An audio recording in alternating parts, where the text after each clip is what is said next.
How did you recognize me? Xiaochun was terrified. She had just done her makeup, and she couldn't even recognize herself in the mirror. Yet he saw right through it at a glance. This restaurant owner is terrifyingly perceptive.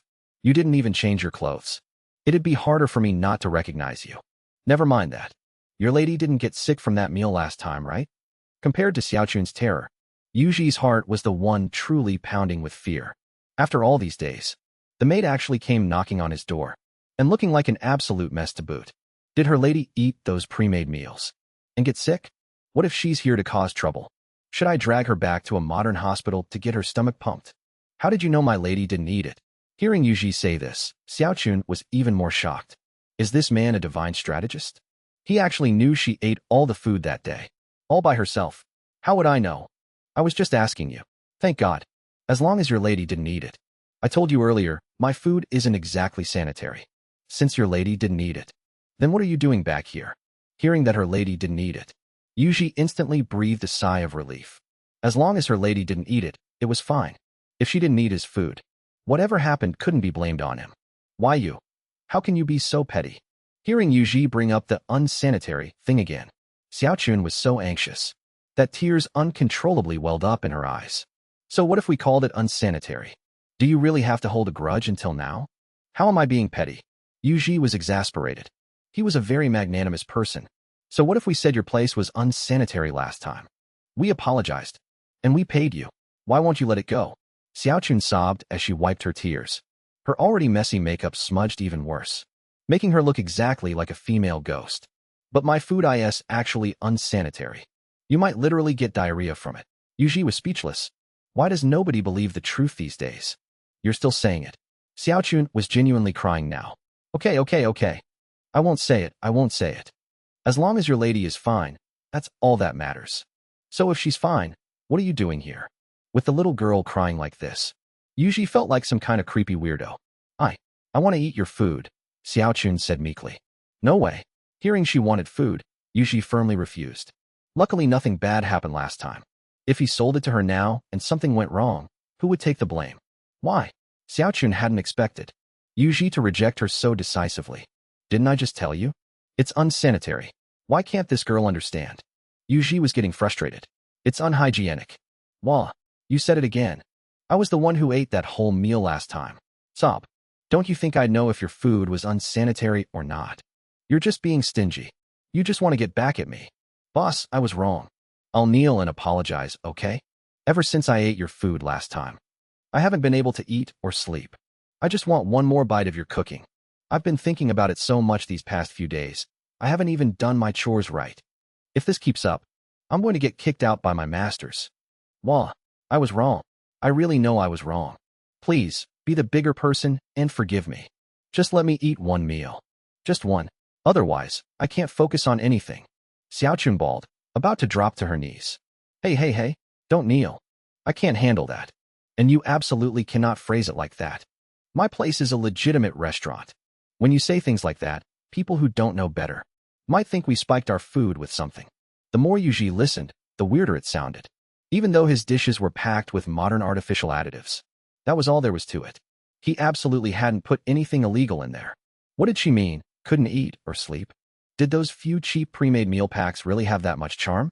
Weren't they the kind of trash not even a dog would eat?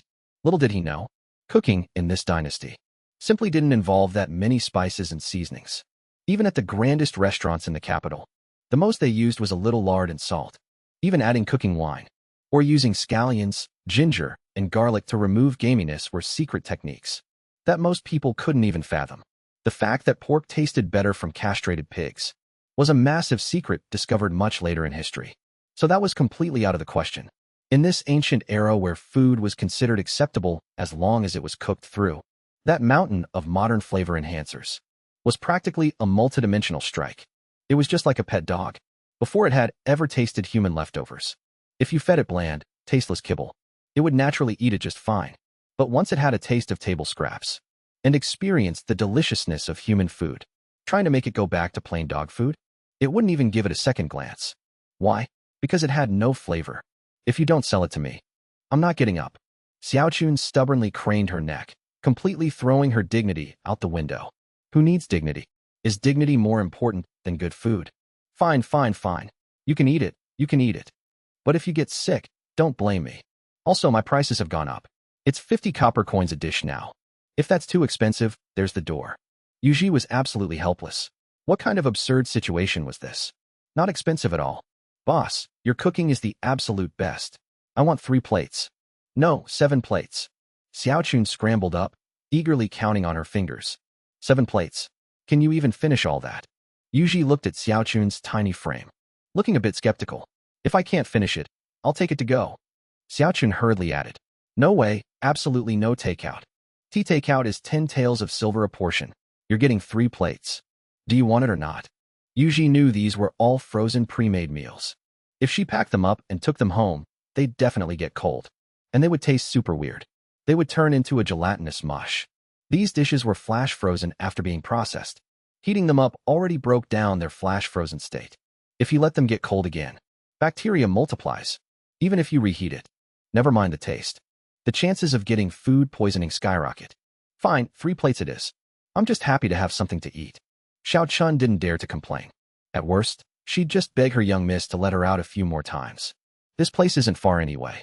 I can totally just run over here. All right, hold on. Yuji returned to the kitchen.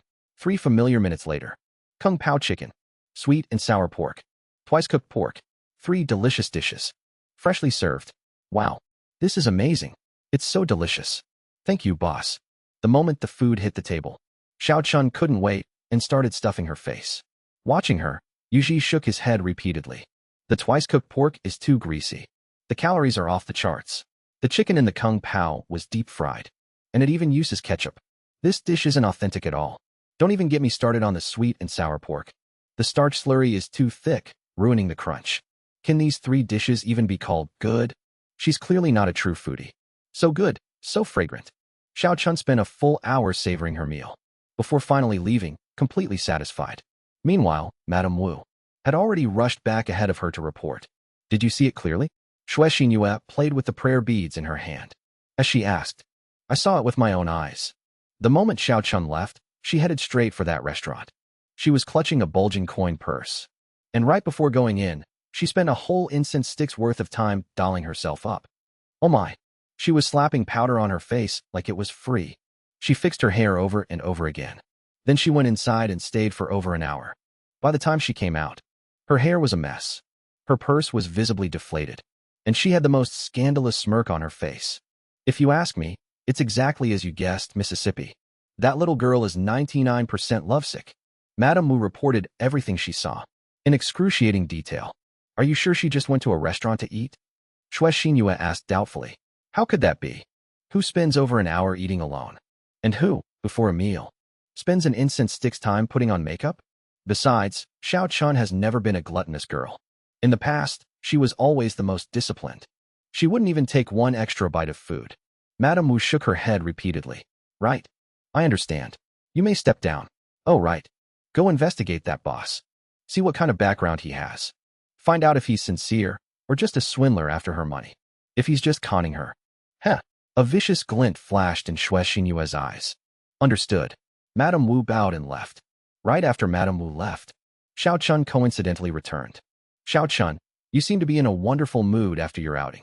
Shui Xinyue carefully scrutinized Xiaochun's face. There were obvious signs that it had been hastily wiped clean. A little powder still clung to her hairline, and the heavy scent of cosmetics on her body fully confirmed what Madame Wu had just reported. This little girl had definitely dressed up. She just washed up a bit before coming back, but the giddy smile on her face simply couldn't be hidden. Don't worry, miss. I won't make mistakes anymore. I'll work super hard. Xiaochun didn't answer directly, just giggling foolishly. So what did you do today? Shui Xinyue pressed. I went to eat. At that restaurant from last time. Xiaochun began to ramble on and on about it. But how could Shui Xinyue possibly believe her? Getting this excited over a meal? Eating a meal for that long? Putting on makeup just to eat? Only a ghost would believe that. All that nonsense about divine dishes and heavenly flavors was pure bullshit. Talking so much was a clear sign of a guilty conscience. Right now, Xiaochun's excuses sounded exactly like a teenager terrified of their parents finding out about a secret crush. The more she spoke, the guiltier she looked. However, Shui Xinyue didn't expose her. To catch a thief, you need the loot. To catch a cheater, you need them in the act. She would wait until she had hard, irrefutable evidence. Let's see how this little brat talks her way out of it then. Over the next few days, Xiao Chun would frequently ask for time off to go grab a meal. Xue Xinyuan naturally allowed it. She just needed to find the perfect moment to strike. And that opportunity required patience. More importantly, she needed to finish her investigation first. Meanwhile, the restaurant's business carried on as usual. Yuji's opening hours were getting more and more erratic. He only had 1 or 2 regulars anyway, so it didn't really matter whether the shop was open or not. Aside from Xiao Chun visiting every few days, the only other person was Wang Jun, who would drop by from time to time to treat the escorts from his agency to a good meal. Come to think of it, Wang Jun actually visited the most frequently. Whenever he had free time, he'd ride straight here. Honestly, you had to feel sorry for the horse under him. On this particular day, Wang Jun came by again. Only this time, he wasn't alone. He brought his entire escort convoy with him. Boss, serve the food. Bring out all the good stuff. Wang Jun hollered at the top of his lungs the moment he walked in. He looked as comfortable as if he had just walked into his own home. Yo, that's a lot of people. Heading out on a long trip? Yuji glanced at the group of several dozen men.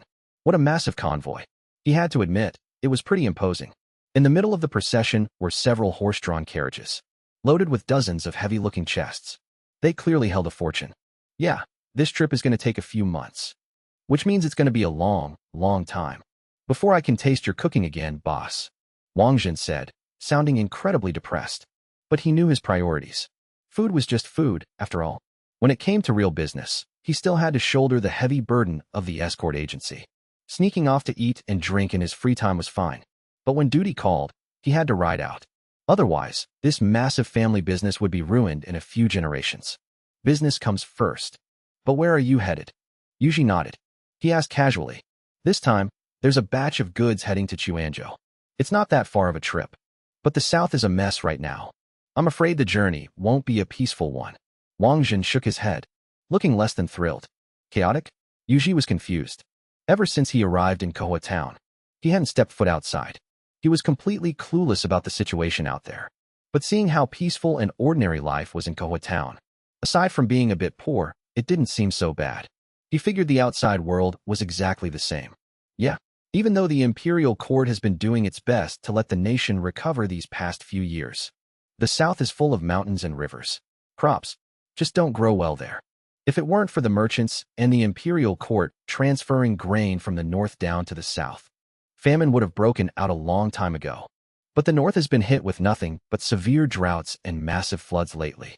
They barely have enough food to feed themselves. So naturally, they can't supply the south anymore. Now, the place is swarming with bandits carving out their own territories. It's a total mess. Wang Jun sighed deeply. For armed escorts like them, this kind of situation was a double-edged sword.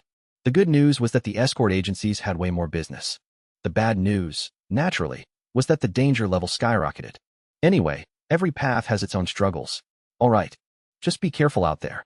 Facing this kind of reality, Yuji really didn't know what to say. He wasn't a savior. He couldn't save everyone in the world. Hell, even in modern times, there were still countries where people couldn't get enough to eat.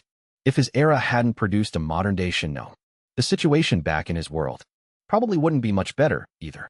It doesn't matter to me. With my martial arts skills, no matter what I run into, even if I can't win, I can always run away. I'm just a little worried about you. If things really hit the fan, and the chaos spreads toward the capital, it's going to get dangerous for you here. Have you ever considered moving your business to the capital? With your cooking skills, you'd absolutely make a killing over there. Wang Jun had been wanting to lure Yuji to the capital for a long time. He was just using this opportunity to test the waters. Nope, I'm not going anywhere. Are you kidding? His kitchen couldn't exactly pack up and move with him. What was the point of going to the capital? Would it really be any safer there than it is here?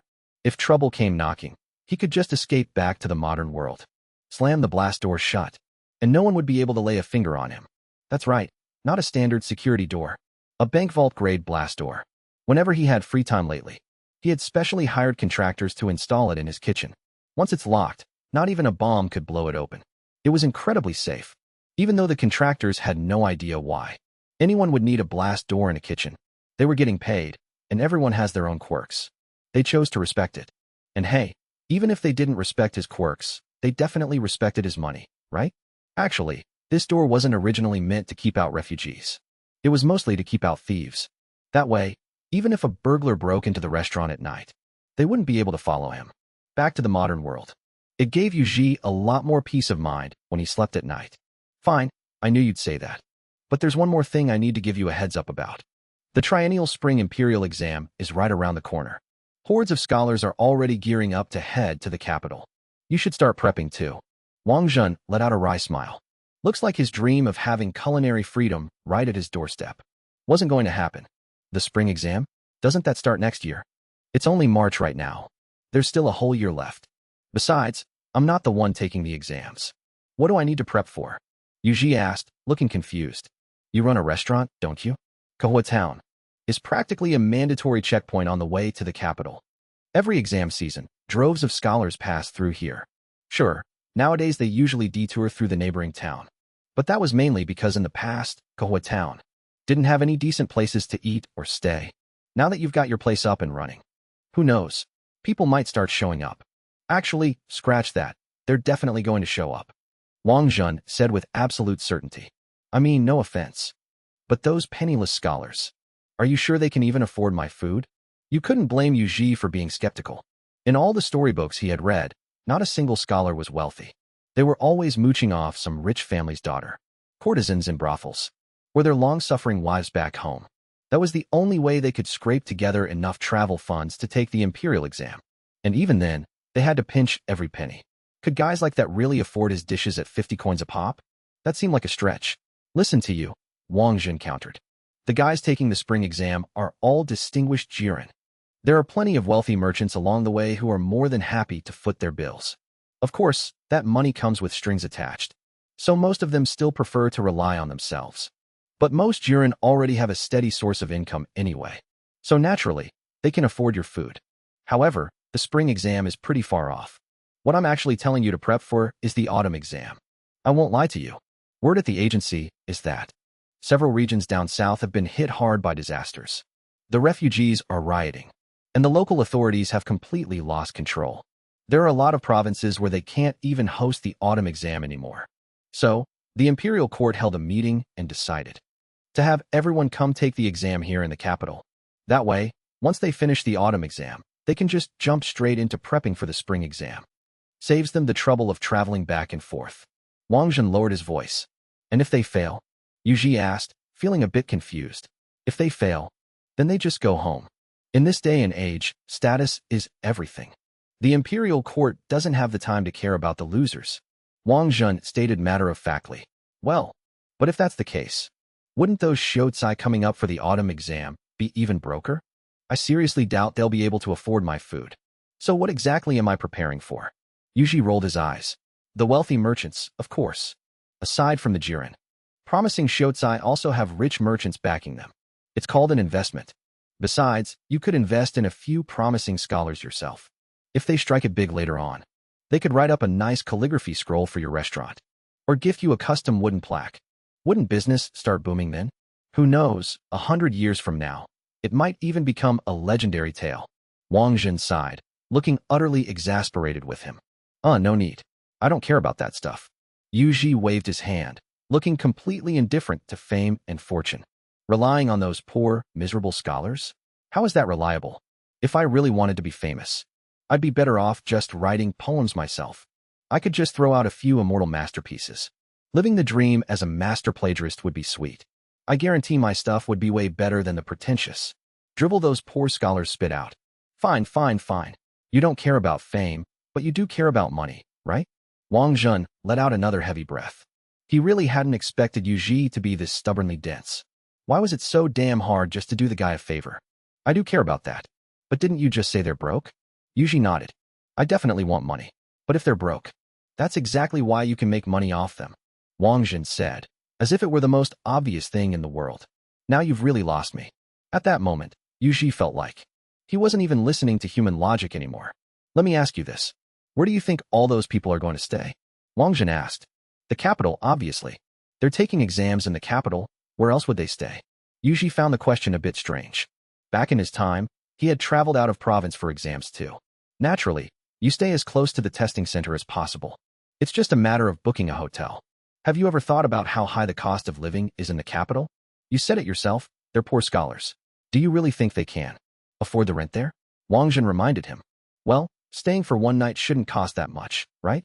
They can just bite the bullet and pay. Yuji had run into situations like this before. Like near the Peking University gates, whenever it got crowded, hotels would fill up fast. But if you spent a little extra to stay at a 5-star hotel, rooms weren't nearly as scarce. There were almost always vacancies. Sure, it was pricier, but staying a night or two was totally manageable. 1 or 2 nights. Some of them have to stay for months, maybe even half a year. Wang Zhen was genuinely speechless this time. Why would they stay that long?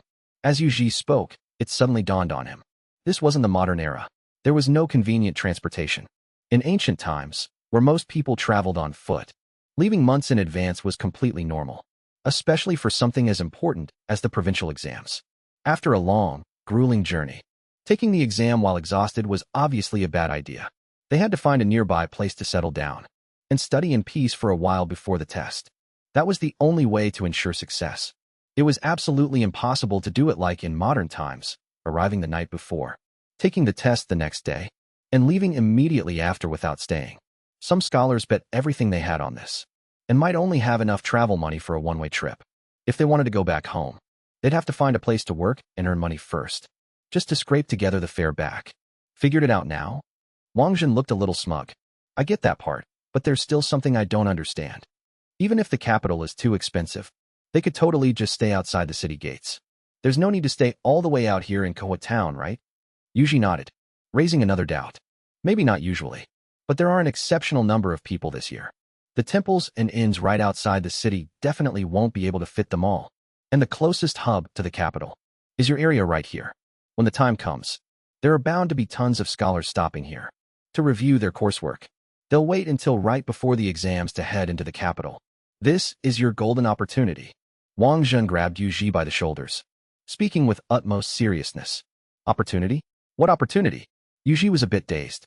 Ugh, why are you so dense? To expand your business. Look at this whole street of yours. It's completely dead. You could buy the whole strip for practically nothing. Then, when the candidates come toward the capital, you rent out rooms to them on the cheap. You'll make your initial investment back in no time. Who knows, you might even develop this whole area. By then, just flipping the real estate will make you a fortune. Wang Zhen was genuinely pulling his hair out over this guy's cluelessness. What you're saying makes a lot of sense. I literally have no argument against that. But if it's such a lucrative deal, why are you telling me? Why don't you just make the money yourself? Yuji had instantly hit on the crux of the issue. Well, for this place to develop, there's one major prerequisite, isn't there? And that prerequisite is you.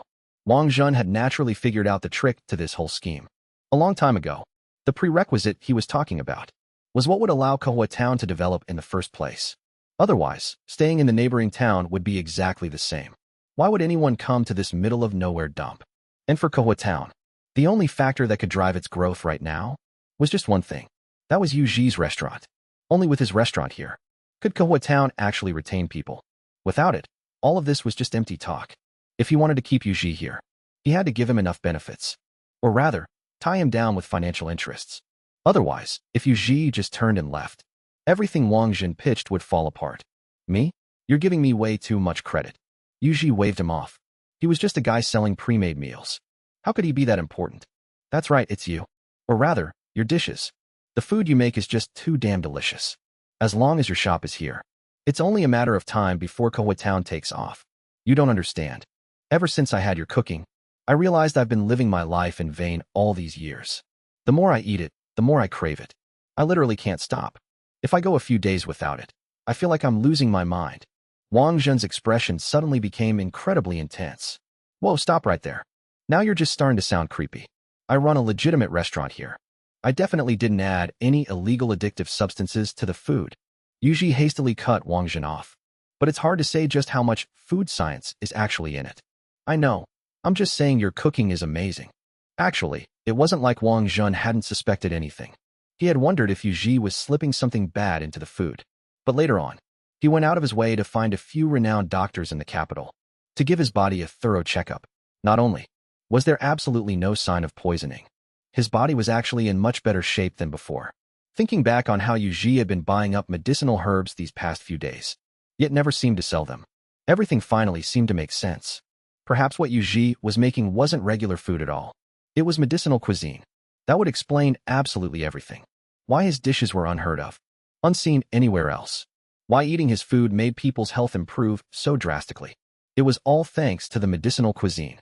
Wang Zhen had once read in his clan's ancient texts that some miraculous medicinal cuisines could not only improve a person's constitution, but even extend their lifespan and bring the dead back to life. Although he didn't know if Yu Ji had such miraculous dishes, just improving his constitution was already a massive blessing. He didn't dare ask for more. If Yu Ji knew what was going on in his head, he would definitely roll his eyes. What medicinal cuisine? It was purely modern chemicals and artificial junk. Medicinal herbs?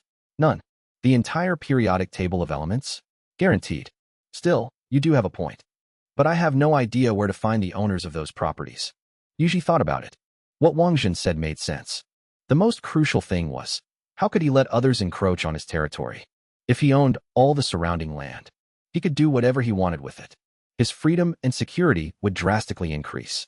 It would save him from having random people suddenly popping up to cause trouble. Huh, I knew you'd agree. Don't worry. I've already negotiated for all the surrounding plots of land. And I've even gone to the magistrate's office to transfer the ownership under your name. These land deeds are all yours now.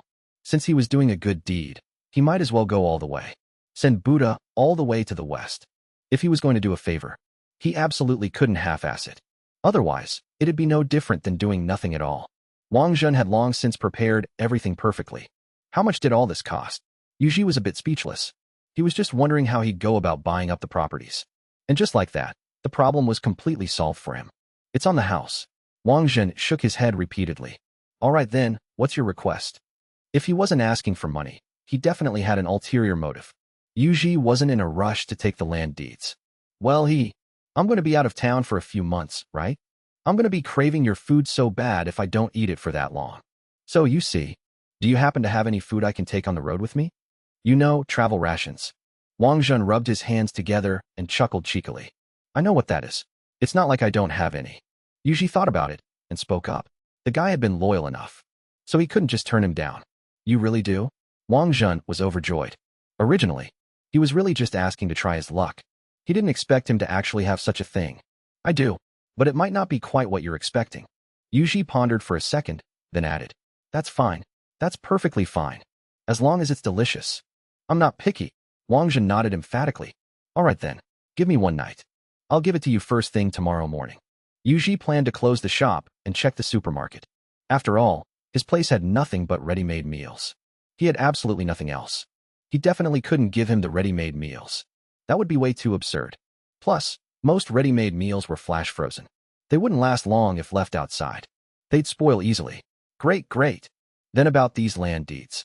Wang Zhen waved, the box packed to the brim in his hands. I'll gladly accept them, Yu Ji replied. Early the next morning, Wang Zhen eagerly brought a large group of people to wait right outside the door. He had agreed with Yu Ji yesterday that he was leaving early this morning, so he asked him to open the door early for their travel provisions and to have one last meal before hitting the road. Since he had promised, Yu Ji didn't go back on his word. He opened the shop at 6 a.m. His haggard eyes, an exhausted face, made it obvious he had pulled an all-nighter.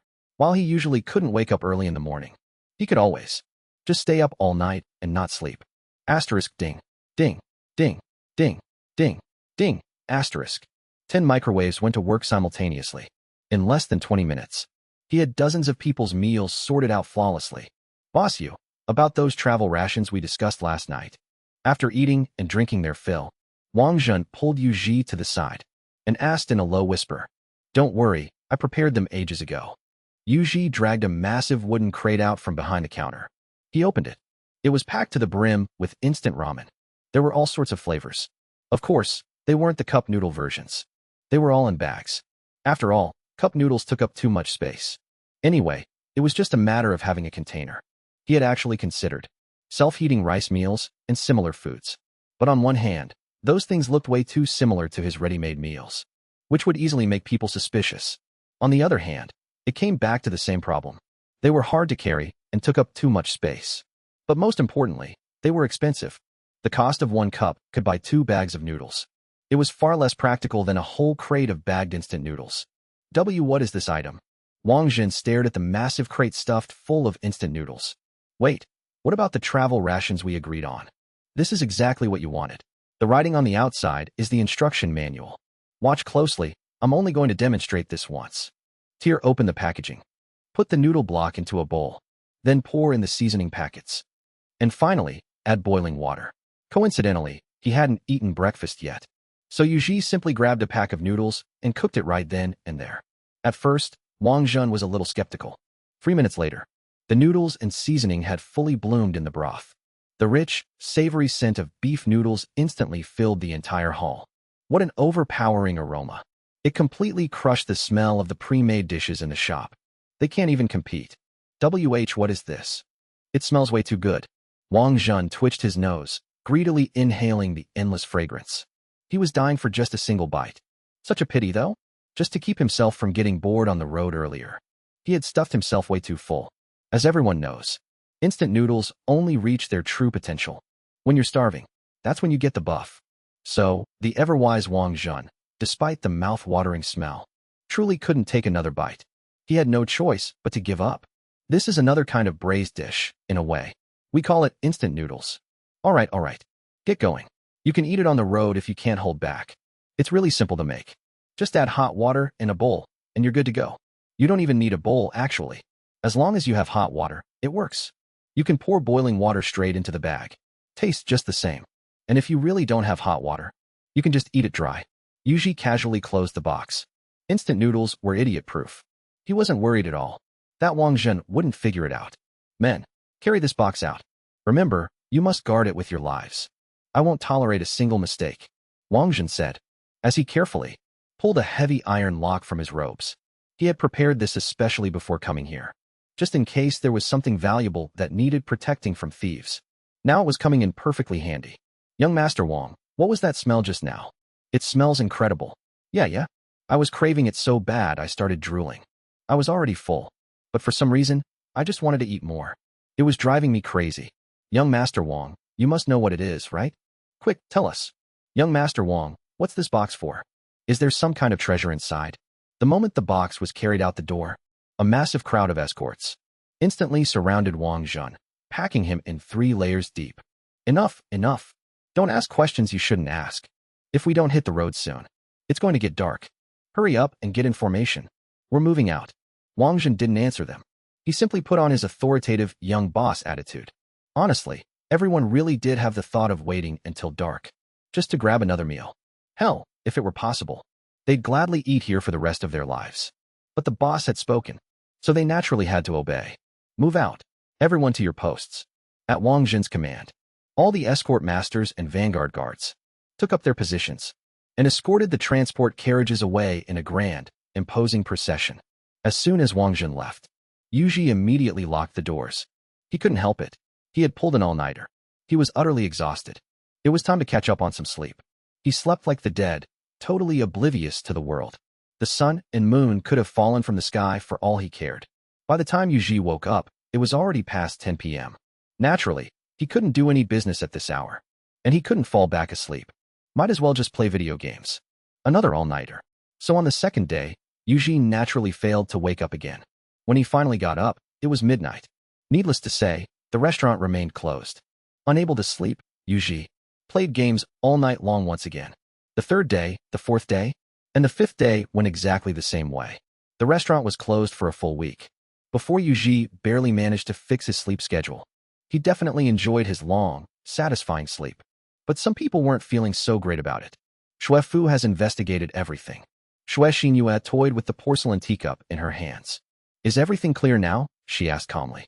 Those few shops on the old street, including the properties belonging to our Xue family, have all been transferred under that kid's name. He just appeared out of nowhere one day. It doesn't look like he has any powerful backers behind him. His restaurant barely gets any business on a daily basis. On a good day, maybe 5 or 6 customers. On a bad day, just 1. The time he started buying up those shops was right around the time that silly girl Xiaochun started going to his restaurant. Every time Xiaochun went in, her coin purse was bulging. But when she came out, it was visibly deflated. Nanny Wu stood before her young lady and earnestly reported the intelligence she had gathered. So what you're saying is, that little girl Xiaochun's money all ended up in that scumbag's pockets. Shue Xinyue played with the teacup in her hand, her tone turning ice cold. Originally, she had wanted to observe him a little longer. If he was truly a decent match, marrying Xiaochun off to him wouldn't have been out of the question. But just 7 days ago, after Xiaochun went out on another trip, she came back looking completely distraught. They asked her what was wrong, but she wouldn't say a word. For the next few days, she constantly asked for time off. And her complexion only grew worse and worse. Yesterday, she even came back crying. Although she didn't shed tears right in front of her. Those red, swollen eyes, and the tear stains on her cheeks couldn't be faked. She called Nanny Wu over to ask, only to find out that the restaurant had closed its doors. And right before it closed, the shopkeeper had suddenly gone on a massive buying spree, snatching up properties and shops on the old street. The situation was incredibly obvious now. How could a shopkeeper who barely made a dime suddenly have the money to buy so many shops? In all likelihood, he had conned Xiaochun out of her entire life savings. And there might even be other victims like Xiaochun. She might not be the only one. To bully Shue Xinyue's people right on the Shue family's turf? This guy had some serious nerve. This servant wouldn't dare speak out of turn. But that is more than likely the case. The restaurant hasn't opened for days. He's probably hiding from Xiaochun. Sigh? That poor little girl. Nanny Wu let out a heavy sigh. Humph. He can run, but he can't hide. Anyone who dares to bully my people on my turf is dead meat. We have to teach him a lesson. Keep a close eye on that restaurant. I don't believe he'll keep his doors closed forever. Murderous intent flashed in Shue Xinyue's eyes. Yes. Just as Nanny Wu agreed and headed for the door, a maid suddenly rushed in, panting. Miss, that restaurant is open. The maid had sprinted in frantically. Perfect timing. First, secretly, leak the news to that silly girl, Xiaochun. Don't let her know that we know. Let her go confront that man first. We'll head over a bit later. I'm going to make sure that manager learns that the people of the Shue family aren't to be trifled with. Shue Xinyue tightened her grip, and the teacup shattered in her hand.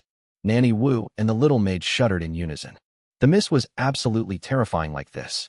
Back at the restaurant, Xiaochun skipped happily into the shop. Yo, Xiaochun is here. Yuji greeted her, then went back to playing on his phone. Don't misunderstand. Obviously, there was no internet in ancient times. But you couldn't underestimate his brilliance. He ran an Ethernet cable straight out of the kitchen, set up a router in the restaurant, and achieved full house Wi-Fi coverage. This way, even in ancient times, he could still receive messages from the future, and even play mobile games. Sweet. Boss, you haven't been open for days. You scared me to death. I thought you were closing down for good. The mere thought that she might never get to eat the delicious food here again had actually made Xiaochun burst into tears yesterday. Fortunately, just when all hope seemed lost, a silver lining appeared. While cleaning up today, she happened to hear that the restaurant was open again. She immediately went to ask the miss for time off, and smoothly made her way here, just thinking about eating that long-lost delicacy again. Tears of sheer excitement uncontrollably flowed from the corners of her mouth. The usual? Yuji raised his hand and put his phone down. No, this time I want 6 plates. She hadn't eaten it for so many days. She was craving it like crazy. 3 plates wouldn't even come close to satisfying her. If it weren't for the limited size of her stomach, she would absolutely eat until she passed out. All right. Yuji didn't say much else. He got up nimbly and went to turn on the microwave. What he didn't know was a crisis was looming over him at this very moment. At the Shue Manor, Xiaochun has left, dressed entirely in white, with a light veil covering her face. Shue Xinyue was ready to head out. To answer the miss, I saw her enter the restaurant with my own eyes. A family servant had ridden back to report. Excellent. Let's move out. Shue Xinyue stepped into the carriage. Outside, dozens of armed servants gathered imposingly. Together, they marched toward the restaurant. Such a massive commotion naturally drew the attention of clueless bystanders, sparking whispers. What's the Shue family doing with such a huge posse? No idea. Want to go check it out? Yeah, let's go. Let me tell you, someone is definitely about to get wrecked. The last time the Shue family made a scene this big was, well, the last time. Kohui Town hasn't been this lively in ages. Come on. Let's go watch the drama. As the Shue family's men marched imposingly in the front, the crowd of nosy onlookers trailing behind them only grew larger. Miss, should we disperse the crowd? Nanny Wu looked at the growing mob behind them and leaned close to the carriage to ask. No need. The more, the better. Let them all witness that scumbag's true colors. The restaurant is right up ahead. Shue Xinyue waved her hand dismissively. Yes, we're here. Nanny Wu nodded. Grab your weapons and follow me. Shui Xinyue slowly stepped down from the carriage and strolled leisurely toward the restaurant's entrance. Right behind her followed a massive gang of servants armed to the teeth. Whether a fight would actually break out or not, they absolutely had to project total dominance. But the moment she reached the door, she froze. The scene inside the restaurant was entirely different from what she had imagined. Xiaochun wasn't screaming and fighting with the manager, nor was she crying and hugging him. Instead, she was sitting far away from the boss, licking a plate. Xiaochun, you big dummy. What are you doing? Shui Xinyue was dumbfounded. Nanny Wu was dumbfounded. The armed servants behind them were even more dumbfounded. Weren't they supposed to be here to punish a scumbag? Where was the scumbag? Miss, why are you all here? I am just eating. Startled by the sudden yell, Xiaochun was equally dumbfounded. She had just been happily licking her plate.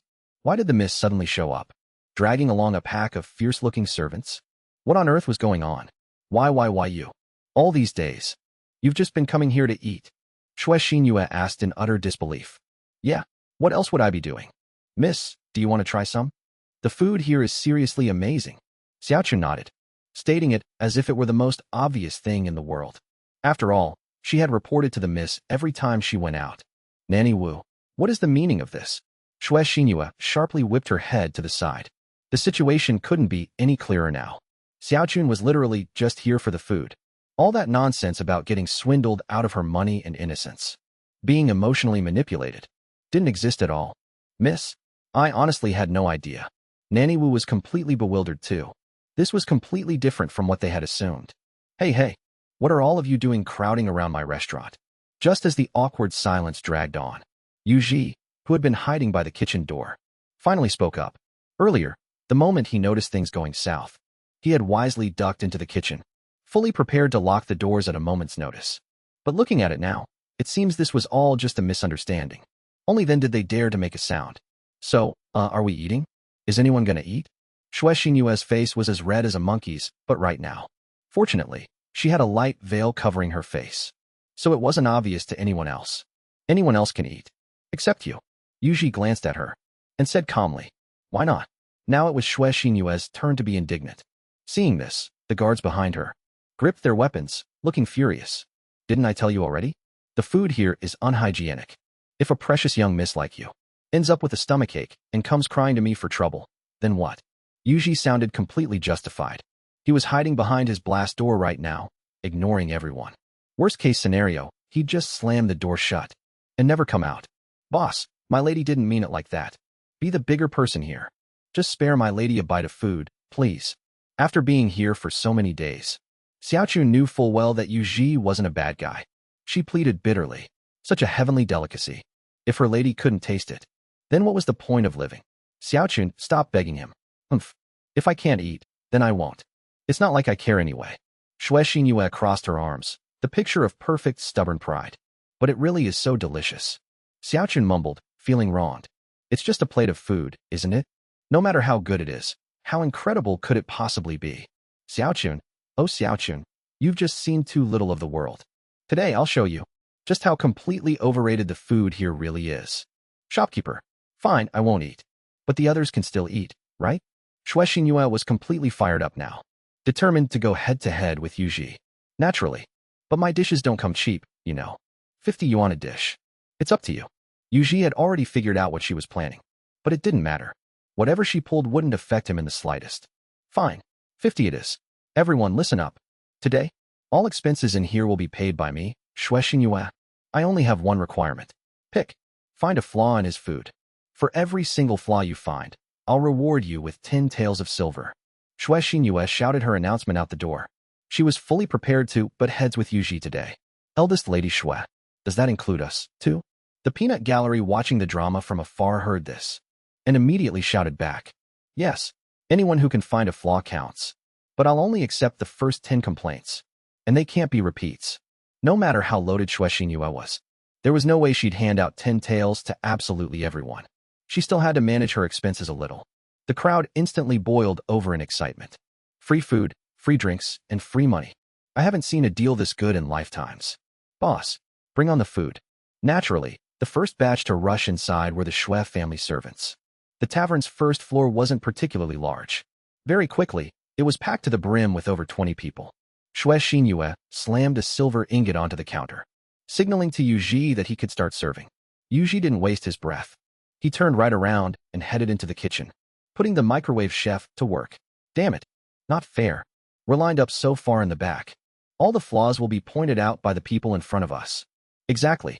There's already so many people in the first wave. There won't be anything left for us. All right. Keep your voices down. Just getting some free food is already a blessing. Yeah, no kidding. Honestly, I've been wanting to try this place for a while now. I kept seeing people going in and out the past few days. But the moment I asked about the prices, guess what? 50 yuan for a single dish. It scared me so bad I practically crawled out of there. That's enough to cover my family's groceries for months. Tell me about it. Even just getting a taste of what it's like is fine by me. But I'm still eyeing those 10 taels of silver. Then you'd better pray the guys in front show some mercy. The clamor of the crowd buzzed outside. Naturally, Shue Xinyue heard it all. But she didn't care. Spending money was spending money. But buying loyalty was buying loyalty. She knew the logic of keeping the good stuff within the family. If her own people took those 10 taels of silver, they would become even more loyal to her. If outsiders took it, they'd just spout some empty thanks, which brought her zero actual benefits. Because of this, she naturally had to make sure the good opportunities went straight to her own people first. The guards certainly didn't disappoint. Each and every one of them gripped their chopsticks tightly, ready to claim their silver bounty at a moment's notice. Food's ready. Xiaochun, come bring this out. The microwave chef was as blazingly fast as always. 3.5 minutes later, Yuji poked his head out and set a plate of food onto the counter. Since Xiaoqing wasn't here today, he felt completely justified in ordering Xiaochun around. Xiaochun, over here. Xiaochun, I've always treated you well, right? Bring it to my table first. No, bring it to mine. Screw off. You're the one who bullies her the most. For a moment, Xiaochun instantly became the most popular person in the room. However, as plate after plate of delicacies were brought out, the crowd gradually fell dead silent. Everyone became entirely engrossed in savoring the food. Heavens, how could such delicious food exist in this world? This flavor, this aroma, it's absolutely addicting. This is a gift from the heavens. Even though no one spoke a word out loud, from their blissfully intoxicated expressions, it was incredibly obvious what everyone was thinking. This kind of flavor had completely transcended the boundaries of ordinary food. It was simply the ultimate indulgence. In the blink of an eye, someone had already devoured the entire plate in front of them and started licking the plates. So, is there anything wrong with the food? Shue Xinyue asked with eager anticipation, grabbing the first guy who had just licked his plate clean. Just then, Yuji took a breather from the kitchen and walked out. He was genuinely curious about what kind of flaws they'd managed to nitpick. Not that he had any real confidence in his food, though. These pre-packaged frozen meals were full of issues. Lacking wok hei, a lingering freezer-burn taste, way too much cornstarch in the sauce. Flaws were literally everywhere. Still, he wanted to hear what these ancient folks thought of them. The dish was too salty. Yeah, didn't taste good at all. The first guy to finish obviously couldn't find a single real flaw. But who would say no to free money? So he just pulled a lie out of thin air. Hear that? The food is too salty and tastes terrible. Shue Xinyue shot Yuji a smug, triumphant look. Do you honestly think that's convincing? Yuji stared deadpan at the guy, who was literally taking another lick of his empty plate. Wow, hardcore. Anyway, I'm announcing a new rule for the critics. You are not allowed to polish off the entire plate. Shue Xinyue glared at her servants, utterly exasperated by their incompetence. She glanced at her household staff and begrudgingly admitted that Yuji had a point. If it really tasted that bad, then why the hell did they lick the plates clean? She was here to cause trouble, sure, but she still had her pride. Stooping to blatant lies was beneath her. Miss, I still have a little bit left in my bowl. Does that mean I can make a complaint? Someone in the crowd called out between bites. Shue Xinyue turned her head, eyes sparkling with hope, only to see an aggressively licked clean plate, with nothing but a single, pathetic smear of sauce left. Get out! Shue Xinyue's furious roar echoed through the rafters of the restaurant. Meanwhile, Yuji kept serving dishes with calm, methodical efficiency, as if the chaos around him didn't exist. Yes, thank God. The first batch of people went in, and not a single one managed to find a flaw. We still have a chance at the silver. We're still in this. Seriously? Is the food here really that good? I call bull. I heard the new rule is you can't finish the food if you want to criticize it. Are you kidding me? I've eaten delicacies my whole life. You think holding back from a meal is going to be hard for me? I can't believe no one could pull off something so simple. It's actually kind of mind-blowing. Look, people are coming out. Another batch. Let's go ask them. The crowd outside the door was buzzing with excitement. They were thrilled that the previous groups had failed the challenge. That meant the bounty was still up for grabs. But inside the restaurant, Shue Xinyue's face was darkening by the minute. 30 or 40 people had been served, and every single one of them had licked their plates clean. This was an absolute disgrace to the Shue family name. Were they a pack of starving dogs? Would it kill them to leave a single bite on the plate? Anyone who didn't know better would think the Shue family was starving their own servants. Wu Ma, you're up. Staring down the barrel of total defeat, Shue Xinyue finally couldn't sit still anymore. She decided to bring out her secret weapon. She knew Wu Ma well. Aside from being utterly ruthless when needed, the old woman had severe ageusia, a complete loss of taste. Simply put, everything tasted like cardboard to her. Sending someone like her into the fray was definitely borderline cheating. But Shue Xinyue was far past caring. And me? But miss, you know my condition. Wu Ma trembled nervously. The atmosphere in the restaurant had become undeniably eerie. And to make matters worse, Shue Xinyue was the one who had originally started all this trouble. Right now, she was panicking hard. Cut the nonsense. If I tell you to eat, you eat. Point out whatever is wrong with it. We'll go strictly by your palate. Shue Xinyue forcefully shoved Wu Ma into a chair at the table and personally slammed a plate of food right in front of her. Wu Ma was her final, desperate hope. All right, I'll eat. With a heavy, tragic sigh, Wu Ma took her first bite. But that single bite was all it took to freeze her in her tracks. What is this flavor? I can actually taste it. It's absolutely glorious. Her tongue felt like it had been plunged into a massive, vibrant vat of dye. It was an explosion of brilliant colors, and every color represented a distinct, mouth-watering flavor. The dazzling, rich symphony of tastes made her feel, for the very first time in years, like she had truly come alive. And so, right in front of a horrified Shue Xinyue, Wu Ma devoured the dish bite by bite, completely polishing it off. Then, just like everyone else, she started aggressively licking the plate. Thud! The last remaining thread of Shue Xinyue's sanity snapped. Her mind went completely blank as her legs gave out, collapsing onto the floor in sheer disbelief. At that moment, she knew she had lost. She had lost spectacularly. Now, all she wanted to know was, what on earth do those dishes taste like? Why? Why is literally everyone licking their plates? Miss, are you okay? Seeing her mistress crumple to the floor, Xiaochun rushed over to help her up. I'm fine. Just give me a second to process this. Shue Xinyue rubbed her temples, sitting in a chair and staring blankly into space.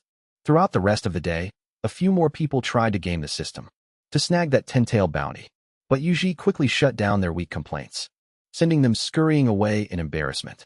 By the time night finally fell, the entire farce had come to an end. Having microwaved the very last order, Yuji wiped his hands and stepped out of the kitchen. He was in a fantastic mood. Selling over 1,000 bags of frozen TV dinners today had completely cleared out 2 of his massive chest freezers. Awesome. That's going to save me a ton on the electric bill. Man, this feels just like the old days of running my takeout gig. Hitting 1,000 orders a day. The Kung Pao chicken, sweet and sour pork, and twice-cooked pork inventories are pretty much cleared out too. Guess it's time to start moving the other meal packs. Hey, why are you guys still here? We're closed. Closing time. Stepping out into the dining area, Yuji was surprised to find Shue Xinyue still sitting in his restaurant, and immediately started shooing her out. Working half the day had absolutely worn him out. Now, he just wanted to close up shop, crawl back under the covers, and play on his phone. Boss, my lady would like to try your cooking. Xiaochun stepped forward, speaking a bit sheepishly. No way. Are you kidding me? A pampered noble lady like her? If she got sick from eating his food, who was going to take the blame? Why? Why is it fine for everyone else, but not me? If it's because of the mistake I made earlier, I'm willing to apologize. Shue Xinyue stood up abruptly. Right now, she was incredibly curious about Yuji's cooking. What exactly did it taste like? However, her innate pride wouldn't allow her to just sneak a taste. She wanted it done fair and square. She wanted Yuji to cook a dish specifically for her. It's unsanitary. Didn't I already tell you that? Yuji facepalmed. Why couldn't this master-servant duo understand? I know that's just an excuse. So many people ate your food here today. Do you think we wouldn't know if it was unsanitary? Naturally, Shue Xinyue didn't buy Yuji's story. If it really was unsanitary, someone would have complained long ago, and she wouldn't be this curious about it. Plus, out of everyone who ate here, Not a single person brought up any hygiene issues. This only served to indirectly prove that Yuji's dishes were perfectly clean and sanitary. Ugh, it's not unsanitary in the way you're thinking. Yuji had no idea how to explain it to them. Sometimes, things that look clean on the surface aren't actually clean. Like the bedsheets in a hotel, washed until they're stark white. That doesn't mean they're free of bacteria. Meanwhile, hospital blankets might look a bit dingy sometimes. But after going through sterilization, they are clean in the truest sense of the word. His pre-made meal packs worked on the exact same principle. Sure, on the assembly line, these dishes might not have been contaminated, and there were no flies, or rats, or other filthy things getting in. But the ingredients list? That was too scary to look at. Who knows what kind of chemicals were added in? One bite, and you might be swallowing half the periodic table. It's terrifying. Fine, regardless of whether it's sanitary or not. If others can eat it, why can't I? Shui Xinyue didn't want to keep arguing over the hygiene issue. Look, you're different from them. You're a noble lady. You've been pampered your whole life. If you get a stomach ache, I'm worried your family will come here and beat me up. Just look at the scene you caused today. It was terrifying. Yuji decided to just lay it all out. So that's what you're worried about. Don't worry. If anything happens, no one will come after you. Whatever the issue, I'll take full responsibility. Does that work for you? Shui Xinyue breathed a sigh of relief. Nope. Yuji shook his head decisively. Just because she said there wouldn't be trouble, didn't make it true. If something actually went wrong, he highly doubted the Shui family would just let him off the hook. Seeing that the soft approach wasn't working, Shui Xinyue had to use the hard approach. An ingot of 10 silver taels appeared right in front of Yuji. No. Yuji's mouth twitched. That was 40,000 bucks right there.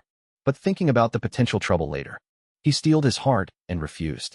I will ask you one more time. Will you do it? She slammed down another 10-tael silver ingot. Miss, don't waste your energy. I'm not going to agree. 80,000. Yuji's mouth twitched harder. Will you do it? Another 10 taels. Miss, you've really got the wrong idea about me. The education I received since childhood does not permit me to do such things.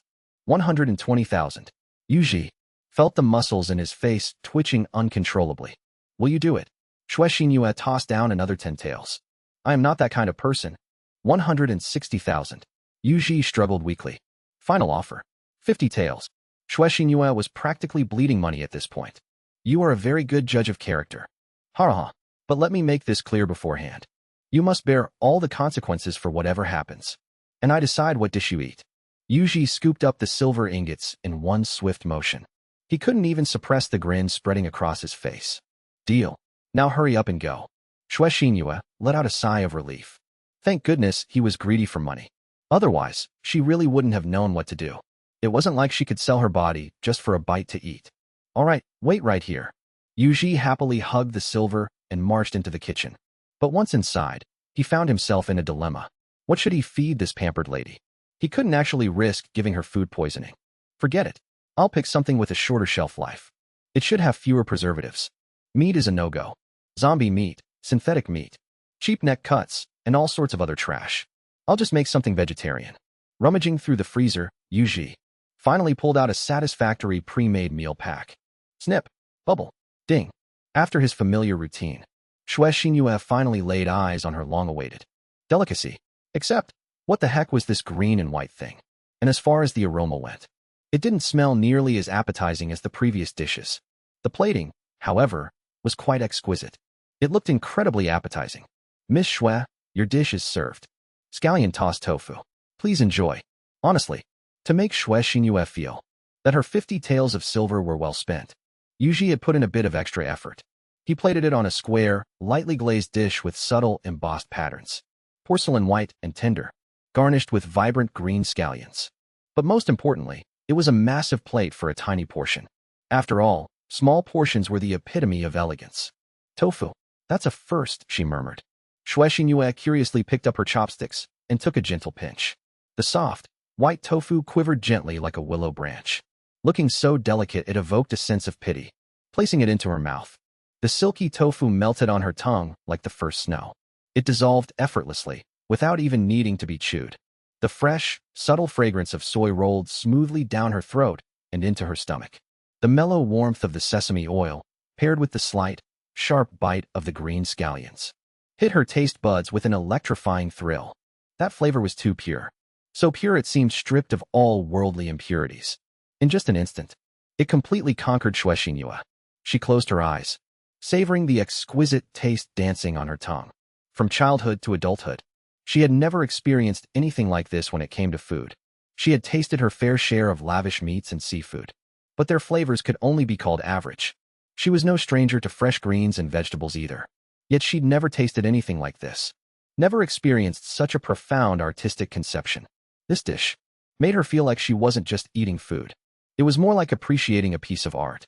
An art form that was incredibly minimalist, yet astonishingly complex.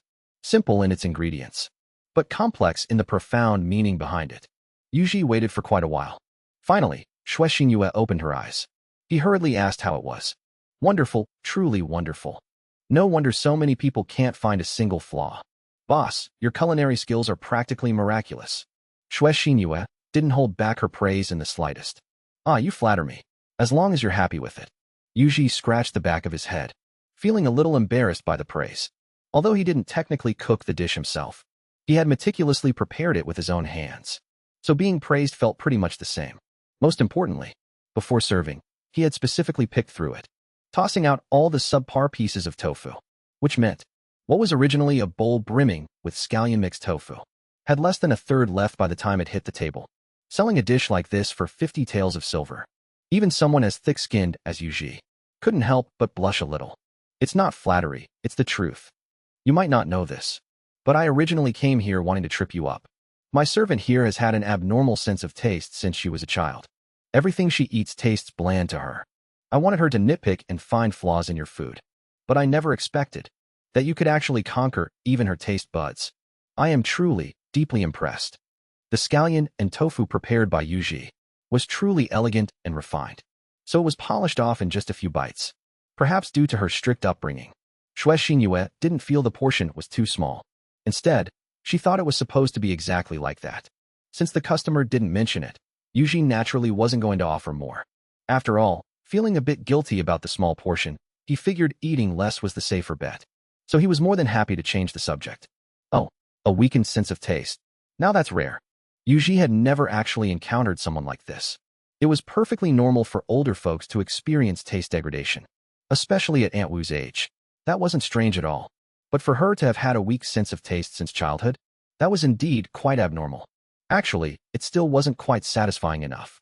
But to be able to taste so many flavors at all, I'm already content. Aunt Wu chimed in at this moment. Not satisfying enough? Then, are you afraid of diarrhea? Yuji raised an eyebrow, a hint of competitive defiance in his tone. Since Aunt Wu could taste something, that proved she didn't have a total loss of taste. As long as she still had her taste buds, then she could handle the risk of the runs. Aunt Wu looked a bit confused. What did eating have to do with diarrhea? I won't lie to you. I have a dish here that is extremely stimulating to the taste buds. It's just that your stomach might hurt after eating it. And when you go to the bathroom later, your backside might burn too. I don't normally make it for people. But Aunt Wu, if you're not afraid, you can give it a try.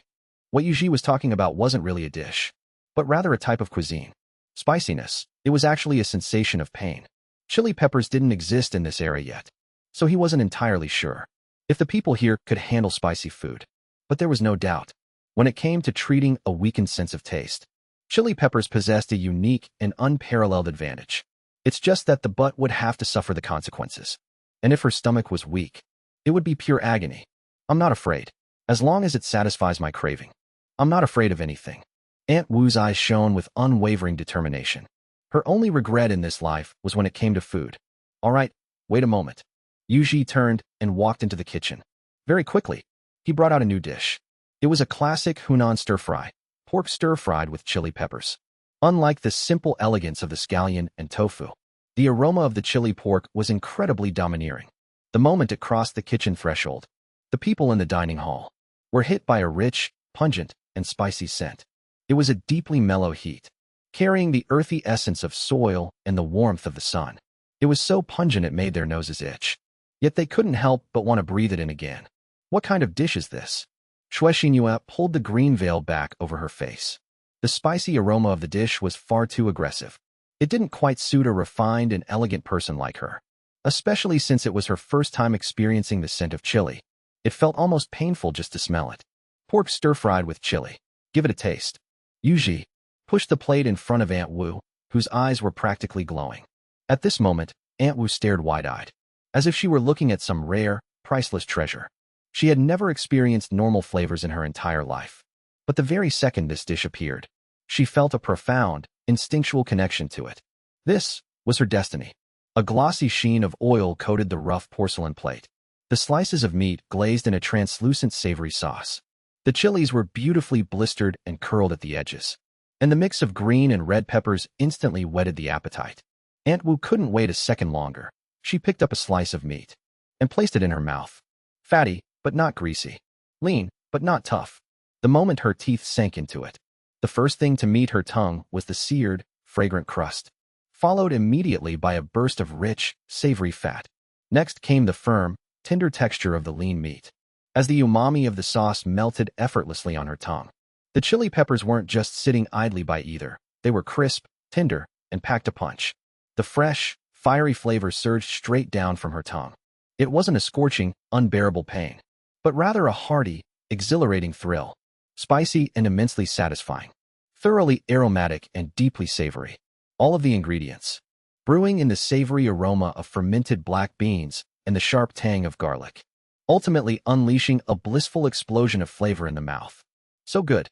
This flavor is just unbelievably good. Feeling the sharp pain bursting in her mouth, Wuma feasted heartily through her tears.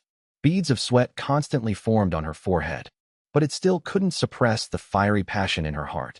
For the very first time, she felt it. The sense of taste that normal people have. She really loved this flavor. Glad you like it. If you're satisfied, finish up and leave. We're closing up shop. Having gotten his answer, Yuji had absolutely no intention of doing any more work today. I've made enough money for today. Time to kick back and enjoy life. So early. Shue Xinhua looked at the sky outside, feeling a bit surprised. What do you mean, early? It's already dark out. Besides, I did so much work today. I'm dead tired. I've decided. I'm taking tomorrow off. Naturally, earning money is meant for enjoying life. Otherwise, what's the point of making money? All right. Then can I come back again? Shue Xinhua asked with a face full of anticipation. Even though the boss was super capricious, the food here had completely won her over. You can, I guess, but I dictate what you eat. And for you, every dish will cost 1 silver tael. Yuji thought for a moment, and reluctantly agreed. Worst case scenario, from now on, he would just source some highly expensive, premium pre-packaged dishes for her. Then serve smaller portions. Use bigger plates. And plate them up real nice. Sure. Deal. Then it's a promise. See you the day after tomorrow. Shue Xinhua didn't hesitate at all, and agreed on the spot. See ya. After closing up, Yuji slept happily for 2 whole days. It wasn't until noon on the 3rd day that he finally opened the door, feeling a bit sluggish. The moment he opened it, a filthy, blood-stained figure slid right in. Holy shit. Yuji instinctively dodged to the side. Thud. The figure crashed heavily onto the floor. The hard fall actually woke the person up. B-boss. A familiar voice croaked from the ground. Yuji took a closer look. Wasn't this Xiao Qin, who he hadn't seen in a while? But how the hell did he end up looking like this? He was bleeding all over. Some of the blood had already dried, while some of it was completely fresh. The back of his clothes was torn wide open, revealing a massive, glaring claw mark. To his eyes, it looked like a tiger's claw. He didn't know why, but his very first thought upon seeing the print was that it was a tiger's claw. Boss, I'm not gonna make it. Please, help me take care of my family. Take this, as payment. Xiao Qin weakly lifted something in his hand. It was a top-quality ginseng root. Hey, no, don't do this to me. My shop doesn't serve dead people. Yuji was starting to panic. Life was going so well. How did it suddenly turn into this? But it was also in this exact moment that he truly realized the sheer danger of the ancient world. People actually died in this place. Delivery fish. Urgent. What do I do with a dying patient? Pharmacy, call 911. Delivery fish. Damn it, I'm not joking. Image. Pharmacy, fuck. I'm not joking either. Hurry up and send him to the hospital. Delivery fish. The situation is a bit special. I can't take him to the hospital. Pharmacy, no way. Did you commit a crime? Delivery fish, no. Cut the crap. Bring your medical kit and get over here immediately. I can't explain this in just a few words. Pharmacy, give me 3 minutes. Li Tongren's pharmacy was right near Yuji's delivery shop. He'd be over fast. Yuji looked at the unconscious Xiao Qin, let out a heavy sigh, and directly hoisted him onto a small cargo cart. He then glanced at Xiaoqin's ancient attire, which clearly wasn't suitable for the modern world. Without hesitation, he yanked hard and tossed the clothes aside. Then he pushed the cart straight into the modern world delivery shop, thoughtfully turning on the AC's heater along the way. It was only March, and the weather was still cold. Without the heater, Yuji was genuinely worried that Xiaoqin wouldn't die from blood loss, but from freezing to death. After getting all that done, he checked his phone again. A message from Li Tongren popped up. He was already at the door. Yuji hurriedly unlocked the door, cracking it open just enough for Li Tongren to squeeze inside.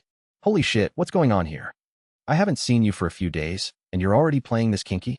The moment Li Tongren walked in, he saw a shirtless, bleeding man, and was startled out of his wits. Cut the crap and check his wounds. Yuji snapped back with a dark expression. These wounds are a bit strange. Hey, why do they look so familiar? Fuck, don't tell me this is a tiger claw mark. Was this guy working at a zoo? Li Tongren, though he spent every day slacking off and playing games with Yuji, actually had a unique talent for medicine since childhood, coupled with his family's background, having grown up around a clinic, and completing his undergrad at a top-tier medical university. He was basically a master of both Eastern and Western medicine. If he wasn't such a massive slacker, by now, he would definitely be an expert specialist that people queued up to see. That's why it only took him one glance to identify Xiaoqin's injuries. They were clearly claw marks left by a wild beast. Is there even an animal with paws that huge? Thinking it over, the only possibility was a tiger. Don't ask questions. Just tell me, can he be saved? If not, I'm rolling him straight to the crematorium. Yuji wasn't exactly a saint. If it weren't for the fact that Xiaoqin had earned him hundreds of thousands, and could earn him even more money in the future, he wouldn't have gone through all this trouble. Right now, he was just doing his due diligence. If the guy could be saved, great. If not, oh well. Either way, he couldn't let a dead body ruin his shop. I can save him. I can save him. Don't panic. Good thing it's winter. He must have been wearing really thick clothes. The layers absorbed most of the impact from that claw strike, and blocked what would have been a fatal blow, just a little bit deeper. And that thing's claws would have pierced right into his heart. Even a god couldn't have saved him then. Right now, it just looks gruesome. But they're basically all superficial wounds. A few stitches and he'll be fine. Piece of cake. As Li Tongren spoke, he had already grabbed his medical kit and started disinfecting the wounds. Then why did he pass out? Yuji asked, still looking a bit worried. Probably from the intense movement on the way here. He fainted from massive blood loss. Relax, relax. If he got a wound like this back in ancient times with garbage medical gear, and ran into a quack doctor, he'd probably be a goner. But modern medicine is so advanced. As long as we properly disinfect it, and keep it from getting infected, there's no way he'll die. Worst case scenario, we just hook him up for a blood transfusion. No sweat at all. Li Tongren casually chattered away while his hands moved rapidly to treat the wounds. Despite his nonchalant attitude, his hands were incredibly swift and precise, threading the needle, stitching, and disinfecting, all done in one smooth, continuous motion. He even administered a few injections of some mysterious drugs that Yuji couldn't even name. All done. Good as new. Wait, what the hell is this thing? It's all covered in blood. Holy shit. A wild ginseng. A top-tier wild ginseng, over 60 years old. Damn it, this. Holy shit. Holy shit. Holy shit. Percent hashtag at asterisk. Li Tongren had just swiftly finished his work and packed up, when he casually picked up the item dropped on the side. The blood-stained wild ginseng. One look at it, and his pupils dilated entirely. A string of colorful curses flew from his mouth in pure shock. Compared to the bloodied man on the ground, this wild ginseng clearly gave him a much bigger shock. He was practically losing his mind. What are you getting so worked up for? Isn't it just a 60-year-old ginseng? Yuji didn't seem to care much. It's not even 100 years old. What's there to be so thrilled about? Are you kidding me? What do you mean, isn't it just? Do you know anything about the market? This is a 60-year-old ginseng, and it's 100% pure wild, with absolutely flawless quality. This is top tier, the finest of the fine. Li Tongren cradled the wild ginseng reverently in his hands, as if he had just acquired some heaven-defying treasure. Come on, don't the shops usually sell century-old ginseng all the time? This is only a measly 60 years. Is there really a need to overreact? Yuji was completely speechless. Sigh, I told you that you don't know the market, and you really don't. That's called marketing. Just like those pre-packaged meals you sell. Do you actually advertise them as pre-made? Don't you throw up a smokescreen, claiming they're handmade and stir-fried fresh on the spot? Or make up some fancy excuse like, meticulously prepared in our centralized kitchen. It's the same in our industry with wild ginseng. How would an average person know how many years it's actually been growing? Doesn't it sell better if you slap a nice label on it? Right now, most of the so-called century-old top-tier wild ginseng on the market have actually only been growing for 30-some years. True century-old ginseng would never even appear on the open market. This one right here is already considered the absolute pinnacle of wild ginseng in circulation. Ugh, there's no point explaining all this to you. Anyway, I'm buying this ginseng. I'll pay top market price. An auction house once sold a 50-year-old one for 1.5 million. I'll add another 200 grand for this one. 1.7 million. Yuji waved his hand dismissively. 2 million flat. Yuji knew exactly how Lee Tongren operated. If he offered 1.7 million, it meant he could easily flip it for over 2 million. Especially for a rare commodity like this. There would be plenty of people fighting tooth and nail for it. If it fell into the hands of an average person, it might only be worth around 1 million. But look at Lee Tongren's background. He was an heir to one of the top traditional Chinese medicine families in the country. He had countless connections, big and small. Wealthy and powerful patients were practically lining up at his door. As long as he pulled this out during a critical life or death moment, he could definitely jack the price up significantly. As the saying goes, save the desperate, not the destitute. In an absolute emergency, money is no longer just money. It's a lifeline. Damn it. Is he your sugar daddy or something? Given our relationship, I'd expect you not to lowball me, but you're actually jacking up the price for him. Lee Tongren was absolutely dumbfounded. Was this guy even human? No shit. Don't I get a cut? Yuji rolled his eyes. The ginseng technically belonged to him now. He just couldn't say it out loud. 2 million. 2 million. Saving this guy was totally worth it. Looking down at the unconscious Xiaoqin, Yuji grew more and more delighted by the second. This kid was basically his lucky charm. They hadn't even known each other long, and he was already making him bank. He absolutely could not let this kid die. Otherwise, who knows how much money he'd be missing out on. All right. This kid is basically out of the woods. I'll prescribe him some medicine. He'll recover in a few days after taking it. He's still young, after all. He should bounce back pretty quickly. Just make sure the wounds don't get infected. Lee Tongren double-checked Xiaoqin on the floor. Once he confirmed everything was fine, he finally relaxed.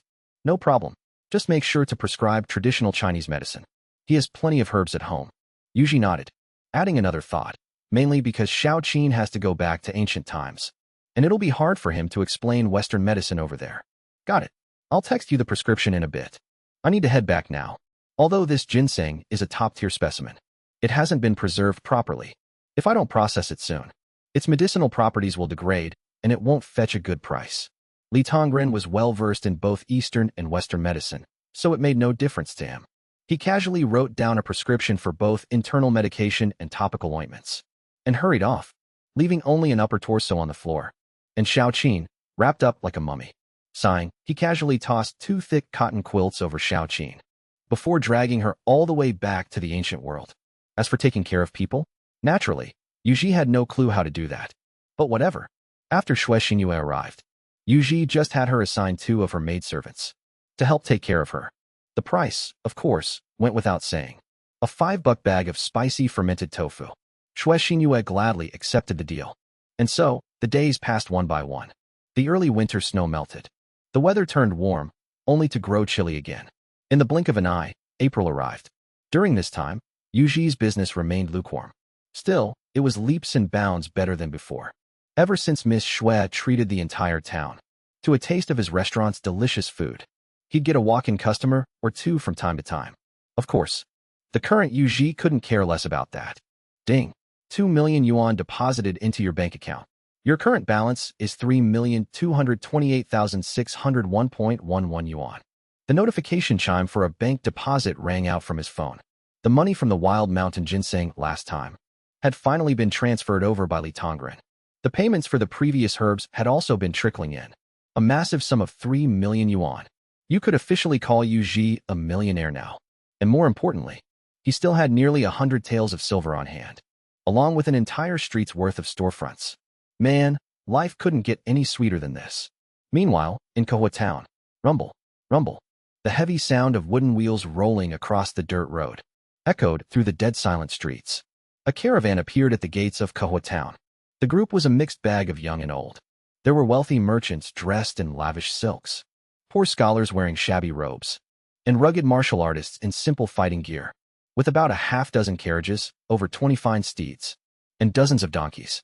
The donkey carts they hauled were packed to the brim with heavy wooden crates. Together, this ragtag bunch formed one seriously bizarre caravan. Head escort Lu. This doesn't feel right. A wealthy merchant cautiously poked his head out from one of the carriages. He glanced around at the desolate surroundings and said with a fearful quiver in his voice, "What's not right about it?" Lu Chi asked calmly, sitting tall and steady upon his massive warhorse. "I've traveled to the capital before, and I'm pretty sure we didn't take this route. Besides, the escorts I hired back then mentioned this place. They said there's nowhere to eat or sleep around here. Look, it's getting late. Traveling through the night is way too dangerous.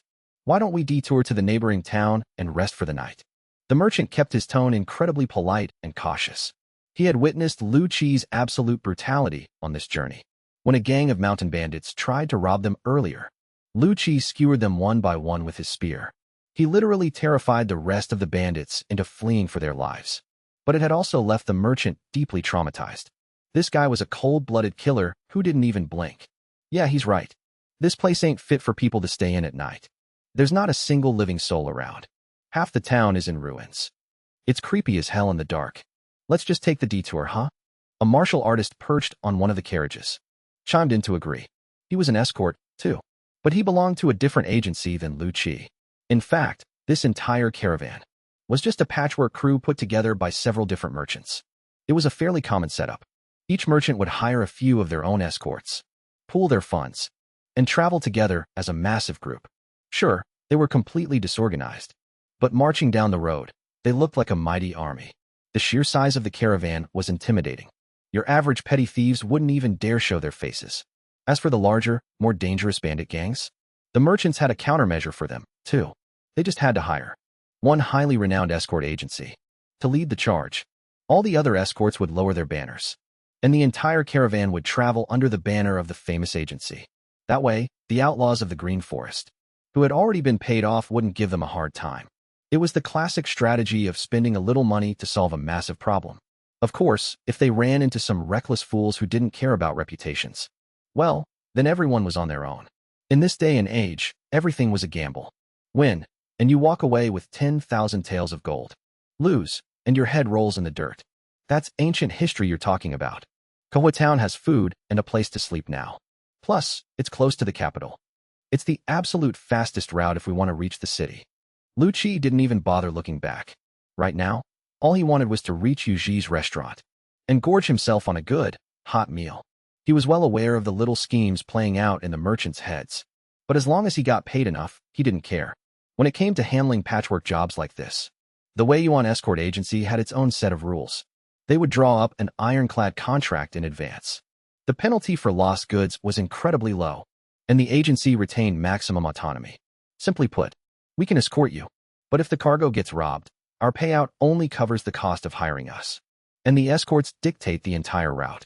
Because of this setup, Wei Yuan's escorts would fight if they could win, and if they couldn't, they were totally free to just cut and run. It drastically lowered the mortality rate among the Wei Yuan Escort Agency's men. Of course, this VIP treatment was an exclusive privilege of the leading escort agency. The poor escorts from the other, smaller agencies couldn't even dream of such a sweet deal. But the Wei Yuan Escort Agency's reputation was so prestigious, and their martial prowess so undeniable, that naturally, no one dared to voice any complaints. Or rather, they were too scared to complain.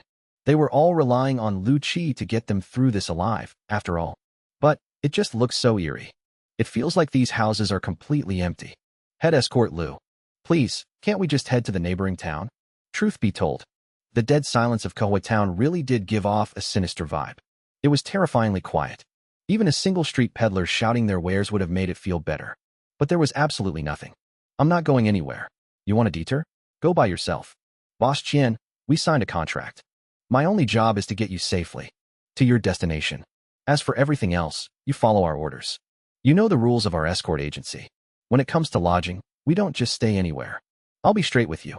There's an inn around here. We know the boss well. It's completely safe. If you wander off somewhere else, I can't guarantee your safety. Lu Chi said with a stern expression. Truth be told, with a massive operation like the Wei Yuan Escort Agency, How could they possibly rely on just one route? Even in the next town over, they have connections. But before they set out, the young boss gave an order.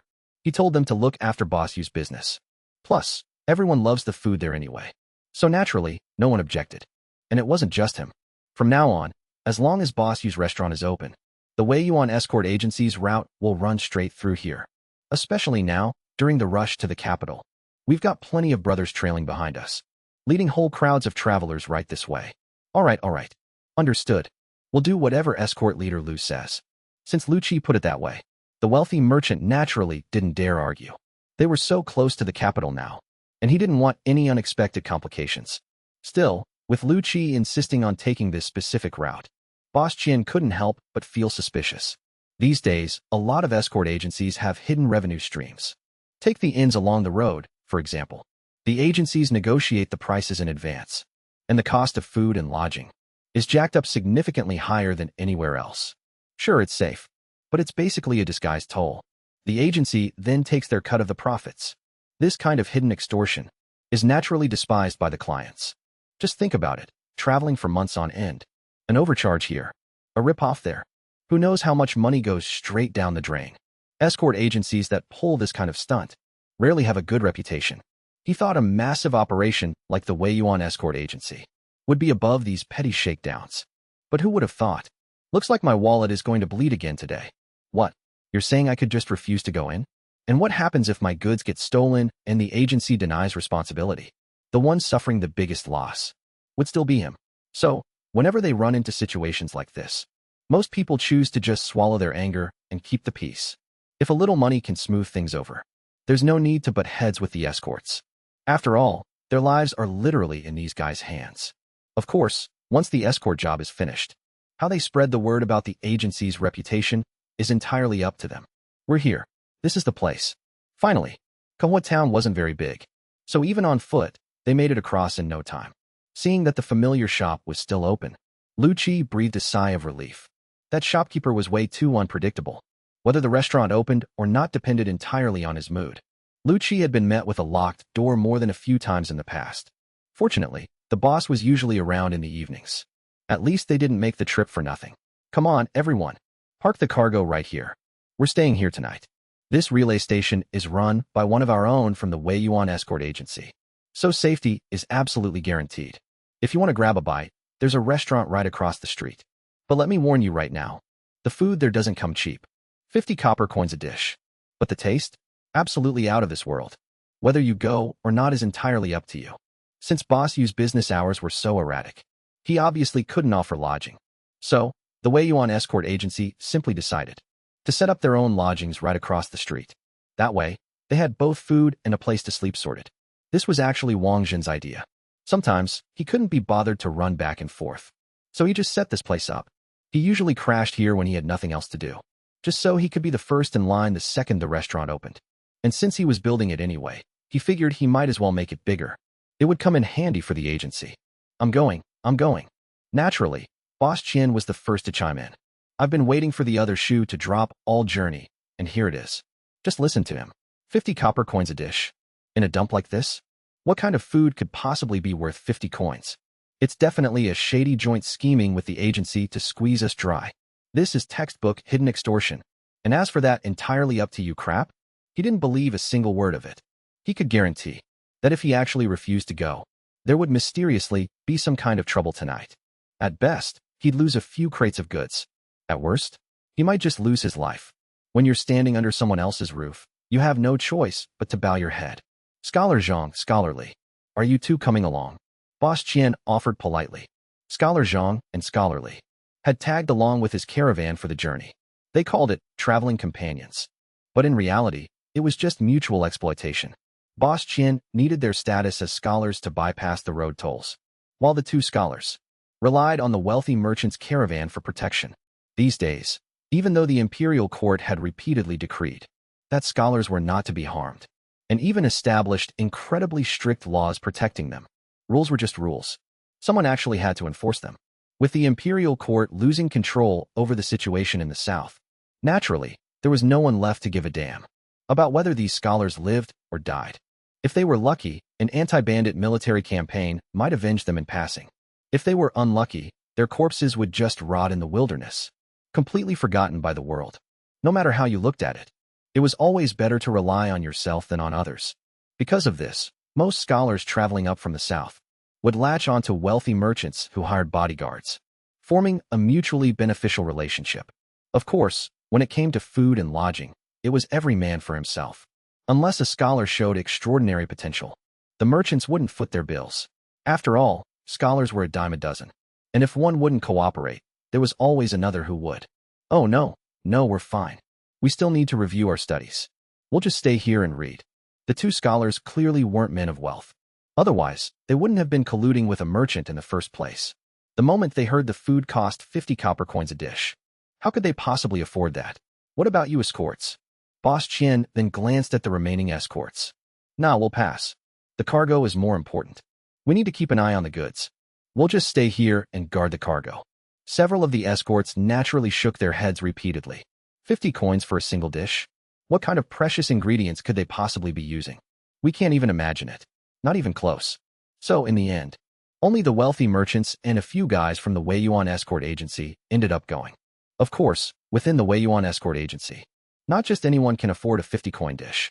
Only a few of the top escorts had that kind of luxury. As for the porters and regular hands, they had to stay behind to guard the cargo. After all, they are a world-renowned escort agency. If they could avoid losing the cargo, naturally, they'd prefer to keep it safe. So, taking the necessary precautions is a must. They couldn't just leave the goods completely unattended. In the end, only the four shopkeepers, Zhao, Qian, Sun, and Li, went, along with Lu Qi and an escort named Wang. Head escort Lu. Long time no see. The moment they stepped into the restaurant, Yu Ji immediately recognized him. Lu Qi was practically a regular here. Naturally, the two were well acquainted. Boss, get us a private room. And bring out your best wine and dishes. Since he was getting fleeced anyway, shopkeeper Qian decided to just go all out. There are no private rooms. Just sit in the main hall. And the menu is just what's on the wall. Though the second floor had private rooms, the tables and chairs weren't set up yet. The main reason was that Yu Ji found lighting candles too much of a hassle. He wanted to install electrical wiring and just use modern appliances. But here was the catch. Installing things like security doors was fine, since he could just do it in the modern world, without having to bring anyone over through time travel. However, when Xiao Qin went to the modern world, she had been completely unconscious, so there was no risk of exposure. Wiring electricity was a completely different beast. If he really brought an electrician over, he couldn't exactly keep the guy unconscious the whole time. The risks were just way too high. After mulling it over, Yuji decided to just DIY it. It's just running a few wires, right? How hard could it be? Besides, this restaurant was freezing in the winter and scorching in the summer. It wasn't comfortable at all. He figured he might as well install a few air conditioners while he was at it. That's why he'd spent the last few days browsing the internet, studying how to properly lay out and install electrical wiring. He simply hadn't had the time to mess with the second floor. What do you mean? No private rooms? How are you even running a business here? Getting hit with a hidden kickback fee was frustrating enough. Now, hearing they wouldn't even get a private room, shopkeeper Zhao instantly blew his top. A restaurant that charges 50 coins a dish. And the service is this atrocious. They aren't even trying to pretend to care anymore. It was like going to a 5-star hotel for dinner, where the cheapest dish starts at $1,000, only to be told you have to squeeze in with everyone else in the main hall, without even a basic partition. Wouldn't that piss you off? Shopkeeper Zhao, calm down, calm down. Cool your jets. Boss use places just like this.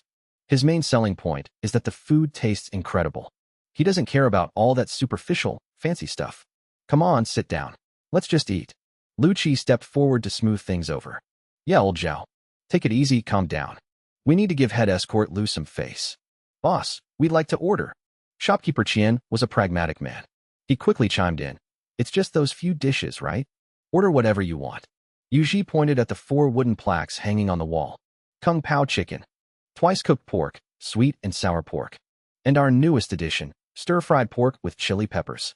After Nanny Wu brought it up last time, he realized the restaurant didn't actually have any heavy, spicy dishes. So, he decided to add stir-fried pork with chili peppers to the menu. Oh, only 4 dishes. Shopkeeper Qian was a bit stunned. He had braced himself for a massive slaughtering of his wallet. But it turned out there were only 4 dishes. Didn't that mean they would only need to spend 200 coins? Come to think of it, eating at any other restaurant, and ordering a few more dishes would cost about the same anyway. This price was actually pretty acceptable.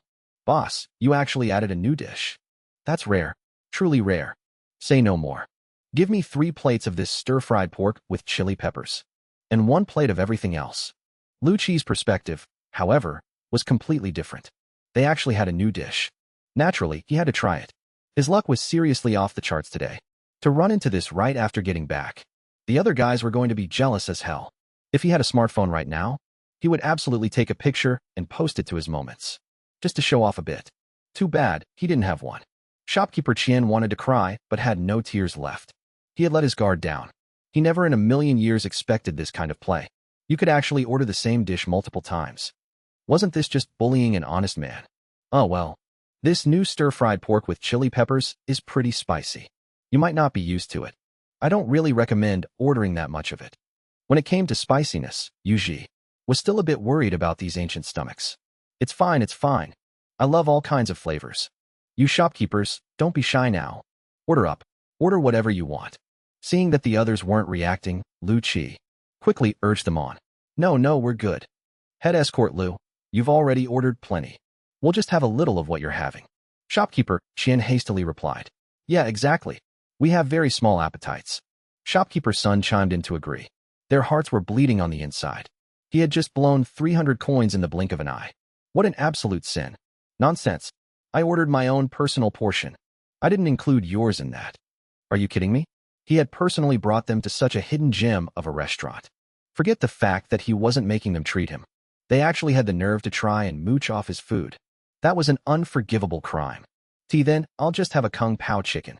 I'll take the twice-cooked pork. I'll have the stir-fried pork with chili peppers. I'll get the sweet and sour pork. Seeing that Lu Qi was actually getting annoyed, the wealthy merchants shuddered in fear, not daring to spout any more nonsense. They stingily ordered a few more dishes. With exactly 4 of them. It was 1 dish per person. They basically ordered everything on the menu. Guard Wang also picked out 3 dishes for himself. And just like that, a whole table of exactly 13 dishes was set. The wealthy merchants did the math. A single meal here actually cost half a tael of silver. Who knows what other hidden fees were waiting for them later. It would be one thing if this were some high-end restaurant in the capital. But this rundown dump? It was absurd. All right, please wait a moment. It was merely 13 dishes. 10 microwave master chefs got it done in just 2 rounds. Very quickly, 13 dishes were completely packed onto the table. An unparalleled aroma wafted through the air of the dining hall. Lu Qi hastily began wolfing down the food. Brothers, back when I was trading up north, I certainly didn't host guests in little dives like this. You guys know of the Manjiang restaurant, right? The food was served, and though it smelled amazing, the disgruntled shopkeepers couldn't bring themselves to eat. If they couldn't vent after getting ripped off, the frustration would eat them alive. They could swallow the loss, but they refused to be treated like complete suckers. They needed to make one thing clear to Lu Qi. We know you scammed us. We won't hold it against you this time. But don't even think about trying it again. Otherwise, things will get ugly for everyone. Shopkeeper Zhao, who had the biggest temper, took the lead. Oh, you mean the Manjiang restaurant by the Songjiang River? I've heard of it. It's incredibly famous. Shopkeeper Qian, quick on the uptake, immediately played along as the hype man. Exactly. Dining there is the epitome of sophistication. Shopkeeper Zhao eagerly kept the ball rolling. How sophisticated are we talking? Shopkeeper Qian continued setting him up. The food is exquisite. They serve the traditional 8 great bowls in a private VIP room, with dedicated servants waiting by the door. Oh, it's just fantastic. The wine is even better. And guess what? Shopkeeper Zhao was about to drop the punchline of their little act. What was it? Shopkeeper Qian asked right on cue. The whole meal only cost 300 copper coins. Shopkeeper Zhao threw a smug glance at Lu Qi, a place as famous as Manjiang restaurant, serving the 8 great bowls, and it only cost 300 coppers. Look at this rundown dump you brought us to. The service is non-existent, and the prices are extortionate. Unfortunately, Lu Qi was entirely focused on his food. He didn't pick up on their passive-aggressive hints at all. Manjiang restaurant is nothing. Have you heard of the Yellow Crane Tower? The one by the Yellow River. One of the most unrivaled restaurants in the entire country. The floors are covered in Persian carpets. Even the chamber pots are made of red sandalwood. And the food is absolutely sublime. Their Yellow River carp is as fresh as it gets. You sit right by the river, and they catch it and cook it right on the spot. And their pastries? Made by a former imperial chef from the palace. Their plating is immaculate, too. They use authentic blue and white porcelain from the imperial kilns. The wine they serve is superb. Top-tier drunken dreams. It's a shame the price is a bit steep. A full banquet, including the food, wine, and pastries, tallied all up, actually cost me over a tael of silver. It broke my damn heart. Seeing that Lu Chi wasn't reacting, shopkeeperly continued dropping hints. For a famous establishment like the Yellow Crane Tower, over a tael of silver is considered expensive. Does this tiny, rundown shack really need explaining? Yeah, it is a bit pricey. After shopkeeper Qian spoke, he also shifted his gaze toward Lu Chi. Brother Lu, what are they whispering about? Guard Wang had only ordered 3 dishes and had finished eating ages ago. Now he was staring longingly at Lu Chi's food. No idea. Pant. Shopkeepers, why aren't you eating? Lu Chi had his tongue hanging out, his face completely flushed. He was sweating bullets, panting like a dog. Spicy. It was way too damn spicy. He seemed to have overestimated his spice tolerance. But even though it was spicy, his body felt absolutely incredible. He felt completely revitalized. It's just that his tongue was numb from the heat and needed a break. Haha. Well, you see, we're Southerners. We have a bit of a custom back home. We have to drink soup before our meal. Seeing Lu Chi's flushed red face and bloodshot eyes, their desire to passive-aggressively lecture him instantly vanished. He looked absolutely terrifying. Was he pissed off by their remarks just now? Was he going to slaughter them right here and now? Right. A sip of soup before the meal keeps the stomach healed. We just can't eat without our soup. Shopkeeper Qian didn't dare hesitate, quickly stepping in to smooth things over. We don't know if the shop even has any. The female boss's menu had always been entirely up to her whims, based solely on what she felt like making. Lu Chi looked hesitantly toward the counter. He had never heard of anyone being allowed to order off menu here, but he had to admit, right now he really needed a bowl of soup himself. It was too spicy. The heat was becoming unbearable. I can do that. Does chicken soup work? As it happened, she was just listening to the shopkeepers bragging. She wanted to hear what other restaurants were like. If she ever wanted to make changes, she could learn a thing or two from them. And she happened to hear them asking for soup. Funny enough, she actually did have soup in the shop. Back when she used to do food delivery, she would always include a bowl of soup. But she later realized it was hard to package and easily spilled. Most importantly, a lot of people would use it to pad their orders. By abusing the platform's spend and save discounts, they'd force a 12 yuan meal all the way down to 6 yuan. Not only did she lose money, but she'd also get slapped with bad reviews. So naturally, she quit doing that and took soup off the menu entirely. Right now, in the shop, there were still a few unused, leftover pre-made soup packets. That works. That works perfectly. We're not picky. Lu Biao was so pissed his face turned beet red and the veins in his neck bulged. The shopkeepers didn't dare utter a word of complaint. They nodded hastily. Right, we'll wait. Yuji walked into the back kitchen. He rummaged through the fridge. Here it is. Concentrated chicken bouillon paste. He glanced at the packaging. The ratio of water to paste was 100-to-1. Basically, 1 spoonful made a whole pot of soup. He casually grabbed a medium-sized clay pot. He turned on the gas stove, and the flames roared to life. According to Jianghu legends, this kind of blue flame emitted by natural gas is known as yin fire. It's the best for nourishing yin and tonifying the kidneys. It's even more nourishing than the chicken soup itself. Gotta say, though, he rarely cooked here. Firing up the stove actually felt a bit weird. He filled the clay pot to the brim with water and added a scoop of the chicken broth concentrate. Then he tossed the rest back into the fridge. He gave it a stir with a spoon. He took a sip, and wouldn't you know it, it actually tasted exactly like real chicken soup. But he didn't dare drink too much of it. Yuji had always suspected that this broth was purely industrial flavoring. No matter how long you boil a real chicken, even if you boiled it down to nothing, there's no way you could get a 100:1 concentrate. So, this broth concentrate was highly suspicious. There was a 99% chance it was nothing but industrial additives. Pure artificial magic. He glanced at the ingredients. The main ingredient seemed to be chicken bone extract. As for the rest, a massive list of artificial flavorings. Pure, unadulterated food science. Whatever, he wasn't the one drinking it anyway. Who cares? The water boiled quickly. In less than 5 minutes. The pot was bubbling. Wait, no? More accurately, the chicken soup was ready in less than 5 minutes. He casually picked up the clay pot and walked toward the front. Actually, for the past few days, he'd had this nagging feeling. Like his physical strength had suddenly increased.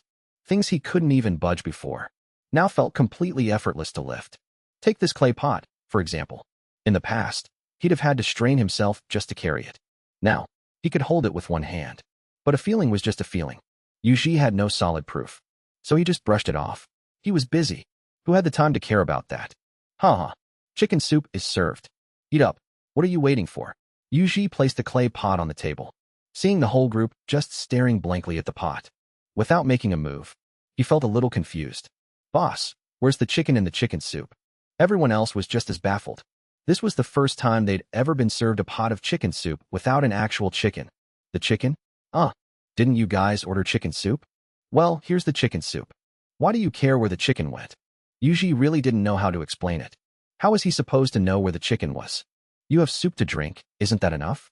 Why be so nitpicky? Right, let's just drink the soup. Come on, shopkeeper son, here's a bowl for you. Shopkeeper Li, shopkeeper Zhao, here's yours. Lu Biao, Wang Biao, these two are for you. Shopkeeper Qian hastily grabbed the ladle and scooped out a bowl for everyone. Inwardly, he couldn't help but marvel. Setting everything else aside, shopkeeper Yu's chicken soup was incredibly clean. There wasn't a single speck of bone or meat residue, unlike the chicken soup from other taverns, where you'd always find some gritty dregs at the bottom. I shall substitute wine with this chicken soup. To toast you two esteemed guards. Shopkeeper Qian raised his bowl and downed the hot broth in one massive gulp. The moment the soup hit his tongue, shopkeeper Qian's pupils dilated drastically. Something is wrong with this chicken soup. The flavor, it was terrifyingly savory. The second the broth grazed the tip of his tongue, boom, it was like a flavor bomb exploded in his mouth. A rich, warm, umami sensation sent a violent shudder through his entire body. Even the tiny hairs on his back stood up on end as the broth rolled over his tongue and down his throat. His entire body was enveloped in a comforting warmth. Mother of mercy, shopkeeper Yu, did you boil the very essence of the chicken out of its marrow? This flavor, I've never tasted anything so incredibly savory in my entire life. Shopkeeper Qian savored the aftertaste for a long, breathless moment, before finally snapping back to reality. This beat every single bowl of chicken soup he had drunk over the years. By a million miles. No, wait. If you took every bowl of soup he had tasted in his entire life and combined all their flavors together, it wouldn't even hold a candle to the soup in front of him. When he swallowed that mouthful, he felt as though a living, breathing chicken had manifested in his mouth. It enveloped his entire tongue, dancing elegantly across his taste buds. The sheer, unadulterated deliciousness was comparable to the divine nectar of the gods. It felt as if the very soul of the chicken had been fused into the broth. This was the absolute pinnacle of chicken soup. If you like it, just drink some more. Yuji was completely at a loss for words. It was literally just a mass-produced, artificial bouillon paste. How could it possibly compare to a freshly butchered, slow-simmered chicken? He had no idea what was wrong with the taste buds of the people in this world. It was like they had all lost their damn minds. Hey, old Qian, what the hell are you doing? Shopkeeper Zhao scowled, reaching under the table and violently poking shopkeeper Qian. Your acting is a bit over the top. Asterisk, how are we supposed to haggle with the boss later? Asterisk. Old Zhao? Hey, shopkeeper Zhao. Why do you keep poking me? We're trying to eat here. Cut it out. Stop it. Don't touch me. The boss made such a mind-blowing bowl of chicken soup, and instead of savoring every drop, you're down here wasting a masterpiece. Shopkeeper Qian was practically floating on cloud 9 from the broth. He completely forgot to hide his reaction and instantly aired out shopkeeper Zhao's little under-the-table kicks for everyone to hear. Old Zhao froze, his face flushing with absolute sheer embarrassment. Fine. You backstabber, Qian. We agreed to form a united front on the pricing. Let the Wei Yuan escort agency know that we're not easy to bully. What's the meaning of turning on us right now? Fine. You think it's delicious, right? Then don't ask me to pay for this meal. You can foot the bill all by yourself. Merchant Zhao also had a fiery temper. Seeing Merchant Qian acting like this, he instantly brought the hidden ugliness right out into the open. He originally thought Merchant Qian would back down, but who would have thought he'd shout, "If I have to pay, I'll pay. You think I'm a joke like you? I admire escort leader Lu from the bottom of my heart. Unlike you, he saved your life, and you don't even know how to be grateful. You bicker over pennies all day long and shrink back when things get tough. I, Qian, disdain associating with someone like you. Why don't you think about it? If it weren't for escort leader Lu's spear back then, you'd have lost your head. How could you still be sitting at this table eating? I'm putting my words out there right now. This meal is on me. But since it's coming out of my own pocket, don't even think about tasting these dishes. Merchant Qian was so intoxicated by the chicken soup that he completely lost his usual fawning attitude and actually started clashing head-on with Merchant Zhao. Good. Great. Qian, I really didn't peg you for this kind of person. Don't forget, we paid them. The Wei Yuan escort agency is just doing what they're paid for. Saving me was his duty. Even though Merchant Zhao's skin was as thick as a brick wall, he still felt a bit embarrassed at this moment. And don't you forget, I'm the one who hired the Wei Yuan escort agency. They only need to protect me, and that's enough. As for those useless goons you hired, they're pathetic. Merchant Qian ruthlessly fired back. Although they were traveling as a group, the money to hire the Wei Yuan escort agency was paid entirely by him. Grouping up with the others was merely to have strength in numbers. If he had known Lu Qi was this capable back then, there's no way in hell he'd travel with those guys. It only dragged down his status for nothing. Hey, let's all calm down. Say less, say less. We're all out here making a living together. There's no need to point fingers. Merchant's son, seeing the argument threatening his own interests, hurriedly stepped in to smooth things over. Yeah. Those are just words spoken in anger. As for this meal, how could we let Merchant Qian foot the bill alone? We'll split it. Definitely split it. Cool off and have some soup. Have a few more sips. If you don't drink it now, it'll get cold. Old Zhao, come on. Bottoms up with this bowl. Old Qian already finished his first as a toast. It wouldn't be right if we didn't follow suit, would it? Humph. Merchant Li also hastily stood up to mediate. At this point, Merchant Zhao's anger had subsided. He instantly realized he had misspoken, but asking him to apologize? He just couldn't swallow his pride. So, he took the out and drank a mouthful of the chicken soup. He wouldn't have known if he hadn't drunk it. But the moment he did, he was completely shocked. What the hell? Did I just accidentally swallow a whole chicken? Why is the chicken flavor in my mouth so rich? Well, what else do you have to say? Seeing Merchant Zhao drink the soup and fall completely silent, Merchant Qian instantly knew. Zhao must be feeling the exact same way he did. He couldn't help but feel a little smug. Old Qian, you should say less too. Merchant's son, worried the conflict would escalate, said rather anxiously. I'm sorry.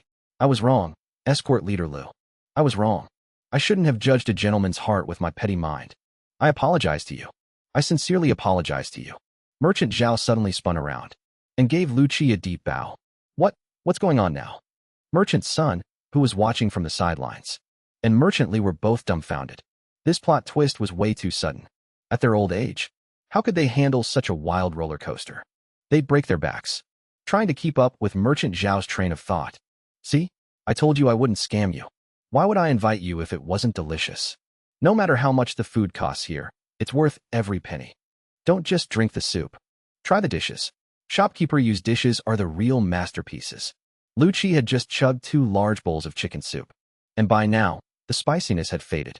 Seeing the looks on their faces, he knew. Here were 2 more souls conquered by the shopkeeper's culinary skills.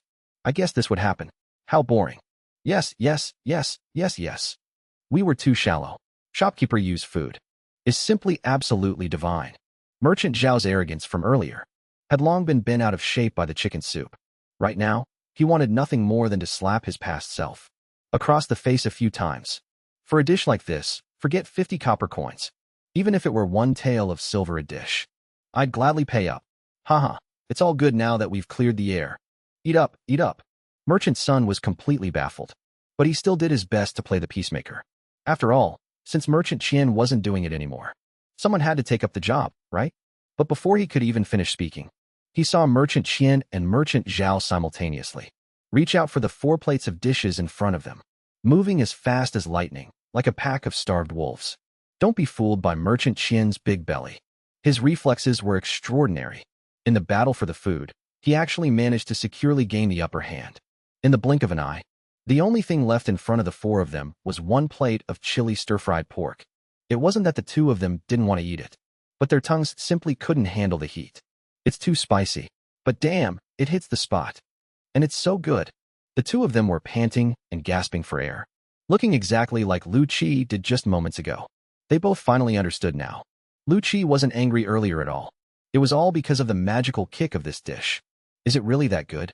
Merchant's son was also puzzled. and casually reached into the plate to pick up a shred of the remaining chili. But the intense stimulation of the chili was way more than a first-timer like him could handle. It was bearable, but just after a couple of chews, shopkeeper's son's face turned into a literal thermometer. A visible shade of red shot straight up from his neck to his forehead.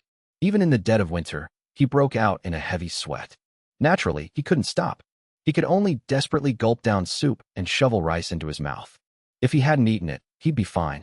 But the moment he took a bite, he ended up just like shopkeepers Qian and Zhao, swept up in a storm of pure deliciousness. Boss, we need more food. Right. Bring us more. More. Give me 10 plates of this. And 10 plates of that. And this one too. Actually, a little less of this one. 5 plates will do. No one knows who started it. But the 3 shopkeepers suddenly realized they could order seconds. So what were they waiting for? Naturally, they couldn't wait a single second more. Shopkeeper Lee originally wanted to say something. But after one mouthful of chicken soup, he was rendered completely speechless. Delicious. It was just too damn delicious. So good he nearly swallowed his own tongue. One meal. The group somehow kept eating for over 2 hours straight. They finally stopped, rubbing their round, stuffed bellies. Man, that hit the spot. Boss, the bill. Lu Qi patted his bulging stomach, feeling a bit nostalgic. It had been a while, but the boss's culinary skills hadn't faded one bit.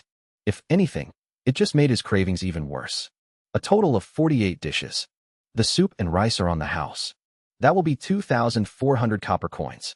So many people, and the whole meal only cost a little over 2 taels of silver. Doing the math, this really isn't as lucrative as making big bucks. Damn it, I really want to raise the prices. But, unless he hiked the prices up by tens or hundreds of times, it really wasn't going to make much of a difference. But with such a massive markup, even if people actually bought it, his stupid conscience wouldn't let him hear the end of it. Selling a $5 bag of processed pre-made food for hundreds or thousands. His conscience would literally ache. I only ordered 6 plates. Here's my 300 coins. The rest is on them. Lu Qi had already calculated his own share. Just a measly 300 coins. He could more than afford it. Hey, escort leader Lu. How could we possibly let you pay? I got it. Shopkeeper Qian hurriedly tried to stop Lu Qi. Shopkeeper Qian, we agreed before that you'd only cover daily travel expenses. The prices at this restaurant clearly exceed the scope of daily expenses. We'll pay our own way. All right, it's settled. You guys cover the rest. With that, Lu Qi tossed down the silver and bolted. These merchants were too petty. They'd never make it big in business. He had no intention of owing them any favors. Shopkeeper Qian looked helplessly at Escort Wang, the last escort remaining. Haha. Don't look at me. I do whatever the boss says. Escort Wang also threw down his money, greased his soles, and slipped away, leaving only the 4 shopkeepers staring at each other in dismay. Turns out, they had been judging a gentleman with the minds of petty men. After all that fuss, the escorts never even planned to let them pay in the first place. Instead, it was them, looking at the table completely packed, with over 40 empty plates. Their faces flushed bright red with shame. All their petty scheming along the journey had been for nothing. Hey, do you guys want a day's leftover rice? After settling the bill, Yuji suddenly realized he had quite a bit of leftover rice today. He really wasn't in the mood for fried rice lately. And since leftovers were just going to sit there, it's not like he could just throw it away. The rice? Oh, yes. Naturally, we'll take it. Could we also pack up the leftover soup? Shopkeeper Qian pointed to the table, where some soup remained in the clay pot. Don't misunderstand. It's not that it wasn't good. We just ate way too much. We literally couldn't fit another drop of soup. If any other inn tried to make them take home leftovers, they would naturally scoff at the idea. But Yuji's restaurant was different. Could you even call this leftovers? This was a heavenly feast. It just so happened a few people back at there and hadn't eaten yet. Might as well use this to score some favor. Those 2 scholars would surely remember their kindness, if they ever made it big in the future. Haha, this would count as the grace of a meal. In this dynasty, the social status of merchants wasn't very high. They were basically at the bottom rung of society. Of course, no matter how much the wealthy are belittled, their actual standing could never truly be that low. But the imperial laws were clear. All trades are lowly. Only scholarly pursuits are noble. As to whether scholars were truly noble, just look at the fate of poor scholars. If you can't even afford to eat, how noble could you really be? So take it all. Just remember to bring the pots back to me. Yuji said casually. He was going to throw it out anyway. If someone's willing to take out the trash for him, even better. As for serving overnight leftovers, They were already eating highly processed pre-made meals. That was pitiful enough. If he fed them overnight pre-made meals on top of that, would he even have a shred of humanity left? Even though overnight pre-made meals wouldn't spoil anyway.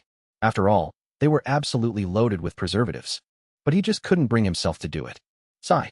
At the end of the day, I'm just too kind-hearted. After seeing off the shopkeepers, Yuji immediately shut the doors.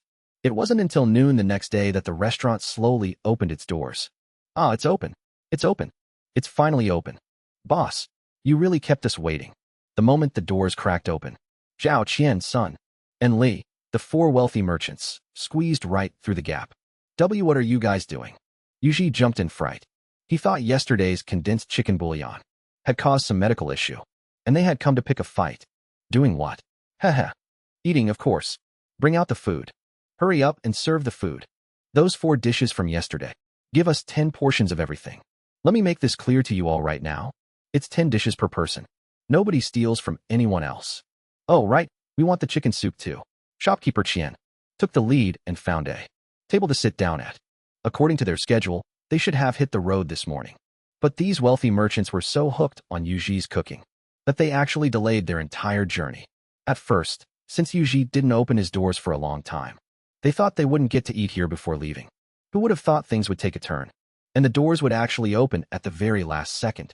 This made the group so ecstatic that they absolutely had to have a proper feast before taking off. Right. Nobody steals from anyone. That chicken soup from yesterday was out of this world. You guys have no idea. When I took a piss today, it literally smelled like chicken soup. Boss Zhao chimed in. You guys too? I thought I was the only one whose pee smelled like chicken soup. Shopkeeper's son found it bizarre too. When he took a leak early this morning, instead of the usual strong, foul stench, it was completely different. It actually had a rich, savory aroma of chicken soup. If he hadn't known it was his own pee, he almost would have been tempted to take a sip. Me too, man. Shopkeeper Yu's cooking is truly flawless. It's one thing for the taste to be phenomenal, but to actually have such miraculous effects. Calling it the work of an immortal wouldn't be an exaggeration. Old Lee never imagined that one day I'd be able to pee chicken soup.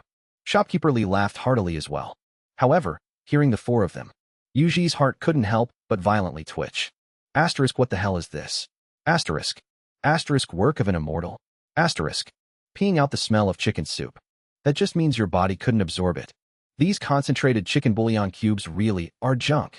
Pure, unadulterated artificial flavoring. The amount of chemicals in there is terrifying. You know, the human metabolism is highly efficient. It can digest and absorb almost anything. If a type of food is eaten as is, and excreted exactly the same way, that alone proves just how terrifying it is. I can only hope those manufacturers had at least a little bit of a conscience. Please don't tell me they made something that'll actually kill people. With 10 microwave chefs working simultaneously, all the dishes were served in just over 10 minutes. Shopkeeper Yu's cooking speed is as fast as ever, and the flavor of this chicken soup is even richer than yesterday's. His culinary skills have grown even more profound. Shopkeeper Qian took a sip of the soup and said with satisfaction, yes indeed.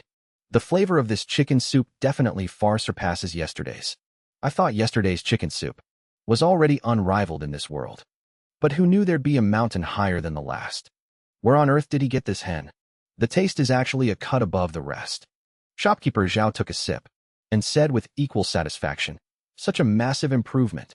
I just accidentally made my hand shake earlier and carelessly added an extra half scoop. Yuji was completely speechless. If we're going by their standards of evaluation, not only can I improve, I could improve 8, 9, or even 10 times over. If I wasn't being careful, I might as well just feed them the concentrated chicken bouillon cubes straight up. No water needed. I guarantee that after eating, their whole bodies will reek of chicken soup. They won't be able to wash it off for 10 days and 10 nights. Of course, these were things he could only silently say in his heart. The customer is always right. They can say whatever they want. As long as it doesn't kill them. Who cares? And you two are. Just as Yuji finished complaining inwardly, he turned around and caught a glimpse of 2 figures outside the door. They were 2 men dressed in long scholar's robes, washed so many times they had faded to white. Their faces were fair and tender, and their eyes revealed that unique, naive clarity, typical of inexperienced college students. One look and you knew they were scholars. Oh, Shopkeeper Yu. Let me introduce you. These two gentlemen came along with our convoy, Scholar Zhang and Scholar Liu. They are here to participate in the capital's autumn examination. Don't just look at their striking appearances. Their scholarly knowledge is even more astonishing, passing the local exams to become shoutsai at such a young age. They are bound to make a name for themselves this time and top the rankings. Never mind becoming a jiren. Even becoming a jinsher would be a walk in the park for them. Shopkeeper Qian was a true businessman indeed. He didn't hold back at all when it came to flattering others. As the saying goes, everyone lifts the bridal sedan. People love mutual flattery. He was throwing baskets upon baskets of praises at them. After all, words don't cost a dime. So it's Scholar Zhang and Scholar Li. Forgive my lack of manners. Yuji didn't have the typical reverence for scholars of this era. After all, in the era he came from, they had already implemented 9 years of compulsory education. You could say that educated people were a dime a dozen on the streets. But he still had to observe basic pleasantries. Ahem. We've come to bid farewell to you shopkeepers, Scholar Zhang said, looking a little embarrassed. You guys are leaving? Yuji found it a bit strange. No, we aren't leaving. It's the shopkeepers who are leaving. This place is quiet and secluded. We've decided to reside here temporarily and devote ourselves to our studies for a while. It won't be too late to head into the capital when the exam date gets closer. Scholar Zhang made it sound nice. But the truth was, they were simply broke. The cost of living in the capital was just too exorbitant. They couldn't afford it. They figured it was better to stay in this small town and live here for a while instead. Besides, it was only a day's journey to the capital anyway. There would be plenty of time to leave when the time came. In that case, I'll wish you both early success in topping the rankings. Oh, right, you two haven't eaten yet, have you? Why don't you come in and join us for a bite? Shopkeeper Qian invited hypocritically. In reality, of course, he didn't want them to accept. He was just being polite. As for the two of them staying behind, he didn't care. Now that they were already near the capital, the scholar's usefulness had already been fully exploited. The capital was teeming with talent. So naturally, unlike other places, there were no tax exemption policies for them there. Therefore, them leaving had zero impact on the merchants. Even if it really has an impact, I'll just grab another jiren off the streets. The capital lacks a lot of things, but it certainly doesn't lack people, let alone shoutsai, or jiren who only have academic titles but no official positions. Even 6th or 7th rank officials are a dime a dozen. If you throw a brick in the capital, when it lands, chances are it'll crush an official. So, the exploitation value of those two is already close to zero. No thanks. We just have some business with the innkeeper.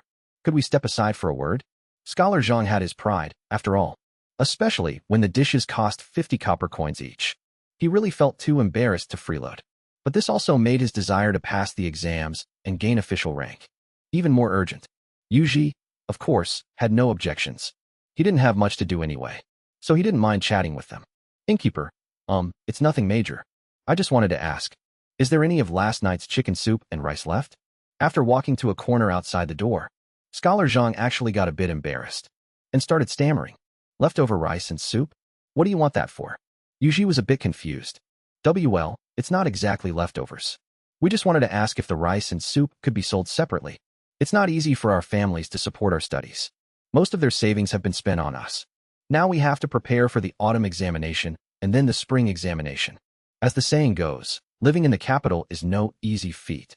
We figured there are still plenty of places we'll need to spend money later. So if it's possible. Scholar Zhang's face couldn't help but turn red as he spoke.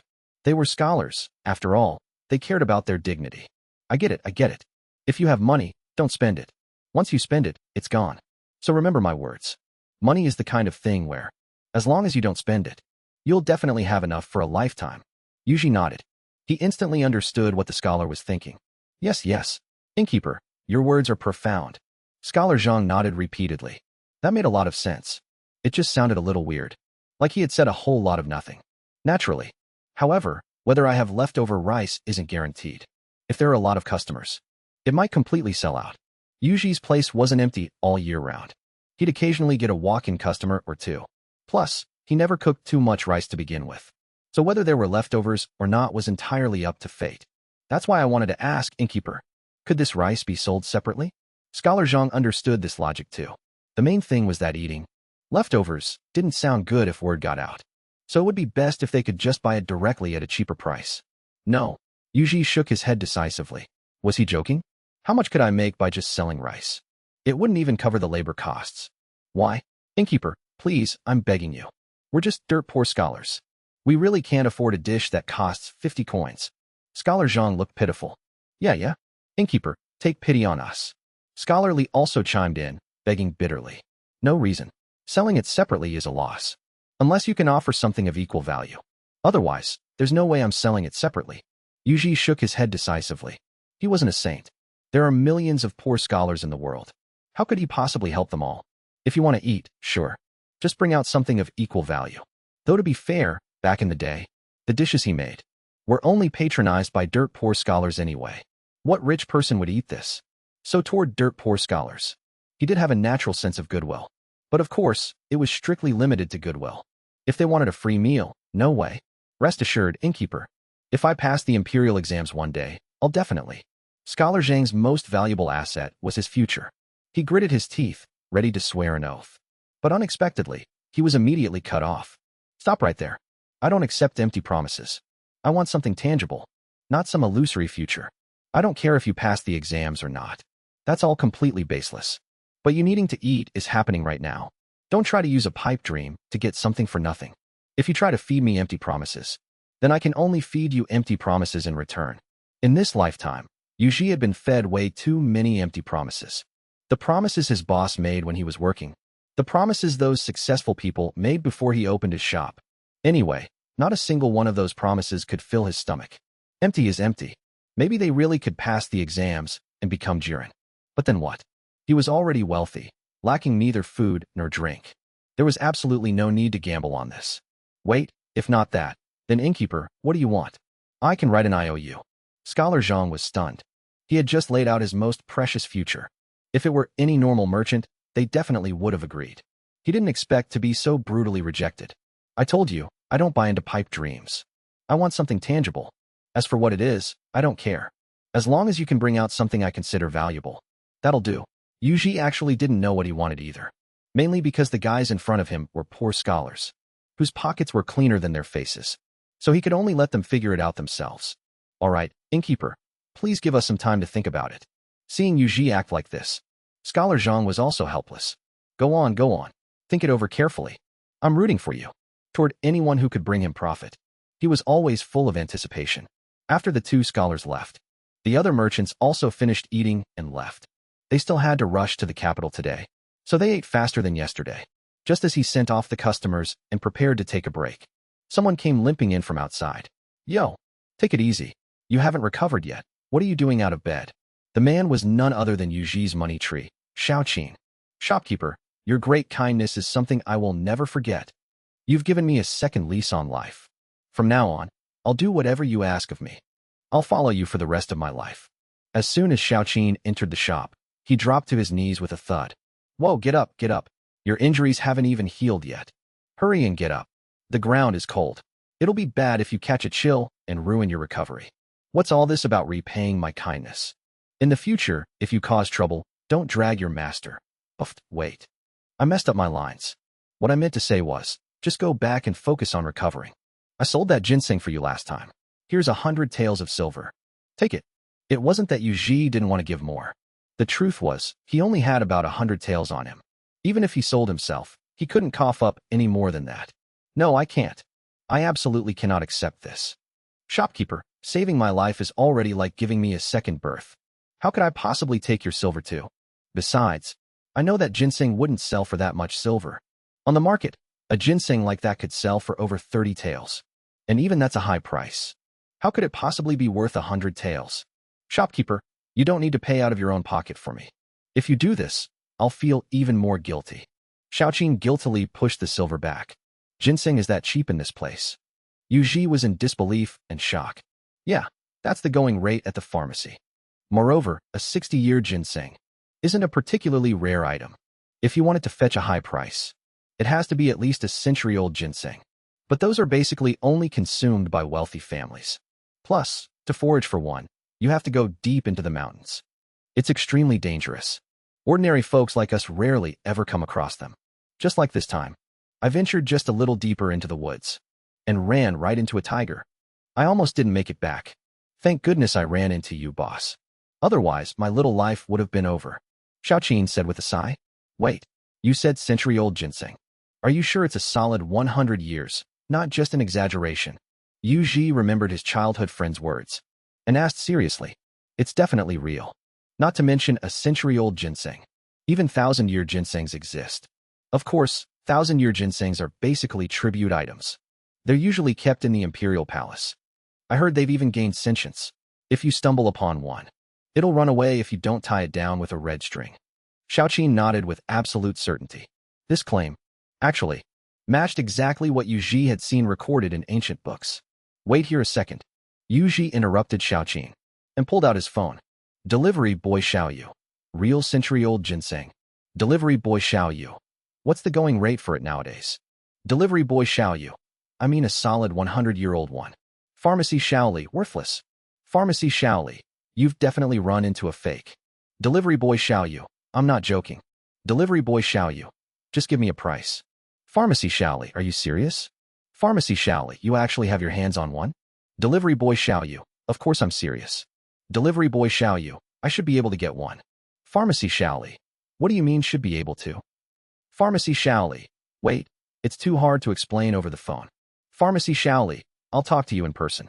Pharmacy Xiaoli. I'm heading to your place right now. Sit here for a bit. I have an urgent matter to attend to. If customers come in, just let them wait. If they want to eat, they can wait.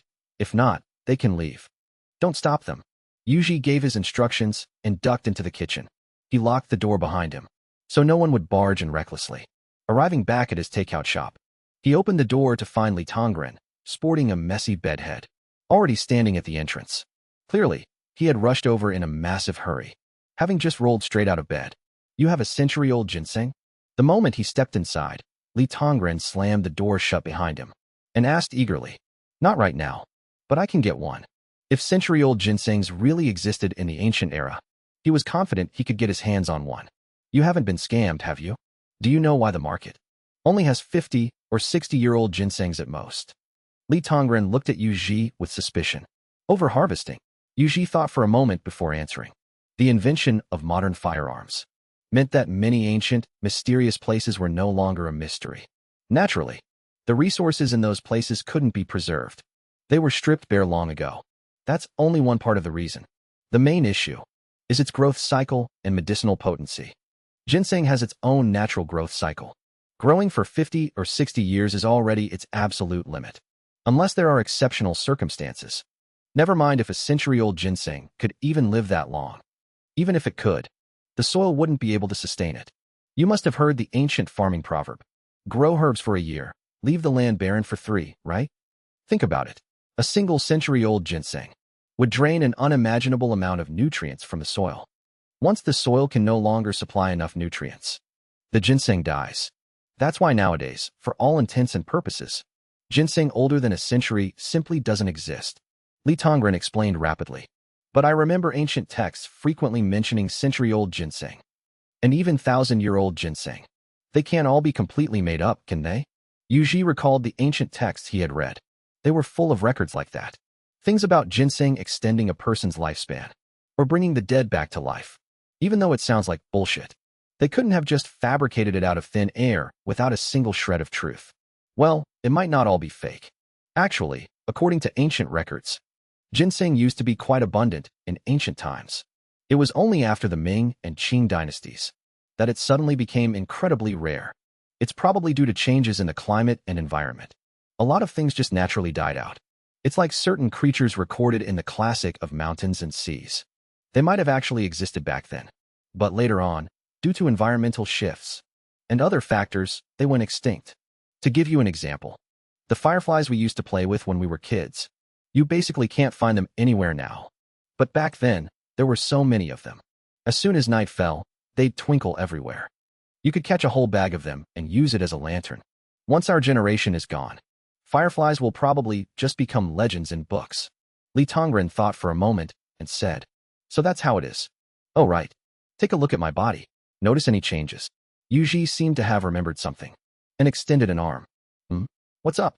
Been overdoing it lately? Feeling a bit weak? Need this genius doctor to nurse you back to health. Li Tongren joked with a cheeky grin. Screw you. Just look. Yu Ji rolled his eyes. Hmm. Pulse is strong and steady.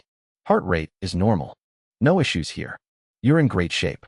Li Tongren seriously checked his pulse and gave Yuji's health a thumbs up. Are you sure? Then would you call this normal? Yuji suddenly leaped into the air, jumping 3 meters high, and literally touched the ceiling. Holy SH. Bro, what kind of supplements have you been taking lately? Don't tell me you've been eating wild ginseng like it's daily rice. With these physical stats, it's a damn shame you're not an athlete. Li Tongren stared at his childhood friend, absolutely dumbfounded. Cut the crap. Just tell me, do you still think there's nothing wrong with me? Honestly, these past few days, Yuji had been feeling that something was off with his body, even though he looked the same on the outside. Whether it was his strength or his other physical abilities, they had all improved leaps and bounds. At first, he just thought it was all in his head. But hearing Li Tongren say that today, it might not be that simple. If environmental changes could lead to the extinction of species, could they also create a new one? Martial artists were once active on the stage of history, until the invention of firearms. They seemingly vanished overnight, leaving behind only a bunch of frauds, making people nowadays stop believing that martial arts is even a real thing. But what if it did exist, and only disappeared because of changes in the environment? Check my pulse again. After witnessing Yuji's freakish ability with his own eyes, Li Tongren's eyes turned dead serious. This time, he gave Yuji a thorough, full-body examination. Yet, he still couldn't find anything abnormal. He was still the exact same guy. So how was he suddenly so different? Well, how is it? Yuji asked, full of expectation. How about you come with me to the hospital for a CT scan? Li Tongren asked thoughtfully, rubbing his chin. Forget it. It's nothing serious anyway. First, answer me this. If someone had a century-old wild ginseng, how much would it be worth? Yuji had no intention of going to a hospital right now. From the looks of it, there were still many secrets hidden in that ancient world. It was far more profound than just soaking in medicinal baths. As for value, if it's genuinely over a century old, then its research value far outweighs its practical use. It's hard to say exactly, but it could easily fetch at least 10 million. Li Tongren estimated. Only 10 million? Yuji was a little disappointed. People hype it up so much. And it's only 10 million. That's not even enough for a rich guy to buy a sports car. What did you expect? Science is so advanced these days. We've got all kinds of medicine, and plenty of ways to keep someone alive. Setting everything else aside, you shoot someone with a syringe of adrenaline, and even a dead man will jolt back to life. So the actual effect of ginseng is just, alright, you know? Not to mention, rare as they are, century-old ginseng isn't completely mythical. It's just that ordinary people never get to see it. But listen to me. If you actually find 1,000-year-old ginseng, you'd better save it for me. Li Tongren said seriously. Relax, I got you. Yuji nodded. Something like a century-old ginseng. Even if he really brought one back from the ancient world, he'd still need to find a buyer to fence it, wouldn't he? All right then. I'm heading out. I actually thought you had something crazy on you. Made me rush over before I even washed my hair. I'm going back to sleep. After sending Li Tongren off, Yuji returned to the shop. Xiaoqin had already started cleaning up the place. He had to admit, having not been here for so many days, the shop had really started to gather dust. But with her body having just barely recovered. Hey, stop. You haven't fully healed yet. What if your wounds get infected? Panicking, Yuji forced Xiaoqin to sit down on a chair. The dust was full of bacteria. He wasn't about to risk his golden goose getting hurt again. Boss, please don't stop me. I have nothing but my physical strength to repay you. It's all my fault. If I hadn't been so reckless, I wouldn't have been useless for so many days. Xiaoqin hung her head in guilt. No big deal, no big deal. The most important thing right now is that you rest and recover. Here, take this. It's the money from selling the ginseng last time. Yuji handed her 30 taels of silver. Since that was the market price on this side of the world, he wasn't going to give her too much and make her feel overwhelmed. I can't accept this. Boss, you saved my life. Xiaoqin frantically waved her hands. I'm giving it to you, so just take it. Didn't you say you'd follow me for the rest of your life? I'm not the kind of boss who mistreats his people. Besides, you earned this. Don't worry, your injuries just looked scary. Treating them didn't actually cost much. I've already deducted the medical expenses anyway. Yuji forcefully shoved the money into Xiaoqin's hands. Boss, I'll accept the money. But that means I really have to work now. Otherwise, if customers come in and see the place so filthy, what will happen if it ruins the shop's business? Xiaoqin naturally knew Yuji was only saying that to comfort her. She knew exactly how bad her injuries were. She had practically knocked on death's door, and the boss had forcibly dragged her back from the brink. It was a debt of gratitude she couldn't repay in several lifetimes. So, she struggled to get back on her feet to work. Listen to you. Just clean up the place. It's not like I absolutely need you for this. If you won't do it, plenty of others will. Oh, perfect. Scholar Zhang, scholarly. You too. Come over here and help me clean up. Do a good job, and I'll cover your meals for today. Yuji had just looked around and happened to see the two of them walking into the shop. He quickly called out to them. But the moment they heard this, the two scholars had completely different reactions. Are you serious? Scholar Zhang was overjoyed at the offer. A single dish in this shop cost 51. 3 meals a day would be at least 151. That was over 3 taels of silver a month. Where else could you find such a great deal? Boss, what is the meaning of this? I am a scholar. Scholarly, on the other hand, was furious. Of course I'm serious. I run a restaurant here. As long as you're willing to work, you'll never go hungry. Yuji gave Scholar Zhang a firm, confirming nod. I meant exactly what I said. Work and you eat. Of course, if you can provide some other kind of value. Yuji turned his head to address Scholarly. Naturally, I have other value to offer. I can work for you, but not this kind of menial, servant's labor. I can be your accountant. I'll handle your bookkeeping. However, I expect 3 good meals a day. No less than 3 dishes and 1 soup per meal. And there must be at least 1 meat dish. I can forego a salary, but you must provide me with lodging. Scholarly laid out his demands with an air of arrogance. He had already gone back and discussed this with Scholar Zhang. They definitely didn't have any money or valuables to offer. But that didn't matter. They had knowledge. They could easily trade their talents for meals, doing some writing, drawing, and accounting, without even asking for a wage. The boss would absolutely want them. That was exactly how they survived back in their village, charging money to write letters for people. And even then, it depended on their mood. Now that they were condescending to do this, scoring a few full meals should be a piece of cake. Sorry, I can do my own math. What are you standing around for? Hurry up and get to work. Do you want to eat or not? Yuji had absolutely no intention of hiring an accountant.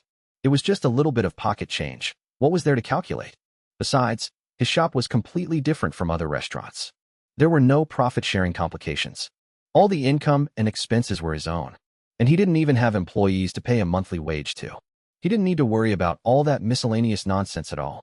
Most importantly, his real profit didn't come from the food. How much could he really make just selling dishes?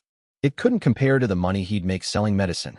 Right now, the biggest point of running this shop seemed to be earning some of this era's goods, collecting medicinal herbs from this dynasty. If the medicine here didn't actually have that effect, then opening the shop would feel pretty much pointless.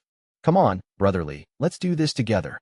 Scholar Zhang nimbly rolled up his sleeves and started working, not forgetting to tug at Scholarly. I won't do it. What are you doing? Stop that right now. Have you forgotten our status? We endured 10 years of bitter study to become scholars. How can we stoop to doing such menial chores for him?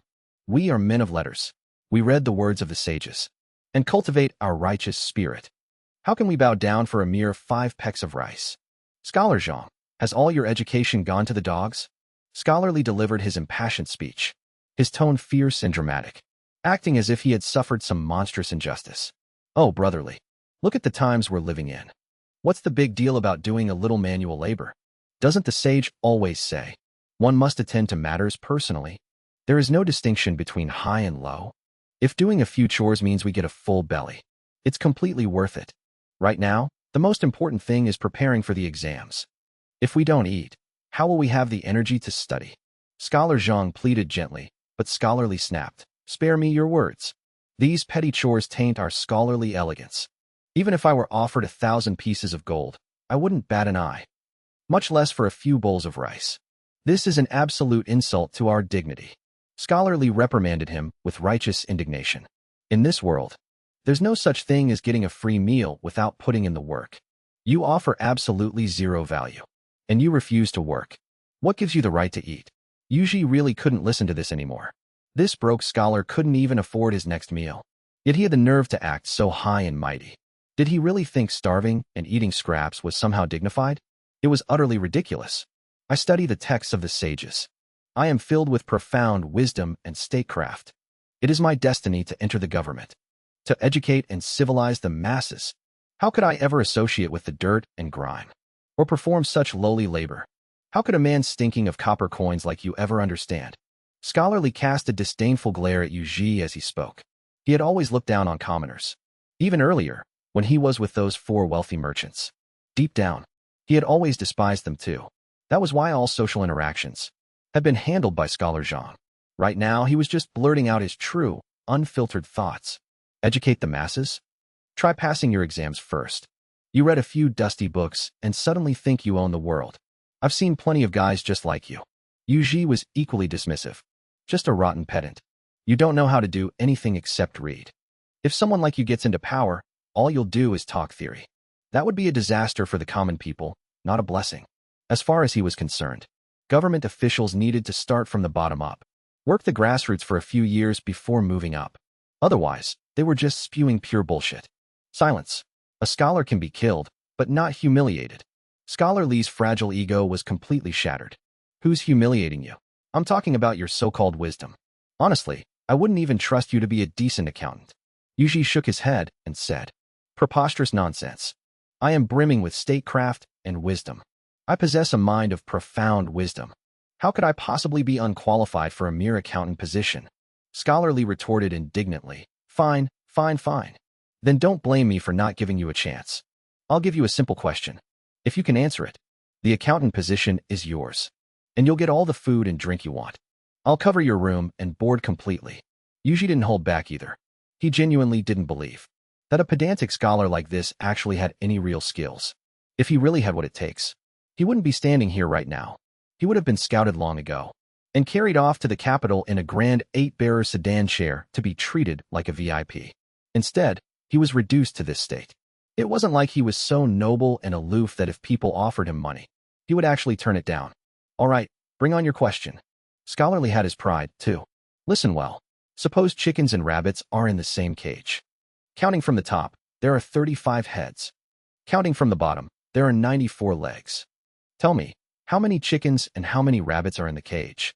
Yuji didn't waste any breath, going straight for the classic chickens and rabbits in a cage problem. This. Scholarly, who had been brimming with confidence just moments ago, now that the question was actually out there, started stammering and hemming and hawing. Meanwhile, Scholar Zhang, who was standing to the side, dipped his finger in a basin of water and began drawing calculations on the table. Soon, he looked up, brimming with confidence. Well, the time it takes to drink a cup of tea has already passed. Yuji waited a little longer, and seeing Scholarly still staring blankly, he couldn't help but urge him. What kind of nonsense is this? What kind of question is this? Chickens? Rabbits? How utterly vulgar. Scholar Lee's face flushed bright red as he finally blurted out an excuse. Didn't you want to be an accountant? You can't even solve a simple arithmetic problem. And you actually have the nerve to ask for the job? With skills like yours, could you even balance a ledger? Yuji rolled his eyes. With this level of ability, he wasn't even as smart as a middle schooler from his original world. Your question is pure nonsense. I bet even you don't know the answer yourself. Scholarly became smug again as he spoke. He absolutely refused to believe that a mere tavern owner could be smarter than him. What does it matter if I don't know? It's not like I'm the one applying to be the accountant. Scholar Zhang, I saw you tracing things out just now. I assume you have the answer by now. Yuji retorted nonchalantly, then turned to look at Scholar Zhang beside him. He was actually quite curious if this guy had any real skills. I've fortunately dabbled in this subject before. Using the foot-chopping method, you have the total number of legs for all the animals, and then subtract the number of heads. That gives you the number of rabbits. So the answer is 12 rabbits. And 23 chickens, Scholar Zhang smiled shyly. Oh, not bad at all. You've definitely got the chops to be an accountant. Tell you what, I'll give you another one. Chickens, rabbits, and ducks are in the same cage. There are 40 animals in total. There are 112 legs. The number of ducks is twice the number of chickens. Find the quantity of each animal. Yuji's interest was piqued, so he asked another question. This is much more complex. Forgive my ignorance, but I won't be able to calculate this so quickly. However, I do have a theory. Perhaps if I go back and think on it, I can solve this problem. I just never expected the shopkeeper to possess such profound knowledge. No wonder you look down on the likes of us. Scholar Zhang was straightforward. If he didn't know it, he admitted it. But this was perfectly normal. Every profession has its specialties. The fact that he understood some of it was already quite impressive. If he were really given the time to study it, He'd probably figure it out. Umph. What kind of great talent is he? He just knows some useless parlor tricks, that's all. If you're so capable, show us some real scholarly learning. Scholarly protested indignantly. Heh. Then pray tell, what exactly is real scholarly learning? Forget it, I'll just ask you straight up. What are you best at? Yuji couldn't be bothered to beat around the bush anymore. He held a literal cheat code in his hand. If he couldn't even put a lowly, pedantic scholar in his place, he might as well just drop dead. Humph. I am most skilled at matching couplets. I wonder if the shopkeeper dares to compete with me? Speaking of his area of expertise, Scholarly became smug once again. Sure, whatever. Is there anything in it for me? Yuji almost burst out laughing.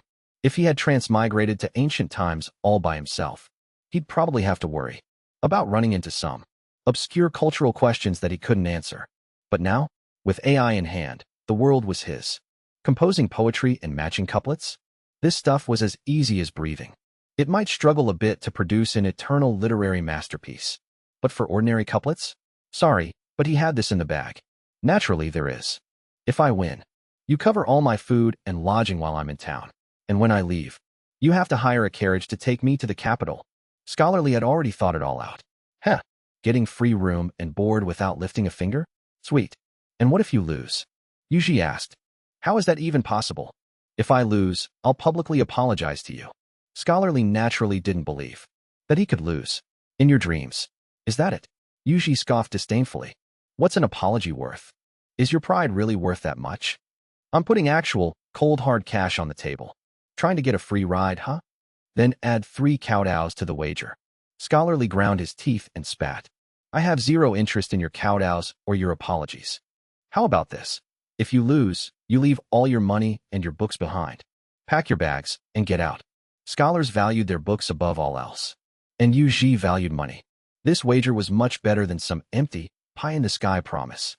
Fine, but I get to pose the first couplet. Scholarly gritted his teeth and said, Sure. Yuji didn't care. He had already opened the AI app on his phone and turned on the voice dictation mode. Listen closely, and don't say I'm bullying you. The first half is, the wind flips the pages, curling the book. Scholarly looked quite smug. This was a brilliant line he had agonized over for days. Before finally coming up with it, it had taken him over a full week just to think of the matching second half. He absolutely refused to believe that a lowly tavern owner could possibly match it. The moon illuminates the chilling edge of the brush. Yuji glanced at his phone and casually tossed out the line. Brilliant. Absolutely brilliant. The moonlight matches the cold night, just as the ink matches the sharp brush. Not only is the structure perfectly balanced, but the poetic imagery is even a cut above the rest. The boss is truly a genius. As the only spectator who actually understood the poetry, Scholar Zhang couldn't help but clap his hands in admiration. Why you? Don't get cocky. Let's see you match this one. Scanning the scrolls of ancient texts, Scholarly was in disbelief. It was one thing for the boss to actually match the couplet, but for him to do it without even stopping to think. He just tossed out the perfect counterline in seconds.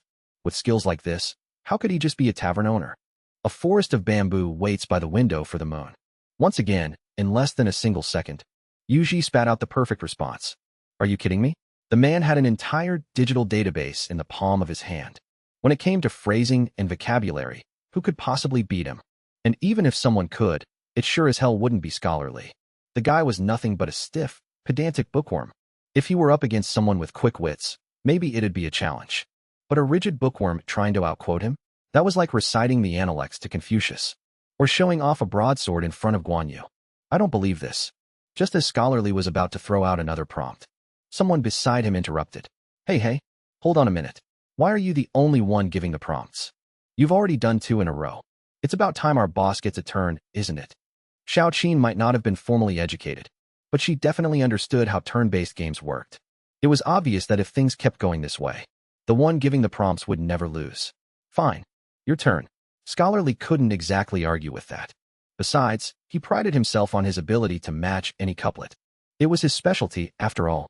Even if the tavern owner had answered surprisingly fast, he wasn't the least bit intimidated. All right, then I'll give you a prompt. Yuji said, if you can match it, I lose. But if you can't match it, I win this round outright. Let's not waste any more time. How about it?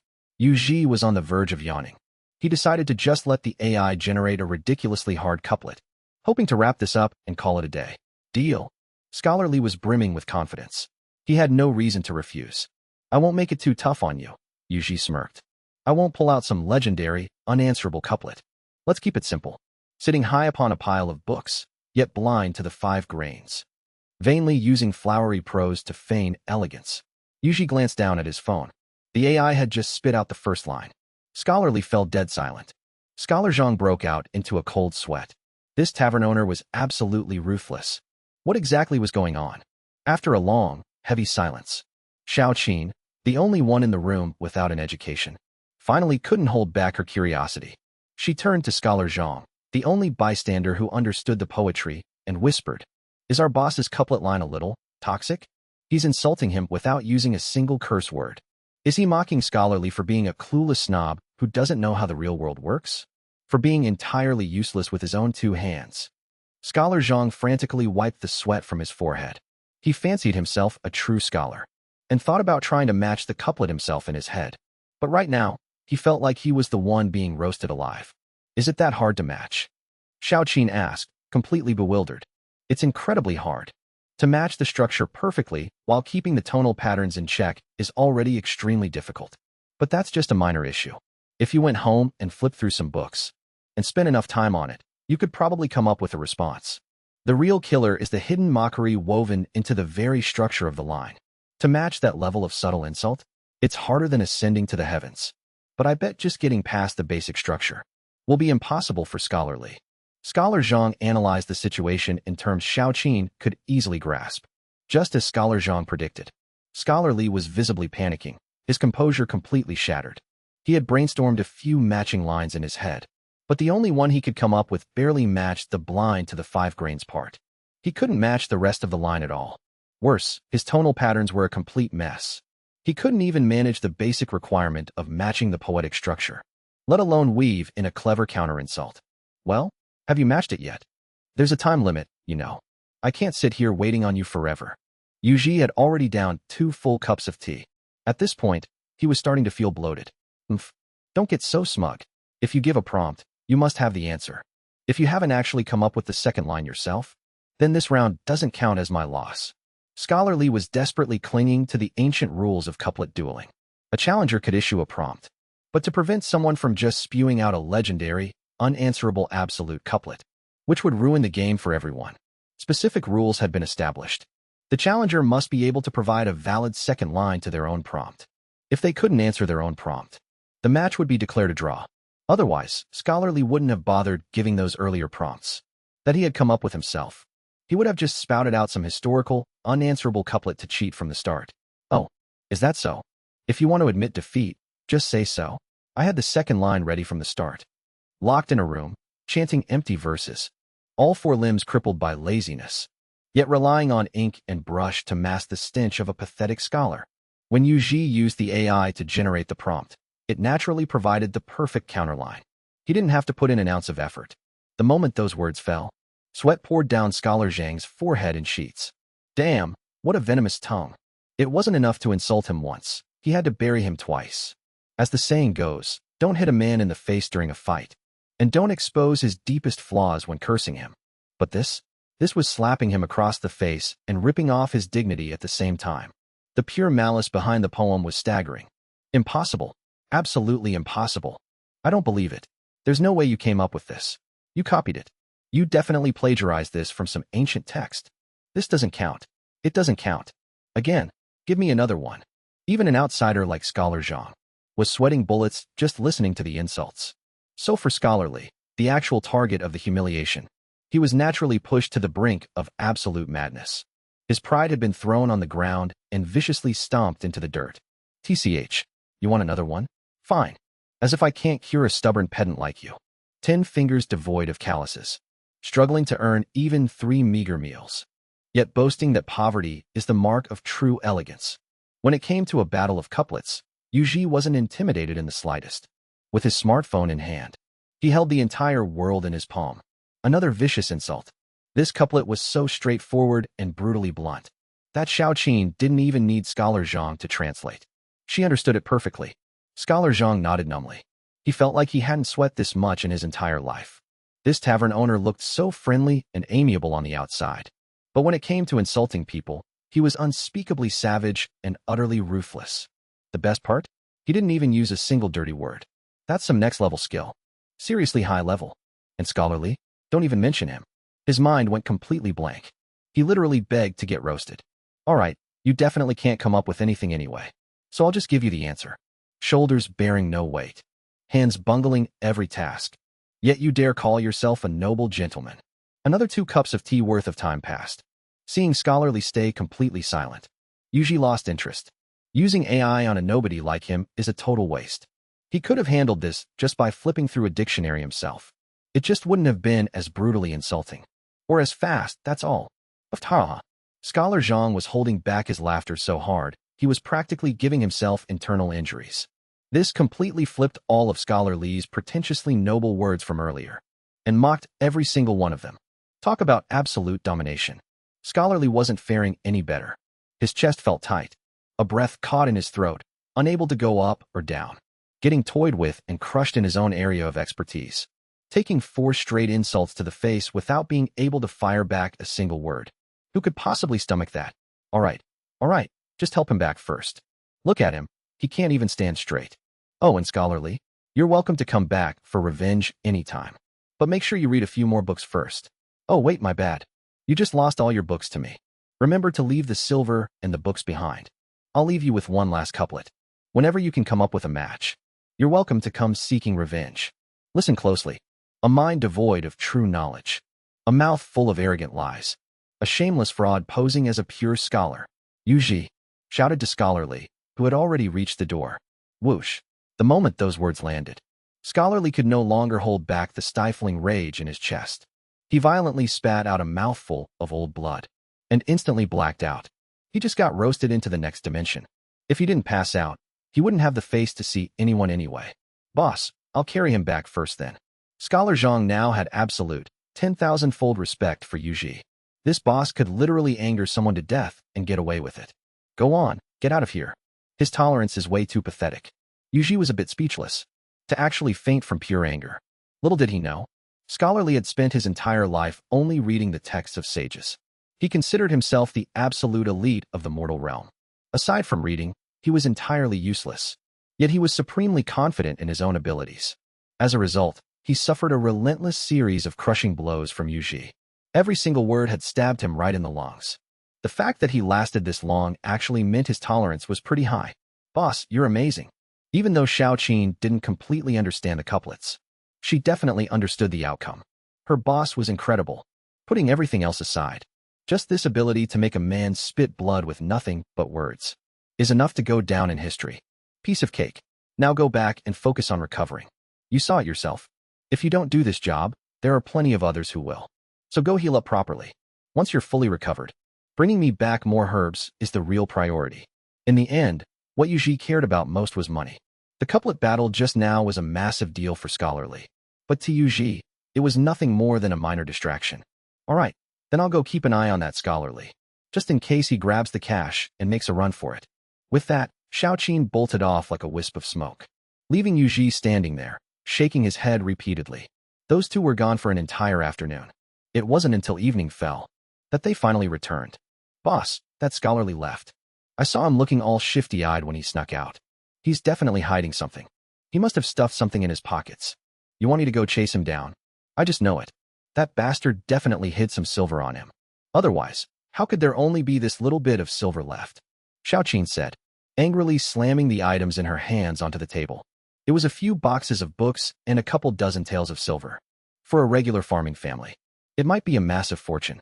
But for a scholar traveling to the capital for the imperial exams, he definitely had more money than this. It wouldn't be enough, nowhere near enough. Being away from home for so many months. Food, clothing, shelter, travel, what doesn't cost money? Not to mention visiting famous teachers and greasing palms to build connections. There's no way he didn't have at least a few hundred taels on him. Even Scholar Zhang had more money than this. The only reason they were trying to act so stingy wasn't because they were destitute. It was mainly to save up for their future prospects. Forget it. No need to push him to a dead end. If you completely cut off his means of survival, who knows what crazy things he might do in desperation? Yuji waved his hand dismissively. He was just a shopkeeper, not the living king of hell. Driving a man to his death over a bit of money was crossing the line. Boss, you still need to be careful. Li Dai is extremely petty and vindictive. Even though he left with his tail tucked between his legs this time, there's no way he's just going to swallow this insult. You have to watch out for his return. He'll definitely bring people back for revenge. Scholar Zhang, whose real name was Zhang Guan, and Scholar Li, named Li Dai, having traveled alongside this peer the entire way, Zhang Guan knew him better than anyone. He was genuinely worried for Yu Ji. Doesn't matter. If soldiers come, a general will stop them. If water comes, earth will block it. That's all there is to it. He wouldn't actually dare, in broad daylight, to bring a mob to smash up my shop, would he? Yu Ji picked up a book from the crate, flipping through it as he spoke casually. Well, he probably wouldn't go that far, but he will definitely try to win his pride back. Back when we were studying in our hometown, there was a society for couplet enthusiasts. It was filled with masters of the craft. Li Dai was a member, and his ranking wasn't low either. The other members in their society aren't much of a threat. But there's one person known as the king of couplets, named Dui Chuanchong. You need to be especially careful of him. His couplet skills are razor sharp. Every time he competes, he pisses people off so badly that smoke comes out of their ears. And he doesn't stop until they're nursing severe internal blockages. He's even made quite a few people spit blood from sheer anger. I suspect Li Dai will go back and beg him to come out of retirement just for this. Zhang Guan warned cautiously, observing Yu Ji's body from the side. Too bad he couldn't observe anything useful. The boss's mind clearly isn't even here. So, it seems he really wants to get in. Then why did you end up mixing with a guy like him? Yu Ji really didn't care much. So what if he was like the king of couplets? Making someone vomit blood from pure anger. Now that would be real skill. If he could actually anger someone into spitting blood, Yu Ji would admit defeat. He'd take any beating or punishment, even if he just matched couplets until the squad leader's brain short-circuited. He promised he'd be the first to surrender. If there really was a god-tier guy like that, he absolutely wouldn't humiliate himself by fighting him. But if not, then, sorry about that. The one spitting blood definitely won't be the boss here. Listen to you. There's a good saying. Better to offend a gentleman than to cross a petty man. Li Dai came right to my door asking me to travel with him. How could I refuse? Hanging out with a guy like that has zero benefits. But if I rejected him, who knows how he'd stab me in the back later? He might not be able to help you succeed, but he can definitely ruin your plans. I didn't help him this time, so he's probably holding a grudge against me now.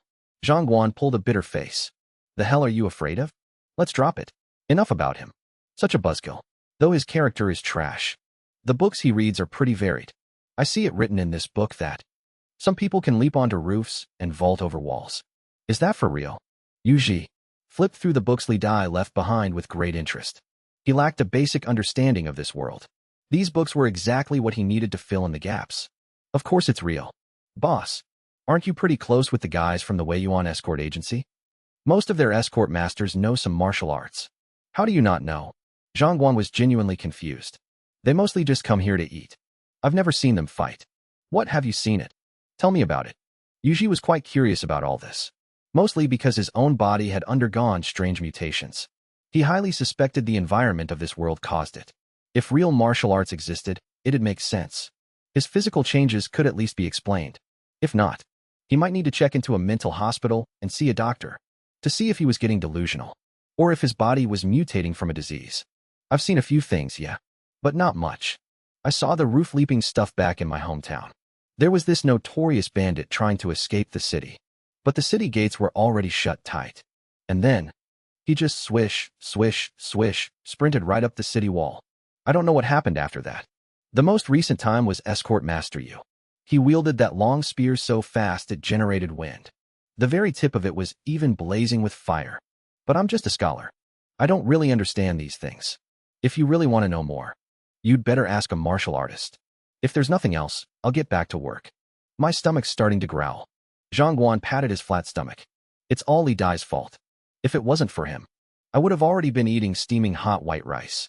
I wouldn't be starving like this. If you haven't eaten, eat first, then work. Wait here, I'll whip up a few dishes for you. Toward normal people, Yu Ji was actually quite friendly. Boss, I want to eat too. These past few days, eating nothing but the dishes those maidservants made. My taste buds are so bored I'm going crazy. Xiao Qin was heavily injured these past few days. It was exactly when he needed nutrition. How could Yu Ji dare to feed him junk food like pre-made meals? So he had the serving mates cook for him instead. The taste might be a bit lacking, but it was absolutely nutritious. 100% green, pollution-free organic food. Good for bodily recovery. No way, until your injuries heal. You absolutely cannot eat the food from the shop. It's getting late. Hurry back and rest. Careful not to tear your wounds open again. Yuji flatly refused. Yeah. Brother Xiaoqin, you can leave with peace of mind. Leave the shop to me. I promise I'll clean it spotless. Zhang Guan chimed in, urging him away. He was afraid that if Xiaoqin stayed any longer, he'd snatch his food bowl. Boss, you don't love me anymore. I'm no longer your favorite little errand boy, Xiaoqin said with a wronged expression. Get lost and stop being a smartass. You'll have plenty of work to do later. Yuji kicked him, amused and exasperated. Hee, then I'll head out first, boss. Xiaoqin wasn't mad at all. He turned and left. As for Zhang Guan, he finally got his wish and ate the pre-made meal he'd been dreaming of. In that moment, he became even more dead set on following Yuji. Otherwise, where else could he eat such delicious food? Yuji's thoughts began to drift. Right now, he wanted to find Wang Zhen to ask about the martial arts situation. He wondered when that guy would be back. What he didn't know was, the Wang Zhen he was thinking about so much was currently in deep trouble. Jiangnan, Yinshi Town. The Wei Yuan escort agency's convoy had already been stalled here for a week. How is it? Any news on old Master Wang? Inside the inn, Wang Zhen looked at his subordinate, who had just sprinted back from gathering intel. Got news. We got news. But it's not good news. After old Master Wang was defeated by that kid, he retreated toward Qinxiu Mountain. He's still recovering there right now. He asked me to pass a message to you, young master. That kid is dangerous. Be extremely careful. The subordinate reported while kneeling on one knee. Damn it, don't I already know that kid is hard to deal with? Why else would I look for him? Motherf asterisk Kerr. I pay him so much tribute every year. Money is completely useless when it actually counts. Wang Zhen slammed his hand on the table in a fit of rage. He shattered the solid mahogany table into pure dust. This escort mission down south was going perfectly fine at first. Who would have thought that right when we were about to deliver the goods, a bandit would suddenly block our path? This bandit isn't very old, but his martial arts are absolutely terrifying. To think that he, Wang Zhen, picked up a blade at 3 and began training in martial arts at 5. Yet he only managed to fight that guy to a draw. What a total humiliation. But even that isn't the worst part. We could have just taken a different route. But out of the 3 available paths, one is completely overrun with refugees. It's complete chaos over there. Word is someone's even organizing an uprising. If we go that way, whether we can protect the cargo is anyone's guess. The other route is a massive detour. We're already running close to the deadline. There's absolutely no time to take the long way around. As for that old man Wang, he used to be the local kingpin in these parts. We used to pay all our protection money to him, which guaranteed us a smooth and unimpeded journey. But now he's been beaten and chased off, replaced by some newcomer. All those past connections are completely useless now. I sent someone to find him, hoping to play both sides and join forces to drive this newcomer away. Who knew that old geezer would be so completely useless? He didn't even dare to risk his life. Unbelievable. All the stuff we gave him before went straight to the dogs. Young master, why don't we just force our way through? We have so many men, it's not like we're afraid of them. One of the escorts suggested. Bullshit. If we could force our way through, don't you think I would have done it already? I'd be fine on my own. I can hold them off. But we won't be able to protect the cargo. The goods don't belong to them. They wouldn't care if they got damaged. If they charged down, they could destroy the cargo in the crossfire. Can you guys guarantee the cargo's safety? Wang Zhen was at his wit's end. These escorts were utterly useless at the worst possible time, always coming up with the worst ideas. Then, how about we take the detour? Another escort timidly piped up. Detour? My ass. To the east, there's a rebel army just waiting to rob us blind to fund their troops. The western route adds at least a dozen days to the trip. Who knows what other disasters could happen along the way? Use your damn brains before you speak, will you? Wang Zhen was so speechless his head throbbed. We're just hungry cause we haven't eaten, right? How about this? Young master, take out those instant noodles. Once we eat, I guarantee we'll slaughter them. The escort who suggested it was practically drooling as he spoke. Those instant noodles were just too damn delicious. They didn't taste a bit worse than the dishes in a fancy restaurant. He had only tasted a single bite, but it was a heavenly revelation. It was just a pity that the young master guarded those things so fiercely. To this day, he had only ever gotten that one single bite of noodles. Eat, eat, eat. That's all you know how to do. Giving them to you pig brains would be worse than feeding them to the mountain bandits. At least if the bandit eats well, he might get happy enough to let us pass. Wait a minute. That actually might not be a bad idea. According to our intel, the mountain bandit boss is a massive foodie. If I use the instant noodles to negotiate with him, the more Wang Jin thought about it, the more viable the plan seemed. Those instant noodles were seriously too good. No normal person could resist them, especially someone obsessed with good food. I guarantee he'll be begging for more after one bite. He'll never forget the taste. No, young Master Wang, let me lead the brothers in one more charge. The instant noodles. The instant noodles absolutely cannot fall into the hands of those bandits. The escort clung to Wang Jun's thigh, weeping and wailing bitterly. Every pack of instant noodles eaten is one pack gone forever. They were already down to just over half a box. They didn't even have enough for themselves. And now he wanted to take them and bribe that pack of vicious, worthless thugs. There was no way in hell they'd agree to that. They didn't even dare to imagine. If the instant noodles were gone, what were they supposed to do on the trip back? Young master, I beg you to reconsider. Let us charge one more time. Yeah. Just let us eat one more bowl of noodles before we go. And we promise to slaughter those bandits until not a single piece of armor remains. Exactly. It's just a few bandits, isn't it? I refuse to believe it. There's no way we can't kill them. You can give them anything else. But absolutely not the instant noodles. Today we give them 5 packs. Tomorrow we give them 10 packs. Then we might get a single night of peaceful sleep. But upon waking, the bandit troops will have arrived again. However, the number of instant noodles is limited. Yet the desires of the bandits are insatiable. The rest of the men also fell to their knees, pleading, "Reconsider my ass. Don't you think I know that bribing bandits isn't a long-term solution? But what other choice do I have? And you're a meathead martial artist. Since when do you quote classical literature? All right, enough, stop kneeling and get up. I have my own reasons for this. We are an escort agency, not the Imperial Army. Eradicating bandits is not our damn job, okay? Even if I let you eat the instant noodles, and you slaughter every last bandit, what price will we have to pay? How many of you here will actually survive? If you die, sure, it's a heroic sacrifice. But what about your families? What happens when we run into this kind of trouble again? What happens to our cargo? Think about it, all of you." Wang Jun felt a deep sense of helplessness. They ran an escort agency. The most important thing wasn't fighting and killing. It was navigating social ties and human nature. If they really did what his subordinates were saying, and just killed everything in their path, they might as well have just joined the army. Why even bother escorting cargo? Since ancient times, when escorts transport goods, they never just slaughter their way from start to finish. It's all about paying respects to the local powers and smoothing out every single road, one by one. First, you show off the agency's strength. Then you pay a regular protection fee. I'm good, you're good, everybody's good. It wouldn't even be an exaggeration to call it collusion between escorts and bandits. Most escort agencies have dealings with bandits. Even bandits have to pick their targets carefully. If they just clashed head-on every single day, there wouldn't be many guys left in the bandit camps.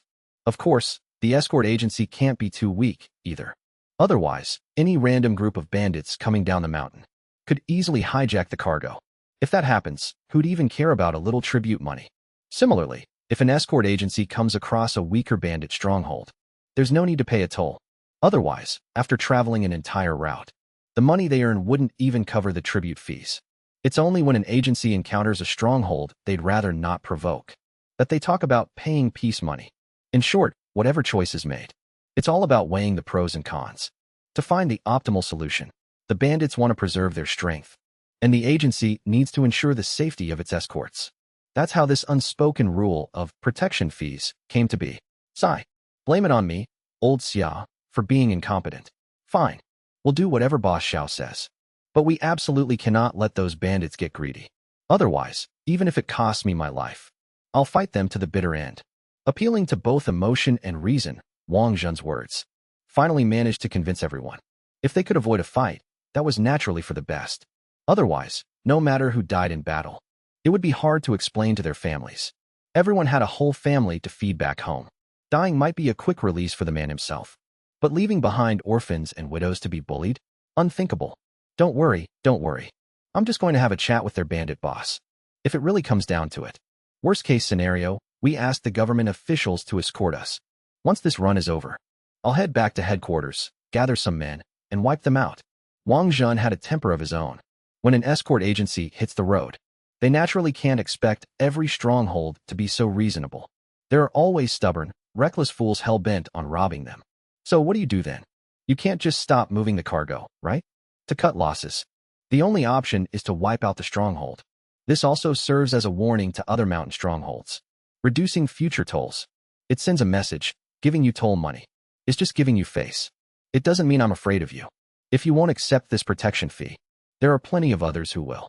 Of course, the prerequisite for pulling this off is that the escort agency itself must be incredibly strong.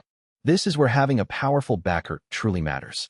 With more people and greater strength, if they say they'll wipe you out, consider yourself wiped out. That's the only way to ensure no one dares mess with you. If Wang Zhen were the only strong fighter they had, then they'd have no choice but to abandon this route. The martial world is extremely realistic. Without strength, who cares about your empty threats? We should avoid involving the government if we can. They're even more corrupt. If we call them in, this entire escort run will be for nothing. We might even end up taking a loss. Old Xia said in a deep voice, the military is even more corrupt than the bandits. It's a truly dark place. Therefore, escort agencies generally avoid dealing with the authorities. Of course, it's impossible to cut ties completely. Like I said, surviving the martial world is all about navigating relationships and social nuances. Don't worry, I know what I'm doing. Make a trip to Heavenly Wolf Mountain for me first. Hand them my formal greeting card. I'm inviting their boss for a private chat. No, wait. I should say, it's going to be a meeting of heroes over drinks. Meanwhile, things weren't exactly peaceful over at Heavenly Wolf Mountain either. Inside the assembly hall, a group of bandits had gathered. Leading them was a dark-skinned youth. Not a natural dark tone, but the deep tan of a student-athlete who spent all day out in the sun. Boss, that Wei-Yuan escort agency is nothing to mess with. How about we just let them pass? The second boss was a scholar. He excelled at gathering intelligence and formulating strategies.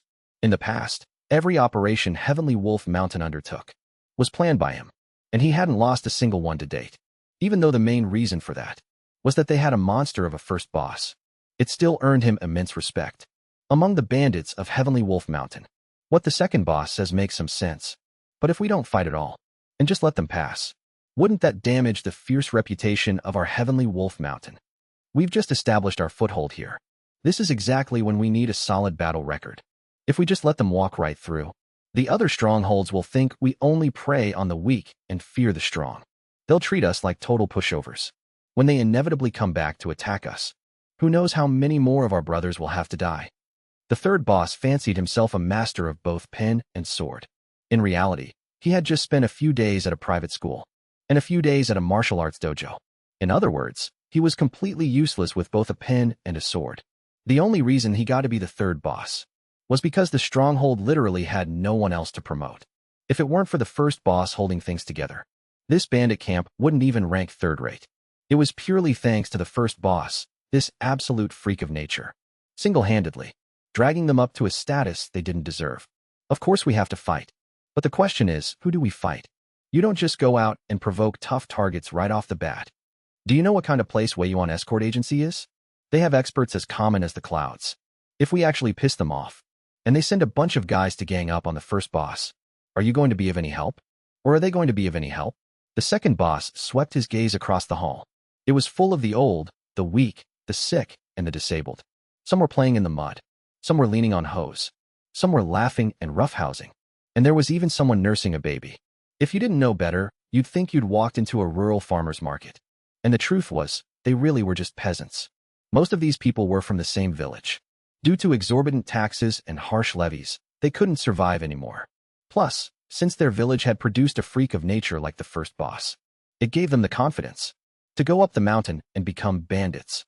As for killing people, aside from the first boss, everyone else only knew how to farm. They'd be terrified just seeing blood. How could they possibly dare to kill? This was exactly why the second boss was trying so hard to stop this. As for the third boss, he naturally saw the problem too. But his mindset was that once they established their dominance, we need to pull in the strong young guys from the other strongholds. That's the only way we can truly gain a firm foothold here. As for these fellow villagers, if they can just help out with the farming normally and clear a little good farmland, that's good enough. How can we ever count on them to rob an escort caravan? Anyway, everyone has their own ideas. The only thing we can all agree on is none of us take the folks down there seriously. Report. Weiyuan Escort Agency sent someone over with a gift. While the second boss and third boss were still locked in a heated argument, with no end in sight, a man suddenly ran into the hall from outside.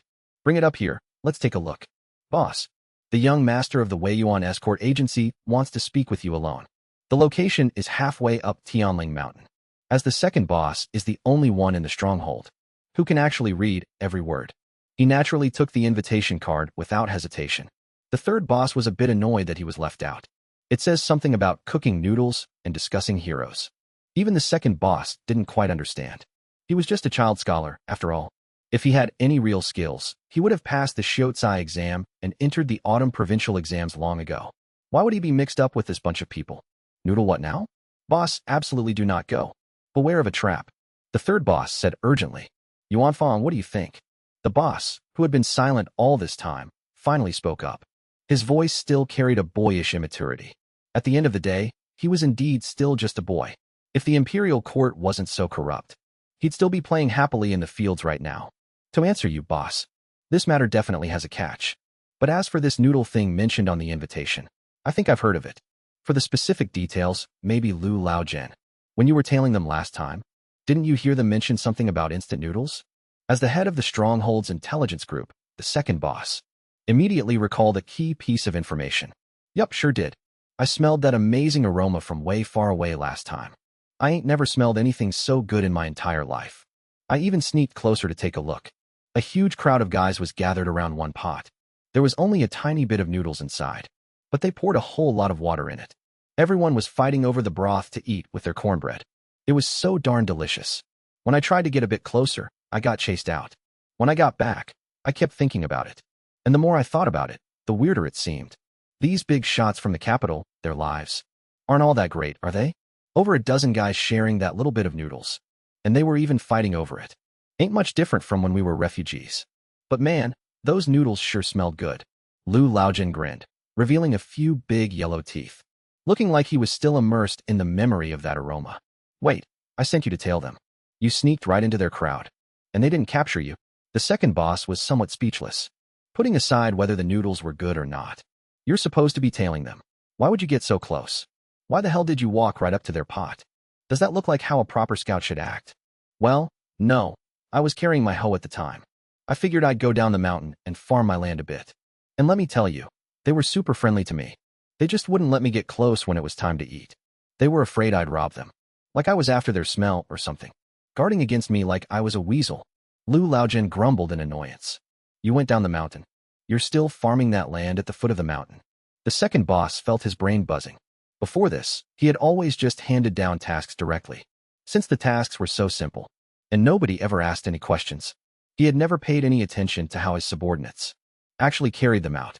And this is the result. Maybe this bandit stronghold should just go out of business. I can't carry this team. I just can't carry them. Yeah, it's a shame to let the land go to waste. That's my own land, you know. I didn't rent it. Why shouldn't I farm it? Lu Laojian replied matter-of-factly. Oh my god. Brother, we are bandits. Bandits. Do you understand? The second boss felt a rush of blood straight to his head, almost fainting from anger. I know. Ain't that why I came up the mountain with you guys? But it's still a shame to let the land go to waste. Lu Laojian nodded in understanding. What the hashtag $% at? The second boss slumped into his chair, utterly speechless. Are those noodles really that good? The boss ignored the others and walked straight up to Lu Laojian. Delicious. Absolutely delicious. Lu Laojian nodded vigorously. You didn't even eat any. How would you know if it's good? Someone retorted unconvinced. Never eaten pork, but you think I've never seen a pig run. You just had to see the way those guys were eating it to know. Besides, that aroma was overpowering. You could smell it from 2 or 3 miles away. How could it possibly taste bad? As Lu Laojin kept talking, shameful drool started leaking from the corner of his mouth. All right, I will go meet the Weiyuan Escort Agency. Tomorrow, I will attend the meeting on time, alone. Bringing this bunch from the stronghold makes no difference anyway. Having more people around would just tie my hands. Boss, you can't. The second boss shot up from his chair in a panic. Yeah, boss, you absolutely cannot. This is definitely a trap. The third boss also hurriedly tried to dissuade him. Say no more. My mind is made up. The next day, at the foot of Tianling Mountain. A group of people surrounded Wang Jun, the young master. It's perilous out there. Please, be extremely careful. And about those instant noodles, make sure you don't promise him too many. Otherwise, us brothers are going to be miserable on the way back. Young master, you must protect the instant noodles at all costs. The escort guards tightly clasped young master Wang's hands, looking incredibly reluctant. Yeah, exactly. Young master, how about you just treat him to one packet? Just as a token gesture. One packet is honestly a bit too stingy. How about this? Give him 2 packets. That should be enough to show our sincerity. No way, absolutely not. 2 packets? Are you crazy? I say we stick to 1 packet. If that bandit boss gets pissy, we'll just take him out. He wants to eat our instant noodles? Does he even deserve them? Yeah, right. You talk a big game. Why don't you go fight him then? If you ask me, we should just hold you down right now. We'll scrape together 3 packs of ramen and send them to their boss. I second that. Me too. A huge crowd gathered around Wang Jun, arguing heatedly. Their eyes were filled with pure reluctance. Not reluctance to let Wang Jun go, mind you, but pure, agonizing attachment to the instant noodles. All right, that's enough. Look at you guys, acting all cheap and petty. It's not like boss you disappeared off the face of the earth. If there's 1 box of ramen, there will obviously be a second. We just need to tighten our belts a little for this trip, that's all. Stop clinging to it. When we get back, I'll treat you all at Boss Yu's shop. We'll have a proper feast. Does that sound good to you? Wang Jun didn't know whether to laugh or cry. Seriously, what is wrong with these guys? We're just worried those bandits will get greedy. Young master, go on ahead. Don't worry about us. We'll hold the fort right here at the foot of the mountain. If things go south, just fire the signal flare. We'll charge up there in a heartbeat. Lao Xia rubbed his neck, looking a little embarrassed by the reprimand. Yeah, Boss Yu is still around, right? Even though instant ramen is hard to come by, if giving up a few packs means you can secure this trade route with them, sparing our brothers from unnecessary bloodshed is absolutely worth it. All right, shut it. Enough nonsense. Keep yapping, and it'll be pitch black before I even leave. Wang Jun adjusted the bundle of ramen strapped to his back, pulling it tight. With a powerful leap, he kicked off a tree branch and vanished into the forest. A few swift bounds later, he arrived at the designated meeting spot. The boss of Tianling Mountain wasn't here yet, but Wang Jun wasn't in a rush. He casually started a campfire right where he stood. He fetched some clean water, brought the pot to a rolling boil, and dumped the entire seasoning packet straight in. He even swished the empty packet around in the boiling water a few times, making absolutely sure not a single grain of seasoning was left behind in the plastic.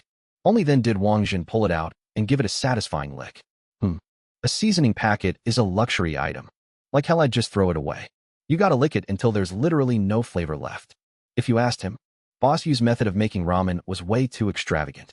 Taking something this insanely delicious and just soaking it in boiling water? Right inside the bag. If they ate like that on the road, how much ramen would they burn through? They wouldn't even make it out of the capital's borders before they ran out of bags to lick. After intense study and debate among the entire escort agency, they finally engineered the ultimate, most cost-effective ramen consumption strategy. And that was 1 pack of ramen for 1 massive pot of water. You put all the seasoning in, obviously. A huge, rich pot of beef-flavored broth. The aroma would waft wildly through the open wilderness. Even if the guys didn't get to eat the actual noodles, just smelling that heavenly scent was enough to wash down a few mouthfuls of dry rations. As for the lack of actual noodles, well, you just drink the broth. Everyone takes turns. Each person gets exactly 1 bowl of soup and munches on a couple of steamed buns. A sip of broth, a bite of bun. Man, life doesn't get any better than that. Just thinking about it makes my mouth water. Since you're already here, stop hiding. Get out here. These noodles only taste good when they've still got a bite to them. If there was one thing Boss Yu got right about eating ramen, the only piece of advice Wang Jun wholeheartedly agreed with was this. Ramen noodles must be eaten firm al dente. If you boil them too long, they fall apart when you pick them up. Not only do they turn into mush, but they lose all that beautiful, springy chewiness. It completely ruins the texture. That's exactly why Wang Jun had only been boiling the broth this whole time. He hadn't even touched the noodle block yet. Now that his guest had finally arrived, it was time to drop the noodles in. To treat this bandit boss to a meal, Wang Jun had truly spared no expense today. He was using a grand total of 2 whole ramen packs. Though, naturally, he only used the seasoning from 1 pack. He was taking the spare seasoning packet back to his brothers. That's enough to brew a whole second pot of soup. Pair that with some steamed buns. Absolutely heavenly. Perfect. Noodles are done. If you're scared I poisoned them, Watch this. I'll take the first bite. Seeing the bandit boss remain silent, Wang Zhen didn't waste any breath. He scooped half a bowl for himself, fishing the noodles straight from the boiling pot. That rich, savory broth coating those delightfully chewy, slippery noodles. The flavor could be summed up in 2 words: freaking awesome. Sure enough, after watching Wang Zhen take a bite, the bandit boss couldn't hold back anymore. The smell of these noodles was simply intoxicating. Amidst the swirling steam, the broth bubbled and simmered in the pot. The rich scent of beef mingled with the wheat aroma of the noodles, riding the steam straight into his nostrils. Just looking at it was enough to trigger a ferocious appetite. The bandit boss didn't even wait for Wang Zhen to serve him. He pulled out his own bowl and chopsticks, and scooped a massive heap of noodles straight into his bowl. He made sure to ladle a generous amount of that thick, savory broth over the top. As the amber broth coated the golden strands, the aroma violently intensified. The rich, robust beef flavor wrapped perfectly around the subtle sweetness of the wheat, spiked with the sharp, savory kick of green onions. The scent tyrannically dominated the entire forest. Slurp. The soup-soaked noodles were translucent and fiercely springy, sliding smoothly into his mouth. The bouncy, chewy texture instantly made his eyes light up. The clean fragrance of wheat mingling with the heavy, savory broth literally exploded on his tongue. The deep richness of the beef, the lingering warmth of the spices, and that absolute, perfect hit of umami. A symphony of flavors smashed together, layer upon layer, crashing over his taste buds wave after wave. In this freezing weather, it brought an unspeakable warmth to his very soul. The bandit boss was absolutely dumbfounded by a simple bowl of noodles. Growing up, he survived by begging for scraps. Forget eating a full meal. Just not starving to death was a luxury. When push came to shove, he'd hunt wild beasts in the mountains and tear into them raw. His mouth was always full of the stench of raw blood. For a guy who barely knew how to start a fire, seasoning was an alien concept entirely. So suddenly experiencing a food with such an explosive, complex flavor profile, it felt so surreal it was almost ridiculous. Compared to this bowl of ramen, all those wild dates and bitter roots he'd eaten over the years. Even the wild game he hunted tasted like absolute garbage in comparison. Damn, that's good. Hit me with another bowl.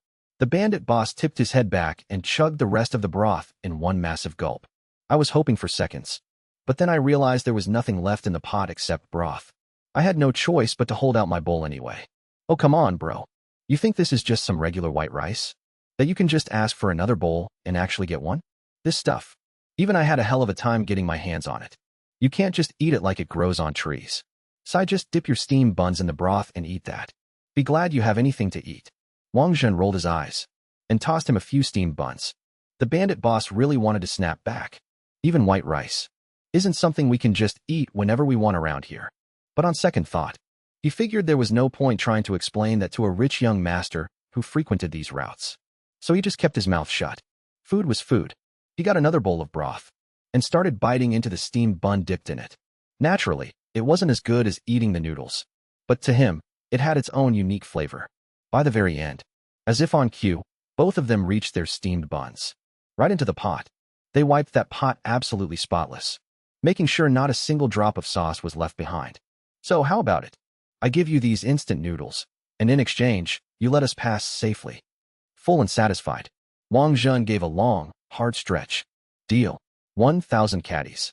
Savoring the lingering aftertaste in his mouth, the bandit boss casually threw out a number. Forget it then. Let's just fight. Wang Zhen turned his head and walked away. 1,000 caddies? He felt like with that kind of price, he could just go to the assassin rankings and hire the top 10 assassins in the world. Did this puny little bandit boss really think he was all that? 500, 300, 200, 100. Stop right there. We can negotiate. Watching Wang Zhen get further and further away, the bandit boss finally cracked. 1,000 caddies of grain was actually the starting price his second-in-command had told him to use before he came down the mountain. As the saying goes, ask for the sky, settle for the ground. If you start too low, you can't raise the price later. So he might as well ask for the moon. Of course, the absolute bottom line was 100 caddies of grain. But how could they have ever expected that instant noodles weren't normal rations at all, let alone 100 caddies? Wang Zhen might not even be able to fork over 50, 10 packs. And before you say anything, you've tasted these instant noodles yourself. You should know they aren't your average grub. I can confidently say that outside of me, You won't find this stuff anywhere else in the world. It took me a Herculean effort just to get my hands on it. You're more than welcome to send your men to verify that. Besides, I don't even have much of it myself. If I give it all to you, my own men will start a mutiny. So I can only give you 10 packs. Wang Zhen's words were a mix of truth and lies. Yu Ji had actually given him an entire large wooden crate. A solid 400 to 500 packs. If his escort carriages weren't meant for transporting goods in the first place, they wouldn't have even been able to fit it all. Of course, when divided among all the men in the entire escort agency, it really wasn't much to write home about. But he could say for certain that Yu Ji had only given these to him. So when it came to haggling over it, he was extremely confident. That's too little. I can't justify that to my men. The bandit boss was silent for a long moment before finally speaking. He wasn't like the second or third bosses. He had never been educated and had no idea how to negotiate. He could only rely on his instincts. Or rather, he had always relied on his gut feelings to get things done. Luckily, his instincts were usually dead on. 15, 20, 20, and not a single pack more. Wang Zhen gritted his teeth and bumped it up by a couple of tubs. 20 packs. That was half a month's worth of rations for the entire caravan. No deal. I need more. The bandit boss could sense that the man across from him was reaching his breaking point, but he still wanted to squeeze out a little more. This stuff was just way too delicious. 24 packs.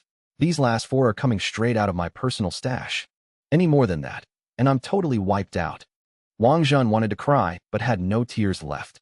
Those were his very own, exclusive private stash of instant noodles. The moment the word deal dropped, everyone let out a massive sigh of relief. The negotiations were settled, and the tension in the air immediately fizzled out. Well, they say you don't truly know someone until you fight them. Let's be friends. I'm Wang Zhen. What's your name? Wang Zhen actually had a lot of respect for this young bandit leader. To be evenly matched with him in strength at such a young age was incredible. Operating on the principle of leaving on good terms for the future, he still needed to build a good relationship with him. This way, his escort agency's route through here could continue smoothly. After all, this wasn't just a one-time business deal. Lang, the bandit boss, replied with a touch of arrogance. I gotta be honest, Brother Lang. You don't strike me as a wicked criminal. So how'd you end up in the mountains playing bandit? After dealing with him a few times, Wang Zhen felt that this Lang sitting across from him didn't seem like some heinous villain. He really couldn't understand why someone like him would be a bandit, especially considering his terrifying natural talent. And he was so young, too. His potential for growth was off the charts. If he could just recruit him into the escort agency, he would absolutely be an elite talent worth pouring all their resources into, instead of his current messy, cobbled-together fighting style. That was exactly the impression Lang gave him. He clearly had no formal martial arts training. He relied entirely on stealing techniques and inner chi methods he observed. He didn't know the exact situation, but just from his moves alone, you could clearly spot the inconsistencies. There were traces of old Master Wang's saber techniques, moves from the Flying 13 Claws, and even grappling arts used by government officials and guards.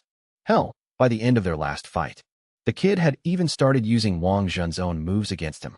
From all this, it was easy to guess that he didn't actually know any real martial arts. Every single move was something he had stolen while fighting other people. All in all, it was a chaotic, messy hodgepodge. And who could have guessed that this exact hodgepodge would somehow put him on equal footing with an expert like Wang Zhen? Was this what true talent looked like? Bandits rob people. Government soldiers extort grain and press gang people into service. We couldn't survive in the village. Robbing bandits lets us live. Lang's words were short and to the point. But that last sentence made Wang Zhen chuckle. What did he mean? Robbing bandits lets him live? Most likely, Master Wang sent his men down the mountain to pillage the village. But they were beaten back by Lang. And Lang took over the place while he was at it. I don't know if I should pity old Wang, or pity the village itself. So, do you plan on doing this forever? Have you ever thought about doing something else? Like joining my escort agency? I guarantee you'll get to eat stuff like this every meal. Or even things way more delicious than this. If I can rope in an expert like him, paying a heavy price is totally worth it. For the escort agency to grow, talent is exactly what we lack the most. Lang isn't a bad guy at heart, and he repays his debts. Most importantly, his natural talent is absolutely insane. He's definitely someone worth recruiting. Didn't you say instant noodles were incredibly precious? You lied to me. Lang's train of thought wasn't on Wang Zhen's wavelength at all. It went totally off the rails. They are precious, that's a fact. But the fact that we're willing To use such precious goods to recruit you. Doesn't that just show how sincere we are? You have no idea. That restaurant charges 50 yuan a dish. And it's insanely delicious. Too bad you can't get takeout. I only managed to get these. Because I'm on good terms with the boss. These instant noodles are the only thing you can take to go. If you come work for me, I'll take you to that restaurant and let you eat to your heart's content. Wang Zhen gestured wildly, painting a massive pie in the sky. This was a mandatory skill for any boss. And as the young master of the Wei Yuan escort agency, he had naturally mastered it. Where is this restaurant? Lang's priorities remained remarkably stable. Right next to Jincheng, in a place called Kohua Town. You still haven't answered if you want the job or not. Wang Zhen was getting a little annoyed. Talking to a guy like this was exhausting. They were completely talking past each other. Before, maybe. Now, I can't. If I leave, they won't survive. Lang's logic was actually crystal clear. But I still have to warn you. This mountain stronghold of yours won't last long. You're the only one with any real skills. The rest are just the old, the weak, and the sick. As soon as a larger group comes along, this place will fold like a house of cards. Wang Zhen actually felt a bit of empathy for him. If only the guards in our agency were all as capable as him, then we wouldn't have had to hand over 24 packs of instant noodles. We'll see. What Wang Zhen said, Lang already knew perfectly well. He might not talk much, but he wasn't an idiot. He was just riding a tiger and couldn't get off. He really had no other choice. He was essentially stuck here. Since that's the case, I'll be taking my leave. When people don't see eye to eye, even half a sentence is too much. The two had merely met by chance. Everything that needed to be said had been said. Dragging it out any further would just be awkward. Wang Zhen understood the wisdom of knowing when to stop. After coming down the mountain, the guards of the Wei Yuan escort agency were still waiting at the bottom. How did it go? Seeing Wang Zhen return completely unscathed, the guards hastily bombarded him with questions. It's settled. Wang Zhen nodded. That's great. What was the price? Clearly, everyone was far more concerned about the toll. 24 packs of instant noodles. Wang Zhen replied, sounding a bit helpless. It wasn't that he didn't want to lie about it, but everyone knew exactly how many packs they had left. He couldn't just make them disappear without an explanation. Besides, someone had to actually deliver the noodles up there, right? So it was better to just come clean from the start. This is an outrage. Let's fight them to the death. Young master, give those 24 packs to me. I'll go up there right now and take that bastard down with me. Bullshit, Zhang Laolu.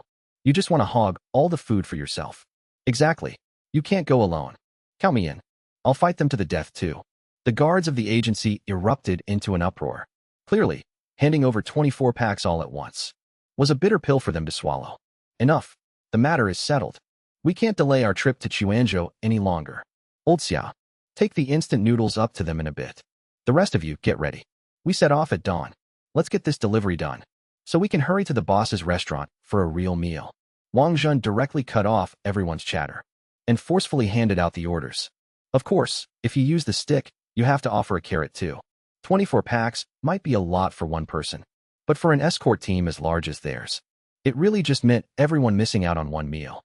If they pushed hard on the road and shortened their travel time, everything would be fine once they reached the capital. So the top priority now was to haul ass. As for Tianlang Mountain, it was even simpler. Lang never needed anyone's permission to do things. So the villagers just listened to the result and left it at that. It had nothing to do with them anyway. The fact that the Wei Yuan escort agency and Tianlang Mountain didn't break into an all-out war actually left. Everyone paying attention to this completely shocked. Everyone assumed the two sides would tear each other apart, so they could reap the fisherman's reward. But who would have thought? The whole thing was resolved so peacefully. This sudden turn of events made the other factions very anxious. Ever since Master Wang of Wangyao Mountain was beaten back by Lang, he had been hiding out here, nursing his wounds. But Wangyao Mountain was situated in the middle of nowhere. It couldn't even compare to Tianlang Mountain. That place overlooked the main trade route. The profits went without saying. But in this godforsaken wasteland, forget collecting protection money. There wasn't even a ghost in sight. He originally figured the Wei Yuan escort agency would help him kill that wolf brat. Then he could take back Tianlang Mountain without lifting a finger. He never expected the two sides to actually shake hands and make peace.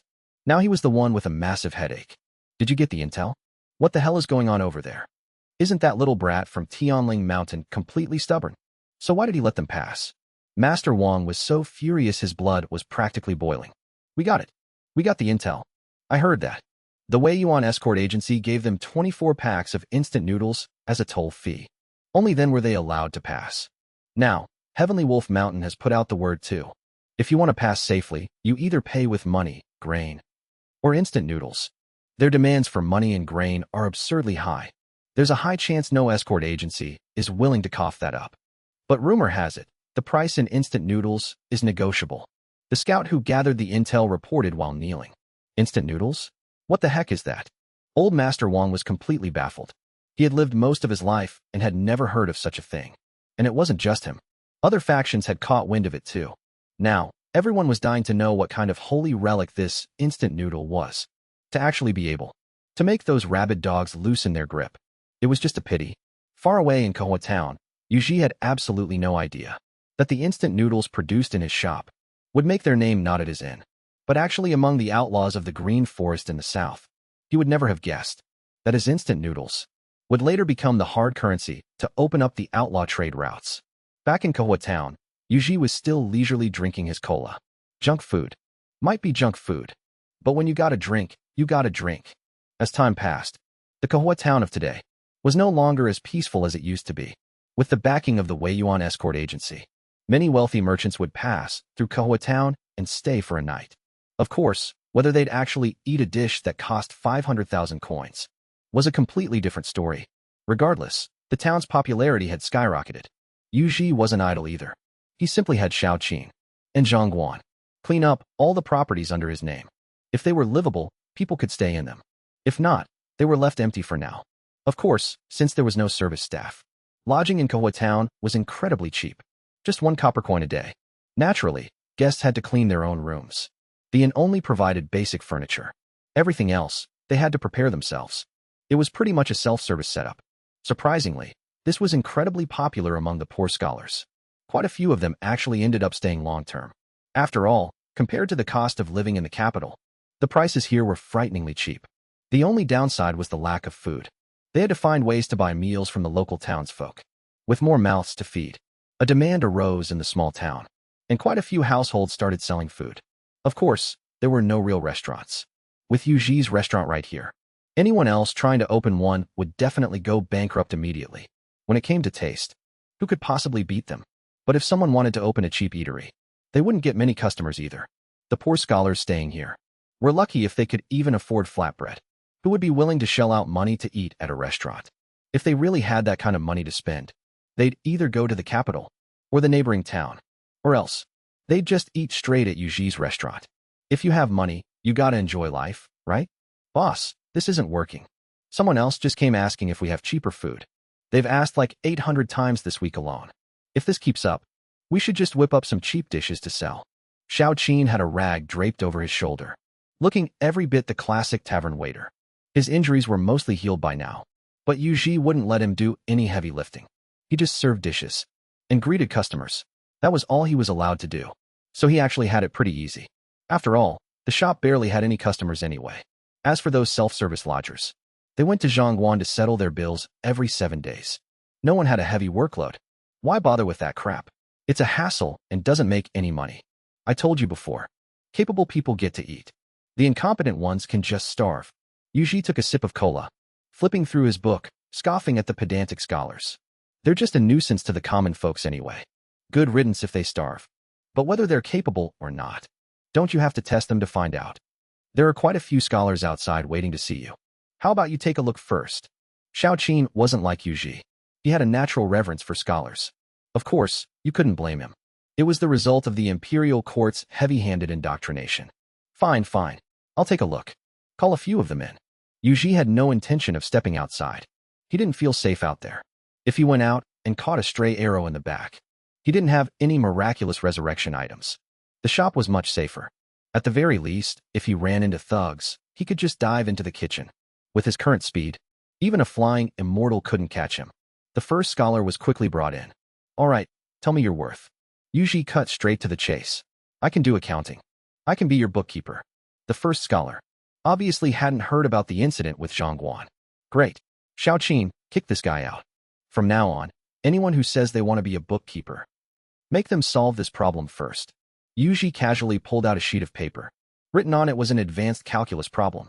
If someone could actually solve it, he really wouldn't mind having an extra bookkeeper. But if they couldn't, sure enough, after the math problem was posted outside, half the scholars in the crowd immediately vanished. Even the first scholar scurried away with his tail between his legs. The second scholar quickly walked in. I have good penmanship. I can help write letters for people. This second scholar was even worse than the first. Thanks, but I can write myself. Xiaoqin, stop letting these useless guys in from now on. Yuji said dismissively. Who cares about writing letters? Does he really think this is some backwater village? I can write poetry. I can help you write love poems to pick up girls, boss. The third scholar walked right in after him. No need. I can write those myself. Besides, I have no intention of picking up girls.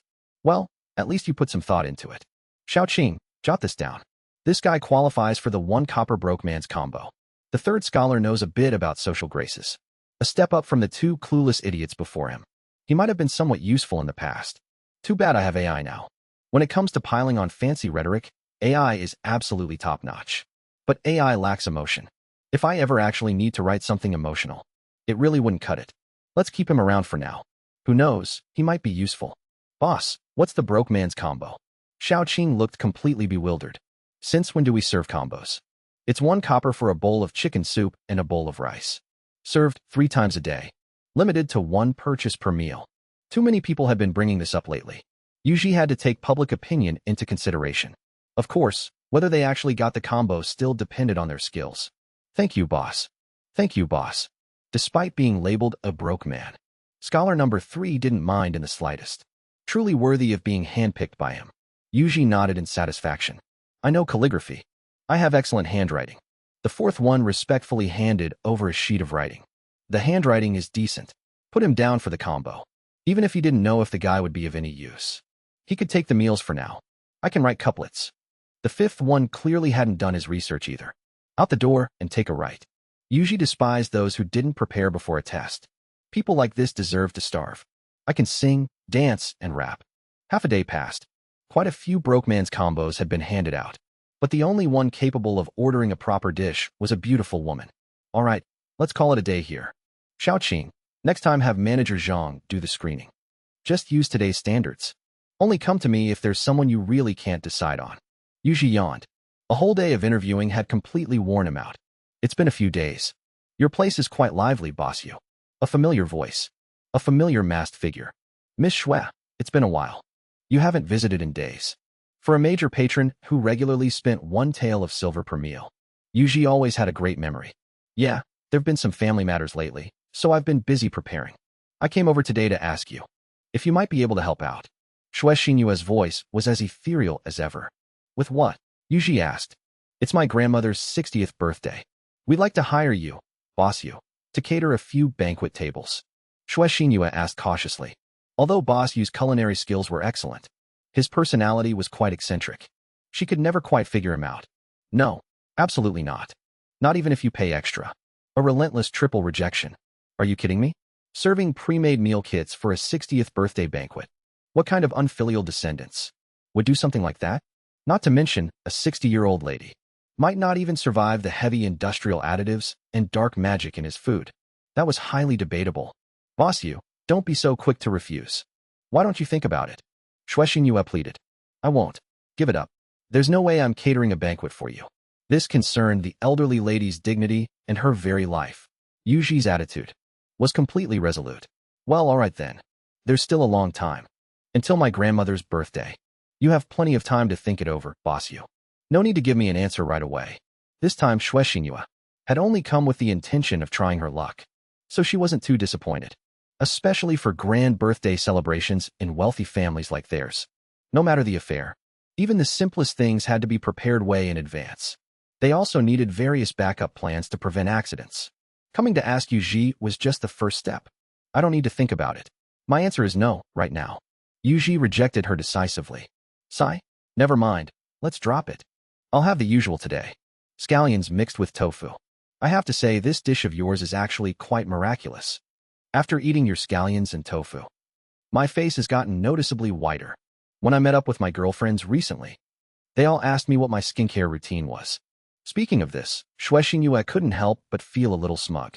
For these ladies from rich families, There wasn't much else to do for fun. Sometimes, just competing over who had the better complexion was enough to keep them satisfied for a long time. Of course, my scallions and tofu are. Wait, what did you just say? Yuji was about to brag. But then it hit him. What kind of tofu makes you visibly whiter after eating it? Isn't that just straight-up poison? Hey, boss you. Haven't you noticed that my lady's face is a lot whiter than when she first started coming here? Just look at her cheeks.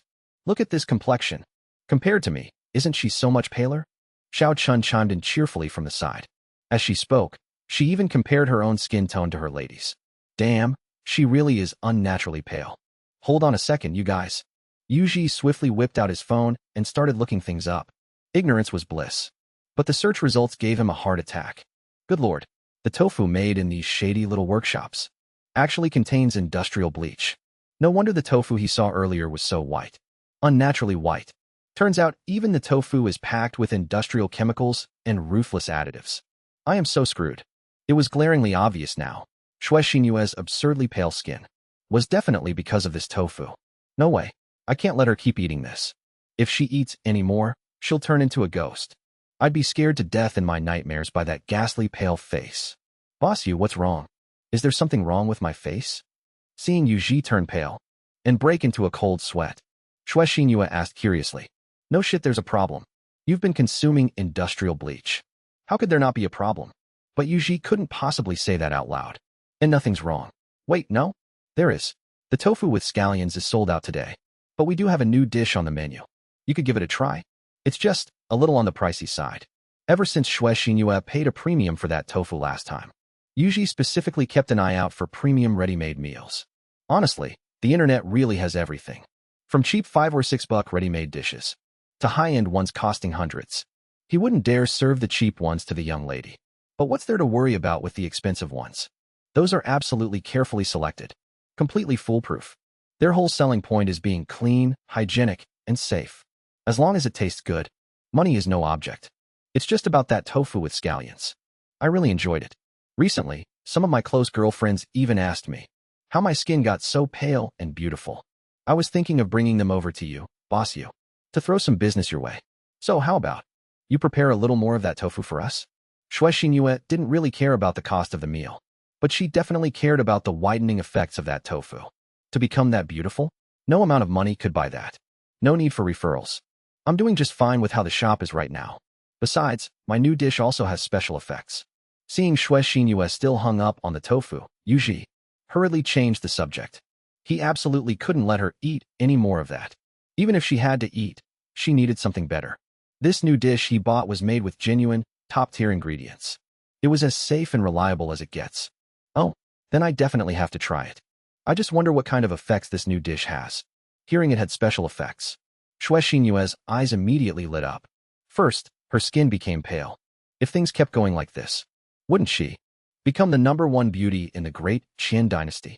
Just thinking about it, the corners of Xue Xinyue's mouth curled into an uncontrollable smile. It's a secret, but let me make one thing clear up front. This dish is quite expensive. It's 80 taels of silver for one serving. The new dish cost him almost $400. Based on the previous markup, that translates to 80 taels. 80 taels. You might as well rob us. We're not eating it, Mississippi. Let's go? This is a total scam. Even knowing how delicious Boss Yu's food was, Xiaochun couldn't hold back this time. No matter how crazy the price hikes were, it shouldn't be this outrageous. The first time didn't count since things were tense between them back then, so a premium price made sense. But now that they were on such good terms, pulling this kind of stunt was just unacceptable. Boss Yu, I hate to say it, but 80 taels is a bit steep. Xue Xinyue frowned as well. Her family was wealthy, sure, but they were only the richest in the county. They definitely had money, but they couldn't just throw it away like this. 80 taels for a single dish? How was she supposed to afford eating here in the future? Miss Xue, I'm really not trying to rip you off. The ingredient costs are right there. I couldn't lower the price even if I wanted to. Even though they were expensive ready-made meals, they were still ready-made. It was best to avoid eating them if possible. So, with her best interests in mind, Yuji calculated the markup based on the premium price he originally charged Xue Xinyue. Does it really work? Xue Xinyue was still more concerned about the effects. Absolutely. Yuji was very confident. If a dish this expensive didn't have any effects, he'd go straight to the Consumer Association and file a complaint. In that case, I'll have the 80-tail dish. Shui Xinyue gritted her teeth and said, Miss. Xiaochun tried to stop her. Say no more. I trust Boss Yu. If he dares to charge this much, it must be worth the price. What's the harm in giving it a try? Shui Xinyue stopped Xiaochun from saying more. Alrighty then. Right this way to the private room upstairs. 80 taels for one dish. Converted to cash, that's like 300 grand a plate. She is an absolute god of wealth. I have to wait on someone like her hand and foot. A private room? I haven't seen you in a few days, Boss Yu, and you've already set up private rooms? Shui Xinyue found it quite novel. Whenever she came before, they always just ate in the main hall. To think there's actually a private room this time. Money really does make the world go round. Hee hee, just finished renovating, just finished. Come, right this way upstairs. Yuji felt a little smug. He hadn't been slacking off lately. He taught himself how to install electrical wiring. And after burning through a few wires, he finally managed to safely wire up the entire shop. Now the shop was entirely lit by electric lights. For his next step, he planned to look into suspended ceiling designs. He also needed to stealthily install a central air conditioning system. Summer was right around the corner, and surviving without AC would be a nightmare. Led by Yuji, the group made their way upstairs together. The upstairs area used to be in rooms, but they were all converted into dining areas. Honestly, not much had changed. He just moved all the beds and cabinets out and swapped them for tables and chairs. But to Shui Xinyue, it wasn't that simple. A 7-colored crystal chandelier. The windows are actually made of glazed glass. These vases, and these crystal glasses, and this crystal lazy Susan. My God, Boss Yu, did you spend a fortune on this?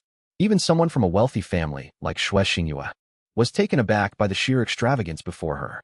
Any single item here was worthy of being a royal tribute. Yet Boss Yu had a whole bunch of them right here, and he just casually brought them out for guests to use.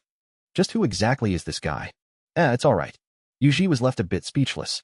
He had just set up a few cheap glass products. Was there really a need to make such a big fuss? He almost forgot. In ancient times, glazed glass, industrial products like crystal are worth a fortune here. Not like in the modern world, where this stuff is dirt cheap and everywhere. Wait, that means I can not only make modern money from the ancient world, but I can also make ancient money from the modern world. I can flip goods both ways and pocket the difference. Damn, why didn't I think of this sooner?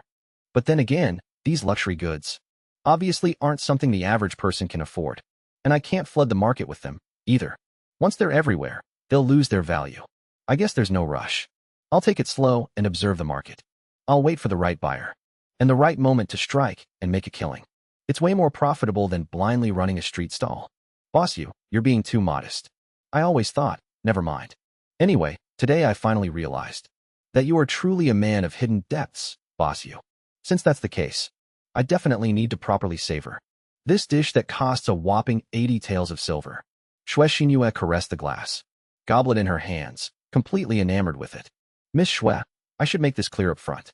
Even though my dish is effective, it's not going to show results after just one meal. You need to be mentally prepared for that. I don't want you accusing me of scamming you after you're done eating. Even though it was made with genuine premium ingredients, Yuji still decided to give her a heads up to manage her expectations. Don't worry, I understand. No matter how good the medicine is, it can't possibly work that fast. Just tell me how many times I need to eat it to see results. Beauty products, right? It's a gradual process. Having used premium skincare her whole life, Shui Xinyue naturally knew this. One treatment course is about 7 meals. You'll definitely see some results by then. Yuji hadn't actually eaten it himself, but he figured a dish this expensive couldn't possibly be completely useless. When the time comes, I'll just pick a random feature to complement and bluff my way through it. This was also his way of leaving himself an out. He deliberately kept the exact effects vague. That way, when the time came, he could just make up whatever improvements he wanted. Alright, 7 times it is. Perfect timing. There's a poetry banquet coming up soon anyway. Then I'll be troubling you, Boss Yu. I'll be coming here every day for the next 7 days. Once my skin is glowing, I'm going to make all my girlfriends die of jealousy. Shui Xinyue clapped her hands together with a nod.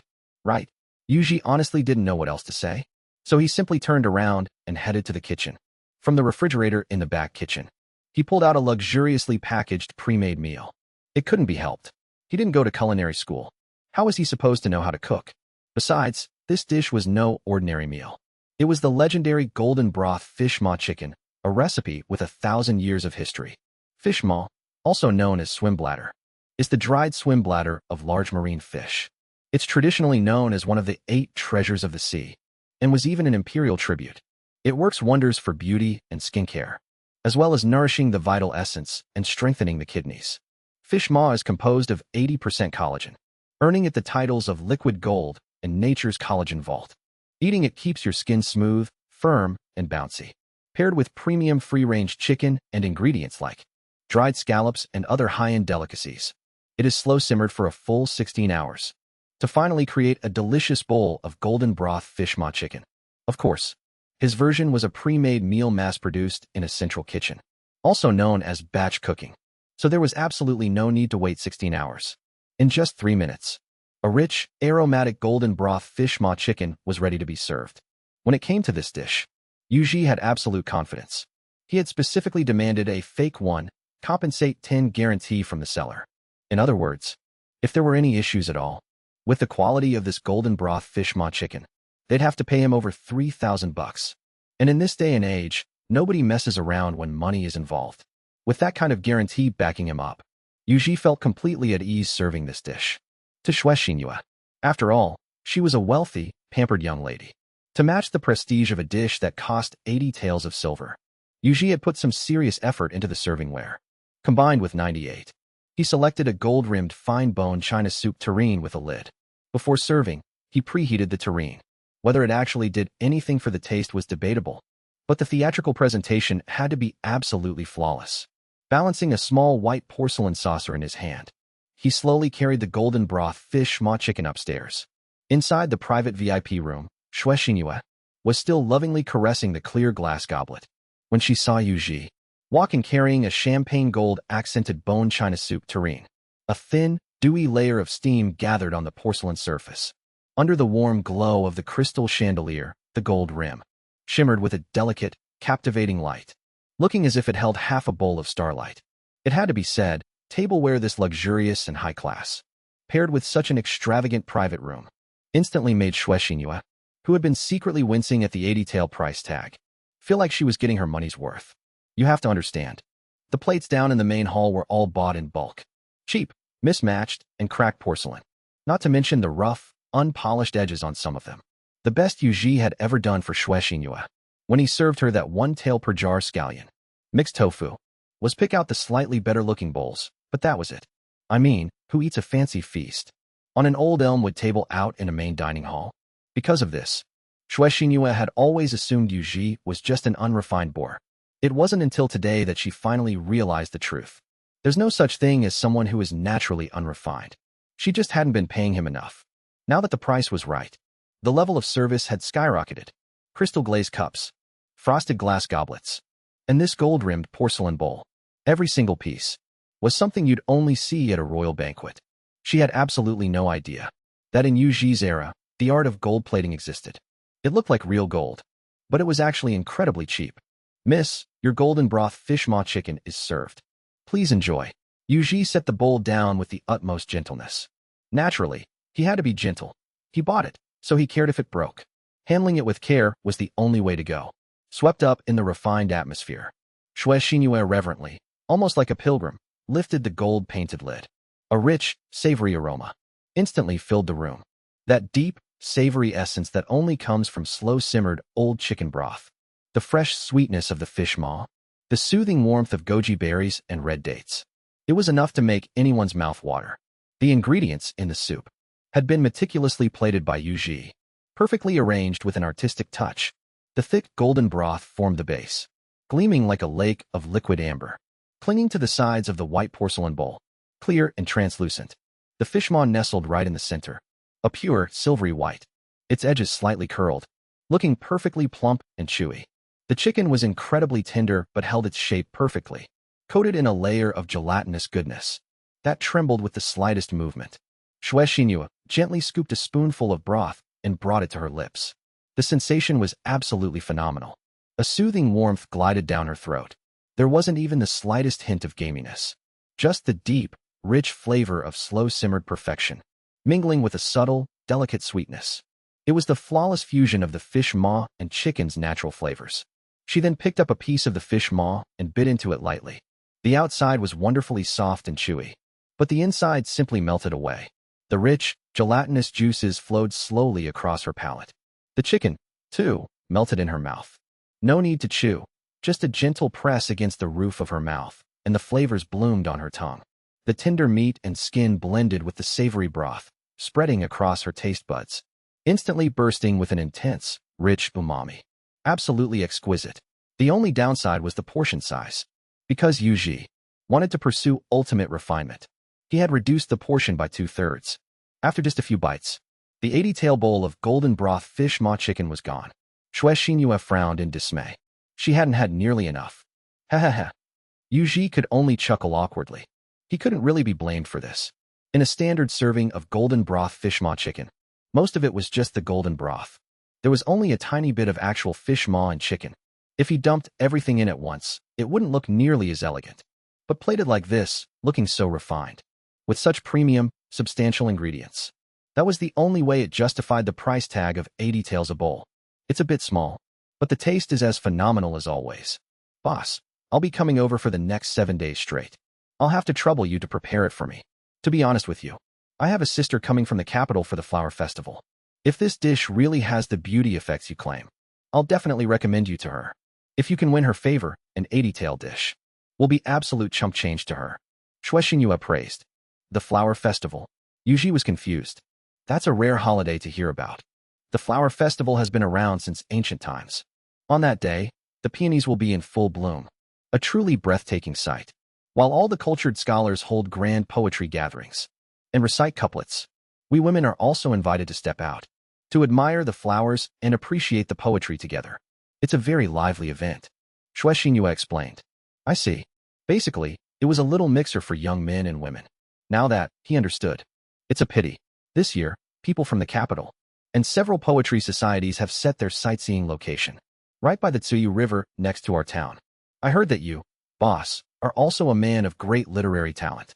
I originally wanted to invite you, but I imagine on that day, you'll be too busy running the restaurant. In all likelihood, it wouldn't be convenient for you to go out. The town was only so big. The incident where Yuji ruthlessly debatedly died, even though there weren't many people there to witness it. Once more scholars arrived in town. Somehow or another, the story secretly spread through the grapevine, even if not everyone knew about it. Someone like Shue Xinyue naturally had plenty of eyes and ears. It wasn't surprising that she knew. Yuji had actually asked Zhongguan about it, but Zhongguan swore he wasn't the one who spread it.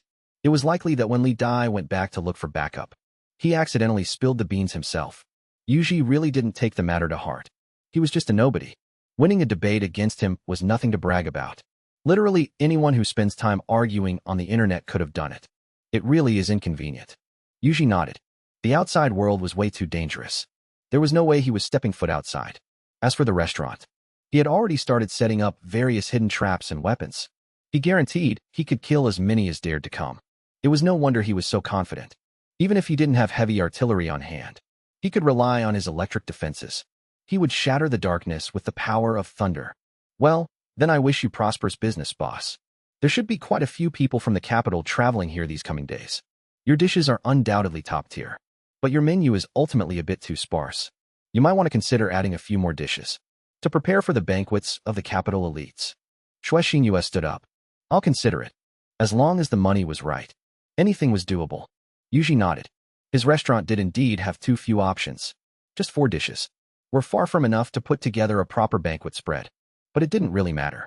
If he actually ran into some big shot willing to throw down serious cash, he could just whip up some extra dishes for them. For regular customers, these few dishes were more than enough. Farewell. Over the next few days, Shue Xinyue returned to the restaurant as usual. She eagerly savored that 80-tael bowl of golden broth fish maw chicken every single time. So much so that Yuji was pulling in a net income of around 300,000 every single day. He was smiling so hard his eyes crinkled into little slits. In the blink of an eye, 7 days had passed. Suddenly, Yuji received a call from a delivery courier. Hello. Is this Mr. Yu? I have a whole pile of your packages delivered to the door. Could you please come out and sign for them? The courier's voice was full of utter disbelief. Sure thing, be right there. Strange, I don't remember buying anything recently.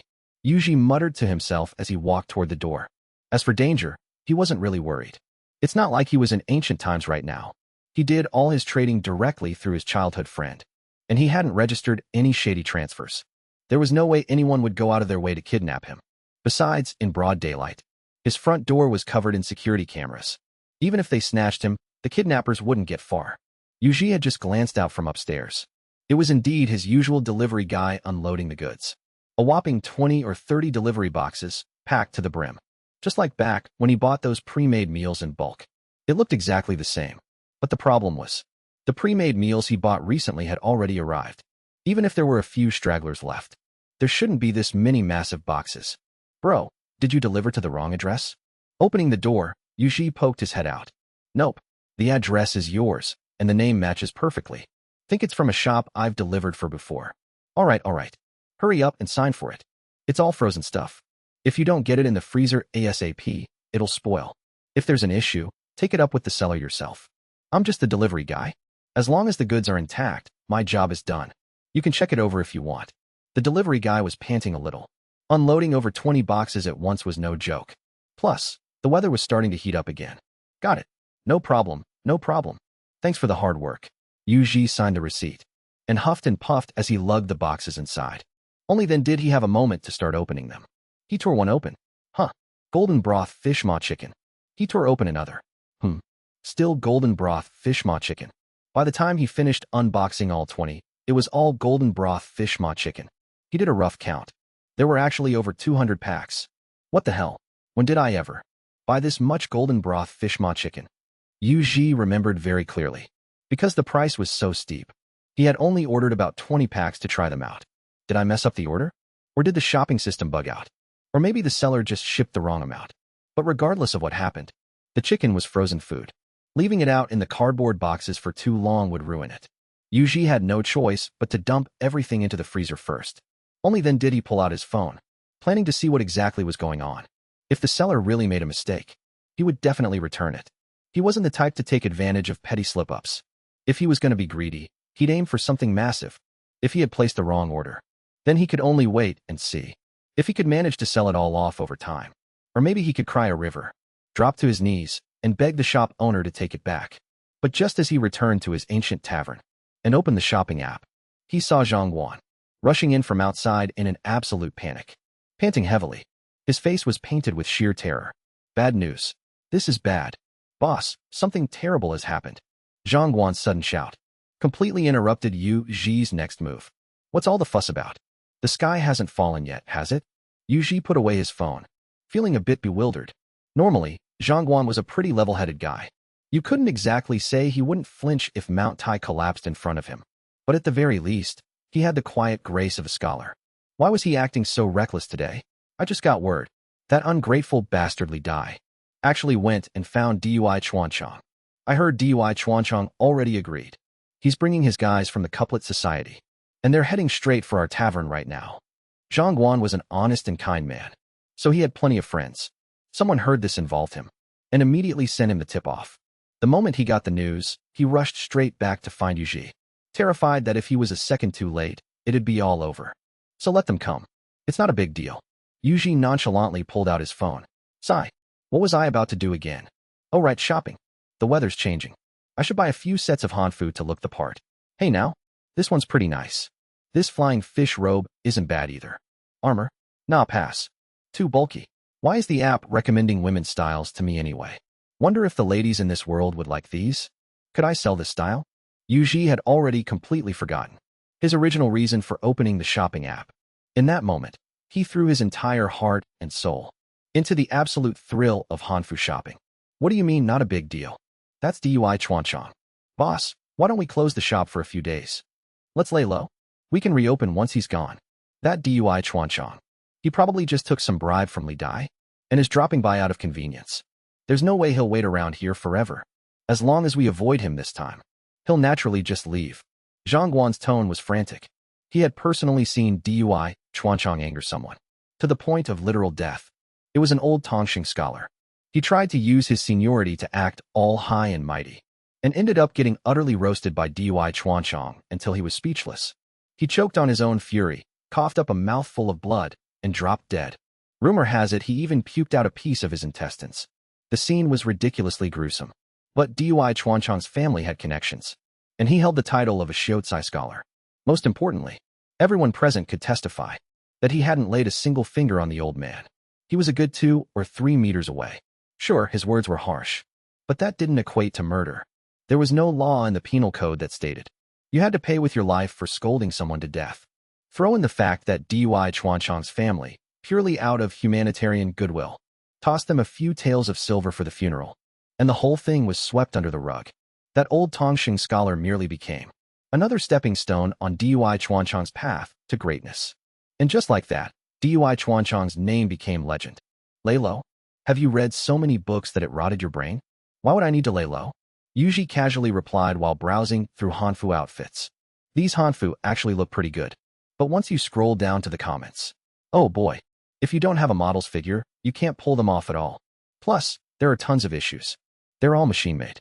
Loose threads everywhere and poor tailoring. And they only look good on certain people. Anyway, the quality is complete garbage. Now this one is purely handmade. But it's ridiculously expensive. Prices ranging from tens of thousands to hundreds of thousands. Can't afford it. Absolutely cannot afford it. No, boss. That couplet master, Duichuan Chang, has literally killed people with his words. You absolutely cannot underestimate him. Zhang Guan was frantic. He was genuinely terrified that his boss would be debated to death. Do I look like the kind of guy who gets petty over something like that? Yuji put away his phone and rolled his eyes. You still need to be careful. Duichuan Chang is no ordinary scholar. And he's coming prepared this time. There is definitely a huge scheme here. Looking into Yuji's eyes, Zhang Guan desperately wanted to scream. Yes. The last time you matched couplets, you cursed someone out for 7 lines straight. Every single line mocked Dai's so-called noble words. You literally made the guy cough up blood from pure anger. If a guy like that says he isn't petty or narrow-minded, who the hell would believe him? So what if he's coming prepared? It's not like he can eat me alive. Besides, did you forget what I do for a living? I'm a tavern owner. Instead of challenging me in cooking, he's a scholar challenging me to a poetry duel. Even if he wins, is that something to brag about? Yuji rolled his eyes again. He really didn't know what Zhang Guan was so worried about. Was it because he hadn't seen his true skills? Or had he not witnessed the power of AI? Oh right, with your status here, it wouldn't be an honorable win for him at all. Zhang Guan's eyes lit up. No wonder the boss is so confident. He had already figured out the perfect countermeasure. As expected, the boss is the boss. But you do have a point. I've been running the shop for so many days straight. I am getting a bit tired. Let's close up shop for now. Plus, doing the math, the eldest miss of the Xue family has been sleeping for 7 days straight. She probably won't be coming in to eat today anyway. There's no point keeping the shop open if I'm not making money. I might as well crawl back into bed and catch up on my beauty sleep. Ah, perfect. Pushed out the door, Zhang Guan's forehead was covered in dark lines of exasperation. Why the hell did I waste all that breath? I should have just told the boss to go rest. When it comes to closing up early, he's more proactive than anyone. Scholar Zhang, what are you doing here? Why isn't the tavern open today? A cool, clear voice sounded out alongside the rumbling wheels of a carriage. Zhang Guan didn't even need to look to know who it was. Miss Xue, you're a step too late. The door's just closed. That's not the point. Please, you have to save my boss. Even though Yu Ji brushed it off carelessly, Zhang Guan was still deeply worried. Now that he had run into someone who could actually help, he naturally had to grab onto this lifesaver. What happened? Tell me everything in detail. Xue Xinyue thought something terrible had happened to Yu Ji. Her heart tightened. Even her voice lost its usual serene composure. Here's what happened. A little while ago, didn't boss you refuse to let Li Dai work as his accountant? That bastard Li Dai actually went back and found a helper. The so-called king of couplets, Duichuan Chang. They've conspired together. They're planning to make their move on the day of the flower festival, right in front of everyone. They want to humiliate Boss Yu and make him lose face publicly. And in the worst-case scenario, Zhang Guan broke down the gravity of the situation and explained it in full detail to Xue Xinyue inside the carriage. I've heard the name Duichuan Chang before. Don't worry, I will figure something out. Tell Boss Yu to keep running his shop with peace of mind. I promise nothing will go wrong when the time comes. Xue Xinyue calmed her nerves and replied. Then I thank you deeply, Miss Xue. Zhang Guan gave a deep, respectful bow. The carriage slowly drove back the way it came. Soon, the carriage returned to the Xue manor. Xiaoqun went to fetch the paper, brush, and ink. The moment they returned to the study, Xue Xinyue couldn't wait to get started. Seriously, miss? Are you really going to help that black-hearted scammer? Xiaoqun, was still holding a grudge over that single dish that cost 80 taels of silver. What do you mean, black-hearted? Bossy sells the real deal. It's not like you haven't noticed over these past few days. The flesh in that area has been growing rapidly. I've already gone up a whole cup size. As Shui Xinyue spoke, her face uncontrollably flushed bright red. Over the past few days, she had been eating that 80-tael golden broth fish maw chicken. At first, aside from being delicious, she didn't feel anything special. But after eating it for a week straight, just as she was trying to figure out exactly which part of her body this dish was nourishing, she suddenly realized her clothes no longer fit. Her usual outfits suddenly felt a size too small. They were painfully tight when she put them on. She originally thought she had just eaten too much and gotten fat. The thought terrified her so much she lost all color in her face. Thankfully, after Xiaochun gave her a thorough inspection, they made a discovery. Her waist was exactly the same, and her hips hadn't changed. Her face and arms were the same as before. The only thing that was different was the place that should grow was finally packing on some curves. At that point, it went without saying. They knew exactly what that golden broth fish maw chicken was nourishing. Just now, she had actually been rushing over in sheer excitement to report this wonderful news to Bossu. It wasn't until she reached the tavern's entrance that she realized how inappropriate that would be. She was an unwed, pure-hearted maiden. How could she possibly share something so incredibly intimate with an unrelated man? Thankfully, the tavern's doors were closed. It pulled her overexcited brain back to reality. Now, she finally understood why Bossu had been stammering back then, and outright refused to explicitly state the chicken's effects. Effects like this really were unspeakable. But damn, did it work. Miss, just keep spoiling him. Sooner or later, he's going to sell you out. Xiaochun indignantly brought over the paper and brush, grinding the ink for her miss. However, even she couldn't deny it. She was honestly a little bit jealous. It was just a pity she was only a maid. Kung Pao chicken, a dish that only costs 50 won a plate, is barely worth a taste. But Sichuan pepper chicken? Forget it. He's fine just the way he is. All right, stop critiquing. Go find Alphone. Have him ride his horse, chasing wind, and make the trip overnight. Jin City, Zhao Manor. A fast horse rushed in at the very last moment before the city gates closed. Galloping right through, it headed straight for a luxurious, grand manor. The gleaming words Zhao Manor on the plaque above the door were incredibly imposing. Even in a place like Jin City, it was a highly prestigious establishment. The letter was quickly delivered inside. Huh, that little girl Xinyue actually remembered to write to me. In the backyard, wearing a yellow dress, a woman cheerfully opened the letter. As she read on, her expression grew a bit puzzled. What the hell? First a restaurant, now matching couplets? Don't tell me this little girl is getting lovesick? The woman in the yellow dress had a delicate and pretty face. Her frowning expression made her look exceptionally playful and cute. Putting away the letter, she walked straight toward another courtyard. Inside, the candlelight cast the shadow of a lean figure. He was continuously throwing punches forward, making the candle flame flicker wildly. Fingers like the gale. Fists like lightning. Fingers like the gale. Fists like lightning. Fingers like creak. Along with the creaking of the doorframe, the voice inside abruptly stopped. Damn it, fifth sister. You scared me to death. Can't you knock before coming in? I thought it was Dad. The lean figure trembled, but upon seeing the woman in the yellow dress, he finally breathed a sigh of relief. Humph. Xiaoqi, are you practicing martial arts behind Dad's back again? I told you a long time ago. Our family bloodline just doesn't have the talent for martial arts. Can't you just focus on the civil service exams? The woman in the yellow dress, addressed as fifth sister, said bluntly, Ugh, talent or no talent, what does it matter? It's not a big deal to just give it a try. Besides, those books for the exams, I've already memorized them backward and forward. It's too easy, it's boring. Practicing martial arts is way more challenging. By the way, fifth sister, why are you looking for me so late? Xiaoqi asked, as he started gesturing at the candle again. Oh, I just came to tell you to come out with me the day after tomorrow. Fifth sister looked on speechlessly at her useless younger brother. His fingers were practically touching the flame, yet he still couldn't extinguish it.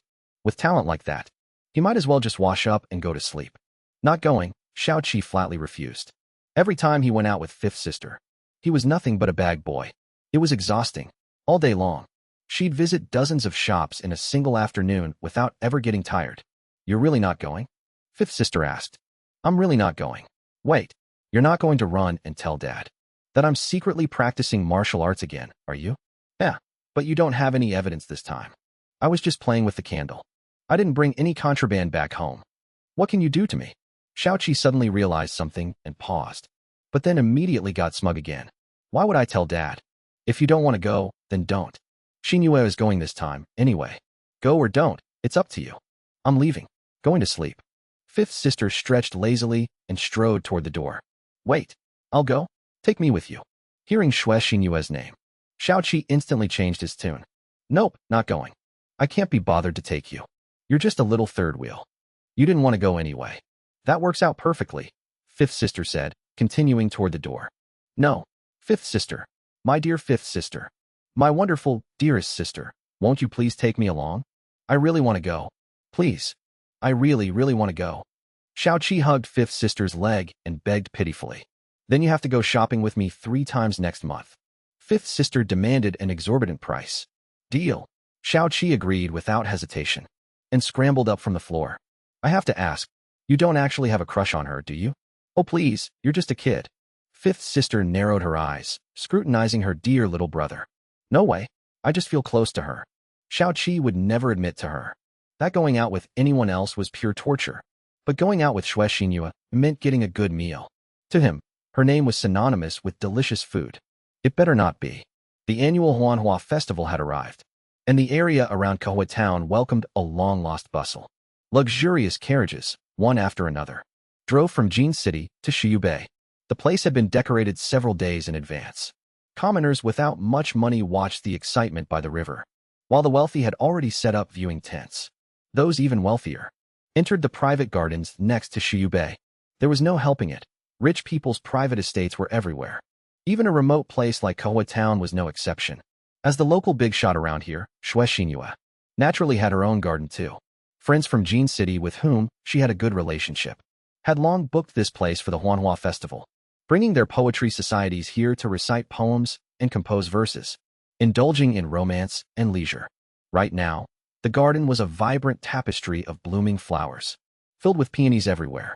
It wasn't that this place was strictly a peony garden, but rather, whatever flowers were in season would be transplanted here. That way, the garden would be full of blooming flowers all year round. If they truly ran out of flowers to swap in, they would just have to find another garden. Anyway, she had plenty of gardens, so there was no need to worry. Oh, Zhao Wu, you made it. Where's your brother? Didn't I tell you to drag him along? Xinyue came out to greet the woman in the yellow dress. But with just one glance, her smile froze. The person she had specifically asked for wasn't in the carriage. She even had time to quickly pull her aside and ask quietly. She had promised to help Yuji handle that DUI Chuanchang. But after thinking it over and over, she realized she didn't know anyone who could guarantee a win against DUI Chuanchang. Finally, she set her sights on Zhao Wu's oldest brother. Why? The reason was simple. Her brother was the top scholar of the previous imperial examination, meaning he placed first in the literary exams. With a top scholar's talent, dealing with someone like DUI Chuanchang should be a piece of cake. My oldest brother? There's no way I can get him to help. Big sis, he's a top scholar personally appointed by His Majesty. He's super busy at home right now. How would I dare bother him? If things go south, my dad will chase me out with a broom. Besides, aren't you overestimating this DUI Chuanchang a bit too much? He's just a mere Shoutsai who failed the exams 3 years in a row. And you want my brother, a top scholar, to deal with him? Wouldn't that be an unfair win? Even if that guy loses, he has nothing to lose. He could even brag about going toe-to-toe with a top scholar. And if he somehow gets extremely lucky, that would be an even bigger headache. Zhao Wu analyzed the situation with a bitter expression. But earlier, didn't you promise me you'd handle this? I'm telling you, this matter is crucial to both of us. If you mess this up, don't blame your sister here for not warning you. Xinyue put on a stern face. What does this have to do with me? And promote me? I can't even take the imperial exams, so how are you going to promote me? By helping me pick a good husband? Zhao Wu looked at Xinyue in amusement. That's not exactly impossible. You've been here a while now. Haven't you noticed any changes in me? Xinyue stood on her tiptoes and spun around. Not gonna lie, your little face has gotten a lot fairer. What kind of skincare products have you been using lately? Tell me right now. Let me get fair too. Zhao Wu looked at Xinyue's soft, fair cheeks and said with a mix of envy and jealousy, aside from my skin getting fairer, didn't you notice anything else? As she spoke, Xinyue straightened her posture and puffed out her chest. Holy crap, How did you get those so big? Zhao Wu stared at Shui Xinhua for a good while. And then, with a subtle glance from Xiao Chan, she finally spotted the difference. This discovery instantly made her entire body tremble with excitement. You have to understand, ever since Zhao Wu was little, her face always looked younger than girls her own age. A full size smaller. If it was just her face looking young, that would be fine. But unfortunately, her body didn't cooperate either. Delicate, soft, skinny, and tiny. Most importantly, from a distance, you couldn't even tell her front from her back. Her younger brother constantly mocked her, saying she was built like a coffin board. This had become the greatest pain in her heart. But now, she actually discovered a whole new world right here on Shui Xinhua. How could she not be excited? How could she not be thrilled? Easy now. Your big sister here recently acquired a new secret recipe. It's the perfect cure for coffin boards like you. So what about the thing I asked for? Shui Xinhua chuckled wickedly, looking exactly like a sleazy merchant. Oh my, I've had it ready for ages. As for the task Sister Shui entrusted to me, how could I not take it to heart? Didn't I bring my Xiaoqi over? You know how skilled Xiaoqi is. I guarantee nothing will go wrong. Sister Shui, my wonderful sister, just tell me how you did it. I really want to be as magnificent as you. Zhao Wu pulled over Xiaoqi, who was looking around cluelessly, and clung to Shui Xinhua's arm. Can he really do it? Shui Xinhua looked at the tiny Xiaoqi, feeling a bit uneasy. This was like bringing a dog to fight a wolf, specifically asking for a Tibetan Mastiff. When it arrives, sure, it's a Tibetan Mastiff, but it isn't even a month old. Who could feel safe with that? Don't worry. If it were the proper academic path like the imperial exams, my Xiaoqi might not be a match for my oldest brother yet. But when it comes to opportunistic wordplay like matching couplets, my oldest brother is already no match for Xiaoqi. Didn't you say? That guy calls himself Dui Chuanchong, the king of couplets? Since he's the king of couplets, he's probably only good at couplets. His other skills are probably just average. Most importantly, my Xiaoqi doesn't hold any official degrees yet. He's not even a child scholar. And he's so young. Think about it. That Dui Chuanchong. If he loses to Xiaoqi, would he even have the face to show himself in literary circles again? As Zhao Wu spoke, she let out a bizarre, evil cackle. Don't be fooled by her cute, well-behaved lowly appearance. She was completely black-bellied inside. Don't worry, Sister Shui. Even if he knows other things besides matching couplets, I'm not scared of him. If it's a literary battle, I ain't scared. As long as there's no physical fighting, we're good. Though Xiaoqi didn't pursue martial arts, his literary skills were exceptional. The reason he didn't have a degree yet was mainly due to his family's scheming. Right now, his oldest brother's political career is booming, and he's highly favored by the emperor. If another genius pops up now, having the family targeted out of jealousy would be a massive headache. But in a few years, they'll let the eldest Zhao brother solidify his foundation and convert the emperor's favor into resources for the Zhao family. Then, they'll let Xiaoqi emerge out of nowhere and seize all 3 top exam titles in one fell swoop. By then, there wouldn't be any problems at all. Instead, it would elevate the Zhao family to a whole new level. Because of this, Xiaoqi had been holed up at home all this time. They didn't even dare send him to an academy. All right, since that's the case, we can only give it a try. But let me be clear. If Xiaoqi can't handle that Dui Chuanchong, don't even think about getting this recipe. Shui Xinhua had no other choice. At this point, it was too late to go back to the capital for reinforcements. She could only let Xiaoqi give it a shot. Did you hear me? If you dare make me lose that recipe, I'll tell Dad all about the sandbags you hid under your bed. Combined with line 3, Xiaoqi clenched his fists, glaring fiercely at Xiaoqi. Got it. Just please don't tell Dad. Isn't it just that lowly Dui Chuanchong? Just watch me match him to death with my couplets. Xiaoqi felt extremely indignant in his heart. Which 1,000-blade-slashed bastard dared to set him up like this? Dui Chuanchong, of all people to provoke. You just had to mess with these 2 walking disasters. To save my own skin, I can't hold back anymore. Under a large awning by the riverbank, Achoo, a slightly chubby, clever-looking young man sneezed violently. Brother Chuanchong, are you feeling all right? Asked a nearby scholar, fanning himself with feigned concern. I'm fine. I just have this feeling someone is cursing me behind my back. The king of couplets, Dui Chuanchong, rubbed his nose, his eyes darkening with a sinister glint. Isn't getting cursed an everyday occurrence for you, Brother Chuanchong? Since when did you start fearing that? The scholar continued waving his fan. Naturally, I'm not afraid, Dui Chuanchong replied. But you, Goei Jinsho of the Unmatched Couplets. What are you doing here? Our couplet society doesn't welcome you. Dui Chuanchong said grumpily. We both came from the Jiangnan circuit. Well, didn't I hear? That brother Chuanchong planned to come to the capital to claim his first blood. So I came specifically to show my support. Goei Jinsho fanned himself nonstop. What first blood? It's just a tavern owner. He learned a few couplets and got a little cocky, and actually dared to insult us scholars. I originally didn't even want to get involved. But alas, the one he insulted was a useless junior member of our poetry society. As his senior, I have no choice but to help him win back some face. Dui Chuanchong made it sound simple, but the truth behind it naturally wasn't that easy. If Li Dai hadn't brought out a treasured, rare book from the previous dynasty from his family's collection, he, Dui Chuanchong, wouldn't give a damn if you were a society member or not. Of course, this also involved quite a bit of Li Dai's silver-tongued instigation. He claimed that Yu Ji looked down on scholars in every possible way, despised literati, and belittled anyone with an education. He even heavily emphasized how the shopkeeper publicly humiliated them on the spot. Even though Dui Chuanchong knew there were elements of provocation in his words, he still couldn't help but feel a bit annoyed. They were certified scholars with official degrees. To be belittled by someone reeking of copper coins was an absolute disgrace. Well said. I've also heard the couplets that tavern owner made. Every single line was meant to humiliate us scholars. A man reeking of money actually dares to boldly criticize us. It's simply outrageous. Since I have nothing better to do right now, I thought I'd piggyback on Brother Chuanchan's competition to go see just who this guy thinks he is.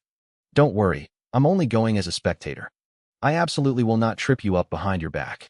Goei Jinsho knew exactly what Dui Chuanchong was thinking. They had been rivals for many years. If he actually tried to trip him up, it would be really hard to counter.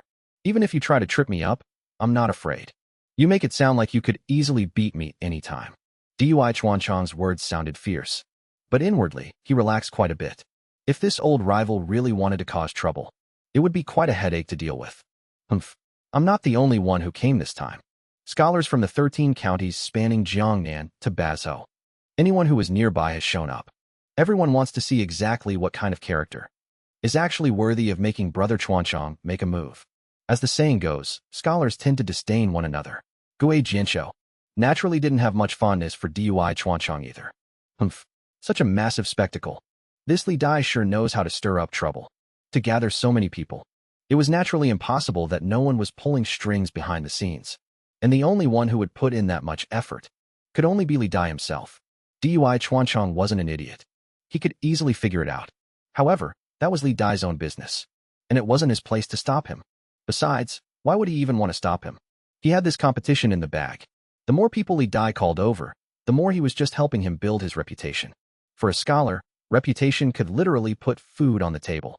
In fact, for those sufficiently famous hermit masters, even if they didn't participate in the imperial exams, the royal court would eagerly trip over themselves to send envoys to respectfully recruit them. This clearly showed the importance of a great reputation. Having failed the imperial exams 3 times, Dui Chuanchong still harbored thoughts of finding an alternative path to success. So, he wasn't afraid of a large crowd. He was only afraid there wouldn't be enough people, as long as his fame grew great enough. Even if the royal court didn't want him, he could go work as a trusted advisor under some high-ranking official, and his treatment would be far better than an average person's. Don't you know what kind of person Li Dai is? He's nothing but a petty snake. It's a wonder you're willing to step in for him. If it were me, Goei Jinsho made it sound noble. But if the compensation was right, he wouldn't have refused either. I have my own reasons for stepping in. Strange, where did that bastard Li Dai run off to? The Manhwa festival is already halfway over. If we don't head over soon, we won't make it. To the afternoon's poetry gathering, Dui Chuanchong muttered in confusion. To him, dealing with a lowly tavern owner was just a trivial side quest. The afternoon's poetry gathering was the real main event. He had gone through so much trouble pulling strings just to get a chance to enter the gardens. He absolutely could not miss it. One must know, the people in that garden were mostly young masters and imperial scions from the capital's elite families. They had their own exclusive social circle, also known as the capital circle. If he could somehow blend into that circle, the resources and connections would be practically endless. He wouldn't have to worry about finding employment ever again. Oh my, I've kept Brother Chuanchong waiting. On my way here, I ran into two close friends and got carried away chatting for a bit. I hope Brother Chuanchong can forgive me. Li Dai, who usually looked completely impoverished, had swapped out his usual patched-up long robes for a brand-new green tunic. The scholar's fan in his hand looked like it had some years on it, but it had clearly been preserved meticulously. Evidently, he really brought out all his hidden trump cards for this. Humph. To think you even brought out Jin Sanshan, Lu Qingshan, and the 100 Snake King, Wang Yu. What else am I supposed to say to you? Lu Qingshan and Wang Yu are both highly renowned figures in Jiangnan circuit. One once overwhelmed the scholars of the three great academies, leaving them completely unable to lift their heads. The other is exceptionally sharp-tongued. Both of them are just like Gui Jianshou, experts with the strength to go toe-to-toe with Dui Chuanchong. With these guys making an appearance, how could Dui Chuanchong not realize what was going on? Li Dai didn't trust him at all, and specifically found others to back him up. Naturally, the ever-arrogant Dui Chuanchong wouldn't appreciate this. Wasn't this blatantly looking down on him? Brother Chuanchong, please don't be angry. Brother Chuanchong, please don't be angry. We're all just here to cheer you on. We definitely won't interfere. But let me tell you, the boss of that tavern really does have a few tricks up his sleeve. Brother Chuanchong, you absolutely cannot drop your guard. Li Dai naturally knew that doing this would offend Dui Chuanchong, but it didn't matter. All he wanted was a guarantee. He had witnessed the tavern boss's strength firsthand, although he didn't think the guy could match Dui Chuanchong. How did that saying go again? Better safe than sorry. If he really let that tavern boss win, wouldn't he just become the biggest clown in this whole farce? So, just to be absolutely safe, he specially called for backup. Since things have already come to this, what else is there to say? Lead the way. Take us to meet this sharp-tongued tavern manager. Back at the tavern, Yu Ji was as relaxed as ever, drinking a cola behind the counter, completely unaware of the impending crisis. Bad news. Bad news. Boss, something terrible has happened. Zhang Guan took massive strides, rushing frantically into the tavern. What's so bad this time? Take a seat and tell me slowly. Yu Ji toyed with his phone, waving his hand dismissively. Li Dai? Li Dai is charging over here with Dui Chuanchong, and there are a bunch of Jiangnan circuit experts right behind them. They're all heading straight for our tavern. Boss, we need to close the doors right now. Zhang Guan panted heavily, beads of sweat the size of beans dripping from his forehead. Dui Chuanchong alone is hard enough to deal with. But Li Dai, that bastard actually invited 4 others on the exact same level. He won't stop until he plays you to death, boss. Experts? How high are they? Are they 3 or 4 stories high? Yu Ji curled his lips. As long as they weren't wielding actual weapons, he feared no one. For brains, he had AI. For brawn, he had electricity. With science and technology in hand, the whole world was his. Boss, stop joking around. If we wait any longer, they'll literally be at our doorstep. Let's hurry up and close shop. You've been working hard all morning anyway. It's time you took a break. Zhang Guan was currently as anxious as an ant on a hot pan. Seeing that Yu Ji wasn't listening to reason, he had a flash of inspiration and thought of a convenient excuse. He blurted out a random line. That actually makes sense. The tavern has been open for over 2 hours this morning. It really is time to take a break. Off you go. Yu Ji nodded. Before Zhang Guan could even react, he was pushed right out the door. But before Yu Ji could even shut it, an even faster figure flashed into the tavern. Oh, closing up shop because you know you're no match for us? You want to run? No way in hell. Boss, weren't you acting super arrogant before? Why are you suddenly scared now? It's too late. But don't worry. I'm a very generous man. As long as you obediently kneel and kowtow to me 3 times, I'll let you off the hook. The newcomer was none other than Li Dai. He had been tailing Zhang Guan closely, seeing him run toward the tavern. He knew Zhang Guan was coming to tip him off, so he hurriedly followed right behind. Sure enough, he managed to block Yu Ji just as he was closing the door. And oh, was he feeling smug about it. Li Dai, always leave a way out for others, so we can meet on good terms in the future. Don't push things to the absolute extreme. Zhang Guan stepped in front of Yu Ji, blocking him. Who's the one pushing things to the extreme? He forced me to leave this place absolutely penniless. Today, I'm going to make him taste the bitterness of defeat. Zhang Guan, don't say I didn't give you a chance. If you come over to our side right now, I can let bygones be bygones. Li Dai's sinister gaze glared viciously at the 2 men in front of him. In your dreams. Zhang Guan glared back furiously. Then don't blame me for disregarding our past friendship. Li Dai's eyes narrowed, his expression growing even more ruthless. What the hell are you babbling about? I didn't understand a single word. Get out, all of you. I need to rest. With that, Yuji impatiently shoved the two arguing men right out the door. His arm strength was so immense that he practically tossed them both outside. The two of them were completely dumbfounded by the shove. Unfortunately, Yuji's attempt to close the door was blocked by a hand once again. What now? Yuji stared at the massive crowd gathered at the door, sounding quite impatient. Boss, you don't be in such a rush to close up. We came all the way from Jiangnan to seek your guidance. You can't just let so many of us make a wasted trip, can you? The one blocking the door this time was Gue Jianshou. He was the type who would never miss a chance to watch a good show. I'm not a schoolmaster. What's the point of seeking my guidance? Besides, your time is time. But is my time not time too? This is my afternoon nap time. If you waste it, you won't be able to afford the compensation. Look at the sign. This is a tavern, not an academy. You're here for guidance, not for food. For guidance, please exit and take a right. Looking at all these people, and realizing he had only made a few sales all morning, Yuji was actually harboring quite a bit of pent-up frustration himself. Can you even make money in the food industry anymore? Where did all his VIP clients go? Who says we aren't here to eat? Boss Lee, I want to eat right now. They're your customers. You wouldn't actually kick your customers out, would you? Dui Chuanchong also stepped forward. Is he in a rush to head to the next Lion Dance Festival? He can't wait for Yuji to finish his afternoon nap. No, of course not. Naturally, I wouldn't do that. What would you like to eat, dear customer? Yuji instantly changed his tune. He put on a welcoming smile. This was the professional ethics of the food and beverage industry. Bring me a little bit of every most expensive dish you have. Dui Chuanchong said casually. Our dishes are a bit on the pricey side, you know. Serving a bit of everything is no problem. I'm just afraid you won't be able to afford it, sir. Yuji straightened his expression.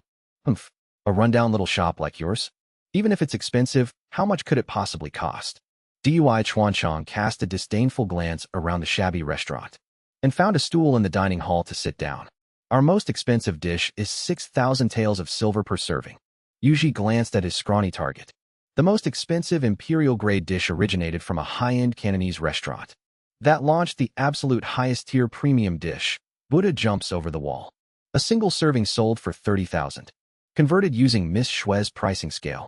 That came out to exactly 6,000 taels of silver. Thud. Dui Chuanchong completely lost his balance, blown away by the absurd price, and fell hard on his ass right off the stool. The others just stared at each other, absolutely dumbfounded. Take note. He literally fell off his stool. Yuji remained completely deadpan. If you can't afford the expensive stuff, why act like such a big shot? Are you kidding me? Are you serving food or eating silver? Dui Chuanchong glared at him furiously. Those are the exact same thing. If you can't afford the pricey ones. My humble shop also has cheaper options. Like these 4 dishes here. Only 50 copper coins each. Affordable prices. Fair business for all ages. Yuji pointed at the 4 dishes listed on his own signboard. Kung Pao chicken, twice-cooked pork, sweet and sour tenderloin, and stir-fried pork with chili peppers. They're the veteran employees of this shop. Top-notch quality. Guaranteed to make you come back for more. Enough. Drop the act, shopkeeper you. I refuse to believe you don't know why we're really here. Dui Chuanchong sighed in exasperation. I know. The problem is, this is a restaurant, not an academy. If you want to eat, I'm your guy. For anything else, we're not taking guests. Yuji nodded. He obviously knew what this mob was here for. But knowing was one thing. Whether he engaged them or not was entirely up to him. Shopkeeper you. Don't you forget what you said back then. You clearly stated that if anyone could match your first couplet, they could come back to settle the score at any time. Well, today, we've brought the matching couplet.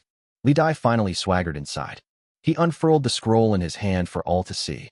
Your first half was, a mind lacking true learning loves to make wild claims. Eyes fixed on superficialities, falsely posing as the pure elite. Our matching half is, eyes clouded by the stench of copper, hands grasping at illicit wealth. What a pity the jade cup is wasted on a fake gentleman. How's that? A perfectly aligned match, wouldn't you say? Li Dai smugly paraded the couplet around the crowd. Brilliant. Absolutely brilliant. Eyes clouded matches a mind lacking. Stench of copper matches true learning. Hands grasping matches loves to make. Illicit wealth matches wild claims.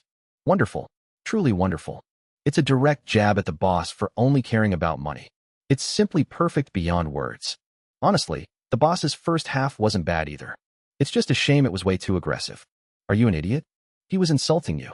And you're saying it's not bad? Piss off. Who said he was insulting me? I happen to possess genuine talent, and true learning. You're jumping up and down like that. Did he happen to hit a sore spot? Bullshit. How could I possibly lack true learning? Exactly, exactly. Stop denying it. I've seen plenty of your kind. Every single one of you acts so high and mighty. I've been sick of you guys for a long time. The vast majority of the crowd were scholars. Naturally, they understood the hidden meaning in the couplets. But understanding it was one thing. As for their actual thoughts, everyone had their own opinions. As the saying goes, scholars love to despise one another. Even though they were all gathered here by Li Dai, they certainly weren't all of the same mind. They all secretly looked down on each other. In just this short amount of time, the entrance to Yuji's restaurant was already packed with people. Aside from the scholars of the Jiangnan circuit, there were plenty of curious onlookers. Seeing so many people heading in the same direction, they had followed along out of sheer curiosity. There were even some loudmouths who lived for the drama, already running off to spread the gossip far and wide. Come look. Come look. Hurry up and come see. The Jiangnan scholar Dui Chuanchong is bravely battling the heartless, black-hearted restaurant boss. Come see. Come see. Hurry and look. Whether he had taken dirty money from Li Dai, or was just yelling out of his own free will, the guy shouted all the way from Kahua town to Shiuquan. Even the wealthy young masters lounging in the inner courtyards were startled by the commotion. What's all that racket outside? To answer the young master, a scholar from the Jiangnan circuit, got into an argument with a restaurant boss. They say they're having a couplet duel. A scholar trading couplets with a restaurant boss? Now that's interesting. Senior brother, why don't we go check out the show? Haha, let's go. Let's go together. Conversations just like this were happening all around Shiuquan, in various private pavilions. Suddenly, everyone was flocking in the same direction. As for Xue Xinyue and her group, they had been keeping an eye on the restaurant from the very beginning.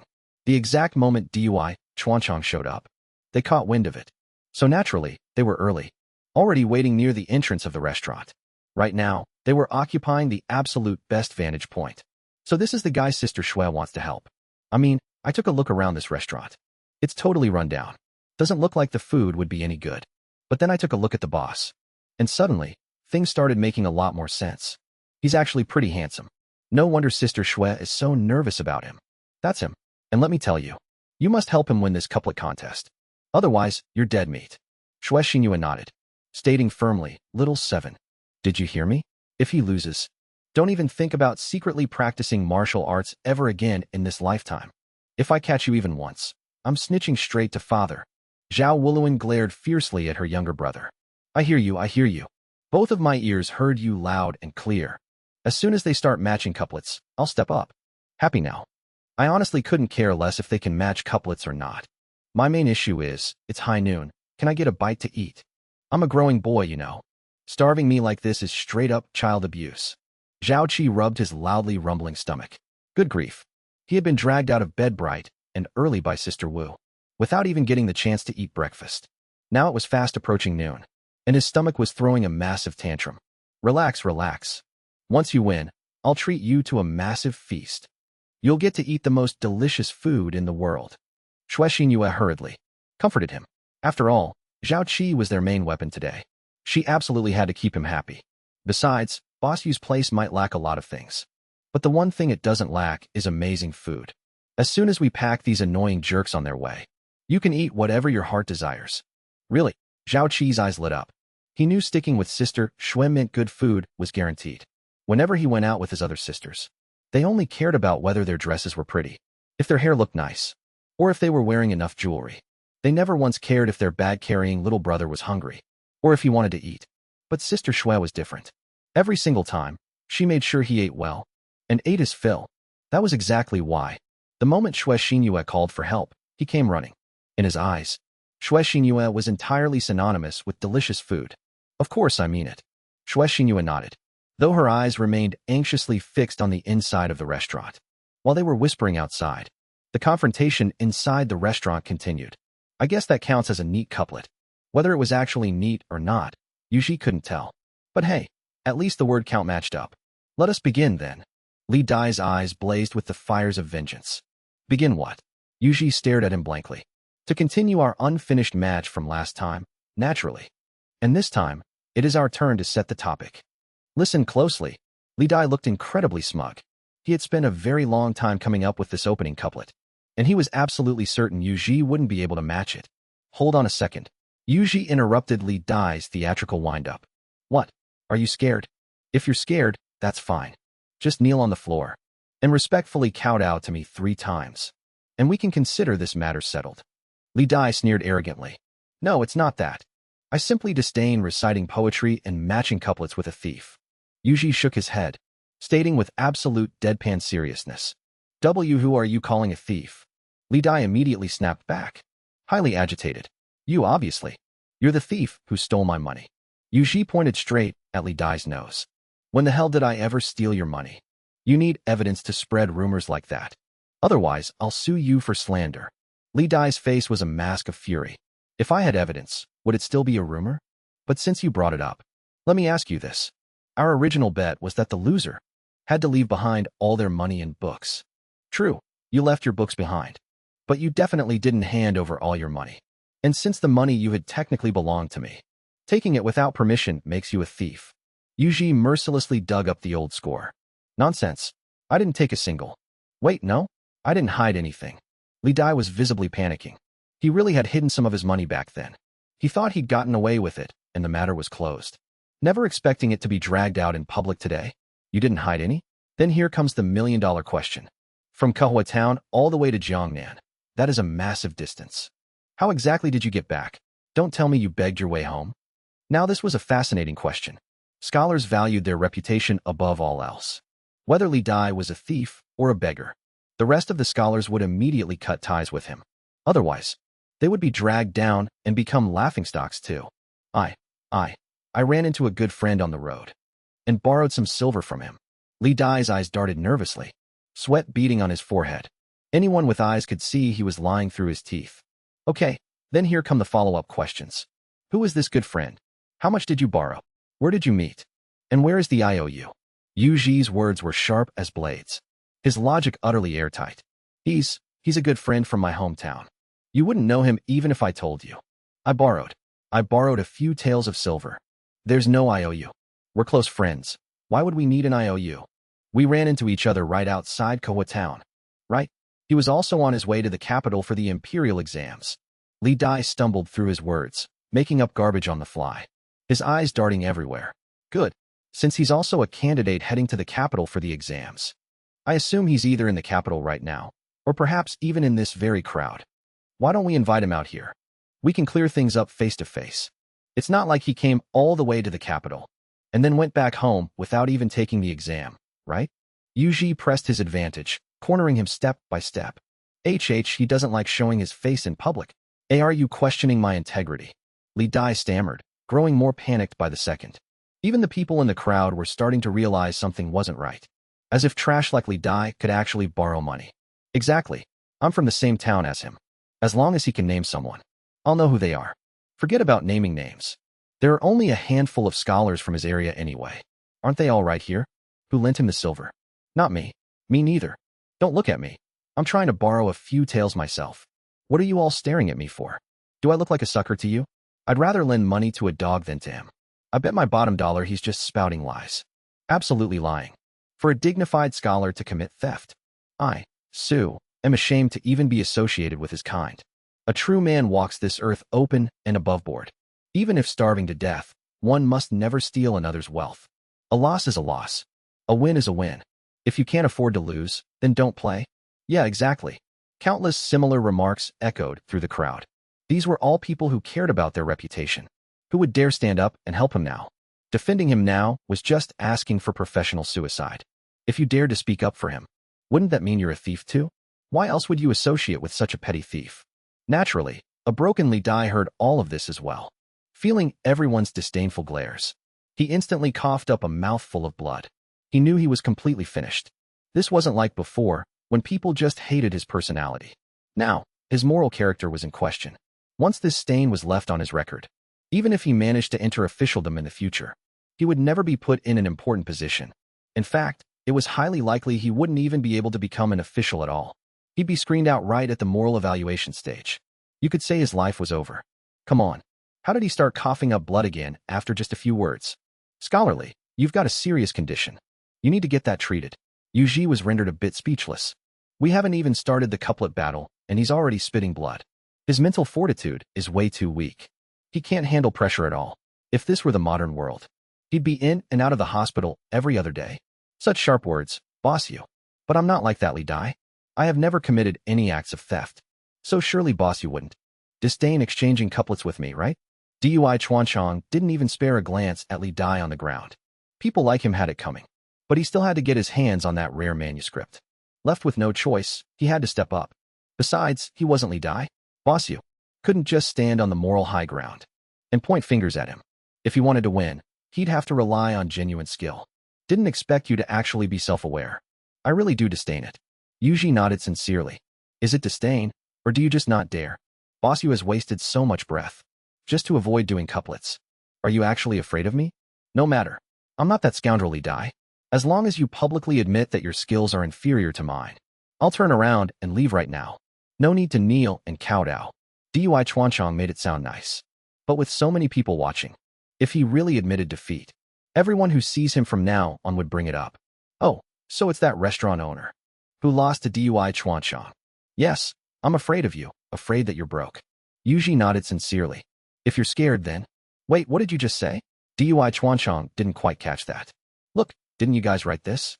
Eyes blinded by the stench of copper, hands grasping for ill-gotten wealth. Caring only for profit, oblivious to all nobility. I think you guys were absolutely right. I admit it, I'm blinded by money. I've fallen right into the money hole. As for competing with you, if I can't smell even a hint of money from it, then naturally, I disdain competing with you.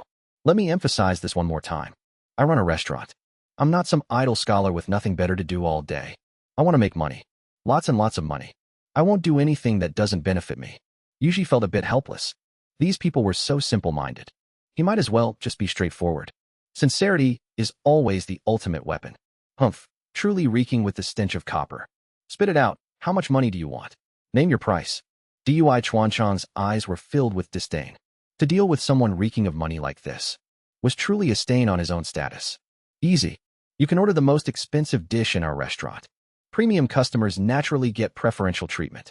Yuji smiled radiantly. 6,000 taels of silver. Converted, that's over 18 million. With that kind of cash, who would still run a restaurant? I'd be off vacationing in Malaysia. I don't have money. Dui Chuanchong's face darkened. 6,000 taels? For a single dish? Did he think he was a total sucker? Oh, you're broke? If you have no money, why did you even come out to eat? Yuji rolled his eyes. Wasn't this just a waste of his feelings?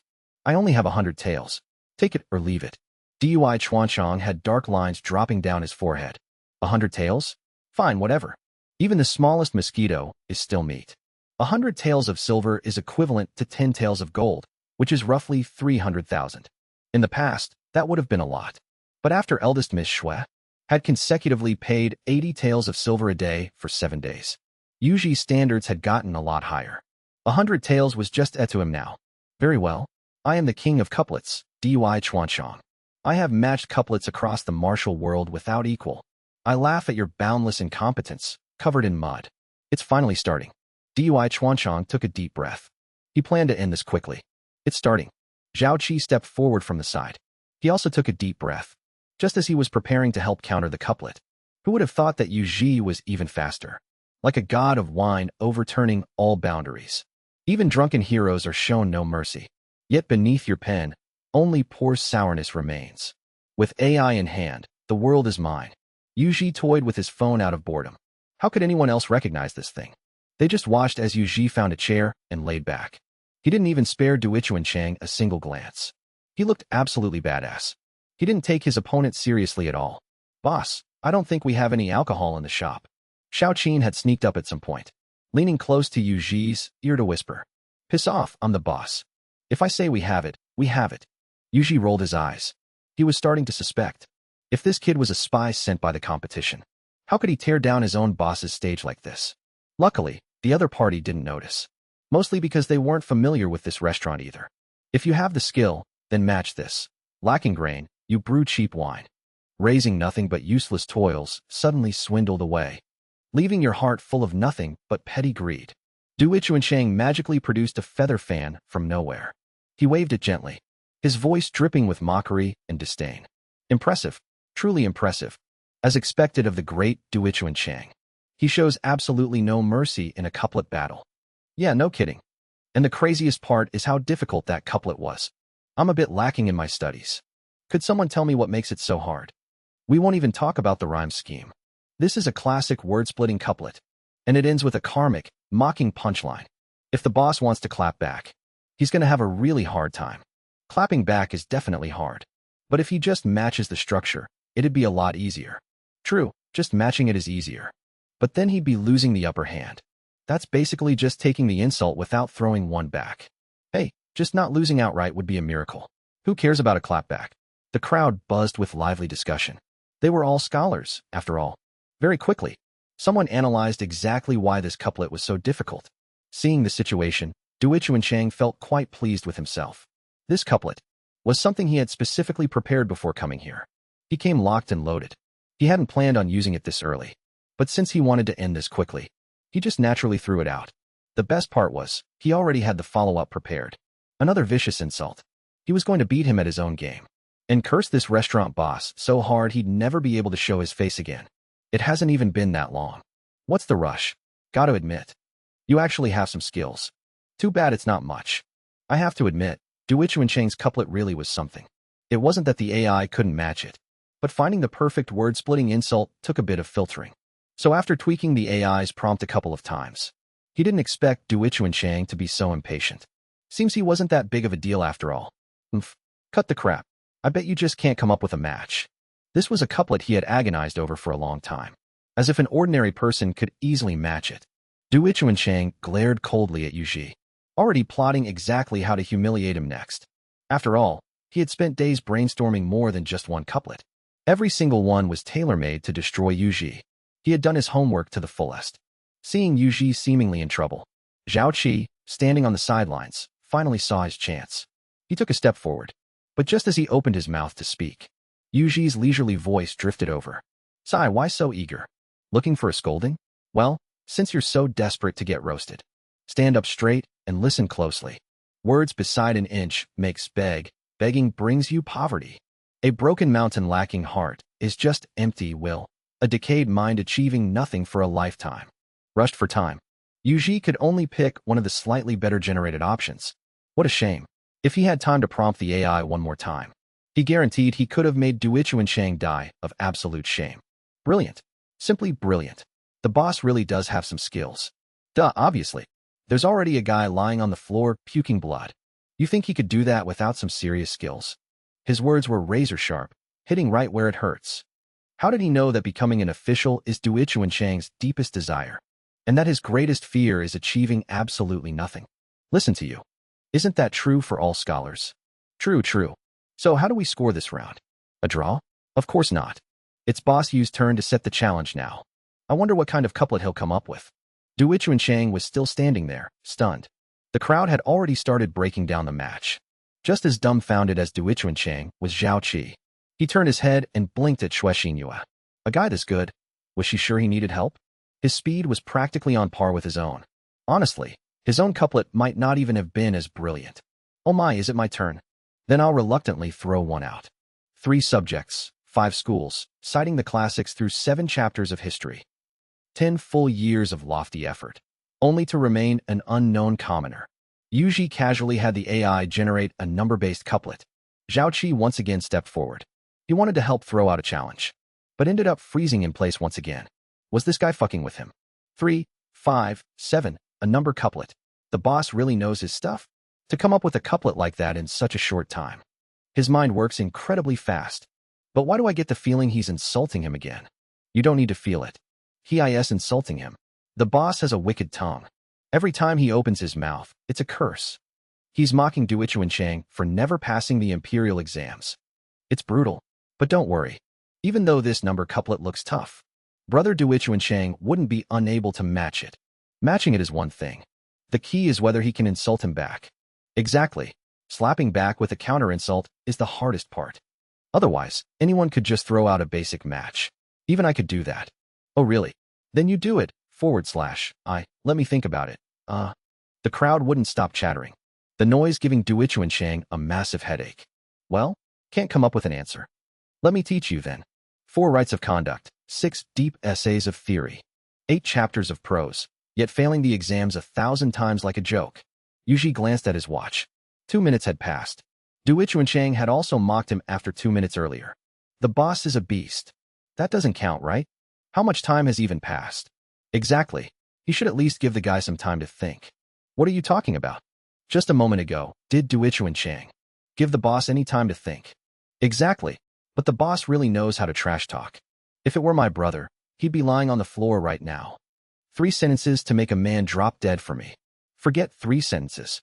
I probably wouldn't even get to start matching couplets before I end up stiff as a board in a body bag. Then you're seriously useless. If you're so good, you go up there. I'd love to go up. But I just don't have the chance, do I? Excuses, nothing but excuses.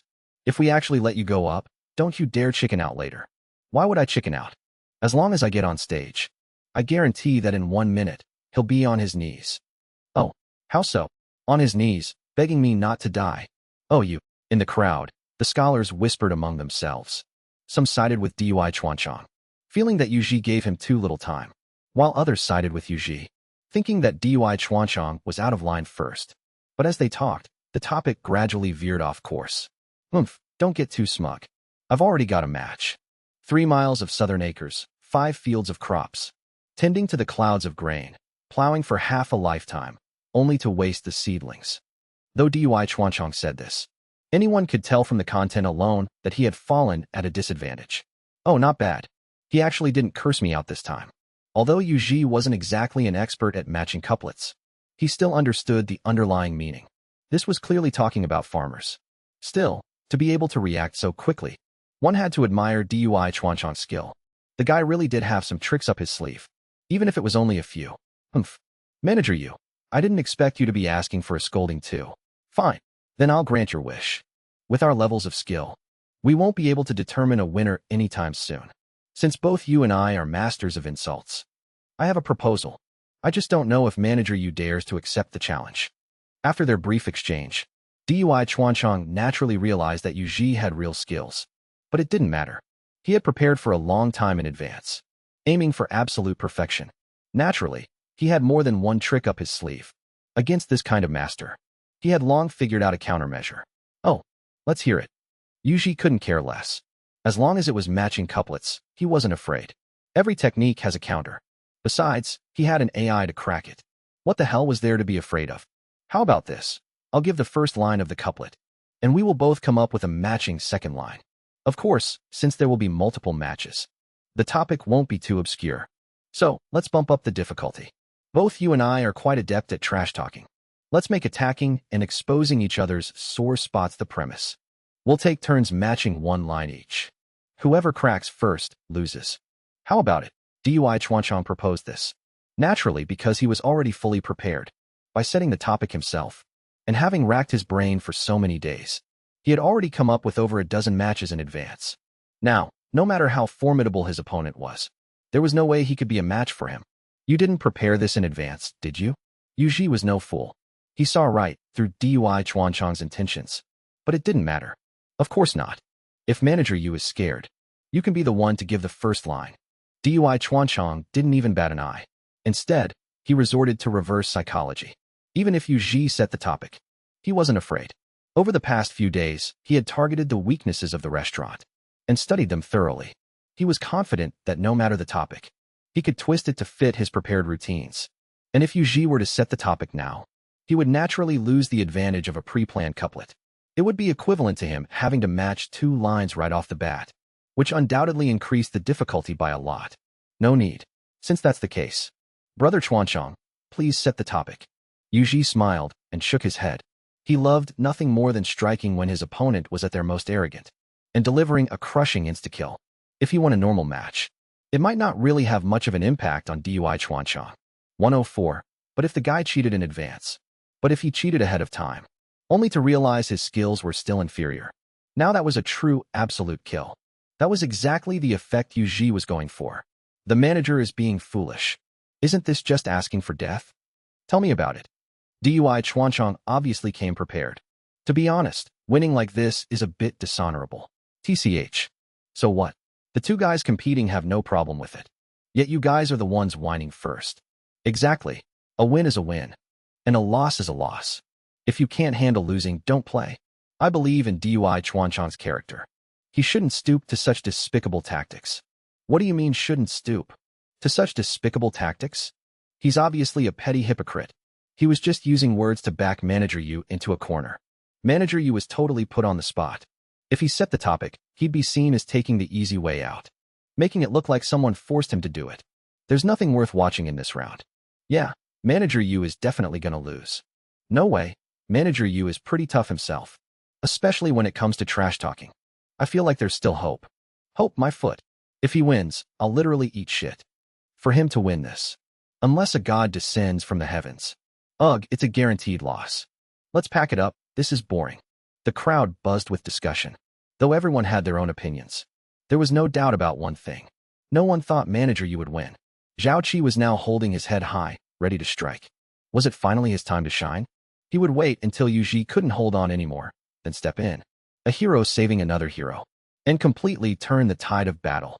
Listen well, a worthless brick acting like a heavyweight. Nothing but a flashy signboard with no real substance. Dui Chuanchang threw out the couplet he had conceptualized long ago. This couplet wasn't difficult. You could say it's a pretty ordinary couplet. The only difficulty lies in insulting each other. Of course, mainly because it's too hard. He didn't object too much himself. If we don't trade enough lines, the roasting won't be satisfying. Gnawing on torn scrolls and chewing on cold words. Only to end up destitute and despised by all. Yuji's couplets were naturally sharp as well. He had already used the AI to generate 200 lines. If that wasn't enough, he could just add more. Singing sour tunes to deceive passing travelers. Losing all your patrons from a deceitful heart. Digging through old papers to parrot cliches. Wasting your youth away on empty talk. Penning cold and hollow words. Chasing profit till you lose your soul. Wasting ink under a freezing lamp, trapped on a useless, dead-end path. The two fired back and forth. In the blink of an eye, they had exchanged over 20 couplets. Dui Chuanchang's stock of memorized couplets was already depleted. He even managed to improvise a few lines in desperation. But Yu Ji across from him was like a boundless ocean. No matter what couplet he threw out, his opponent countered with the next line in an instant. Finally, completely out of ammunition, Dui Chuanchang began scratching his head in a panic, falling into a deep state of contemplation. Holy shit, holy shit, holy shit. What am I seeing right now? Dui Chuanchang is actually stuck. No way, isn't Dui Chuanchang supposed to be an elite trash talker? Exactly. I remember. How ruthlessly he roasted that young scholar back then. TCH, he was only bullying a kid. Don't be so quick to judge. This tavern owner. I heard he doesn't even have a basic scholar's degree.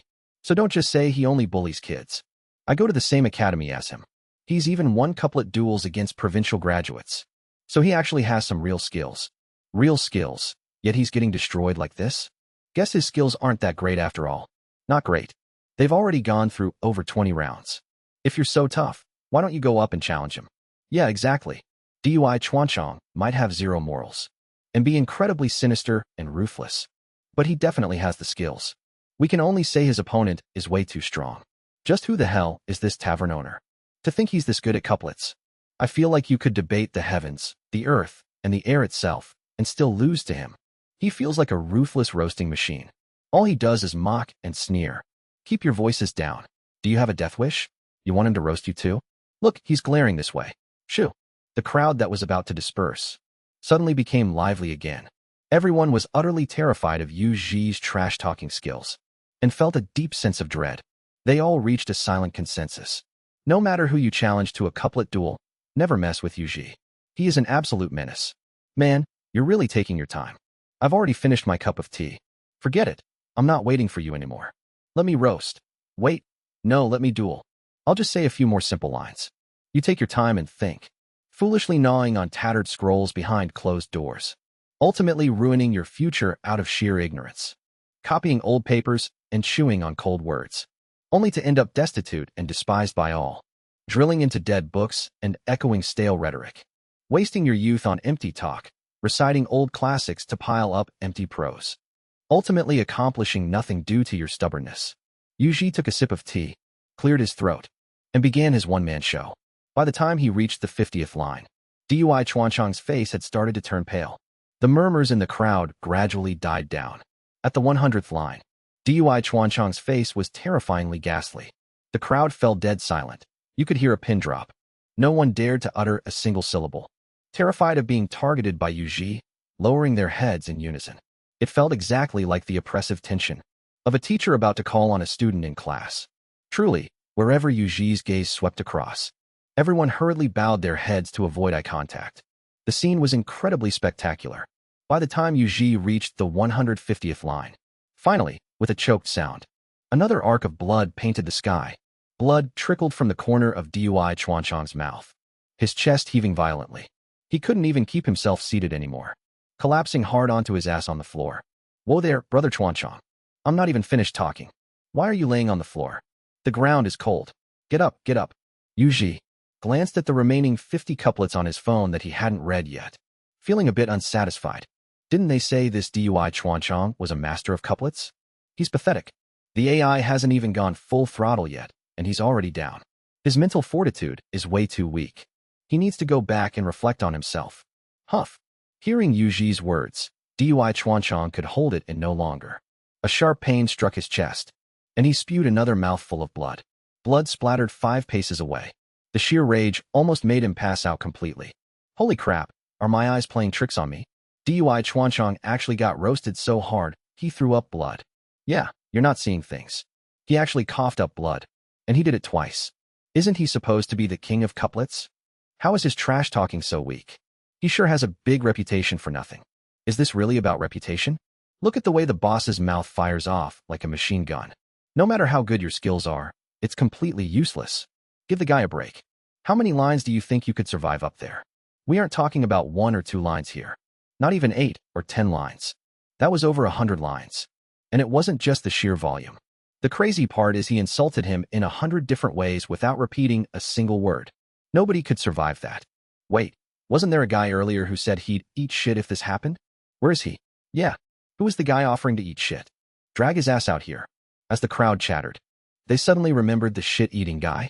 Unfortunately, the crowd was too packed and chaotic, so everyone completely forgot who exactly said it. Actually, that guy had already slipped away, around the 50th line. Who the hell could endure a roasting like that? Hey, Brother Chuanchang, are you alright? You just coughed up a ton of blood. Should we get a doctor to take a look at you first? It's fine, I can wait for you. You can go back and take your time thinking about it. Come find me when you've figured it out. I promise I won't charge you a dime. After all, you're just here to get scolded, aren't you? Oh, right, I still have another 50 lines. How about you listen to me finish reciting them, and then you can go back and think about all of them at once. AI-generated couplets are strictly non-refundable. Stopping halfway through like this is just painfully awkward. Yuji was actually being completely sincere about this. Shopkeeper you. Don't push things too far. Old Ghost, we're both from the Jiangnan circuit. Are you really just going to stand there and watch? Dui Chuanchang spat out a mouthful of blood. Although his face was deathly pale, he could at least still speak. He immediately turned his gaze to the side. Fan-waving Gue Jianshou was also called over by Li Dan. There was no reason for him to bear this alone. Oh my, shopkeeper you. Harmony brings wealth. Harmony brings wealth. We're all respectable people here. Matching couplets is all about neatness and structural precision. Cursing people is something only barbarians do. Gue Jianshou didn't just stand by and watch. Li Dan had indeed promised him some rewards. But that wasn't the main point. The main point was that his area of expertise was completely different from Dui Chuanchang's. Dui Chuanchang was best at cursing people out, but the technical skill required for that kind of couplet really wasn't that high. He was different. He excelled at highly difficult couplets. On the other hand, he was a bit lacking when it came to insults. So, you want to be the one sticking your neck out, huh? Yuji narrowed his eyes at Gue Jianshou. Don't misunderstand, I'm not familiar with him. I just happened to be here at the right time. I simply felt that you were being a bit too aggressive, shopkeeper. So I stepped out to say a few words of fairness, that's all. Gue Jianshou gently waved his scholar's fan, putting on an elegant air. Don't worry, I don't lower myself to bicker with trash. Yuji nodded, and said cheerfully, of course. His eyes unconsciously glanced at the man still spitting blood on the floor. What are you looking at me for? You think I'm trash? Dui Chuanchang roared in sheer dissatisfaction. Don't misunderstand. I'm not targeting you. Yuji hurriedly shook his head, but before Dui Chuanchang could heave a sigh of relief, Yuji immediately followed up. I mean, everyone present here is trash. Boss, you're talking way too big. As soon as those words were spoken, even Gue Jianshou couldn't hold back anymore. He snapped his scholar's fan shut, his face written all over with anger. Shopkeeper you. I can't just pretend I didn't hear that. Zhen Sanshan Lu Qingshan couldn't sit still on the sidelines anymore either. That's right, shopkeeper you. Is it not enough that you offended Dui Chuanchang? You want to make enemies out of all of us. Bai Shi Wang, you couldn't sit idly by either. This was a direct challenge to their dignity. Make enemies out of you? No. You guys aren't even qualified to be my enemies. Yu Ji shook his finger contemptuously. You couldn't blame him for being too arrogant. The truth was, these four had come here with Li Dan. They were clearly here to crash the venue together. If he just let them off, wouldn't that be letting them off way too easy? Since he was going to do it, he might as well take them all on at once. It would save him the trouble of dealing with them one by one. Wow, shopkeeper Yu is really letting it get to his head, hasn't he? Exactly. Offending Dui Chuanchang is one thing. But he actually wants to take on the four great scholars of the Jiangnan circuit all at once. None of these guys are ordinary people. Right. They're all on the same level of fame as Dui Chuanchang. And they all have impressive track records. What kind of track records? You're not from the Jiangnan circuit, are you? To think you haven't even heard of the reputation of those four. I'm from Guangming Prefecture. I'm just here to watch the fun. No wonder. When it comes to these four, you could say there isn't a single soul in the Jiangnan circuit who doesn't know them. Everyone knows their names. We don't even need to mention the king of couplets, Dui Chuanchang. He's the best at cursing people. He can curse someone so badly, they'll have smoke blowing out of their ears, leaving them completely unable to retort. You don't need to say more about that one. He's literally spitting blood on the floor, isn't he? Hey now, give the guy some face. After all, he does have a track record of literally cursing someone to death. Take Zhen Sanshan, for example. Lu Qingshan is an incredible figure. Back in the day, the top 3 academies in the Jiangnan circuit gathered at the Qiantang River. They made couplets with tide watching as the theme. Lu Qingshan's brilliance left everyone in the dust. With a single top-tier, absolute couplet, he completely crushed the students of the 3 great academies so hard they couldn't even lift their heads. That's exactly how he earned the title Zhen Sanshan, suppressor of 3 mountains. Legend has it that during Lu Qingshan's years at the academy, all the other top geniuses paled in comparison to him. If it wasn't for the fact that his family later found an elder from the Hanlin Academy to be his private tutor, the others probably would never have had their day in the sun. Is he really that amazing? You bet he is. What did you think? Impressive, truly impressive. What about the others? Then let's talk about Bai Shi Wang Yu. Now that's a ruthless character. Back when all the major poetry societies gathered in Linen Prefecture to admire chrysanthemums and exchange pointers, he single-handedly debated the scholars. He made his name in a single battle. What he excels at most is fighting against multiple opponents at once. He is renowned for his agile mind and is absolutely not to be underestimated. Debating a crowd of scholars. No wonder he's called Bai Shi Wang, the 100-Snake King. Amazing, absolutely amazing. And the last one? If we're talking about the last one, it's definitely Gue Jianshou. He's even more unbelievable. This man is famous for his ability to solve absolute couplets. To this day, he's cracked over a dozen major and minor absolute couplets. An extraordinary track record.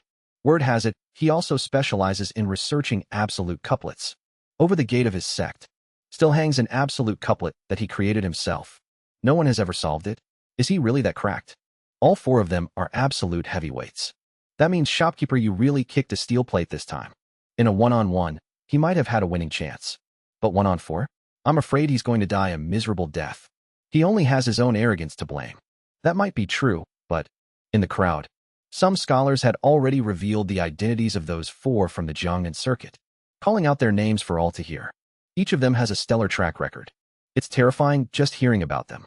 Sister Shui Tithis, Zhao Wu and the others stood to the side, obviously having heard those famous names as well. Isn't this way too reckless? What do you think, miss? Can he actually take on all 4? Shui Xinyu knitted her beautiful brows. It's a massive long shot. In a one-on-one, maybe. But 1 against 4? They all have their own specialties. It's hard to say if he has any chance of winning. However, Shopkeeper Yu is no ordinary man either. If they join forces, they should still be able to put up a fight. It's just that this boss is being far too reckless. Zhao Wu huffed indignantly. Who in their right mind provokes 4 people at once? And top-tier experts at that. Humph. No one is more reckless than you. A deep, steady voice rang out from behind the 2 girls. Be big, brother. Brother Zhao. Hearing the voice, the 2 girls turned around in pleasant surprise. The newcomer was none other than the top scholar of the previous imperial examination, Zhao Wu's eldest brother, Zhao Yi. Zhao Yi was handsome, tall, and elegant, the very picture of a modest gentleman. He stood out quite a bit, even in the crowd. Fortunately, without the developed technology of modern times, even as the previous top scholar, not many people had actually seen his face.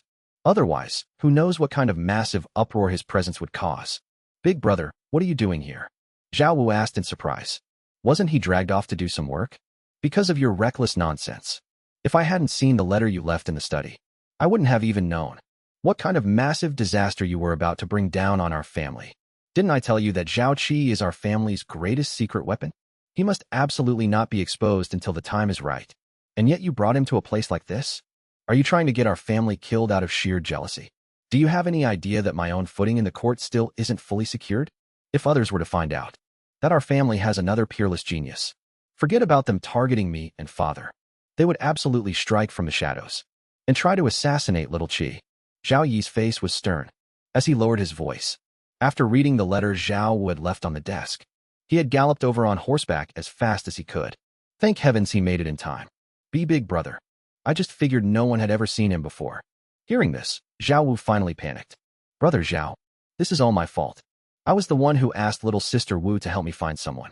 Shui Xinyue also realized the gravity of the situation and quickly spoke up to defend her. This has nothing to do with you. I read the letter. You asked her to find me. She took it upon herself to act on her own. Zhao Yi shook his head. The Shui and Zhao families were old friends. And besides, Shui Xinyue truly hadn't done anything wrong. Then what do we do now, big brother? Zhao Wu was practically frantic. What do we do? I'll deal with you when we get home. Luckily, I got here just in time. Our little brother hasn't made a move yet. Just leave the rest to me. With me standing beside him, everyone will just assume I'm the one looking to show off and make a name for myself. If anything happens later, they'll tie it back to me. I suppose it's a blessing in disguise. Zhao Yi shot his sister an exasperated look. What else could he do? His own sister caused trouble, so he was the only one who could clean up her mess. Brother Zhao, you're going to step in yourself? Shui Xinyue was pleasantly surprised. Although Zhao Wu had claimed that Zhao Qi's strength had already surpassed his older brother's, it had never actually been put to the test. Zhao Yi was different. As the top scholar of the previous exam, he had been thoroughly tested and proven on the battlefield of scholars. His prestige went without saying. He could easily be called the #1 figure of the younger generation, since the top scholars from the 2 exams prior to his were all getting a bit up there in age. He was someone who had ruthlessly fought his way to the top out of countless academics. A top scholar with undeniable comprehensive strength. With him stepping in, there was only one word for it. Guaranteed. Since I'm already here, it's a good time to take a break from all that endless paperwork and relax a little. Only someone like Zhao Yi would have the confidence to treat 4 renowned scholars of the Jiangnan circuit as mere entertainment, and without making it seem out of place. You're the best, big brother, Zhao Wu said cheerfully. Just as they were chatting, the situation on the stage suddenly shifted again. Just come at me together. Why would you fear you? Yu Ji sat squarely and boldly in the seat of honor. I, Wang Yu, have never seen anyone so arrogant. White Snake. Wang Yu was best known for fighting outnumbered, but in reality, he only ever bullied weaklings. He'd never actually dared to challenge real experts. Well, today you have. Yu Ji raised an eyebrow. You push us too far. Since that's how it is, then don't blame us for using our numbers against you. Zheng Sanshan and Lu Qingshan ground their teeth so hard they cracked. In all their years since making a name for themselves, no one had ever dared to look down on them like this. The Jiangnan circuit has so many scholars, yet they need 4 to fight 1. What a laughingstock to the world. A childish voice suddenly rang out. Zhao Qi had finally found an opening and stepped forward. Holding it in this whole time had practically suffocated him. He took that step forward with utter confidence. Who dares to mock the men of Jiangnan? The 4 turned around in a fury, but they didn't see anyone. Little boy, are you lost? Yu Ji was facing the main entrance directly, so naturally, he saw exactly who had spoken. It was just that seeing a toddler's body putting on the airs of an adult was genuinely a bit comical. Whose unchaperoned brat is this? Hurry up and take him home to teach him some manners. The 4 scholars followed shopkeeper Yu's gaze and finally found the source of the voice. I almost doubled over laughing. How unreasonable. 4 against 1? Have you no shame? Zhao Qi rolled his eyes. These 4 are an absolute disgrace to all scholars. Hey kid, the boss asked for this himself. It wasn't our idea. Of course, if he's missing his family, we wouldn't stop him from backing out. Or how about you go over and help him fight us, little brother? Gijianshu said with mock kindness, waving his folding fan. Yeah, you should go help him. 2 against 4? We have absolutely no objections. Haha. Their arrogant laughter echoed all around. Fine, just don't regret it later. That was exactly what Zhaoqi had in mind. He gladly went along with the flow. Who is this kid? I don't know, he's pretty young. But he talks a big game. Judging by his accent, he sounds like he's from the capital. Could he be some young master from a noble family who snuck out? Even if he has connections, he can't possibly help at a crucial moment like this. Exactly. This is a couplet competition, not a lawsuit. Their opponents are monstrously strong. Sigh, it's a pity for the boss. The crowd muttered among themselves. But no one thought Zhaoqi would actually be of any use. Regret? Why would we regret this? Ha ha ha. Gijianshu and his 3 companions laughed even harder, grinning from ear to ear. Hey kid, did you get separated from your family? In the middle of the day like this? Did you skip lunch? Poor child. How about we get you some lunch first? Eat up, and wait quietly on the side. And I'll help you find your family, sound good? Even Yuji had dark lines dropping down his face. Yes. How did you know I've been starving all morning? My stomach is growling like crazy right now. Zhaoqi was quite thrilled.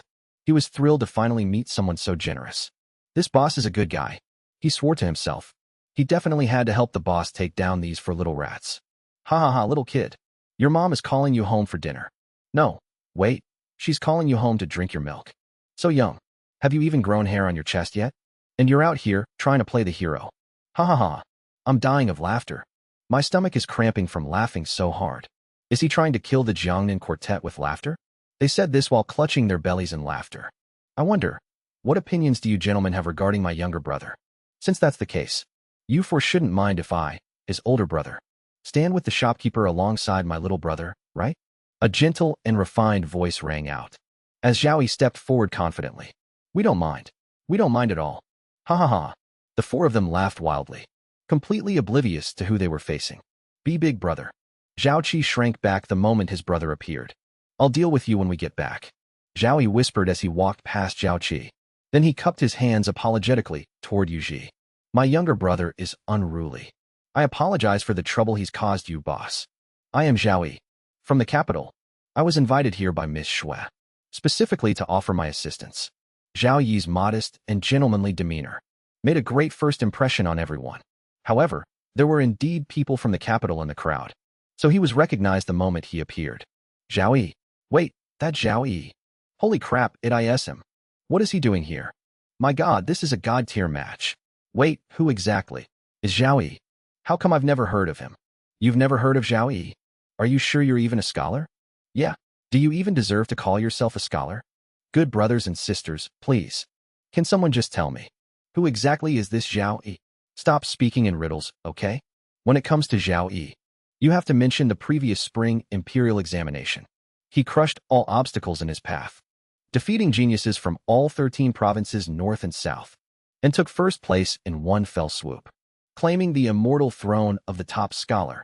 Holy shit, I remember now. Isn't he the Zhuang Yuan from the last exam? That's exactly who he is. You guys made me rack my brain. I was just thinking that name sounded super familiar. So it's the top scholar of literature himself. Damn, a clash of the gods. It's like running into the final boss while still in the beginner's village. Is there any hope left for those 4? Nope, they're dead meat. Bring out the stretchers. Zhao Yi's identity was quickly exposed by the crowd.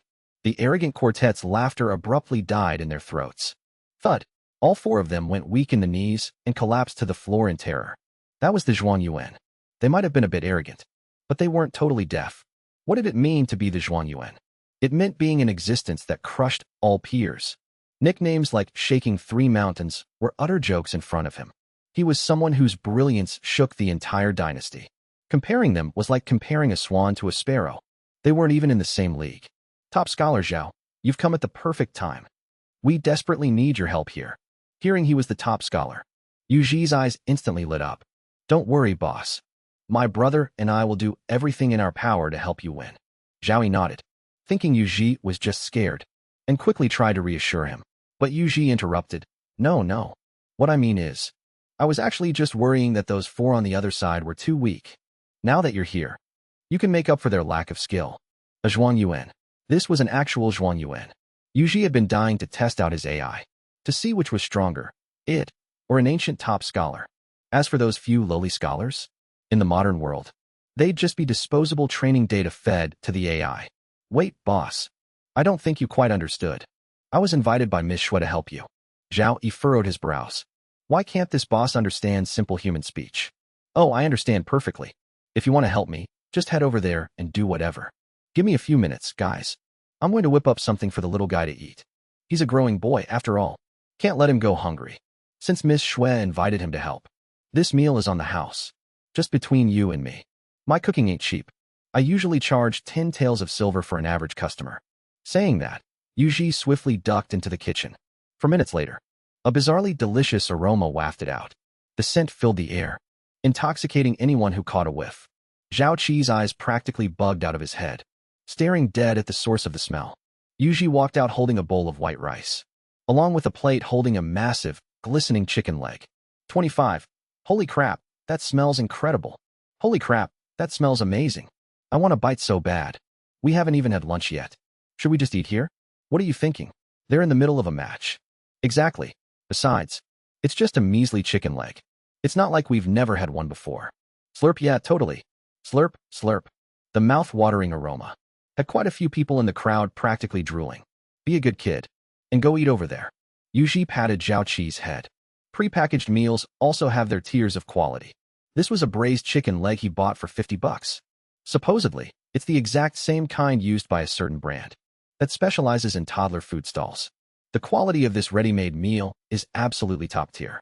You never have to worry about the baby getting the runs after eating it. Thank you, mister. Zhao Qi was now entirely captivated by the allure of the food. He walked straight to the side to chow down. All right, enough talk. Let's get started. Each of you give me a prompt, and I'll answer. Then I'll give a prompt, and you guys can answer it together. Don't say I didn't give you a chance.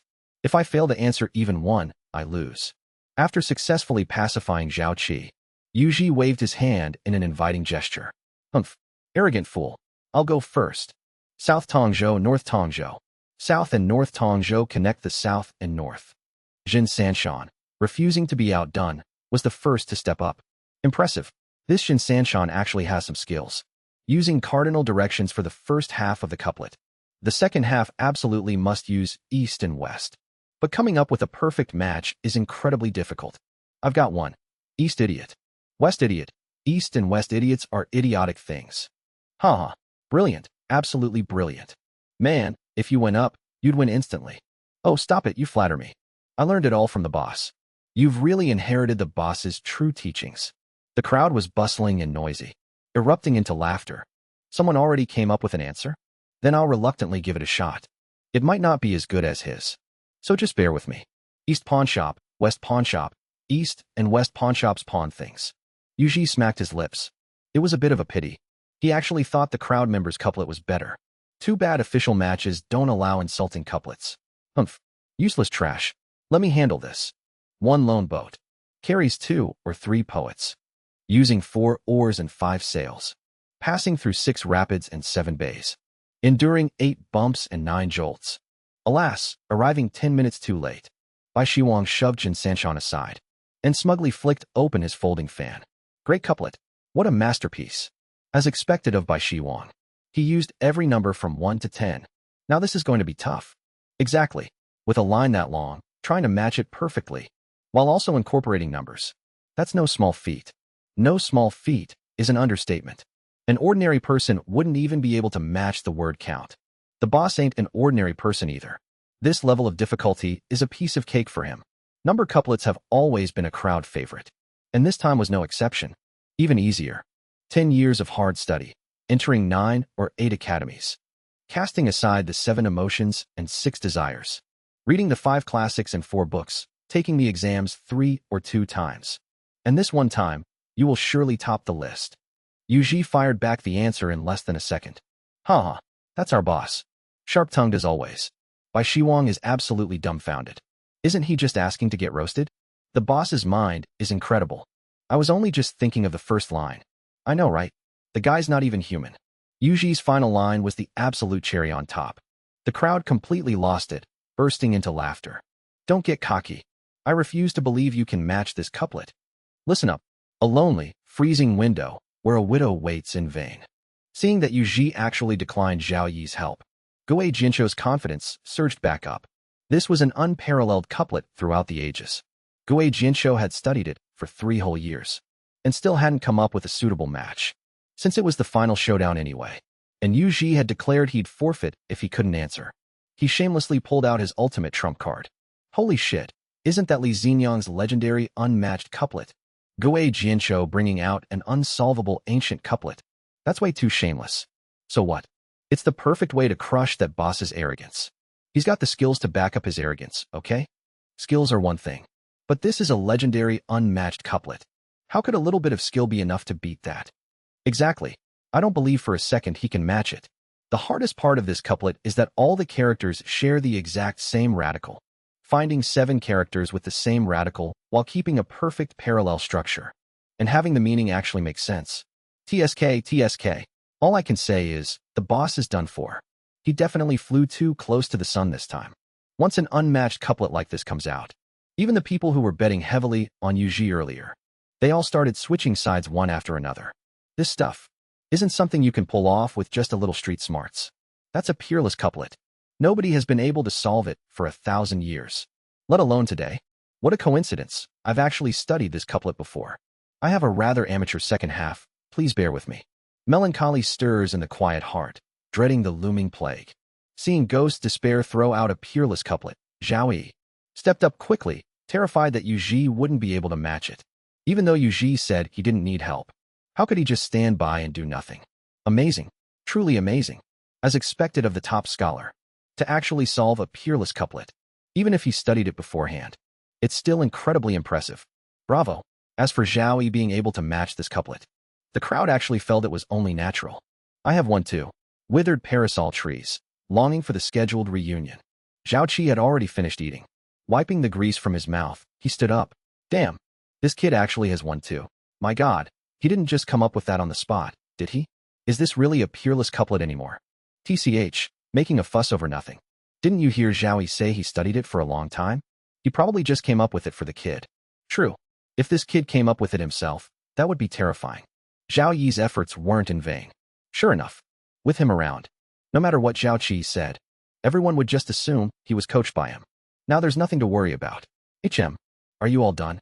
Then I'll throw one in too. Peaceful, blessed home, treating ailments on promotion. Yuji stretched lazily. This is seriously getting boring. Damn. What is a peerless couplet? This is a peerless couplet. Badass. Freaking badass.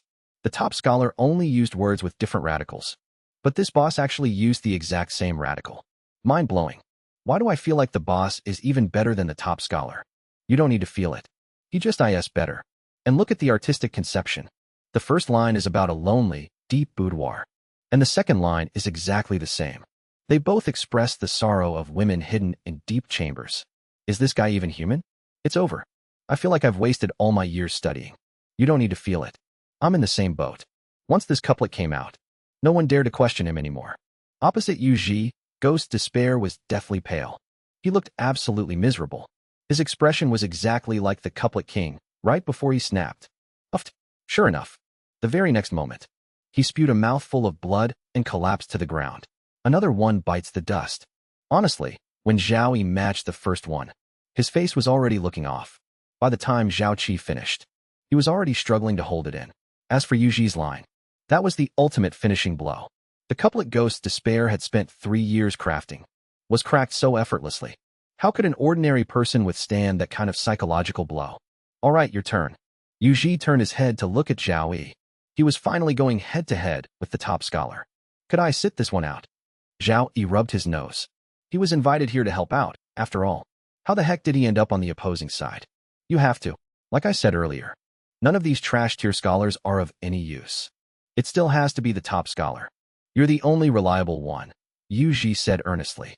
All right then. I do actually have one that's been troubling me for a long time. I'd like to seek your guidance on this couplet. Lotus on the dam, nets on the river. Zhao Yi thought about it, leaving Yuji's martial strength aside.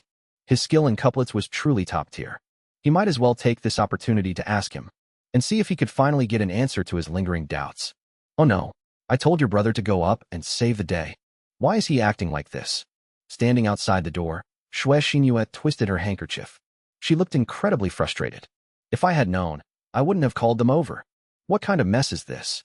Did he just dig a hole for himself to jump into? Oh, Sister Shue, why are you so nervous? With the boss's skills, what's there to worry about? Zhao Wu asked curiously. Isn't it because your brother is too strong? I'm afraid. Shue Xinhua didn't know how to explain it either. Afraid of what? Worst comes to worst, when it's boss Yu's turn to ask. My brother can just say he doesn't know, right? Then it'll just be a tie. Zhao Wu obviously had a one-track mind. He thought about things quite simply. That's a way out, I suppose. Hearing this, Shue Xinhua finally breathed a sigh of relief. Lotus on the dam, nets on the river. What a brilliant couplet that reads the same forwards and backwards. Truly worthy of the top scholar's intellect. I don't have a perfectly neat second half for this couplet either. I only have a shallow perspective on it. But I'm not sure if I should say it. Yuji had scrolled through his AI and actually found that this was a nearly unsolvable puzzle. Even if there was a matching line, it wouldn't be completely symmetrical. Manager Yu, please speak your mind. Zhao Yi's eyes lit up. He had pondered this couplet for a long time without a single clue. He didn't even have an answer that barely scraped by. Iron forged in the forest, scrolls of the Hanlin Academy. Yuji read the answer aloud. Brilliant. Absolutely brilliant. Manager, you are truly a genius. I am in awe. Zhao Yi's eyes shone even brighter upon hearing this. Actually, it's still not a perfect match. Armed with his AI breakdown, Yuji naturally knew exactly where the flaws were. No, it's already magnificent. Thank you, Manager, for clearing my doubts. Please accept my bow. After Zhao Yi finished speaking, he bowed deeply. Holy crap. Holy crap. What the hell? What did I just see? The top scholar is actually bowing to a restaurant owner. What's the big deal? Manager Yu is a genuine genius. What's a simple bow? It just goes to show that the top scholar is magnanimous. Exactly. The top scholar respects the wise and humbles himself. That is the true demeanor of a gentleman. Am I the only one who noticed that the manager cracked the couplet in less than a second again? So what? This is a peerless couplet from the ages. I'm sure they've all studied it beforehand. It's just that someone blurted out the answer, and others didn't. Exactly. Yeah. I even studied this at home. Oh, and what did you figure out? That it's time to eat, haha. Even though the top scholar has conceded defeat, Shopkeeper Yu hasn't even presented his couplet yet. Yeah, that's right. I'm actually really curious. What kind of couplet could a godlike man like Shopkeeper Yu come up with? Let him play. Give us a couplet. Give us a couplet. Someone in the crowd started the chant, and the calls for him to present a couplet grew louder and louder, until eventually, the entire crowd was chanting. Shopkeeper, the crowd's enthusiasm is hard to turn down. Why don't you give us one? I'd like to try and see if I can match it. Hearing this, Zhao Yi looked at Yu Ji with a smile. He was also very curious. What kind of couplet could a genius like him possibly come up with? It would be the perfect chance to hone his own couplet matching skills. Sometimes, facing an impossible puzzle doesn't bring fear, but excitement. Since everyone is insisting, then I'll reluctantly indulge you with one. My couplet won't be restricted to any specific person or place. Instead, I invite the entire world to answer, as long as you can match it, and gain everyone's acknowledgement. You, am willing to offer 10,000 taels of silver as a reward. Yuji's couplet was more than just difficult. It was literally an absolute couplet for the ages, impossible to match. Of course, the AI had provided him a matching second half. Even though it wasn't a completely perfect match, it did match technically. As for the 10,000 taels of silver, Yuji didn't feel the pinch at all. If someone really managed to match that absolute couplet, it would mean their intellect surpassed even the AI. He could just pop back to the modern world, find some rich guy desperate for fame, and easily earn back that 10,000 taels of silver. That was an absolute couplet for the ages. If someone actually answered it, they would cement their name in literary history forever. As for why he directly invited the entire world to answer, it was mainly because the 5 guys he met today were completely useless. 3 of them were already collapsed on the floor, and the 2 still standing looked completely dumbfounded. Then I must humbly ask for your teaching. Zhao Yi's eyes lit up with brilliant excitement. Listen well. My first line is, smoke locks the pond's willows. What Yuji presented was a legendary absolute couplet. Smoke locks the pond's willows. Brilliant. Absolutely brilliant. Fire, metal, water, earth, wood. It ingeniously uses the radicals of the 5 elements. Let me think. Zhao Yi truly lived up to his title as top scholar. He instantly saw through the core difficulty of the puzzle. At first glance, the couplet didn't seem hard. But the deeper he thought about it, the more horrifyingly difficult it became. It felt as if there was simply no answer at all. Indeed. In fact, Zhao Yi wasn't the only one lost in deep thought. Everyone present was racking their brains. That was 10,000 taels of silver on the line. Even the wealthiest man in town would pause to think for a second or two, let alone this bunch of poor, struggling scholars. They didn't even notice when Yu Ji quietly slipped away. By the time Yu Ji reappeared, he had an iron box in his hands. All right. Stop thinking. This puzzle isn't something you can solve in a short amount of time. The answer is already written inside this box. This box will automatically unlock in 1 year. Take it. The box Yu Ji used had a time-release lock. He had already set it for exactly 1 year. It would open on its own when the time came. What? You actually have an answer? Zhao Yi's eyes bulged as wide as brass bells. He had assumed Yu Ji stumbled upon an unsolvable riddle and just brought it out to stump the world. But as it turned out, he had already solved it. He was just bringing it out to share with everyone. My match isn't completely perfect. I figured there's strength in numbers. So I wanted to see if you guys could come up with something better. All right, let's leave it at that. We can talk about these trivial things later. Time to eat. Let's eat. Yu Ji waved his hand and said modestly, Right. Let's eat. Bro, you have no idea. The food here is insanely good. That chicken leg from earlier was so good I can't even describe it with words. Zhao Qi finally found a chance to chime in. Rest assured, I will treasure this box with my life. Zhao Yi completely ignored him. To Zhao Yi, eating was trivial. If not for the basic necessity of keeping his body alive, he wouldn't even bother eating. How could eating compare to the study of literature? Brother Zhao, shopkeeper Yu's dishes truly are second to none. Since it's already noon, why not stay and join us for a meal? With the absurd farce finally coming to an end, Shui Xingyue stopped standing outside the door. She grabbed her good friend, Zhao Wu, and pulled her right into the restaurant. Oh, Miss Shui is here. How is it? Were the effects of my golden broth peppercorn chicken all right? A VIP customer had arrived. Yu Ji smiled, so wide his eyes curved into little slits. Oh, shopkeeper Yu, the effects of your dishes are naturally spectacular. See, I even brought my bestie over today to show some support for your business. Shui Xingyue looked down somewhat shyly. Looking straight down, she couldn't even see her toes anymore. It truly was quite embarrassing. Hee hee, you flatter me. The food here never disappoints. Come, head up to the private room. Order whatever you'd like. But I have to warn you up front. My dishes are not cheap. Yu Ji beamed, showing all his teeth. Don't worry, boss. These guests are not your average folks. The Zhao siblings are from the estate of Lord Zhao, the Vice Minister of Revenue. Before that, Lord Zhao served as the director of the Silver Vault in the Ministry of Revenue.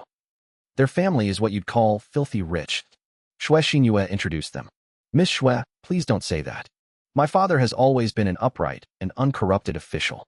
Our family's wealth comes entirely from my mother's side.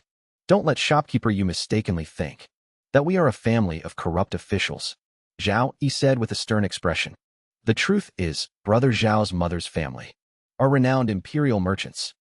Between the Ministry of Revenue and the imperial merchants, shopkeeper you absolutely don't need to worry about them not being able to afford the bill. All right, please serve us 2 pots of golden broth fish maw chicken first. Shui Xingyue said excitedly. It's only been 7 days, and they're already this big. If I keep eating this, I'll truly become a peerless beauty. All right, please wait a moment. 160 taels credited. Yu Ji led them to a private room, then excitedly went downstairs to fetch the dishes. This private room is so luxurious. When I was downstairs, I thought this was just some rundown tavern. As soon as Zhao Wu entered the room, he was unsurprisingly shocked by the extravagant decor. Even with his family's immense wealth, they couldn't possibly get their hands on a crystal chandelier. Just who exactly is this boss? Xiao Wu, I told you long ago. Never judge a book by its cover. Shopkeeper Yu is a rare talent. Zhao Yi said seriously. Yes. Sister Shui, I did what I promised you. So where's the recipe I asked for? Zhao Wu nodded hurriedly. He was much more concerned about the breast enhancement recipe. Isn't it already on the way?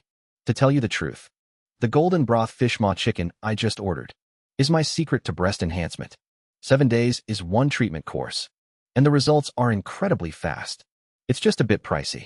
80 taels for 1 single dish. It hurts my wallet so much. Shui Xingyue was in a great mood, so she didn't hide anything. Besides, she'd have to share this secret sooner or later anyway. Holy crap, are you serious? If it really works, forget 80 taels. I'd willingly pay 800 taels. Zhao Wu's eyes went wide. Whether it's real or not, just look at Our Lady and you'll know.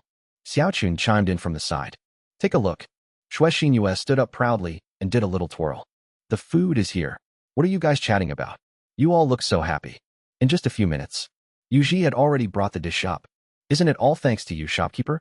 If it weren't for your fish maw chicken, my snow pears wouldn't have turned into pomegranates. Shui Xinyue said, her face flushed red. That's only natural. My dish is rich in collagen, after all. It's great for the face. Wait. What did you just say about pears and pomegranates? As Yuji was speaking, he suddenly realized something was off. Doesn't fish maw replenish collagen and make the skin more bouncy and elastic? How did we get onto the topic of pears and pomegranates? Oh, come on, shopkeeper, you're doing this on purpose, aren't you? If it has breast enhancement effects, you should have said so earlier. We're not strangers here. If you had told me about this effect sooner, I wouldn't have felt so heartbroken. Overspending those 80 taels of silver. Shui Xinyue's face was as red as a baboon's butt. But since the cat was out of the bag, there was no point in hiding it anymore. She simply didn't believe that Yuji didn't know the effects of his own cooking. BR breast enhancement. Yuji felt a little dizzy. This was completely different from what was advertised. Yeah, shopkeeper, we all know now. I also know you're a grown man, and it's embarrassing for you to discuss such intimate things with us. But it doesn't matter anymore. Don't worry, we'll promote it for you. I guarantee the money will come rolling in. Shui Xinyue was getting bolder with her words. Wait a minute. I need to go calm down a bit. After saying that, Yuji bolted out the door. He ran downstairs and whipped out his phone. Just as he was about to message the seller of the golden broth fish maw chicken to question them, he paused. He suddenly saw a message left by the seller a few days ago. Dear customer, have you received the compensation? Our store promises tenfold compensation for any fake goods. The 10 bags of compensation. Golden broth fish maw chicken have already been marked as delivered. Dear, could you please leave a 5-star review? Are you there, dear? Scan the QR code, leave a 20-word positive review with a screenshot, and you can get 20 yuan cashback per bag. Asterisk HSSSSS. Asterisk. Seeing the message, Yuji gasped sharply. Then, he started hyperventilating wildly. If he didn't take deep breaths, he was seriously worried he might accidentally pass out. The fish maw chicken he spent over 300 on was actually fake. And buy one get 10 free, plus 20 yuan cashback? Even with all that, the seller was still making a profit. Calculating the price, deduct the 20 yuan cashback, then divide by 11. The cost of a single bag of golden broth fish maw chicken was actually less than 30 bucks. And if you deduct the cold chain shipping fees, HSSSS, Yuji inhaled sharply once again. He couldn't help it. His brain was starting to run out of oxygen again. Yuji pinched his philtrum fiercely and finally managed to recover from the shock. He hurriedly took out his phone and searched frantically. Why does golden broth fish maw chicken cause breast enhancement? Answer. Fake fish maw is usually imitated using industrial gelatin. Industrial gelatin contains a plasticizer called DHT, which can stimulate secondary sexual development. Plasticizer. Industrial gelatin. Seeing this, Yuji finally couldn't catch his breath. With a heavy thud, he collapsed onto the floor. Boss, what's wrong? Seeing Yuji fall to the ground, Xiaoqin and Zhang Guan hurriedly ran over and helped him up. You black-hearted merchant. I'll $$ hashtag. You mother hashtag at and %. Yuji jumped up and hurled abuse at his phone for a solid 10 minutes before he finally calmed down. This exact scene happened to be witnessed by some scholars outside who hadn't dispersed yet. They took it all in. They began speculating wildly. Just who on earth could possibly cause Boss Yu, who had single-handedly defeated the 4 talents, to collapse to the ground in anger, to make the usually confident, emotionally reserved shopkeeper Yu completely lose his composure like that? The rumors spread wider and wider, and were even altered into many bizarre clickbait headlines. Shocking, after defeating the 4 talents, the restaurant boss suddenly collapses to the ground, gasping for air. Is it a decline in morality, or a distortion of human nature? Latest, boss suffers on-the-spot backlash from his own couplet. When he wrote the last word of the couplet, a scholar laughed. My dear shopkeeper, just who did you borrow yesterday's literary talent from?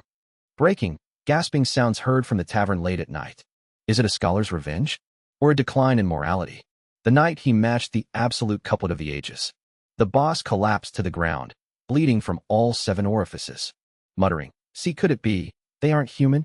A whole slew of rumors surrounding Yu Ji's breakdown spread like wildfire among the candidates taking the imperial exams, full of suspense and bizarre twists. It eventually even reached the ears of the emperor himself. However, just who was the mysterious person that caused Yu Ji to have a complete mental breakdown? Even after a very, very long time, no one ever got a definitive answer.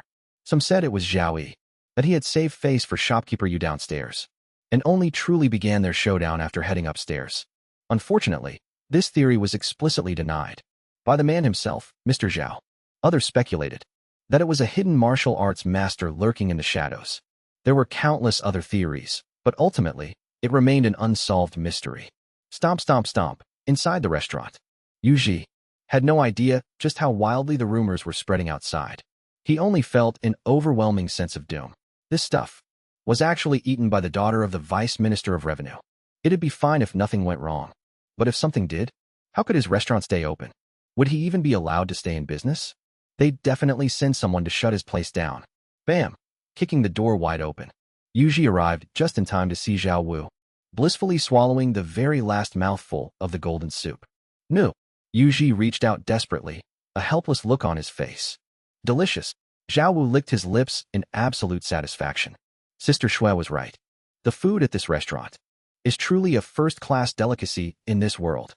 That rich, savory chicken broth from just now. The soft, gelatinous fish maw. Even the subtle flavor of the goji berries. They were all leagues better than anything I've ever tasted. A whole bowl of golden broth fish maw chicken down the hatch. Man, I feel like my whole life is complete. Hey, shopkeeper, what brings you up here? Shui Xinhua had also just finished savoring her very last bite of the exquisite meal. She turned her head, looking a bit curious. She saw Yu Ji standing there, waving his hands frantically in a panic. She asked, somewhat puzzled, "WL, I'm just here to inform you that from now on, this golden broth fish maw chicken will no longer be served to you." Seeing that the damage was already done and there was no turning back, Yu Ji simply straightened his collar and loudly announced the new store policy. "On what grounds? I didn't even do anything this time. Why, you're not planning to raise the prices again, are you?" Shui Xinhua felt a bit wronged. She was still counting on this golden broth fish maw chicken to help her enhance her figure a bit more. Besides, she had gone out of her way to bring people over to help him, and had even referred new business to him. If he wasn't going to thank her, fine, but to completely deprive her of the right to enjoy good food. It was so frustrating she wanted to cry. "There is no white, and I'm not selling it even if you offer more money." Yu Ji held his head high, looking utterly unyielding. "Are you serious? Fine, I'll pay 300 taels. Shui Xinhua knew Yu Ji's temper all too well. In his world, there was nothing that couldn't be resolved by throwing more money at it. 300? Ahem, no way. Yu Ji struggled to keep up his firm facade. 300 taels. That was almost 1,000,000 yuan. 1,000,000 for a single dish. It was tempting, but thinking about the harmful effects of those industrial additives, Yu Ji decisively chose to reject the offer. He was a businessman with a conscience, after all. Then 1,000 taels? Shui Xinhua probed carefully. The price was certainly steep, but the key point was that the soup actually worked. It delivered visible results in just 7 days. Not even a legendary miracle doctor could pull off results like that. Honestly, 1,000 taels was outrageously expensive, but it was worth every penny. And it wasn't like they were eating it for every meal. She could just treat it as medical expenses. 1,000 taels. Yu Ji's brain was suddenly starved of oxygen. He started hyperventilating again. 1,000 taels for a single dish. That was equivalent to 3,000,000 yuan. Yu Ji suddenly felt weak in the knees. Shopkeeper Yu? Shopkeeper Yu, what's wrong? Don't scare me like that." Shui Xinhua stared at Yu Ji nervously. "I'm fine. 1,000 taels for a dish was simply way too absurd." Yu Ji shook his head to clear it. If it was a dish actually worth over 300 taels, that'd be one thing. But the actual cost of this dish wasn't even 30. Yu Ji already felt a little guilty for not lowering the price as it was. If he raised the price again, his conscience would absolutely kill him. Although he wondered, would 1,000 tael silver note be thick enough to cushion his aching conscience? Asterisk few. Thank goodness. Asterisk. I was just throwing the number out there. If it actually cost 1,000 taels, even I wouldn't be able to afford it. Shui Xinhua breathed a massive sigh of relief. Honestly, 1,000 taels for a dish. Practically no one in the world could afford to eat that. It was an absolute fortune. You could literally buy a minor government official position with that kind of money. Splurging it all on a single dish was definitely overkill. Unless it was being consumed strictly as medicine, then maybe it could barely be justified. Ugh, look, it's not about raising the price. I'll just tell you the truth. This dish is toxic, Yuji said with absolute seriousness. Asterisk toxic? Asterisk everyone in the room immediately shot him a stunned look. Poisoning food in a restaurant. That was a massive crime. You could go to prison for that. No way. I've been eating it for days, and I'm perfectly fine. Shue Xinhua squeaked out weakly, suddenly terrified. Not that kind of poison. Let me rephrase. If you eat too much of it, there are side effects. Yuji thought about it. Calling it poison wasn't exactly accurate. People in this ancient era didn't have modern nutritional concepts, after all. The term side effect, however, was a novel concept here. Being a top literary scholar, Zhaoi could vaguely grasp the meaning. Side effects? What the heck is that? Just tell me straight. Is it poisoned or not? The simple-minded Zhao Wu rubbed his chin. He was currently deeply debating whether or not he needed to shove his fingers down his throat and puke out everything he just ate. But it was so damn delicious. Throwing it up felt like a criminal waste. It's toxic, but it won't kill you. Yuji pondered for a moment before replying. After all, a lot of the industrial additives inside are essentially chemical synthetics. The thing is, eating this normally won't actually kill anyone. It's just that if it builds up in your system, it'll have severe negative impacts on your body. If the first generation of users all died, it would have been banned ages ago. There's no way so many greedy people would still be doing this. Does it really enhance your bust? Zhao Wu's eyes sparkled. Theoretically, yes. Yuji stammered, caught off guard. As long as it enhances the bust, that's all that matters. What's a little side effect? Zhao Wu said dismissively. To her, nothing was more important than bust enhancement. Exactly. Manager, you made it sound so terrifying just now. I thought eating it would kill us. A tiny bit of poison is nothing.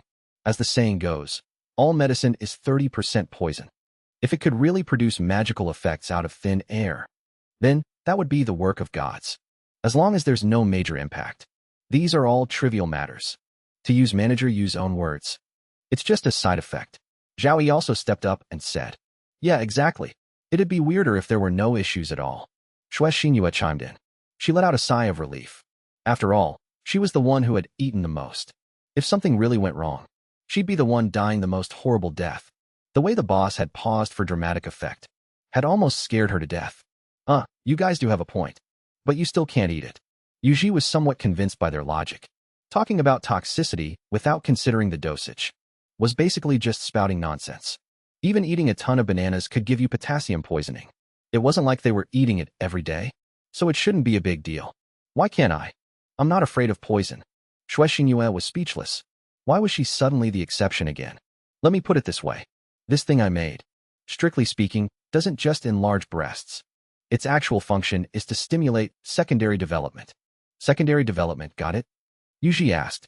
I think I kind of get it. But isn't that a good thing? Shue Xinhua blushed. Discussing such a private matter with a man felt really awkward. This boss was way too bold with his words. And here she thought he was reserved. Good for what? Like they say, too much of a good thing is a bad thing.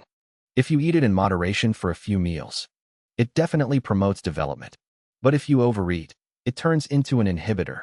Not only will it fail to enhance anything, there's a risk your breasts will actually shrink. These were all results Yuji had calculated using the AI. Manager Yu makes a valid point. The imperial physicians in the palace also often use poison to fight poison. But the dosage must be incredibly precise. Otherwise, instead of saving a life, it becomes a death sentence. A literal death warrant. This shares the same principle as the golden broth fish ma chicken. Zhao Yi was highly knowledgeable. When it came to Yuji's baffling modern terms, he could easily translate them so everyone could understand. So that's how it is. Then I won't eat it for now. But what can I even eat the next time I come? You can't just ban me from eating completely, right? Shue Xinhua suddenly realized the truth. No wonder he wouldn't let her eat the tofu earlier. It all made sense now. Manager Yu is simply too kind-hearted. If a normal person could sell a single dish for 80 taels of silver, they would have gone crazy making money off it. Why would there be any reason not to sell it? You can still eat. You can even order the dishes being served downstairs right now. They're just a little more expensive, that's all. I'll still sell them to you for 1 tael of silver per dish. Yuji had already stocked up on a bunch of pricier pre-made meals. He had it all figured out. The food for commoners would be the 5, yuan per bag stuff. The VIPs in the private rooms would get the 50 yuan per dish stuff. That way, there wouldn't be any issues, right? Why? Is it because I did something wrong?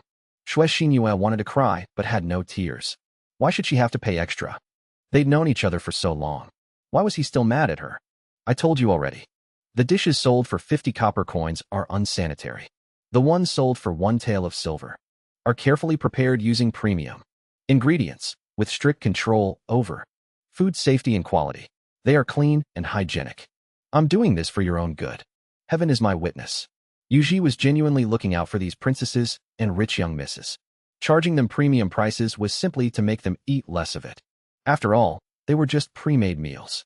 Who knew what was really inside them? His goal was absolutely not just to make money. Give me a break, it's over 200 times more expensive. Besides, the unsanitary ones won't kill me anyway. I'd rather eat the 50 copper coin dishes. Shui Xinyue pouted, arguing back stubbornly. Fine, then go downstairs and eat. I'll serve you the 50 copper dishes. Anyway, Shui Xinyue had already eaten so many meals full of industrial additives, and she was perfectly fine. Eating a little more probably wouldn't hurt. I can serve you the 50 copper ones. However, this VIP private room is reserved exclusively for premium customers. If you want the cheap 50 copper pre-made meals, you'll just have to eat downstairs. Yuji didn't believe for a second that a high-class lady who wore a veil every time she went out would willingly give up such a luxurious private room just to squeeze in with a bunch of rough, sweaty men downstairs. Back before there were private rooms, every time she came, she specifically chose times when the shop was empty. Wasn't it because she was afraid of being seen eating? Ugh, forget it. I still prefer the clean ones. Sure enough, Shui Xinyue couldn't bring herself to abandon the luxurious private room. See? There you go. Yuji turned around, preparing to head downstairs, but was suddenly stopped. Wait. Boss you, if I'm not misunderstanding. This secondary development doesn't just apply to women. Men should be able to experience it too, right? Zhao Yi asked, as if suddenly struck by a realization. Theoretically, yes. But for women, secondary development means breast enhancement. For men, hold on, top scholar. Don't tell me you have some performance issues. It's fine. If you're lacking in that department, you don't necessarily have to eat this. I have other methods. As Yuji spoke, the conversation shifted right onto Zhao Yi. Men and women develop differently. And on this point, naturally, a top scholar like Zhao Yi wouldn't be ignorant of it. But that raises another question, which is definitely worth discussing. Look at Zhao Yi's age. He's only in his early 20s. In this day and age, a guy his age being unmarried is a huge rarity. Now, how did Yuji know he was unmarried? He just eavesdropped on the crowd. No. I'm just asking. It's nothing, really. Shopkeeper, just do your thing. Zhao Yi waved his hands frantically, his face flushed with an awkward smile. I'm not busy. Sir Scholar, if you're sick, you need treatment. Yuji shook his head emphatically. Compared to serving dishes, he much preferred listening to gossip. Yeah, bro. If you're sick, you gotta get treated. You absolutely can't hide your condition from the doctor. Hey, boss you. Serve my brother a bowl too. He's the hope of our entire family. How can he be lacking in that department? Zhao Wu waved his hand grandly. And just like that, 80 taels of silver were spent. Alrighty. Anything else you'd like? That's 300,000 cash in the bag. Yuji's face lit up with joy. Just serve whatever you've got. Zhao Wu didn't really know how to order anyway. But the food here was genuinely delicious. He didn't mind spending a little extra. Bring me 2 more plates of those giant chicken legs. Zhao Qi had only ever eaten the giant chicken legs. He truly believed they were the most delicious thing in the world. No, shopkeeper, I'm not. Zhao Yi tried to stop them. Too bad Yuji completely ignored him. He just turned and walked away. Bro, what's there to be ashamed of with a hidden condition? You can't keep this from us. When we get back, I'm telling Dad. I'll have him hire a royal physician to take a look at you. Zhao Wu was deeply concerned about his older brother's health. No, whatever. I just can't talk about this. Forget it. I'll just be the guinea pig. You guys listen up. What happened today absolutely cannot leave this room. Zhao Yi thought about that person's identity and gave up on trying to explain himself. Don't worry, bro. My lips are completely sealed. Zhao Wu swore. Me too, Zhao Qi said with utmost seriousness. In his heart, he was already calculating how to continue the Zhao family bloodline in his brother's place. If you ask who Zhao Qi is, then he'll tell you right now. The children his older brother can't have. He, Zhao Qi, will father. the family legacy his older brother can inherit. He, Zhao Qi, will absolutely inherit. In short, what his brother can inherit, he will inherit. What his brother can inherit, he will inherit even harder. Knock him up first, marry him later. Authorized by the patriarchy itself. That is who Zhao Qi is. Don't worry, brother Zhao. I definitely won't breathe a word of this to outsiders either. Shui Xingyue quickly chimed in to show her stance. Zhao Yi was too drained to even try explaining anymore. Whatever. If I have to take the fall, so be it. Sooner or later, he was going to find that person and make them pay him back with interest. Valued guests, your food is here. In the short time they had been chatting, 10 microwave chefs had fired up at maximum capacity and finished prepping the dishes. The mouth-watering food was brought to the table, making everyone drool at the sight. Wait a minute. The color of this dish isn't as nice as the 50 copper one, and the smell isn't as rich as the 50 copper one either. Standing quietly to the side, Xiaochun, who had been silent all this time, suddenly spoke up. Shopkeeper Yu, is this true? Shui Xingyue asked with narrowed, suspicious eyes. Isn't it perfectly normal for the color to be different? After all, this is a dish that costs a whole tael of silver. The raw ingredients are completely different. How could the colors possibly match?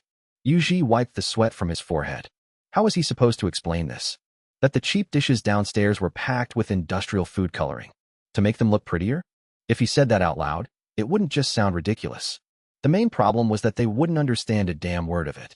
Xiaochun, give it a taste. See if the taste is also different from the 50 copper dish. Yu Ji's guilty conscience was glaringly obvious. Naturally, the others could see right through him. Shui Xingyue suspected something fishy was going on and directly ordered Xiaochun to do a taste test. Yes, Mississippi. The flavor is actually quite good. But personally, I feel like it's still not as delicious as the 50 copper dish.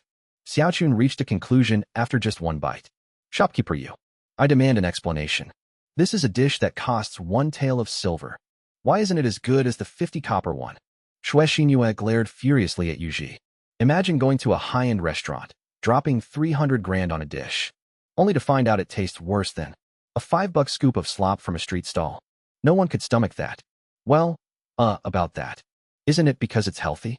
The whole selling point of expensive dishes is health. So naturally, some sacrifices have to be made in the flavor department. Right. Health. When it comes to food, health is the most important thing. Yu Ji wiped his sweaty forehead again, desperately trying to explain himself. Meanwhile, in his head, he was already cursing out that entire kitchen crew. They're all supposed to be professional chefs, making tens of thousands a month in salary. And yet, their cooking can't even beat mass-produced assembly line trash packed with industrial additives. What kind of joke is this?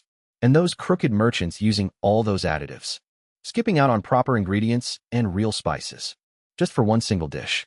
Why the hell do you need to dump in so many industrial chemicals, industrial dyes, artificial flavorings, and preservatives to boot?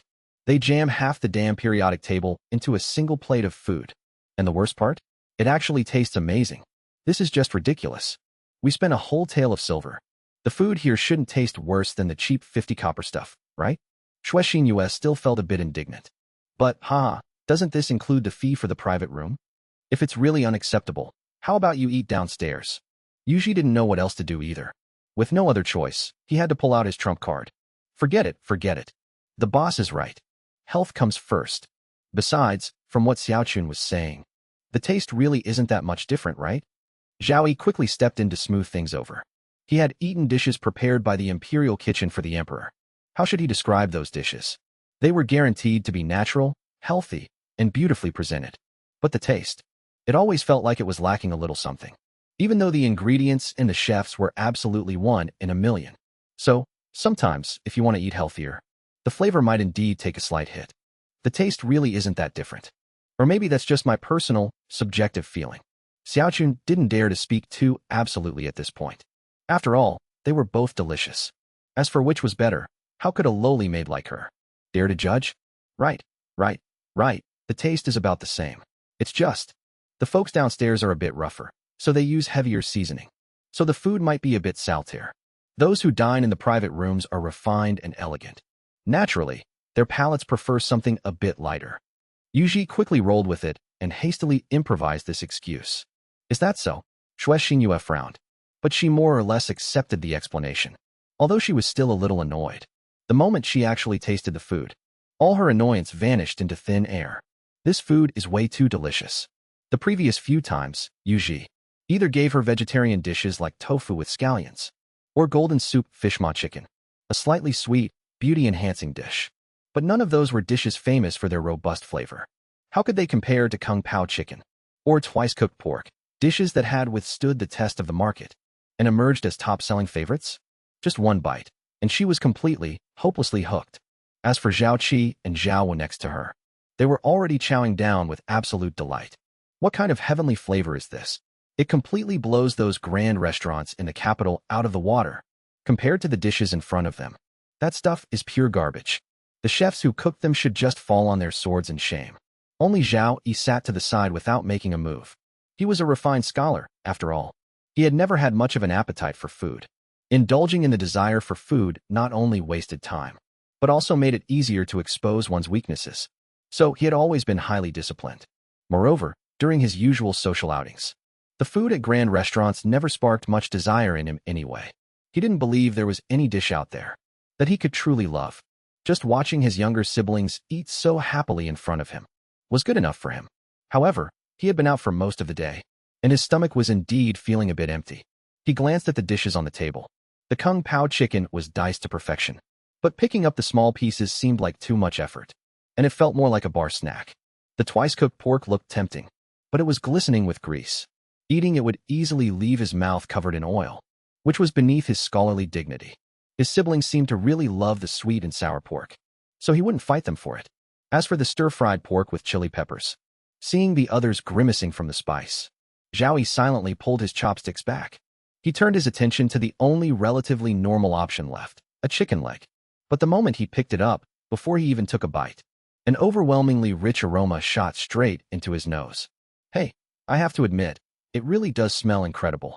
The skin of the chicken leg was already coated in a thick, amber sauce, soaking it until it gleamed with a translucent shine. With one bite, first came a soft, satisfying snap of the skin, and then the collagen melted together with the fat right between his lips and teeth. The sweet and savory sauce burst forth instantly, sliding smoothly down his throat. The meat itself had been stewed until it was fall-off the bone tender. A gentle prod with the chopsticks was all it took for it to slide right off. This was perfectly convenient for a refined gentleman like Zhao Yi, saving him from having to gnaw crudely on the bone. Even the deepest fibers of the meat were soaked in the broth. Every mouthful was wrapped in a rich, braised fragrance. Savoring it carefully, the savory aroma carried a faint, lingering sweetness. The mellowness of the spices made the meat's flavor even more luscious and exquisite. Hey, big brother, why are you licking the jar? Just as Zhao Yi was helplessly immersed in this culinary ecstasy, a sudden shout snapped him out of his reverie. Only then did Zhao Yi realize that without even noticing, he had actually started licking the jar. Brother Zhao, there's really no need for that. The lady boss cooks quite fast. If it's not enough, we can just order more. Shui Xingyue, having dined here many times before, had finally developed a tiny bit of self-control. I'm just making sure no food goes to waste. Anyway, since we've finished the food, let's order a bit more. Even a top scholar like Zhao Yi looked unnatural when telling such a blatant lie. After all, he was an intellectual. He still cared about his dignity. Sometimes, he really envied his younger siblings. They could eat as freely and carelessly as they wanted. Look at Xiao Qi, licking his fingers over there, and nobody calls him out on it. Same with Xiao Wu. He's literally licking his spoon over there. Yet he still had the nerve to call him out. Unbelievable. But I have to admit, this food is insanely good. Hey bro, about that bowl of golden soup fish ma chicken. If you're not going to eat it, give it to me. After licking his spoon clean, Zhao Wu noticed the only thing left on the table was a bowl of golden soup fish ma chicken. Since it was specially ordered for their eldest brother, no one else got any. His eyes darted around, and he tried to snatch it for himself. This was golden soup fish ma chicken, after all, just what he needed to help him grow. In your dreams. Didn't you hear what the boss said earlier? You can't eat too much of this stuff, or you'll just keep growing endlessly. Don't tell me you want to mess up your growth. Zhao Yi snatched the bowl right up. All right then. Big brother, I want to stay here for a few more days. I'll go back after I finish a full course of treatment. You take Xiao Qi and head back first. Zhao Wu's eyes shifted slyly. In the end, she just couldn't resist the temptation of such delicious food. But this food is just too good. She definitely didn't want to just eat today and immediately go home. But her family was strict. She didn't dare tell their father to his face that she wanted to stay out for a few days. So she could only entrust this matter to her big brother. Big brother's words always carried weight with their father. As long as he agreed, it was a done deal. Why should I? I'm not going back either. Zhao Qi complained, licking his fingers. The food here is 10,000 times better than what our chef makes at home. He definitely didn't want to go back. It wasn't like they'd let him go to school anyway, or let him do anything fun. He was much better off staying here where he had freedom. No way, you have to go back. Otherwise, I'll tell Dad about you secretly practicing martial arts. Zhao Wu was getting anxious. It's fine if just one of us doesn't go back. But if neither of us goes back, Dad will definitely come hunting for us, especially the younger brother.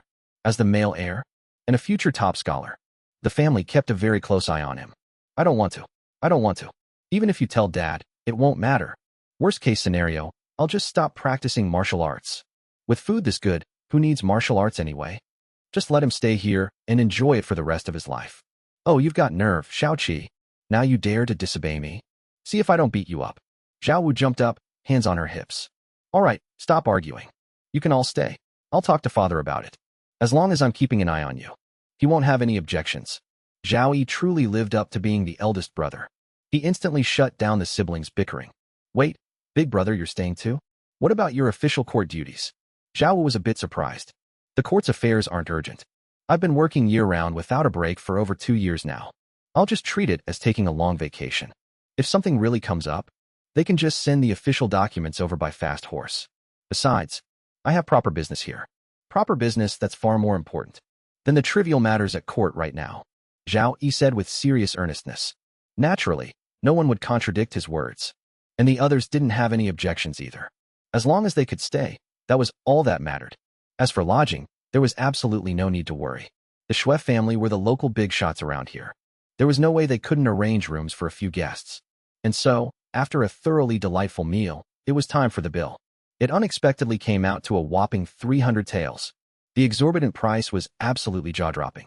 But Yu Ji grinned from ear to ear, his eyes turning into little crescents. 300 taels, that's 900,000 yuan. Making 900,000 from a single meal? Who wouldn't be thrilled? Boss, we'll be coming here to eat for the next 7 days. Make sure you absolutely don't close the shop. Xue Xinyuan knew Yu Ji's temper well. If she didn't book him in advance, who knows, he might just shut the doors and vanish. Don't worry, consider it done.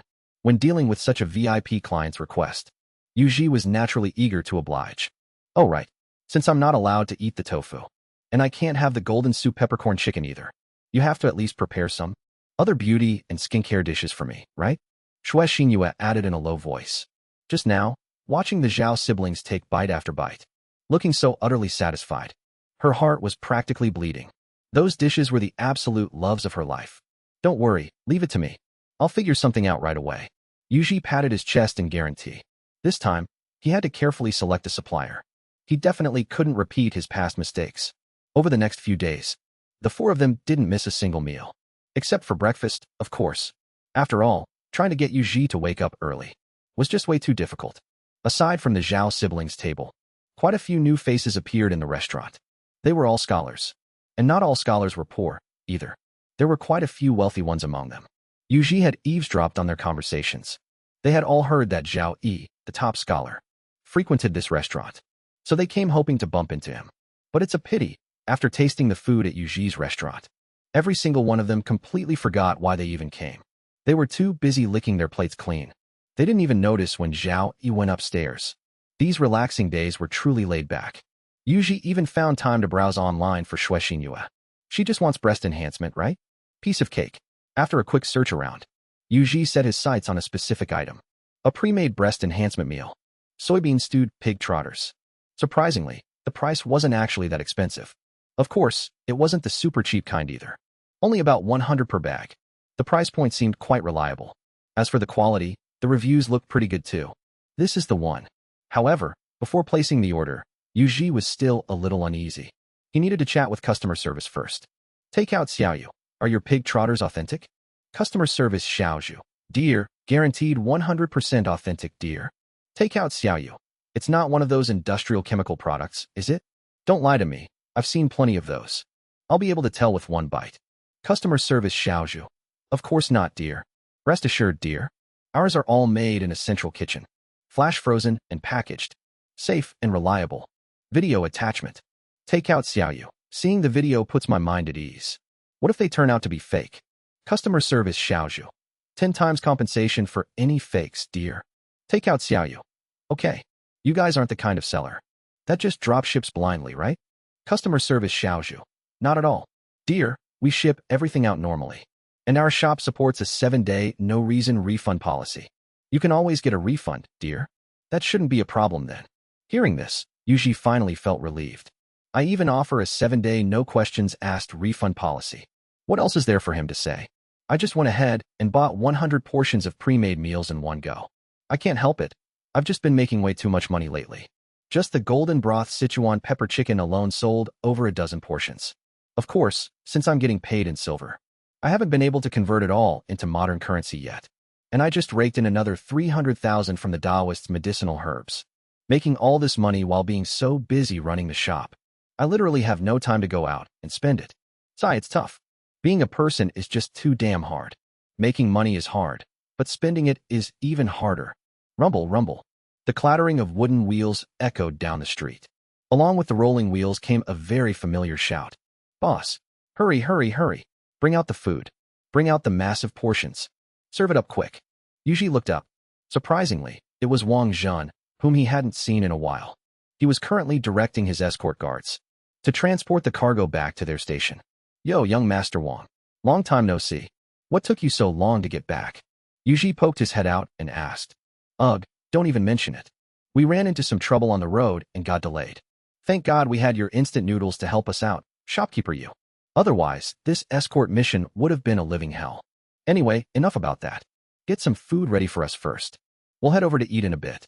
I've got about 60 guys with me here. You'll need to whip up at least a few dozen basins of food to feed this crew. Wang Zhen had promised his guards that after this heavy cargo run, he'd treat them all to a massive feast. He couldn't go back on his word. Besides, he'd been craving this food for a long time himself. You got it. Just sit tight and leave it to me. Yuji didn't panic in the slightest. His microwave chef was incredibly capable. Don't go thinking that a microwave chef can only make one dish at a time. Actually, if you just lay 2 chopsticks across a plate, you can stack another plate right on top of it. With the sheer size of his microwave chef, it could easily pump out 5 dishes at once. Did they really think his title as the daily takeout sales champion was just for show? As long as you tear open the packaging fast enough, the food gets served fast enough. 10 chefs, taking 3.5 minutes, could crank out 50 dishes, factoring in the time it took to rip open the bags. Preparing a meal for over 60 people only took about 20 minutes. Everything was hot and ready to be served. Holy crap, shopkeeper. Your serving speed completely blows every other restaurant out of the water. Wang Zhen had just finished organizing the cargo, only to find that Yuji had already served up all the dishes. He was absolutely dumbfounded. It's nothing special, just a piece of cake. Yuji waved his hand modestly. If only he could rip those bags open a little faster. He could have been even quicker. But plating everything does take a bit of time, after all. If it's a bit slow, so be it. Serving it all in 20 minutes is good enough. Damn, you even have new dishes? Wang Zhen stared with sparkling eyes at the greasy, shiny, massive chicken legs. He instantly dug right in, eating so ferociously he completely lost himself. The other guys were doing the exact same thing. Yuji's shop wasn't big. It only had a few tables. Naturally, it couldn't seat that many people. Fortunately, the escort guards were used to eating on the road. They just grabbed their plates and spilled out onto the street. Squatting without a care for their image, they started scarfing down the food. Thanks to the broke boy combo, rice and chicken soup were always an endless supply at the shop. So Yuji simply brought out a few massive buckets and let them serve themselves. Delicious. God, this is so damn good. Boss Yu's food never misses. Being on the road for so long, I completely lost my appetite. If it wasn't for Boss Yu's instant noodles saving my life, man, I wouldn't have been able to stomach a single meal the whole trip. After inhaling several massive plates of food, Wang Zhen finally filled his stomach. And with that, he started getting chatty again. Oh, come on, it's not that serious. The food in my shop just has a ton of seasoning added to it. Compared to ancient times, where they only use oil and salt, there's obviously no comparison. Who can blame them when ancient spices are ridiculously expensive and modern industrial additives are dirt cheap? It's basically a technological beatdown. But it shouldn't be so good that you literally can't eat anything else, right? What do you mean it's not? It absolutely is. Speaking of which, I really have to thank you for those instant noodles, boss you. They helped me solve a massive headache on the road. Otherwise, we would have taken some heavy losses on this trip, Wang Jin said, sipping comfortably on his chicken soup, leaving Yuji watching him with a wildly twitching eye. That is pure, industrial-grade synthetic chicken soup. The kind your body literally can't digest. Wait, I thought the escort routes were mapped out ages ago. How could there still be problems? Yuji had read his fair share of web novels. Whether it was an ancient escort agency or modern freight logistics, the routes were always strictly planned out in advance. You'd even have massive trucks blasting right through any evil spirits. Man, those novels were so good. Anyway, aside from the initial danger at the very beginning, traveling those established routes shouldn't be that difficult. Shopkeeper, what you're talking about was back during peacetime. But nowadays, down in the south? Sigh. All I can say is that escort fees are skyrocketing, and fewer agencies are willing to go. Wang Jun let out a heavy sigh. Not all escort guards are reckless outlaws with a death wish. Most of them just want to make a living and put food on the table. If a route is manageable, they'll obviously take the job. But if they know damn well it's a suicide mission, very few are willing to throw their lives away for it. It's the same logic for the agencies themselves. The payout might look incredibly high, but the clients demand that the cargo gets delivered to the destination in perfect condition. If it doesn't make it, the higher the payout, the more we have to pay in compensation. It all evens out, even if the goods are delivered safely. Who can guarantee that nothing goes wrong along the way? If a few escort guards die on the road, once you pay out their death pensions, whether you even break even becomes a huge issue. That's why the Weiyuan escort agency's southern business has basically stopped accepting all jobs indiscriminately. If we absolutely have to, we either take small-scale jobs and travel solo, or we only take massive shipments, where we deploy over 100 men at once. Once you have a force of over 100 men rolling out, the danger factor drops significantly. The escorts of Weiyuan Escort Agency aren't just a bunch of freeloaders. They've got real skills. Even if someone actually had the strength to hijack our cargo, couldn't we just negotiate our way through? Like I always say, the Jianghu isn't just about fighting and killing. It's about knowing the ways of the world and building connections. Has everything really gotten that chaotic lately? Yuji asked him, feeling a bit incredulous. This wasn't the modern world. Even though he had a phone, it wasn't connected to some ancient internet. He couldn't exactly know everything happening in the world without stepping out his door. Sigh, it's a total mess. Over there, every mountain has its own faction now. Today, one group might claim a territory. And tomorrow, who knows? Another group might just chase them out. In short, it's an absolute disaster. Even if we wanted to pay protection money, we wouldn't even know who to pay it to. Wang Jin also had a worried look on his face. Running an escort mission like this requires constant vigilance. One little slip up, and you easily fall into their traps. It's extremely hard to guarantee the cargo's safety.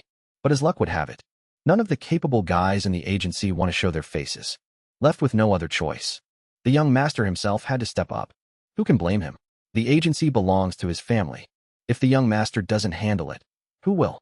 Everyone else thinks that, as the young master of the Weiyuan Escort Agency, he just eats well, drinks well, and plays well, living the life of a total playboy. Little do they know, all the dirty, bitter, and exhausting jobs are dumped on him. He takes the escort runs no one else wants. He carries the burdens no one else wants to shoulder. In a word, if others can do it, he has to do it. And if others can't do it, he still has to do it. And he doesn't even get paid after. That's the life of a young master. If he had a choice, he'd rather just be a regular, honest escort.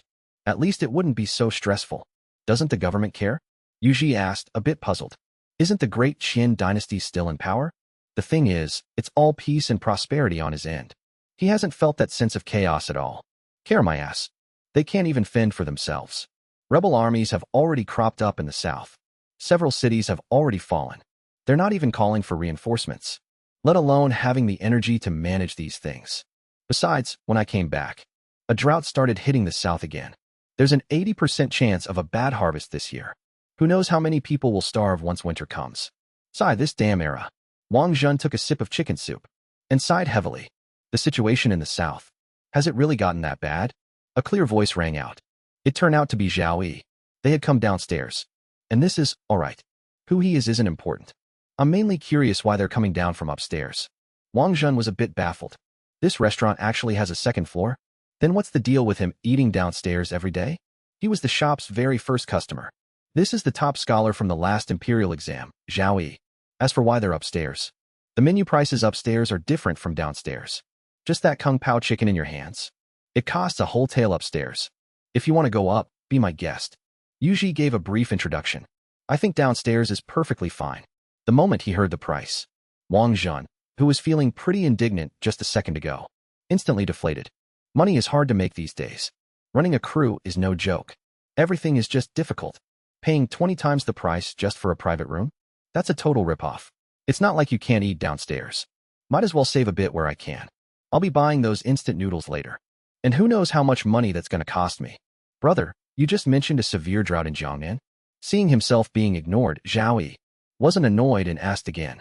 Yeah, it's been in a drought for a month now. Even the mountains are out of water.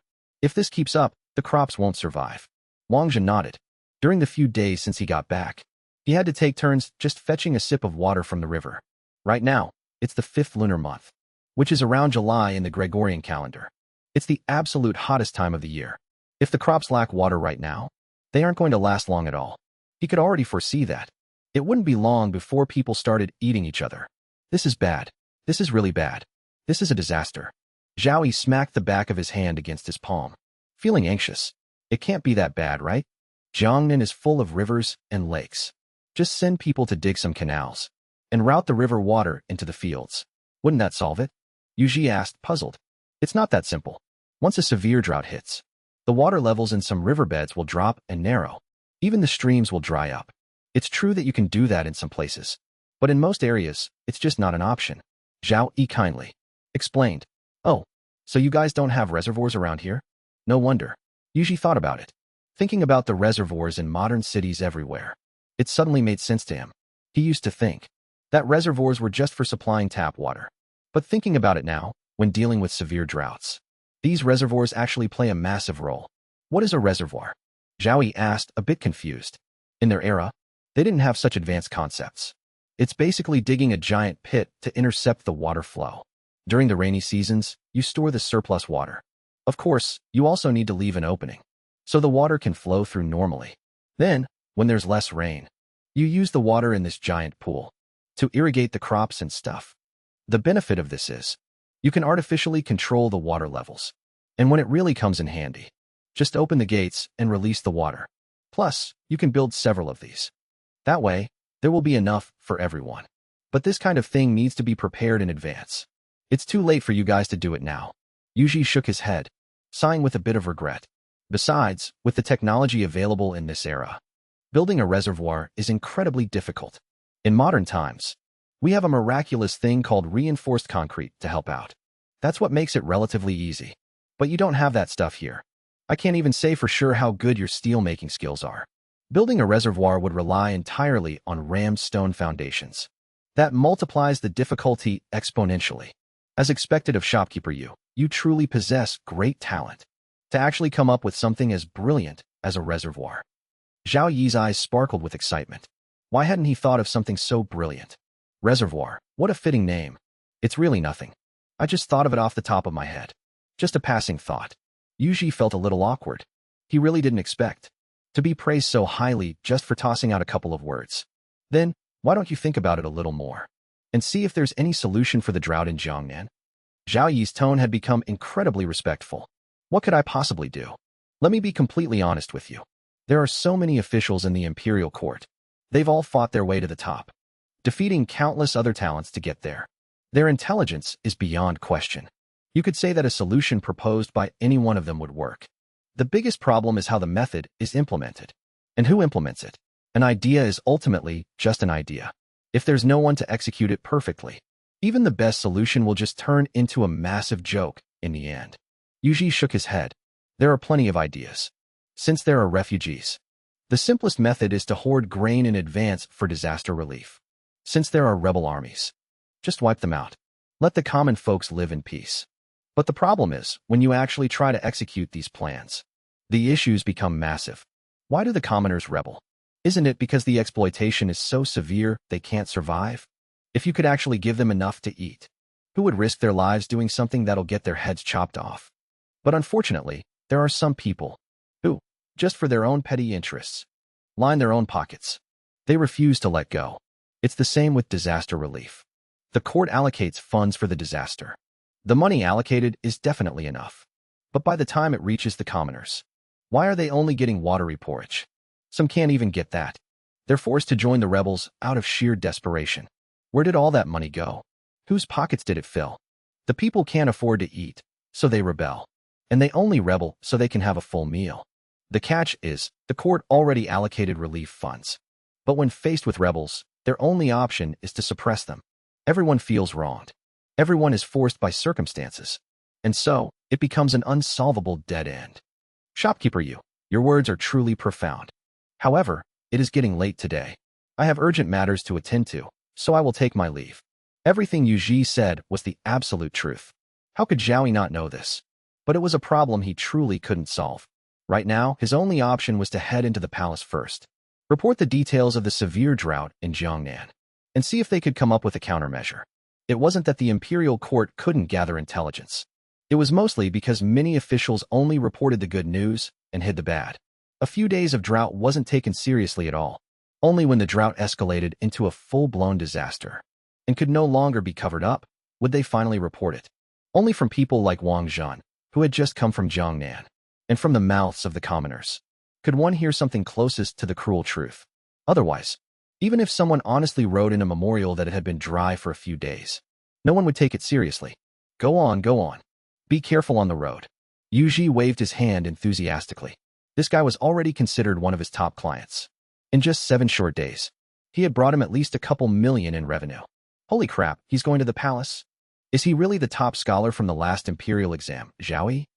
Wang Zhan, standing to the side, was absolutely stunned. Just a moment ago, he thought the guy was just some random nobody. Didn't they say Zhao Yi was so busy his feet never touched the ground, and that he has no interest in beautiful women or fine dining? Why would he show up in a tavern like this? What did you expect? Why would I lie to you?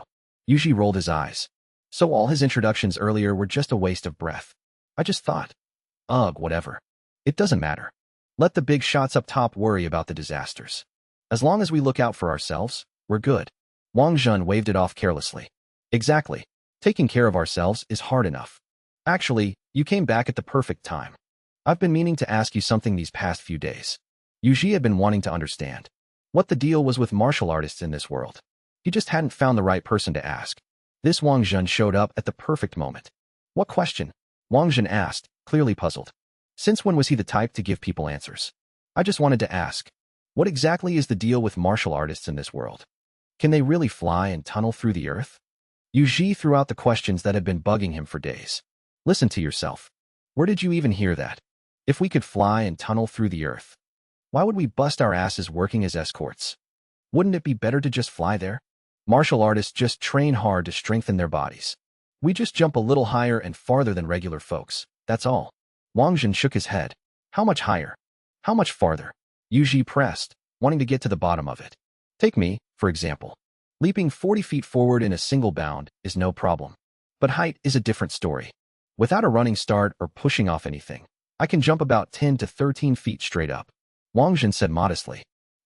How much? Yuji spat out a mouthful of cola. He was starting to doubt his own ears. Without pushing off anything, 10 to 13 feet. That means you can leap onto a roof in a single bound. And you call that not jumping high? What about when you do push off something? Scaling a dozen-meter city wall is doable if I push it. Boss, what's wrong? Don't scare me here. Isn't this just standard practice? Wang Zhan looked a bit nervously at Yuji's utterly dumbstruck face. Normal. Then, what if I want to learn martial arts? What should I do? Are you kidding? Who doesn't dream of becoming a martial arts master? I thought I'd never get the chance in this lifetime. To think I could actually make it happen here. Well, you either find a master or get your hands on a secret manual. But this stuff relies heavily on talent and money. As the saying goes, literature for the poor, martial arts for the rich. If you want to practice martial arts, you need a top-tier diet. I practically grew up soaking in a medicine vat. You could say, forget it. There's no point telling you all this. Tell you what, let's test your talent first. First, sink your chi into your dantian. Then, channel your strength into your right hand. And strike out with your palm. Wang Zhan gave a slow, casual demonstration. Like this. Following Wang Zhen's instructions, Yuji sank his chi to his dantian and threw a palm strike. This feeling, it feels just like playing make-believe when we were kids. So he didn't think much of it and casually slapped his hand against the table. Crash! The sturdy wooden table instantly shattered to the floor. Holy crap! Wang Zhen was thoroughly shocked. Asterisk shattering a table with a single strike? Asterisk. Asterisk with this kind of power. Is this really his first time practicing? Asterisk. Holy crap. My Manchurian ash tabletop. Yuji was even more devastated. This table was a genuine antique. And it's just completely smashed? B-boss. Don't tell me this is actually your first time practicing martial arts. Your sheer power could rival the most veteran escorts in our agency. Wang Zhen stared at Yuji's hand, asking in absolute shock. It is my first time. I didn't even know martial arts actually existed until now. Such a perfectly good table, completely ruined. Yuji was still agonizing over his lost furniture. How is that even possible? Could you be a one-in-a-million peerless prodigy? Wait, no? Oh, now I get it. As Wang Zhen muttered to himself, a look of sudden realization washed over his face. Gee, get what? Yuji felt a little creeped out. He himself didn't get it at all. Medicinal meals. That's it. It has to be the effect of the medicinal meals. Wang Zhen shouted in excitement. And medicinal meals? What medicinal meals? Everything I sell is made from pre-packaged processed food. Where would I even get medicinal meals? Boss, you don't have to hide it anymore. Every time I eat your food, I experience a completely unique sensation. I could never quite put my finger on it before. But today it all makes perfect sense. That feeling was my internal energy growing, even though it was just a tiny bit. With this kind of stuff, consistency is key. Don't think I haven't noticed. Boss, you've been secretly buying up medicinal herbs, and you bring them into the kitchen every single time. I bet the reason your dishes are so incredibly delicious is absolutely because of those herbs. Wang Zhen leaned in and whispered in Yuji's ear. Oh, why yeah, I guess. Yuji stuttered nervously. He only bought those herbs to take them back to the modern world and sell them for cash. Everything in the shop was 100% processed modern junk food. There wasn't a single trace of medicine in. Wait. Well, he couldn't say there was none at all. Pesticides and chemicals, on the other hand, there were plenty. With all those artificial additives, a single bite basically contained half the periodic table. So how could he say his food wasn't laced? Which means, boss, you've been eating these medicinal meals since you were a kid, right? Wang Zhen pressed excitedly. Why you could say that? Well, not when I was really little. But once I got a bit older, I did eat out pretty much every single day. Deep-fried dough sticks packed with alum. Dumplings laced with borax. Asterisk lead-infused century eggs. And as I grew older and takeout apps took over, asterisk, I practically lived off food delivery. Lord knows how much of the periodic table I ingested from all that. It was only after he opened his own takeout restaurant that he slowly stopped ordering it. When you think about it, he was basically saturated with every toxin imaginable. Who knows just how much toxic waste had built up inside his body over the years. I get it now. It makes total sense. Boss, even though you've never formally cultivated your internal arts, your body has been continuously nourished by medicinal meals for years. Naturally, that accumulated into a massive reserve of internal energy. That's so much better than the decades of grueling training others endure. You're incredibly lucky. Wang Zhen looked at him with pure envy. Just what kind of wealthy family does he come from? Asterisk, to eat internal energy-boosting medicinal meals for regular dinner. Asterisk, he didn't even have to train his internal energy. He got it all just by eating and drinking. Unlike me, training through the bitterest days of winter and the scorching heat of summer. Is that how it works? Yuji was completely bewildered. Does this mean he needs to eat even more processed takeout food? Exactly. Boss, you don't even need to do much now. Just find a secret manual to practice your force generation techniques, and you'll be set. Your internal energy reserves are already maxed out anyway. Plus, with these medicinal meals, man, I'm tired of even saying the word envious. I'm honestly tired of even saying it. Wang Zhen shook his head. Some people are just born geniuses. And some become geniuses through sheer wealth and resources. I've seen all kinds in my time. But why couldn't I be one of them? So where do I find one of these manuals? Yuji was still a bit dazed. If he's considered a martial arts master, then wouldn't all the people eating takeout every day back home, asterisk, also be absolute legends in the martial world? Asterisk. Finding one? That's easy. If you only need a basic manual, boss. My escort agency has plenty. The way you want escort agency is renowned across the land. When it comes to cultivating talent, we've definitely put in the work. We naturally have secret manuals in stock, especially the standard martial arts. Of course, if you're looking for some peerless divine technique, we definitely don't have that. How much? As a pure merchant, Yuji preferred a straightforward business transaction.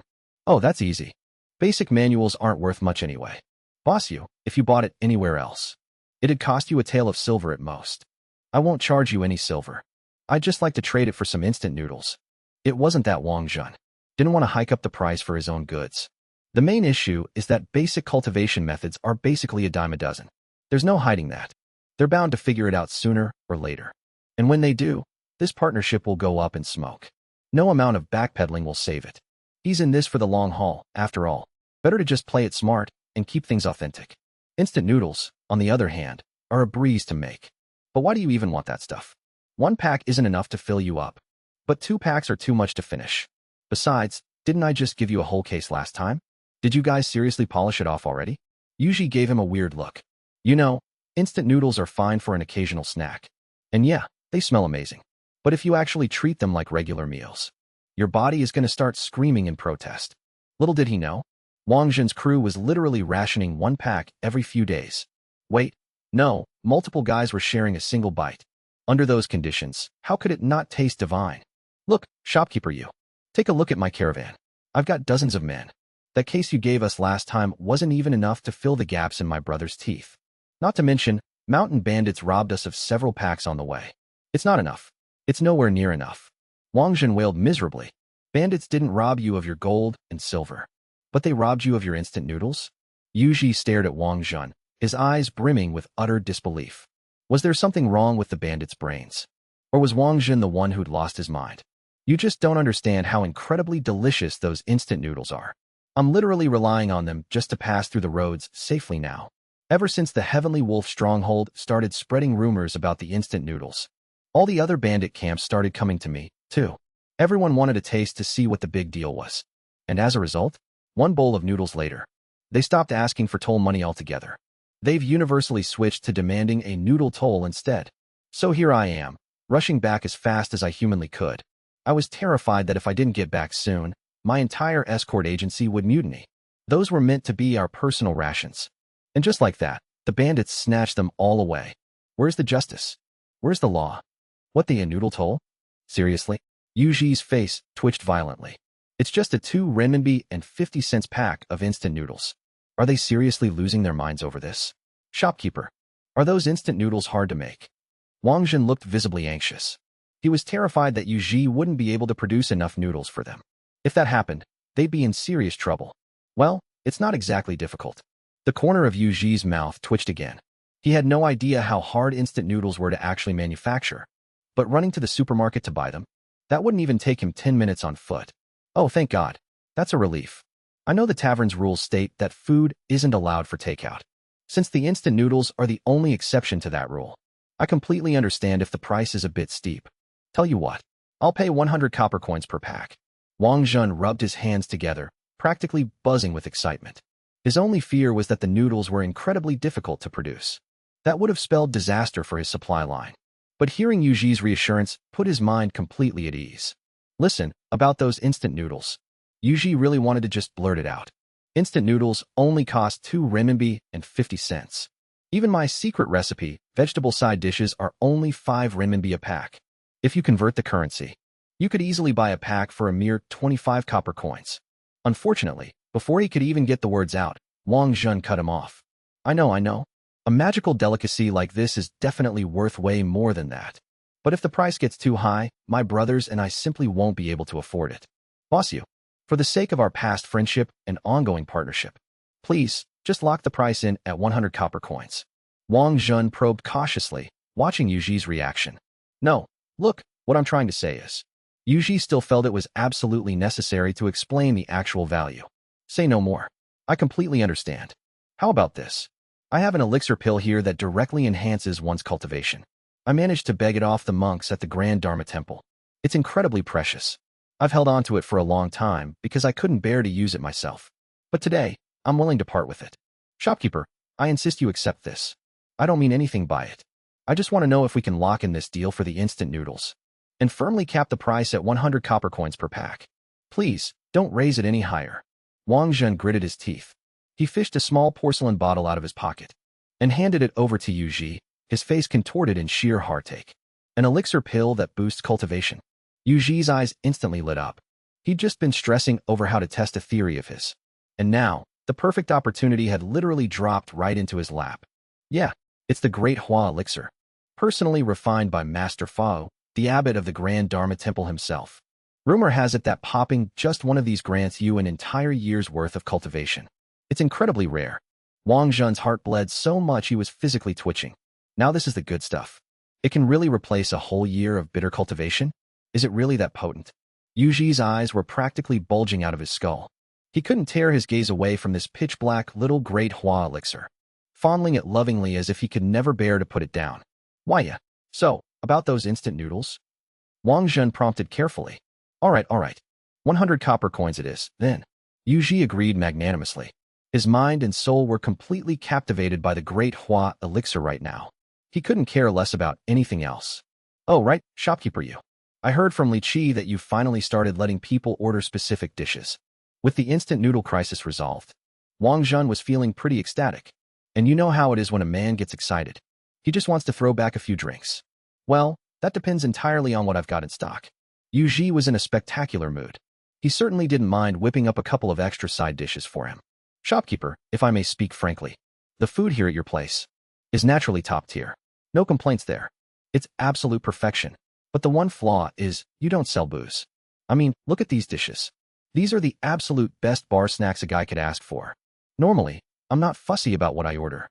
But I do love a good drink. Any chance you can hook a brother up with some liquor? Wang Zhen asked, his voice filled with eager anticipation.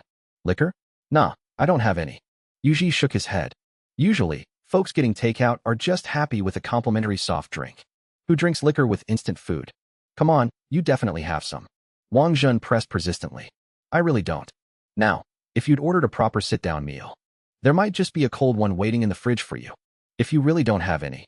Boss, you could always pick a few good breweries to stock up from. You don't necessarily have to stick with just one place. Wang Zhen was definitely craving a drink. He could actually bring his own liquor, but it was just too much of a hassle. Plus, he kept forgetting. And there wasn't a single place selling alcohol nearby. I'll think about it. Yu Ji wasn't completely against serving alcohol.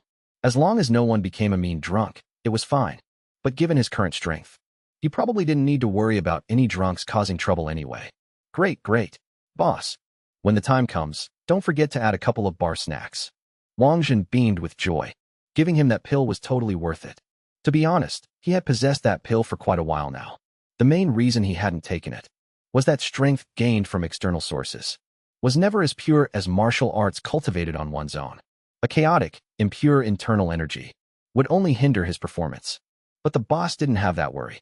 He was already a massive melting pot of energy anyway. A little more or a little less wouldn't make a difference. Plus, the guy literally ate medicinal cuisine like regular meals. He could easily win through sheer quantity alone. All right. It's getting late. Time to close up. Yu Ji was still fixated on the pill. Of course, he wasn't just going to swallow it blindly. He had to take it back and see if it could be mass-produced. After locking up the restaurant, Yu Ji headed straight back to his modern takeout shop. He changed his clothes and headed right back out. Come to think of it, lately he had either been hanging around the ancient world or working at the restaurant. It had actually been quite a while since he went out.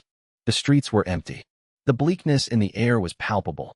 Looking at the shops on either side of his takeout spot, they had long since been abandoned. This wasn't some major city, and the location was remote. It was completely normal for average businesses to go under here. Times were tough for everyone. If he didn't have his income from the ancient world keeping him afloat, who knows which factory he'd be slaving away in right now, tightening screws. Taking a turn right out of his door, an old-fashioned pharmacy came into view. It was just as dead inside. Just a young guy lounging in a bamboo chair, playing a mobile game. Oldly, Yu Ji called out. The guy in the chair was none other than his childhood friend, Li Tongren. Yo, how do you have time to come out today? Hold up, let me finish this match. That damn Prince of Lonling dares to gank me. Taste my mighty heavenly dragon. Li Tongren frantically tapped away at his screen. Oldly, do you think martial arts really exist in this world? Watching the screen, with all the characters flashing their flashy skill animations. Yuji couldn't help but feel a little sentimental. Why so deep all of a sudden? I've told you before, Kung Fu is a killing technique. If you're talking about martial arts meant purely for taking lives, then yeah, it's definitely real. But if you're talking about all that other mystical crap, then you've been reading too many novels. Don't tell me you want to learn that lightning 5-hit whip nonsense. You'd be better off learning Kuan Fist from me. Our great Kuan sect is growing stronger by the day. We're desperately short on hands. Li Tongren joked without taking his eyes off his game. Not exactly. Forget it. I won't bother you while you're playing. I've got a pill here. When you have a sec, help me analyze its ingredients. See if it can be mass-produced. After all, it was the industrial age now. If those ancient, stubborn alchemy methods could be tossed out, they absolutely should be. What Yuji was actually more curious about right now was the true composition of this pill. If it really worked, he wouldn't mind setting up a whole assembly line to crank them out. Sure, just leave it there. I'll take a look when I have time. Li Tongren's match was clearly far from over. Since he was busy, Yuji didn't bother him any further. He found a spot to place the porcelain bottle and left. His main destination today was actually the supermarket. Dropping by the pharmacy was just a side quest. After taking a few more turns, Yuji strolled into a relatively large local supermarket. It was tough being a brick-and-mortar store these days. So many supermarkets had already gone bankrupt. This one was only barely scraping by leaning heavily on its expanded fresh produce section. After all, online shopping was booming. Not only did they deliver straight to your door, the main point was that it was cheap. With perks like that, who would eagerly trudge all the way to a physical store? Yuji's objective was crystal clear. He headed straight to the instant noodle aisle. He scanned the shelves. One pack of instant noodles is 2.50 RMB. Member price, 2.20 RMB. Forget it, buying online is still cheaper. A box of 24 packs online is only 34 RMB. That comes out to less than 1.50 per pack. And it includes free shipping. It doesn't get much cheaper than that. More importantly, Wang Jin clearly needed a massive supply. He'd never be able to lug that many noodles back on his own. Shaking his head, Yuji wandered over to the liquor aisle. Good lord, the pricing here is even more chaotic. From $1,000 bottles of premium Matai to cheap Erguo for less than $10. They literally had everything. Yuji casually grabbed a bottle of Erguo. Yeah, if they're eating $5 pre-made meals. I can't exactly pair it with a bottle of premium Matai, right? He didn't even bother looking at the rest of the booze. I'll just check online when I get back. Whatever's cheapest is the way to go. Early morning, a fast horse skidded to a halt outside the Grand Imperial Palace. Your Majesty, Lord Zhao has arrived. A shrill voice echoed through the palace hall, sounding exceptionally grating. And the voice coming from the bed sounded incredibly frail and weak. Your Majesty, Zhao Yi hurriedly stepped in from outside. What met his eyes was a large bed draped in heavy curtains. On the bed lay a figure draped in bright imperial yellow. Every breath he took seemed incredibly feeble. This was the current emperor of the great Qin dynasty. Not too long ago, but right now, he was plagued by a severe illness and didn't have much time left to live. My dear Minister Zhao, you've certainly been enjoying quite the vacation. His weak voice betrayed a hint of bitterness. Forgive me, Your Majesty. Everything this humble subject did was for the sake of our great empire. Zhao Yi cupped his fists and bowed his head respectfully. For the sake of the empire? What a bold claim. I have heard the reports. You've been lingering in the taverns day in and day out, feasting on dishes that cost 80 taels each. Such utter decadence. What do you have to say for yourself? Speaking in such an agitated rush, the emperor was so enraged that he broke into a violent coughing fit. Please calm your anger, Your Majesty. Please, listen to my explanation. Would Your Majesty please dismiss the attendants? As for the emperor knowing about this, Zhao Yi wasn't nervous in the slightest. He never intended to hide it from the emperor in the first place. Besides, he knew the emperor's temper well, and the emperor trusted his character. The bond between monarch and minister was incredibly strong. Except for eunuch Chao. Everyone else, leave us. An emperor could never be left completely unattended. Eunuch Chao was his most trusted confidant. The emperor wouldn't hide anything from him. Or rather, couldn't hide anything from him even if he tried. In fact, eunuch Chao was even more important to the emperor than his own concubines. Of course, eunuch Chao's loyalty was beyond question. If the emperor didn't even have a single loyal person by his side, then his reign would truly be at its end. You may speak now. The emperor's voice was still weak, but his temper seemed to have settled somewhat. Your Majesty, the Crown Prince's old affliction. There may be a cure. Seeing everyone leave, Zhao Yi finally dared to speak. And his very first words were earth-shattering. What? Explain yourself in detail. Do not hide a single thing from me. Hearing this, the emperor couldn't help but shoot straight up from the dragon bed. The matter of the Crown Prince concerned the very foundation of the nation. It had always been the greatest burden on his heart. As your Majesty mentioned, that dish costing 80 taels. I have indeed been eating it every day recently, but it was not to satisfy my own gluttony. Does your Majesty know? That is no ordinary dish. It is a medicinal meal. Anything prepared for the Crown Prince must be thoroughly vetted by a professional. Zhao Yi's actions over these past few days were, quite frankly, to act as a royal food taster for the Crown Prince. If there was even the slightest problem with it, he never would have dared to mention this dish to the emperor. What purpose does this medicinal meal serve? Can it truly cure the incurable? The emperor sat bolt upright. Secondary development. Ahem. That is to say, it can stimulate His Highness the Crown Prince's body to grow once more and restore his fertility. Knowing the emperor wouldn't understand the first term, Zhao Yi hurriedly rephrased it. The current Crown Prince could be described as profoundly unlucky. He was plunged into endless palace schemes the moment he was born. You could say he had terrible luck, yet he somehow managed to survive to his current age. But to say he was lucky, during those palace struggles, he was poisoned, permanently destroying his fertility. Though not a eunuch, the lingering poison was never cured. His physical development stopped entirely, leaving him trapped in the body of a 10-year-old child. Normally speaking, it would be basically impossible for him in this lifetime to fulfill the glorious duty of passing down the royal bloodline. This had become the emperor's greatest source of agony. He could have deposed the Crown Prince, but the prince's abilities were actually quite capable, and his character was commendable. Most importantly, there was no one else left. The palace intrigue back then was incredibly ruthless. It was only because the empress's tactics were a cut above the rest that she managed to save the Crown Prince. However, she only managed to save his life. Everything else slipped through her fingers. After all, the other concubines weren't to be trifled with either. As for the other royal heirs, they were all wiped out. And after eliminating the heirs, some concubines were so treasonous that they directly targeted the emperor himself, which is exactly why the emperor is now completely bedridden. This alone proved just how savage the palace wars of that era truly were.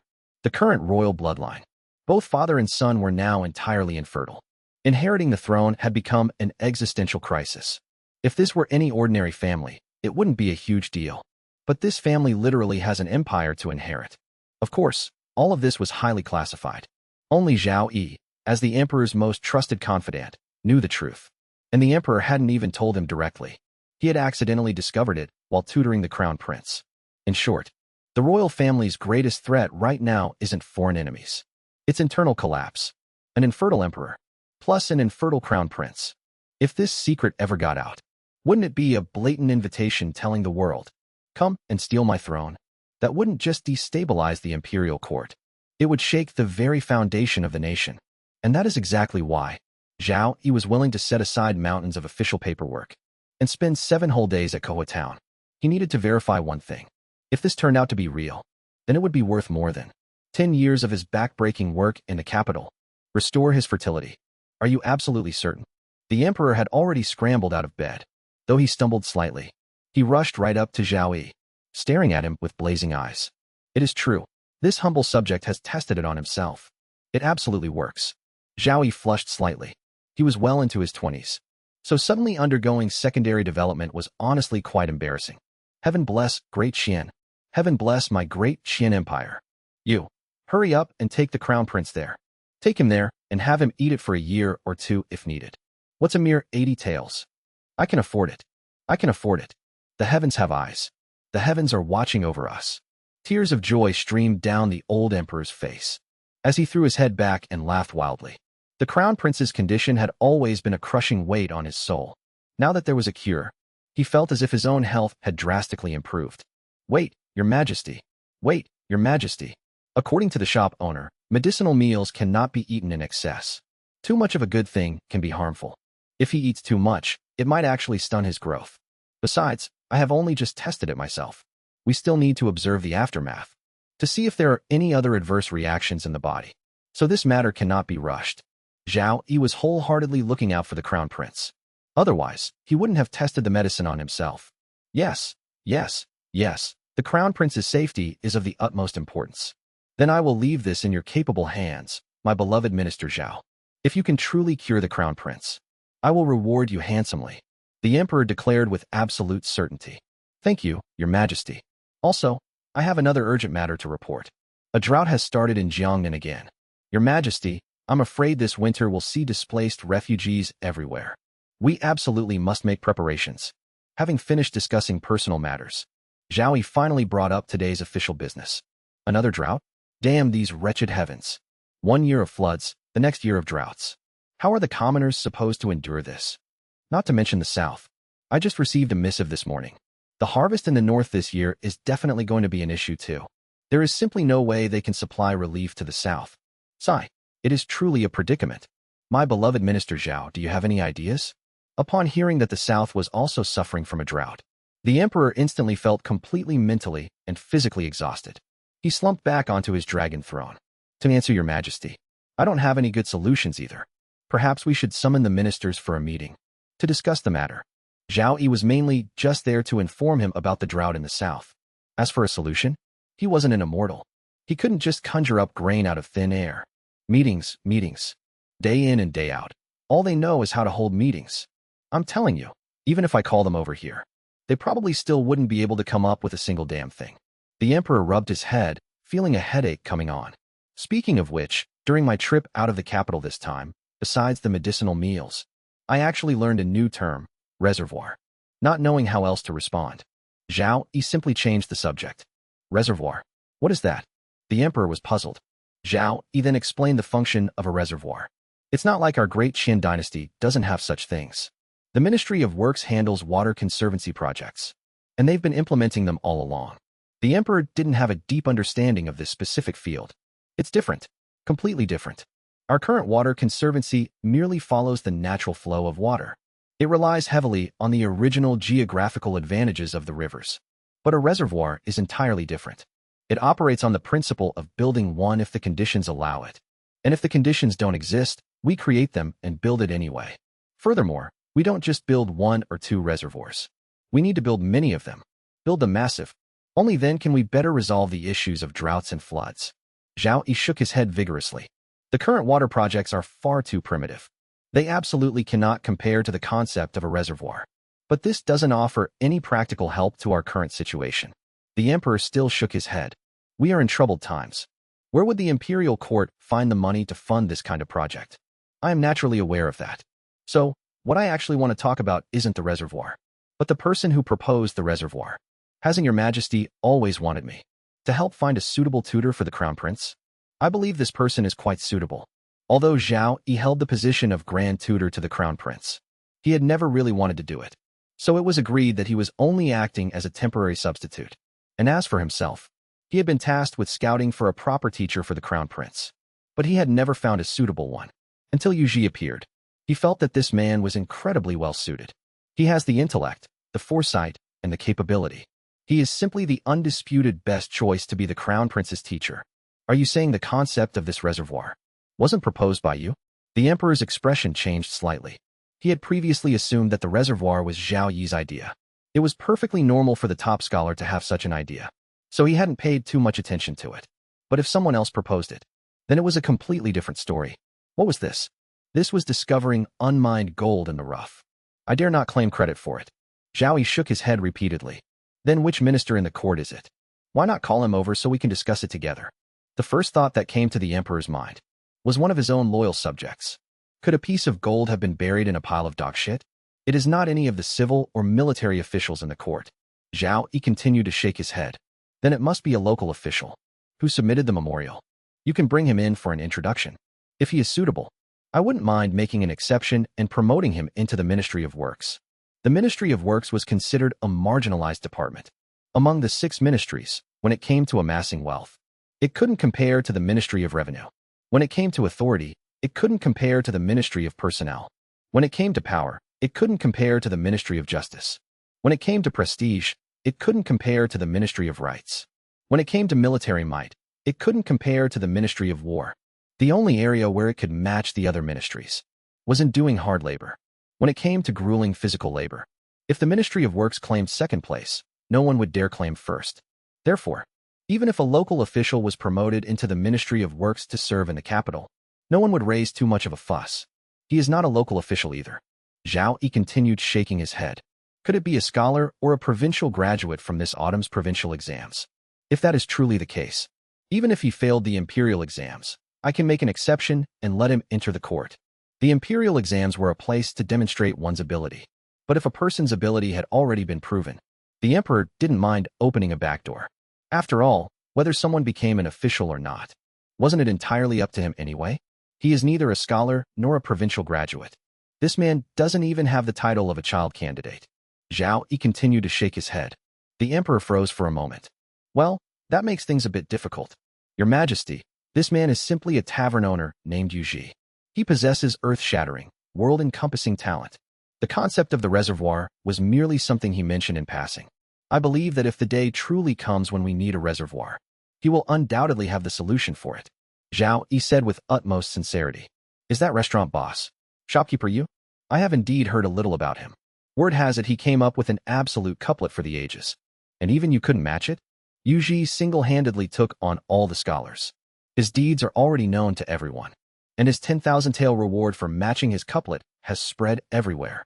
Who wouldn't want to get their hands on 10,000 taels of silver? Exactly. This is truly a couplet for the ages. Over the past few days, while recovering in bed, I've pondered it over and over. But I simply cannot come up with a matching second half. Zhao Yi nodded. Thankfully, he's not the type to care too much about winning or losing. Otherwise, I definitely wouldn't be able to sleep at night. Are you truly unable to match it? Or just pretending? The emperor was quite skeptical. What kind of couplet could possibly stump him? Could a mere couplet really stump his highly capable official? I am terrified, Your Majesty, but I truly have no answer. Shopkeeper Yu's first half of the couplet is, smoke locks the pond's willow. It uses the 5 elements as its radicals. If we ignore the sequence, and ignore the artistic conception, slapping a few characters together would naturally be easy. But to find a line that perfectly corresponds to the 5 elements, and matches its poetic imagery? Forgive my incompetence, Your Majesty. Zhao Yi didn't know whether to laugh or cry. How could an absolute couplet for the ages be so easily matched? If it were really that simple, Shopkeeper Yu's 10,000 taels of silver would have been claimed long ago. All right, I don't blame you. I've also heard of this shopkeeper's 10,000 tael bounty. To think that not a single person can answer it. It's an absolute disgrace to the scholars of our great Qin dynasty. The emperor waved his hand and said, Your Majesty, please do not say that.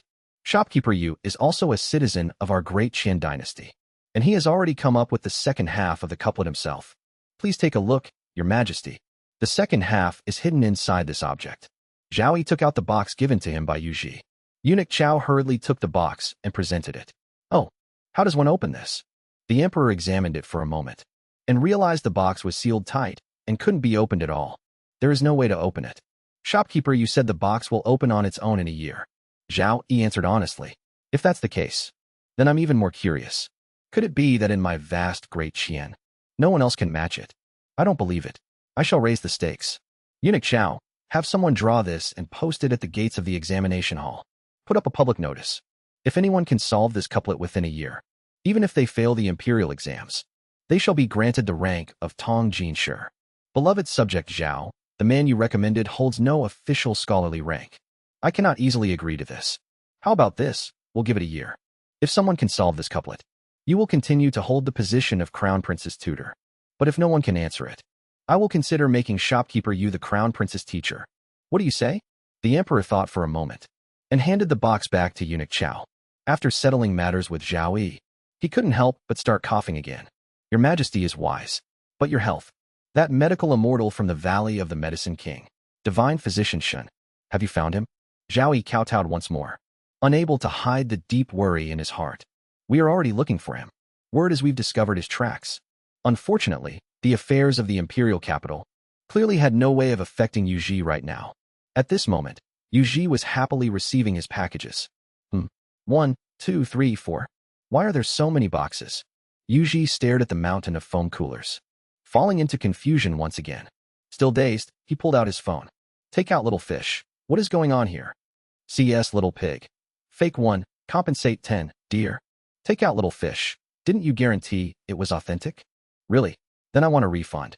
CS little pig. So sorry, dear. We can't process returns right now. Take out little fish. Didn't you promise 7-day no questions asked returns? You dare scam consumers. Believe it or not, I'm going to report you. CS little pig. Our store does indeed support 7-day no questions asked returns. However, according to regulations, frozen pre-made meals fall under the category of perishable fresh goods. Perishable fresh goods are not eligible for 7-day no questions asked returns. Take out little fish. But I remember everything your store sells are pre-made meals. CS little pig. That's correct. So, our store supports 7-day no questions asked returns. But all of our products are exempt from 7-day no questions asked returns. Take out little fish. You guys have some nerve. I'm leaving a negative review. CS little pig. Dear, please don't be hasty. Are you dissatisfied with the product? Let's work this out. If you leave a 5-star review, we'll give you a 50 yuan cashback. 50 yuan. Hearing this number, Yuji felt the blood rush to his head again. He had ordered 100 bags for a total of 10,000 yuan.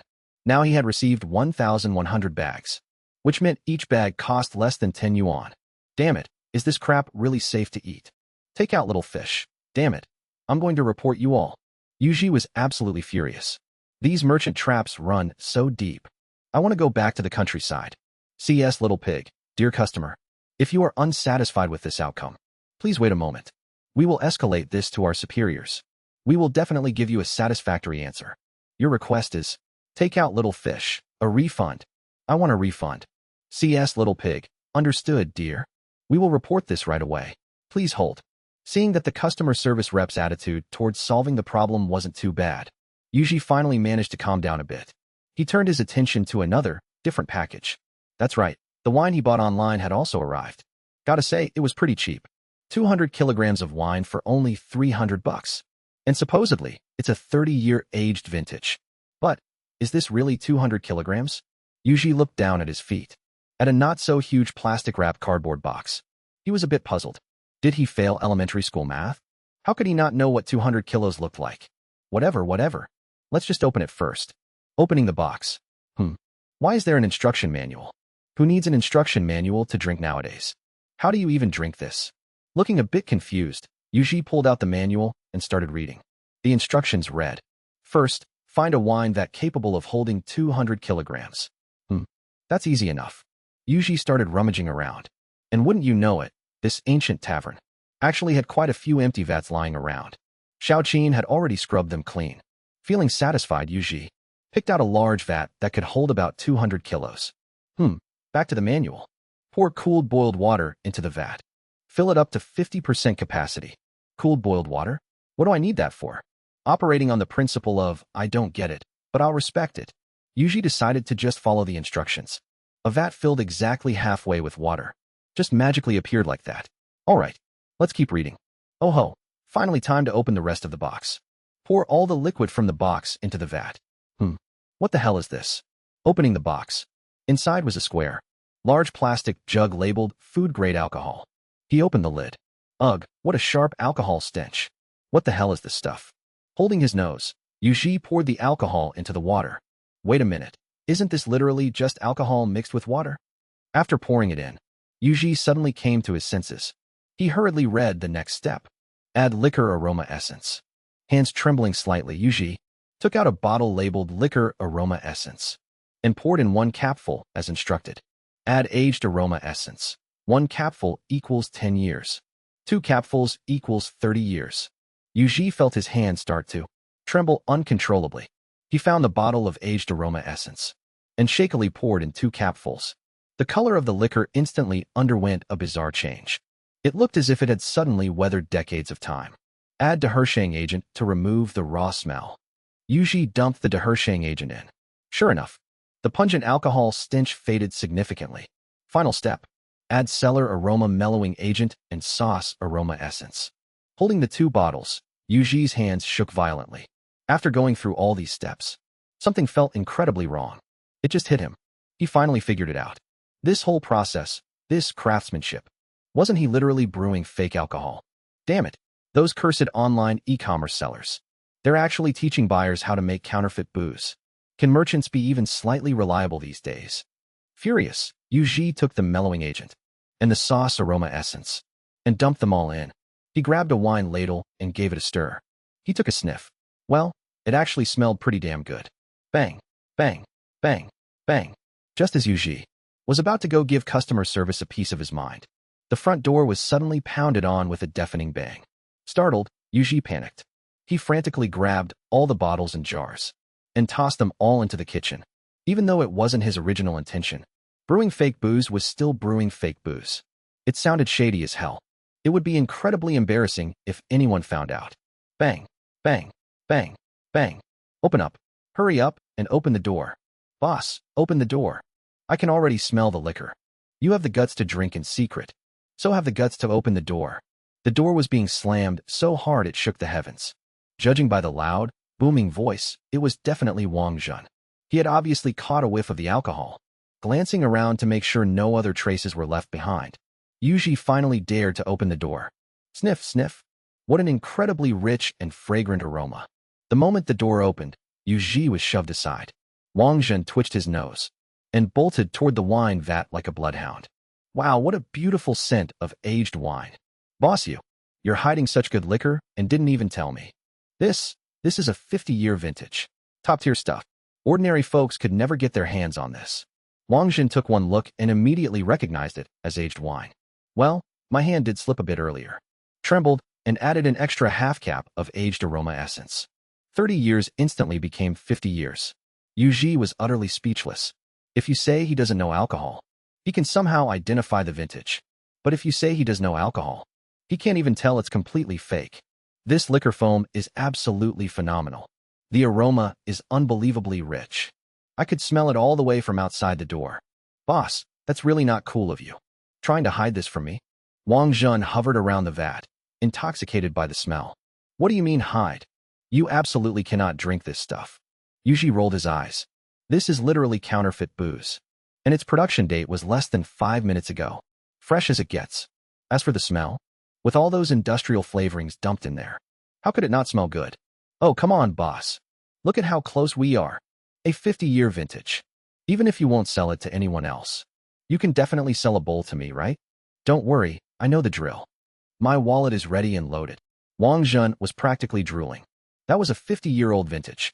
Where else could a guy like me ever find aged wine with such a deep vintage? As expected of Boss Yu's Tavern, the food is amazing, and the liquor is even better. Escort Lu, you're here just in time. Quick, talk some sense into your young master. Anxious and at a total loss for words, Yuji happened to see Lu Qi strolling into the tavern and hurriedly pleaded for backup. No, young master, you absolutely cannot drink this. Under no circumstances should you drink it. Lu Qi rushed in and forcefully held Wang Jun back. Exactly. Listen to him. Escort Lu truly lives up to his reputation as a seasoned veteran of the martial world. He's amazing. He could tell at a single glance that this liquor is. Yuji nodded frantically on the side, chiming in with full agreement.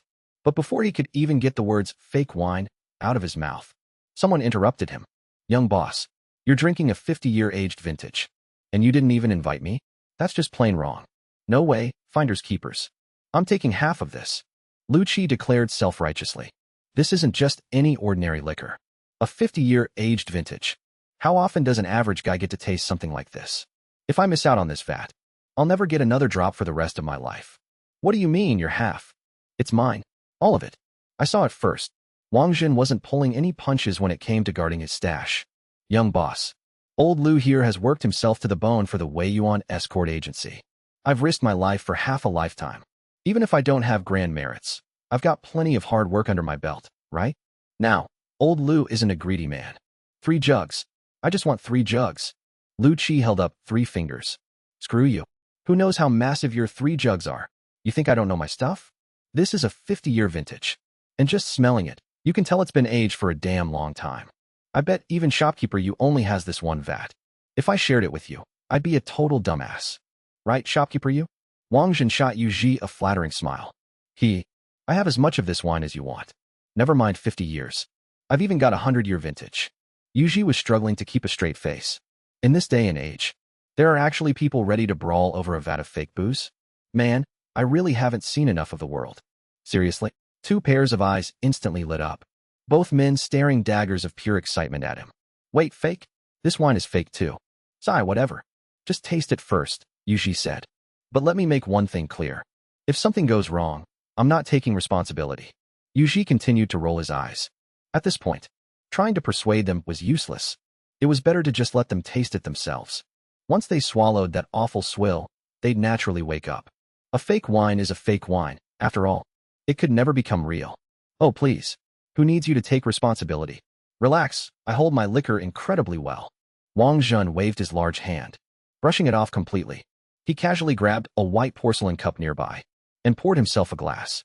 The moment the liquid cascaded into the cup, the amber stream looked as smooth and rich as coagulated fat. As it clung to the glass, it formed delicate beads, looking like a string of ancient, shattered jade. Without even needing to lean in, a rich, earthy aroma drifted over. It lacked the harsh, spicy bite of a new brew. Instead, it carried the glorious, settled weight of 50 years.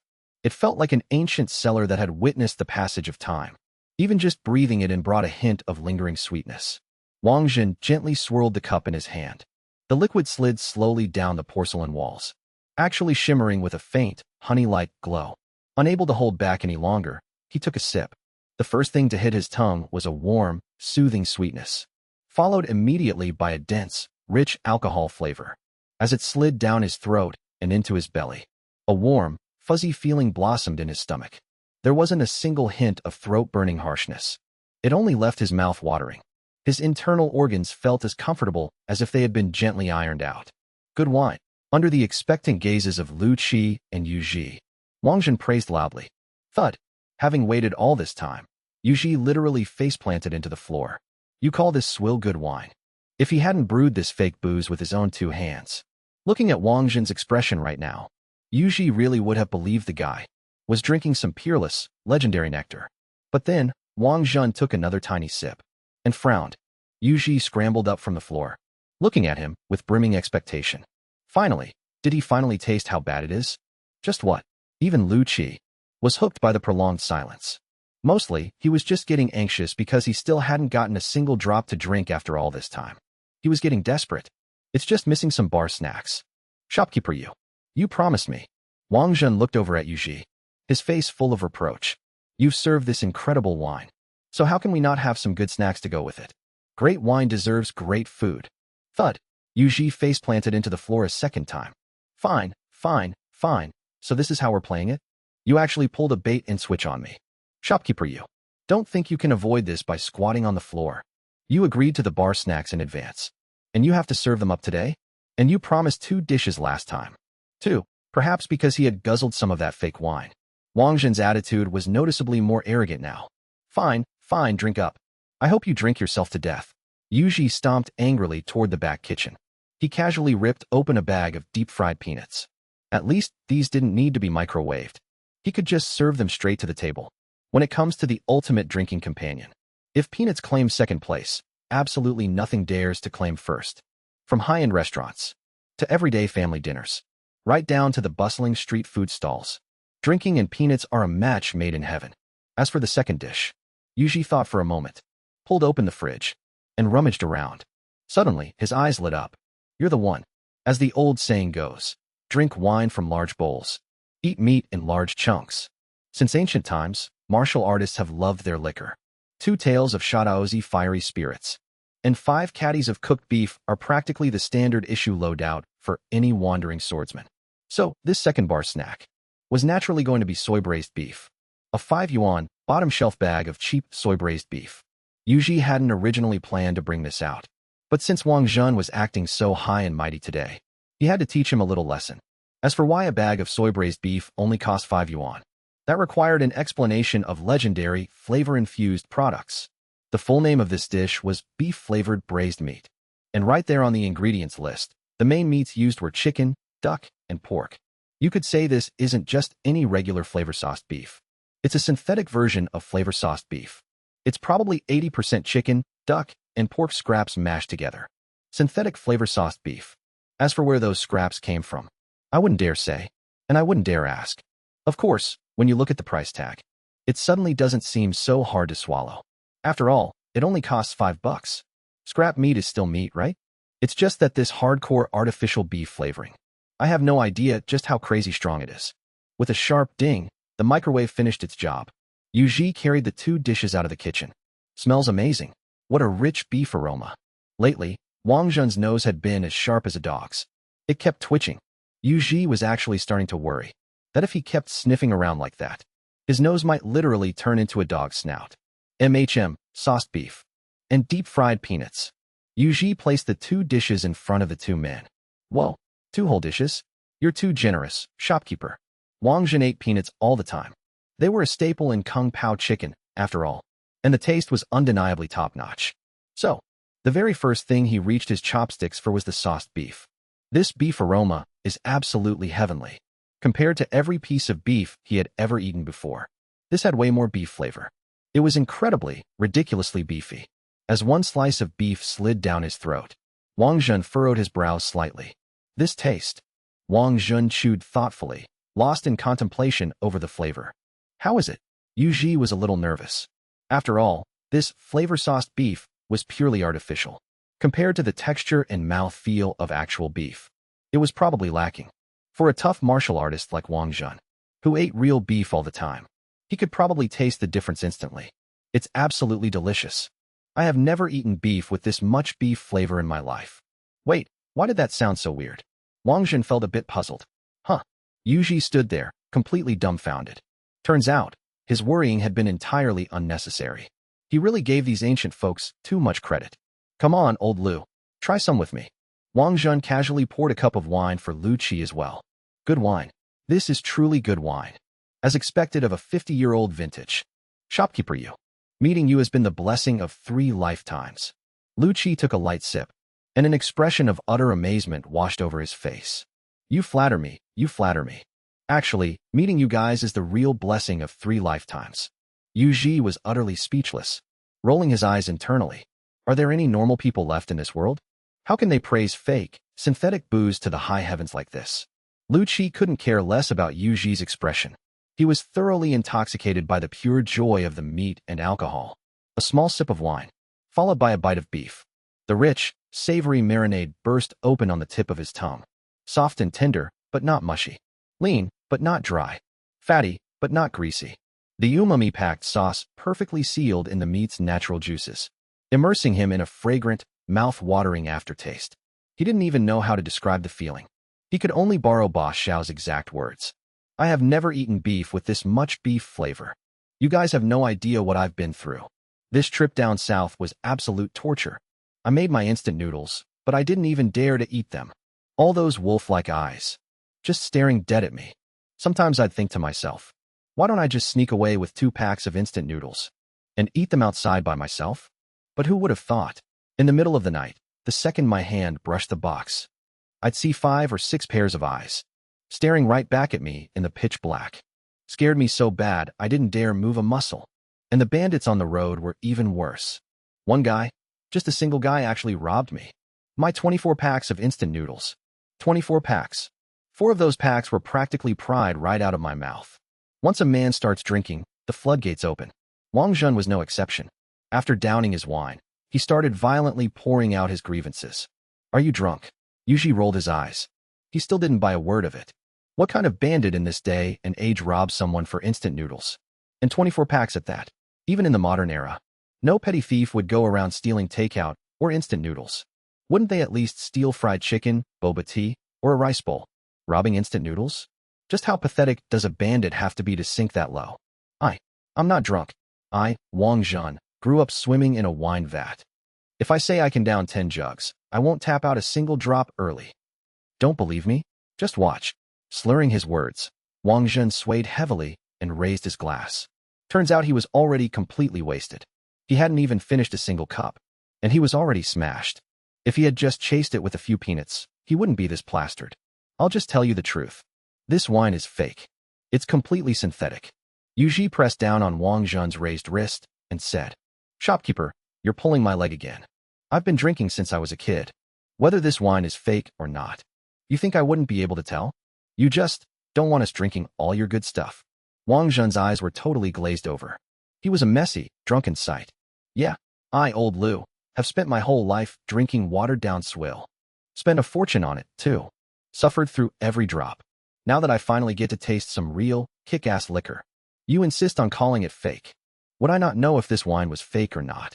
I beg you, stop trying to pull a fast one on us. Lu Chi chimed in from the side, backing him up. Judging by his expression, he was clearly a bit tipsy too. Heh, why don't you both just drink yourselves to death? Claiming you've been drinking your whole lives. Yet you're totally wasted after a single cup. Who are you trying to kid? Yuji scoffed, shoving the two drunks aside. With this one cup route tolerance. What business do you have drinking alcohol anyway? What normal person gets blackout drunk off a single cup? Wait, Yuji suddenly realized something. He hurriedly whipped out his phone and opened a search app. A moment later, it finally clicked. It turned out that, excluding a few rare, bizarre brews, the highest proof liquor in ancient times, due to the limits of their distillation technology, was only around 20% ABV. Because I diluted this vat with a 1-to-1 ratio of water, it was still a potent liquor at over 50% ABV. Even in modern times, people would only drink it by the shot. But these two idiots, they just grabbed massive white porcelain mugs right off the bat and chugged it way too fast. If they didn't get drunk, who would? And here I am, blaming myself for not watering it down enough. I had to go to the post station to call a few guys over, just to carry those two drunks back. So, thinking about it, Yuji took the one vat of liquor and split it into 3 vats, and topped them off with more water. Only then did he nod in satisfaction. This should be foolproof now, right? Wait a minute, what the hell am I doing? Why am I fussing over the alcohol content? This is fake booze. What I should be doing right now is demanding an explanation from customer service. He hurriedly whipped out his phone and started typing furiously, completely unaware that his silhouette, while watering down the liquor, was being watched clearly by a dark figure hiding in the corner. Take out little fish. You damn merchants. Take out little fish. Get the hell out here. Customer service Xiaojio. Dear. Customer service Xiaojio. What seems to be the problem? Customer service Xiaojio. Is there a quality issue with the product? Take out little fish. You guys actually dared to sell me fake booze. Take out little fish. I want a refund. Customer service Xiaojio. We are so sorry about that, dear. Customer service Xiaojio. Could you please describe the specific issue with the product? Customer service Xiaojio. Such as the liquor spilling, or something similar? Customer service Xiaojio. Without a valid reason, we cannot process a refund, dear. Take out little fish. Huh. Take out little fish. You sold me fake booze. Take out little fish, and even included a fake alcohol manufacturing manual. Take out little fish. And you have the nerve to say there's no quality issue. Take out little fish. Do you think I'm AF * king idiot? Yuji was so angry he was about to burst out laughing. They were selling fake alcohol and still acting innocent. Customer service Xiaojio. We apologize, dear. Customer service Xiaojio. But our store does not sell fake alcohol. Customer service Xiaojio. Our store solemnly promises 10 times compensation for any fake product. Take out little fish. Don't pull that crap with me. Take out little fish. It's not like I haven't seen this 10 times compensation scam before. Take out little fish. Doesn't it just mean you'll send me 10 more bags of fake booze? Yuji always got furious whenever he heard 10 times compensation for a fake. He'd fallen for that trap way too many times. Customer service Xiaojio. We would never do that, dear. Customer service Xiaojio. Our store does not sell fake alcohol. Customer service Xiaojio. If you have any evidence, you are more than welcome to report us. Take out little fish. You sent me a literal instruction manual. Take out little fish, telling me to dilute it with water. Take out little fish, and add industrial flavoring. Take out little fish. How is that not fake booze? Customer service Xiaojio. We apologize, dear. Customer service Xiaojio. That is simply the manufacturing process. Customer service Xiaojio. Of the liquor. As of now, customer service Xiaojio. Our store has not given this liquor any specific name. Customer service Xiaojio. Therefore, it does not involve any brand infringement issues. Customer service Xiaojio. Naturally, it cannot be considered fake alcohol. Customer service Xiaojio. As for diluting it with water, that is a perfectly normal winemaking technique. Take out little fish. So what you're saying is, take out little fish, as long as you don't slap a brand label on it. Take out little fish. It doesn't count as fake booze. Customer service Xiaojio. That is correct, dear. Customer service Xiaojio. Only those on the market pretending to be. Customer service Xiaojio. big brands and selling at high prices are considered fake alcohol. Customer service Xiaojio. Our store has never advertised such a brand name. Customer service Xiaojio. Our prices are well within the normal operating range. Customer service Xiaojio. And all our procedures are strictly legal and compliant. Customer service Xiaojio. This does not fall into the category of counterfeit alcohol. Customer service Xiaojio. The additives you mentioned, customer service Xiaojio, are also entirely food grade. Customer service Xiaojio. Even the alcohol content itself, customer service Xiaojio, is food grade edible alcohol. Take out little fish. Fine. You want to play this game with me, huh? Take out little fish. I'm leaving you a 1-star review. Yuji thought about it carefully. Honestly, they really never claimed to be a specific brand of alcohol. He was just going for the cheapest option at the time. Who would have thought they'd pull a stunt like this? Customer service Xiaojio. Dear customer service Xiaojio, leaving a bad review is entirely your right. Customer service Xiaojio. However, the quality of our store's products is guaranteed. Customer service Xiaojio. Many customers just like you. Customer service Xiaojio. Even if they are unsatisfied the first time. Customer service Xiaojio. End up buying from us again. Customer service Xiaojio. We hope that during your next visit, customer service Xiaojio, you will be able to leave our store a good review. Take out little fish. Get the hell out of here. Yuji didn't believe a single word the customer service rep said. Repurchasing from a store that sells fake booze? Who are they trying to fool? They actually think there's some model of business integrity. Still, this store was surprisingly stubborn. They didn't even try to bribe him with cashback for a good review. They probably knew there was no way he'd leave one anyway. But looking at the massive amount of positive reviews on their page, who would believe there wasn't something shady going on? Yuji didn't take the customer service rep's words to heart. He casually dropped a 1-star review and exited the app. Kilapu. Kilapu and Kahua Town both fall under the jurisdiction of Tomi County. It's just that Kahua Town used to be the county's administrative center, but now it had been moved to Kilapu. Tomi County, as the name suggests, is a major transport hub with roads extending in all directions. Don't be fooled by its small size. Both land and water routes have to pass through here. It's a mandatory checkpoint for anyone traveling from the south to the capital. You could even call it a major commercial county. However, all the business is now concentrated over here in Kilapu, leaving Kahua Town looking incredibly desolate by comparison. Kilapu had absolutely everything. Food, drinks, entertainment. Even a brothel, something Kahua Town didn't have, had opened up here. And right across from the brothel was Kilapu's. And indeed the entire Tomi County's largest restaurant, Wangchuan Restaurant.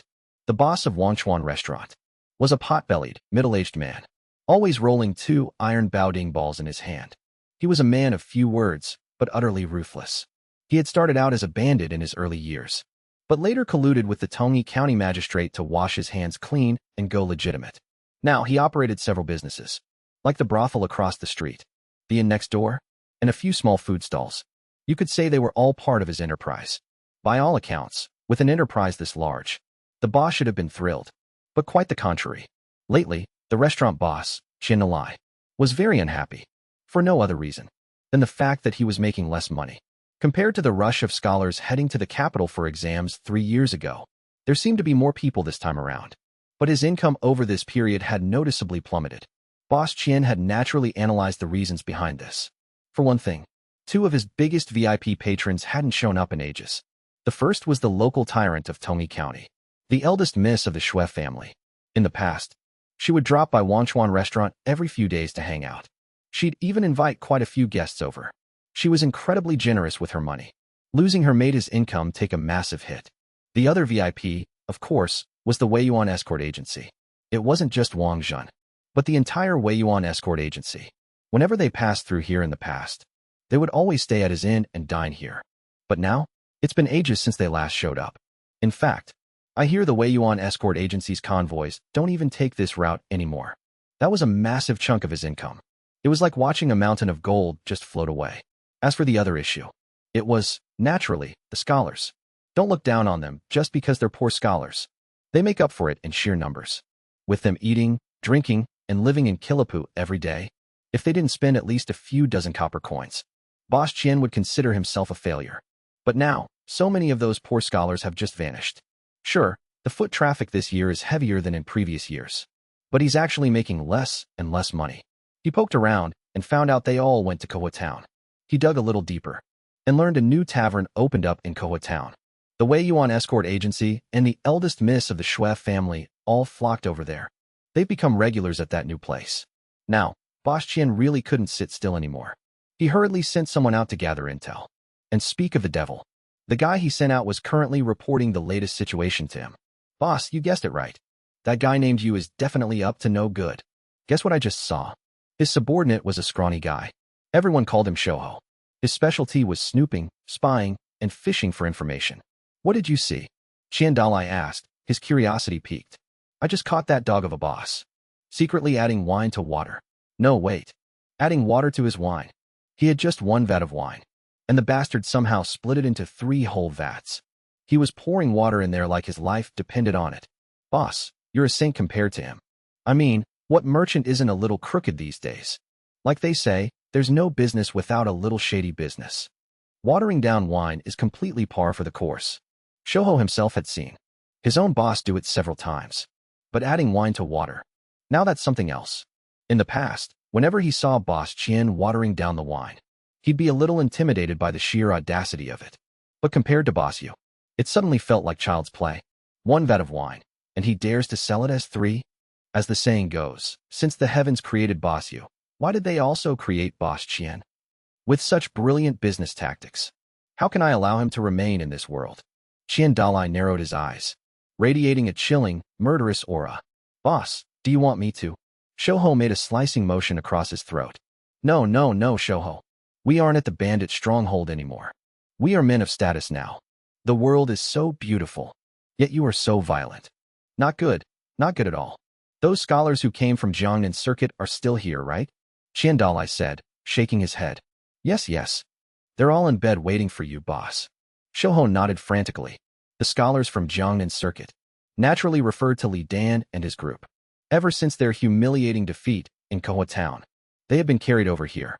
They didn't dare set foot in the capital. Money aside, the sheer embarrassment was too much. They had lost face entirely. Kilipu was tolerable since there were fewer people. But if they entered the capital, it would be crawling with scholars from all over the country.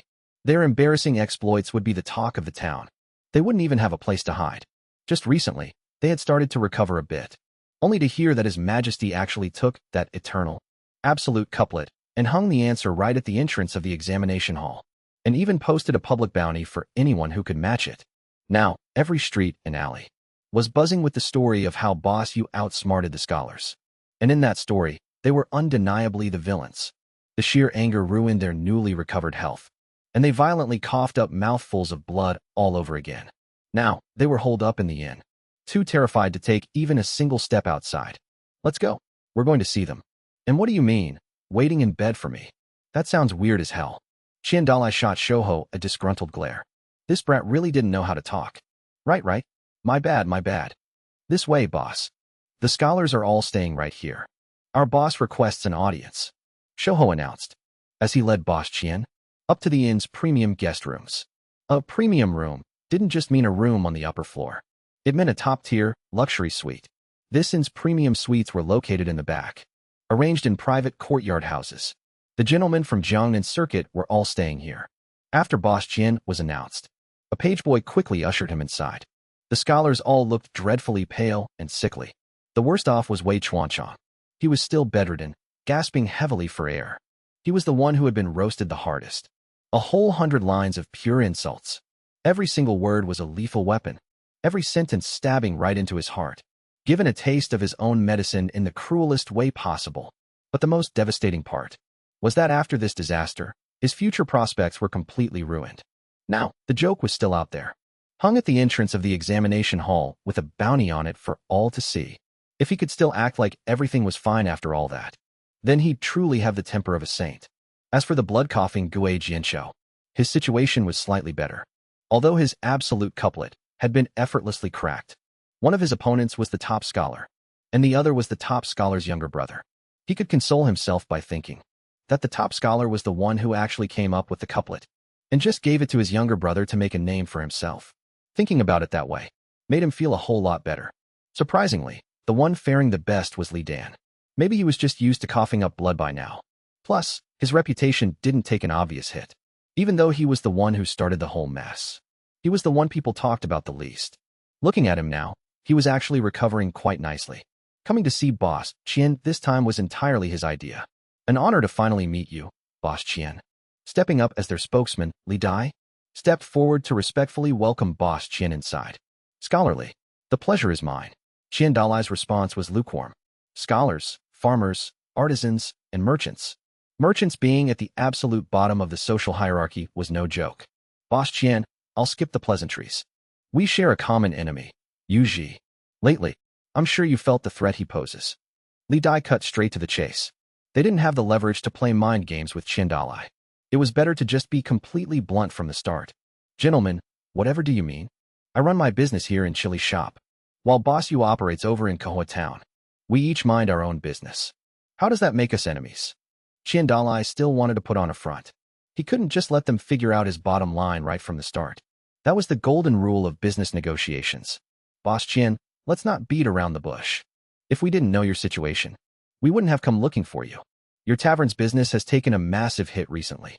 I don't even need to say who stole your customers. You know it full well. I imagine you've already looked into it thoroughly. Otherwise, you wouldn't be here meeting with us. We're all smart people here. There's no point in hiding things. Li Dai remained mercilessly direct, going straight for the jugular. Scholarly makes a fair point. That bastard you really has snatched up a lot of my business.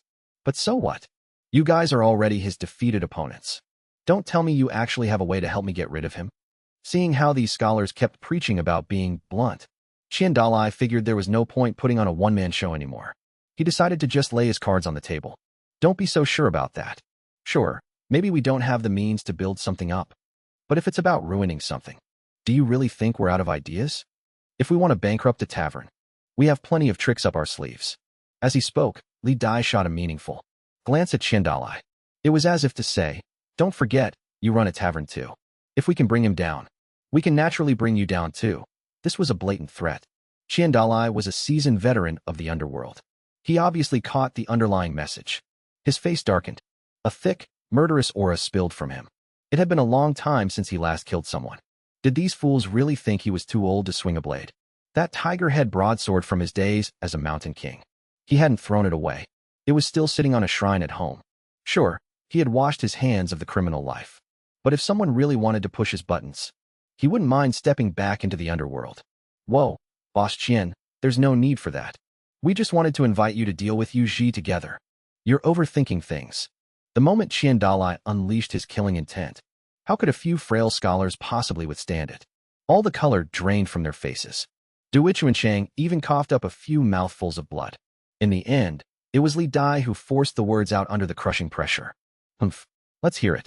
What's your grand idea? Qian Dalai let out a displeased, cold snort. He reeled in his killing intent. If he could avoid breaking his vow of peace, he naturally didn't want to. Washing his hands of the past wasn't easy. He needed to cherish his current peaceful life. If we want to force his tavern to shut down, the most crucial step is to dismantle it from the inside. Seeing Qian Dalai retract his killing intent, Li Dai's body finally relaxed. What do you mean? As far as I know, that tavern only has 3 people. 2 of them are basically useless. If you're thinking of bribing one of them, I'm afraid that'll be a bit difficult. Besides, whether those guys are at the tavern or not doesn't affect his business at all. When it came to Yu Ji's tavern, Qian Dalai had done his homework thoroughly. Even the details about Shaoqin and Zhongguan, he had investigated completely. However, from what he gathered, neither of them could be easily bought off. This plan didn't have a snowball's chance in hell of working. Boss Qian, I think you've misunderstood us. Those 2 have 0 presence and are practically useless. They wouldn't be able to do much anyway. But their tavern's main draw is the food. If you can attack them from that angle and beat them in the culinary department, the customers will naturally flock to your side. Li Dai was actually suggesting a legitimate business strategy this time. As long as the food was delicious enough, why worry about a lack of customers? Easy for you to say. Do you really think I don't know something that simple? But the problem is, they actually have some serious skills in the kitchen. I can't just wait. There might be a way. How could Qian Dalai not know the strategy Li Dai was suggesting? The problem was, these customers were stolen from his shop in the first place. The gap in culinary skills was obvious, and he had no way of hiring a better head chef. He had absolutely 0 chance of winning a cooking battle. But he suddenly recalled what happened just moments ago. He couldn't win with the food.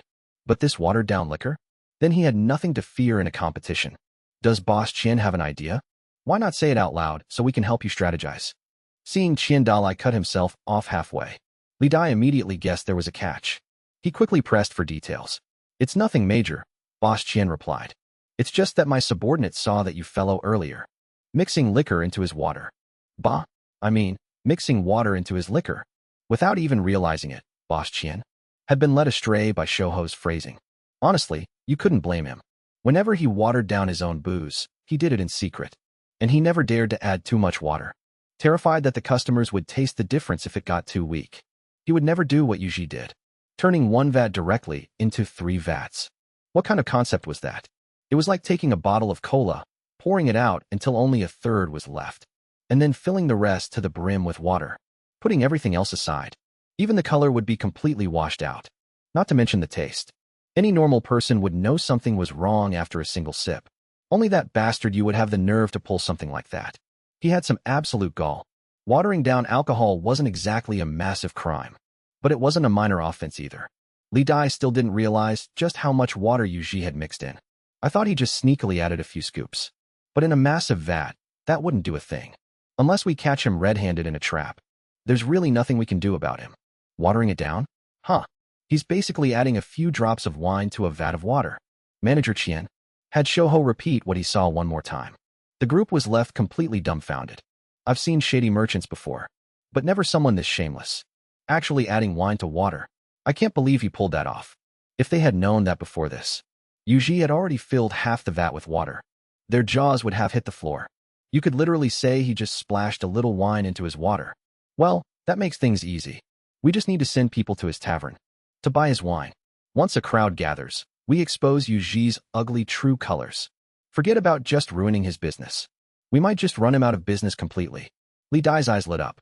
He was already feeling the thrilling rush of impending revenge. It feels so damn good.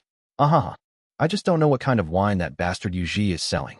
It'd be best if we sold the exact same type and utterly crushed him. One sip, and everyone will know whose is better. Just to be safe, we should prepare even more top-tier wine. Even if he brings out unwatered wine, we still have to stomp him into the ground. Goei Jinsho coughed twice and said somewhat weakly, sigh. That's actually the hardest part. If it were just ordinary wine, it'd be fine. But from what my subordinate overheard, his wine is actually a 50-year-old vintage. You can smell the aroma from right outside his door. Finding good wine of that quality is tough. I definitely don't have the connections. Although Qian Nainai used to be a mountain bandit, his foundation is still shallow. He can't compare to those wealthy, established families. Li Dai was also a bit stunned. A 50-year-old vintage. Is that even meant for human consumption? No wonder Yuji had the guts to water it down. It's something no one has ever tasted before, so he can just make up whatever he wants. But a 50-year vintage. Where the hell are they supposed to find a vat of that to compete with him? It wasn't just Li Dai. The others also lowered their heads, deep in thought. This is going to be a real headache. Otherwise, Wang Zheng and Lu Qi wouldn't have been so wildly excited earlier. I might actually be able to get my hands on some, but it won't be cheap. I can't shoulder the cost all by myself.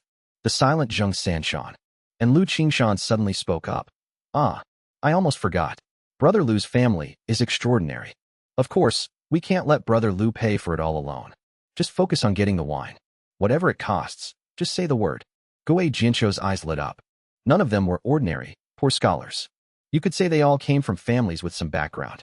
But when it came to the strongest background, it was definitely Lu Qingshan. Otherwise, his family wouldn't have been able to hire a retired imperial scholar to tutor him back in the day. Lu Qingshan's Lu family was a prominent aristocratic family recognized by the royal court. Their highest-ranking official was even a second-rank minister. Of course, that was the main branch of the Lu family. Lu Qingshan was only from a branch family. He naturally couldn't compare to them. But still, with that connection in place, in many matters, that little bit of connection is all you need. Furthermore, even Lu Qingshan's branch family was not to be underestimated. Their ancestors enjoyed a long period of glory. The treasures they left behind were countless. So, saying he could get a 50-year-old vintage wasn't impossible at all. It'll cost at least 6,000 taels of silver. Lu Qingshan weighed the thought and said, that much? Li Dai didn't come from a wealthy family. They could only be considered a modest household. Even spending 100 taels would make his heart bleed for half a day. Since this is Manager Qian's battle, If you cover the bulk of it, the rest of us can split the difference. Guo Jianshou pondered for a long moment. He turned to Qian Nai and said, their families were different from Li Dai's. They belonged to clans that hadn't yet declined. While this sum was huge for them, it wasn't impossible to scrounge up. If they figured something out, it was very doable. Fine. If Brother Liu can really get his hands on that 50-year vintage, I, Qian, am willing to front 60% of the cost. Qian Nai gritted his teeth and agreed. It wasn't that he was stupid. Mainly, if this was pulled off successfully, even if they didn't use it to ruin Yu Ji, he definitely wouldn't lose money on it. A vintage like that couldn't just be measured in money. Moreover, with his background as a bandit, money came fast and went fast. He had far more guts than your average merchant. Then the rest of us will discuss how to split the remainder. Brother Liu, you go secure the wine. Manager, don't just sit idle either. Even if we don't have the vintage yet, you still have good wine, right? Prep it first. Get the best you can possibly find. This time, we're going to show that bastard you a thing or two. Guo Jianshou slammed his hands together, his face fierce. Yuji Tavern. Bad news. Bad news. Something terrible has happened. A figure rushed in frantically. It's a disaster. Yuji sighed helplessly. Why are these people always screaming their heads off every single day? He was getting scammed by online merchants daily, and he hadn't even complained. Speaking of online merchants, Yuji suddenly remembered. It's been a few days now. That customer service rep who sold him the pig trotters still hasn't replied to him. Yuji hurriedly unlocked his phone, and then he froze. The shop was gone. The merchant selling those jade-quality dishes had actually closed down the store, and in just a matter of days, the payment had already cleared to their account, which meant he had been scammed again. Thud. Yuji planted his face right into the floor again. Ah, manager you. I haven't even told you what happened yet. Why did you pass out? Wang Zheng was speechless. Him passing out happened way faster than he could have ever imagined. You don't understand. You'll never understand. The city is full of tricks. Take me back to the countryside. 2 streams of clear tears silently rolled down Yuji's cheeks. Boss you? There's really no need for all this. They just want to have a wine tasting duel with you. That's all. There's no need. There's really no need. It's not like I haven't tried your tavern's wine before. It is absolutely out of this world. Just a little bit too strong. Gives me a bit of a headache the next day. Wang Zhen rubbed his head. I drank way too fast last time. Passed out cold after just 1 cup. So embarrassing. This time, he'd definitely make sure to eat some peanuts with it. You get a headache because you're drinking fake wine. Yuji said in all seriousness. Boss you, you're joking again. Fake wine or not. You think a heavy drinker like me couldn't tell the difference? Wang Zhen was speechless. Yuji rolled his eyes so hard they almost reached the heavens. He really wanted to snap back at him. You really can't tell the difference. Right now, the issue isn't whether the wine is fake or not. The problem is that someone wants to challenge you to a wine duel. According to a reliable source, they've already gotten their hands on some 50-year-old aged wine. Apparently, they even have a jug of premium wine of an unknown vintage. They're treating it as their secret weapon. They're planning to settle the score with you once and for all. Wang Zhen waved his hand, completely unbothered by the whole fake wine comment. Yuji was always saying stuff like this. He was already used to it. It wasn't like he hadn't had fake wine before. If all fake wine tasted this good, he'd rather drink fake wine every day. Wait, what? What wine duel? I have no idea what you're talking about. Yuji looked completely bewildered. A wine duel? Since when? Why didn't he know about this? Oh, come on. It's those scholars you defeated last time. Those guys from the Jiangnan circuit are still bitter about it. They're actively looking for ways to cause you trouble. They're claiming you watered down your wine, and they want to bring out their own fine wine for everyone to judge, to expose you as a sleazy and scrupulous merchant. Haven't you noticed? There's been a lot more wine vendors setting up shop right outside your tavern lately. They're all here because of this, hoping to use this opportunity to make a name for their own wine. Wang Zhen sighed in exasperation, saying, You're being plotted against and you don't even know it. Watering down my wine. Isn't it more like I added wine to my water? Also, how do you know all this when I didn't? Yuji clearly remembered that he poured the water first, and then added the wine. No, wait, it was ethanol. There wasn't any wine in it to begin with. Slander. This is pure slander. Coincidentally, the escort bureau they hired to transport their wine happens to be my Weiyuan escort bureau. It should arrive in a few days. So, want me to do something about it? Wang Zhen looked a bit smug. Truth be told, Li Dai and his crew knew about the relationship between Yuji and Wang Zhen too, but they had no other choice. The South is just too chaotic right now. Aside from the Weiyuan escort bureau, No other agency dares to take escort jobs from the South. Out of desperation, they had no choice but to hire Wei Yuan.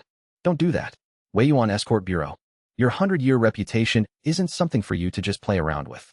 Besides, when did I ever agree to a wine duel? Let them play their little games if they want to. Yuji waved his hand dismissively, not caring in the least. I'm afraid that's not up to you anymore. Boss you, I trust you've been well. A familiar voice rang out. If you didn't know any better, you'd think a villain had just made his grand entrance. Top scholar, didn't you go back to the capital? How do you have the free time to come back here again? Sometimes Yuji really began to doubt if Zhao Yi was actually the top scholar at all. According to what Shuexinyue said, he's the emperor's trusted confidant. The super busy kind, working overtime from dawn till dusk. But Yuji really couldn't see it. Just what part of him looked busy? First, he stayed here for 7 days straight. He barely went back for a few days, and now he's knocking on my door again? All right. Let's talk upstairs. Young Master Wang, you should come too. But this matter must be kept strictly confidential, Zhao Yi said as he made his way upstairs, followed by a pale, beardless man, who was looking around, taking in the tavern's layout. Holy crap, boss you. I can't believe you never told me the second floor was so luxurious. My God. The moment Wang Jin stepped into the private room, he was blown away. This high-end atmosphere is just unbelievable. The minimum charge up here is 1 tael of silver per dish. Even if I told you, would you be willing to come up? Yuji rolled his eyes. A rough guy like Wang Jin only cares about massive portions that fill him up. Why would he ever eat these delicate, exquisite dishes upstairs? How many plates would he have to order just to get full? Fair point. Wang Jin looked around wistfully, before finally taking a seat. Let's cut the chit-chat. Boss you, I need your help. Regarding those men from the Jiangnan circuit, I presume you already know. Zhao Yi started the conversation straight to the point. I really don't get it. What does them stirring up trouble have to do with you? Yuji was speechless. It was one thing for Wang Jun to be involved. It made sense for him to drop by and warn me since he was escorting their goods. But this Zhao Yi was the top scholar. He had so many important national affairs waiting for him. Yet he somehow had the free time to worry about a trivial matter like this? Of course it has something to do with me. In fact, this matter has already caused a massive uproar across the entire city. That gang from Jiang and has been spreading rumors everywhere, claiming that you watered down your wine, saying it's utterly unconscionable, and an absolute outrage to both gods and men. In the capital, quite a few people have already started opening betting pools on you guys. It's blowing up quite a bit. Zhao Yi said emphatically. I guess it's technically not a rumor. He really did add water. I didn't water down any wine. I know you're not that kind of person, boss. And the reason I came this time is to ask for your help. I heard from young Master Wang that you have a century-old vintage here. Zhao Yi beat around the bush for half the day, but he finally got to the point. Yuji stared wide-eyed at Wang Jun. I accidentally let it slip. Besides, isn't that what you said yourself, boss you? Wang Jun felt a little wronged. Yeah, I said it. 100-year-old fake wine. Do you want it or not? Yuji sighed, thoroughly exasperated with him. You really have a century-old fine wine. Zhao Yi's face lit up with pleasant surprise. Coming here was the right move. What fine wine? I said fake wine. Yuji seriously felt like these people all had donkey hair stuffed in their ears. Did they completely miss the word fake? Let's put aside whether it's fake or not for a second. Just tell me, is it 100 years old? Zhao Yi brushed past all logic and reason. 100 years. That I can actually do. Yuji smacked his lips, pondering for a moment. It was nothing more than a question of how much artificial flavoring to dump in. Worst case, he'd just pour the whole bottle in. Hell, brewing up a 10,000-year vintage wasn't out of the question either. But he really needed to emphasize one thing. This is fake wine. Fake wine. Great. His Majesty is saved. Allow me to introduce him. This is Eunuch Chao, His Majesty's head eunuch.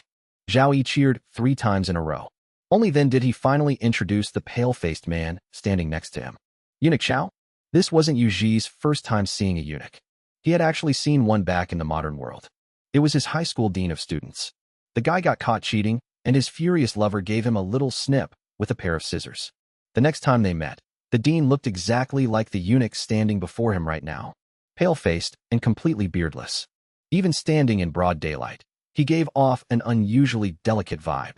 Though he had seen it before, he still couldn't stop his eyes from unconsciously drifting downward. Just a quick peek. Ahem. Eunuch Chao felt a chill run down his spine under that intense gaze. He coughed uncomfortably. Here is the situation. His Majesty is gravely ill. We need to invite a divine physician from the Medicine King Valley to treat him.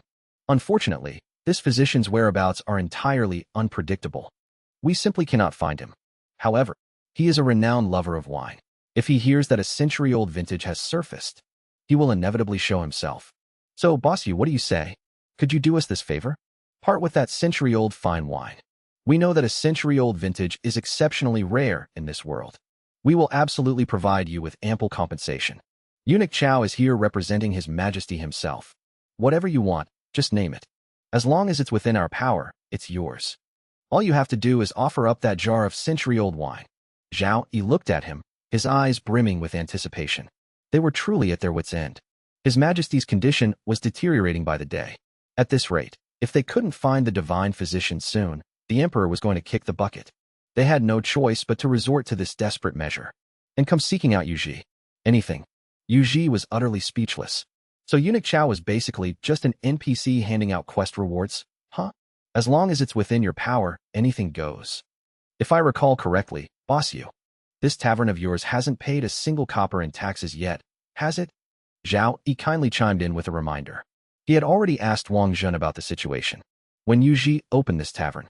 To say his paperwork was incomplete would be an understatement. They couldn't even find his household registration. Thank God that when he was handling the shop's transfer of ownership, he had spent a little extra cash to grease the right palms. Otherwise, he'd just be an undocumented immigrant running an unlicensed business. He would have been tossed in jail ages ago. What? I have to pay taxes. Oh right, I guess that is a thing. So, how do I pay them? Back when Yu Ji was a wage slave, his taxes were automatically deducted from his paycheck. The only time he thought about taxes was during refund season. Later on, when he opened a takeout spot, he did pay quite a bit in taxes. But because the shop hadn't been open for very long, he wasn't exactly well-versed in the bureaucratic side of things. And as for opening a tavern in ancient times, don't even ask. He hadn't even stepped foot outside his own front doors yet.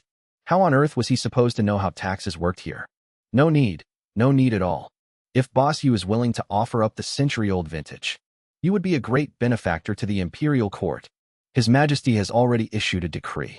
All taxes for this tavern have been entirely waived. From now on, this establishment operates 100% tax-free.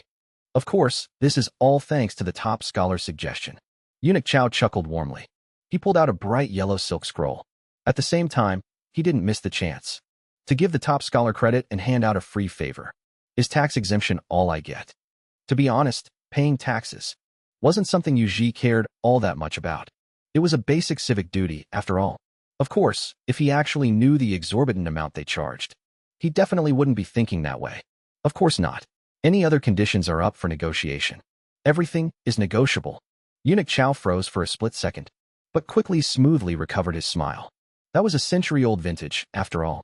Even the royal family themselves might not possess such a treasure. A mere tax exemption truly wasn't enough to cover its worth. Especially since these days, anyone who passes the provincial exams gets tax-exempt status anyway. With Yu Ji's literary talent, if he actually sat for the imperial exams, he would have easily snagged that tax exemption on his own. So, this could only be considered a free bonus. Is that so? Well, I won't lie to you guys. I want a copy of the absolute strongest martial arts manual in the great Qin dynasty. Would that be possible? Money could always be earned later. But some things in this world simply couldn't be bought with silver. Like martial arts, for instance. Ordinary martial arts manuals were sold on the streets like cabbages. But the true, unparalleled divine manuals? According to Wang Zhen, you had to pledge yourself to a major sect, or be lucky enough to stumble upon an ancient inheritance. They were completely beyond the reach of normal wealth. Since such a golden opportunity had landed right in his lap, Yu Ji obviously wasn't going to let it slip through his fingers. With the full power of an entire dynasty behind them, fetching him a single divine manual shouldn't be a big deal, right? Ha. So Boss Yu has a fondness for the martial arts. There is no need to even report this request to His Majesty.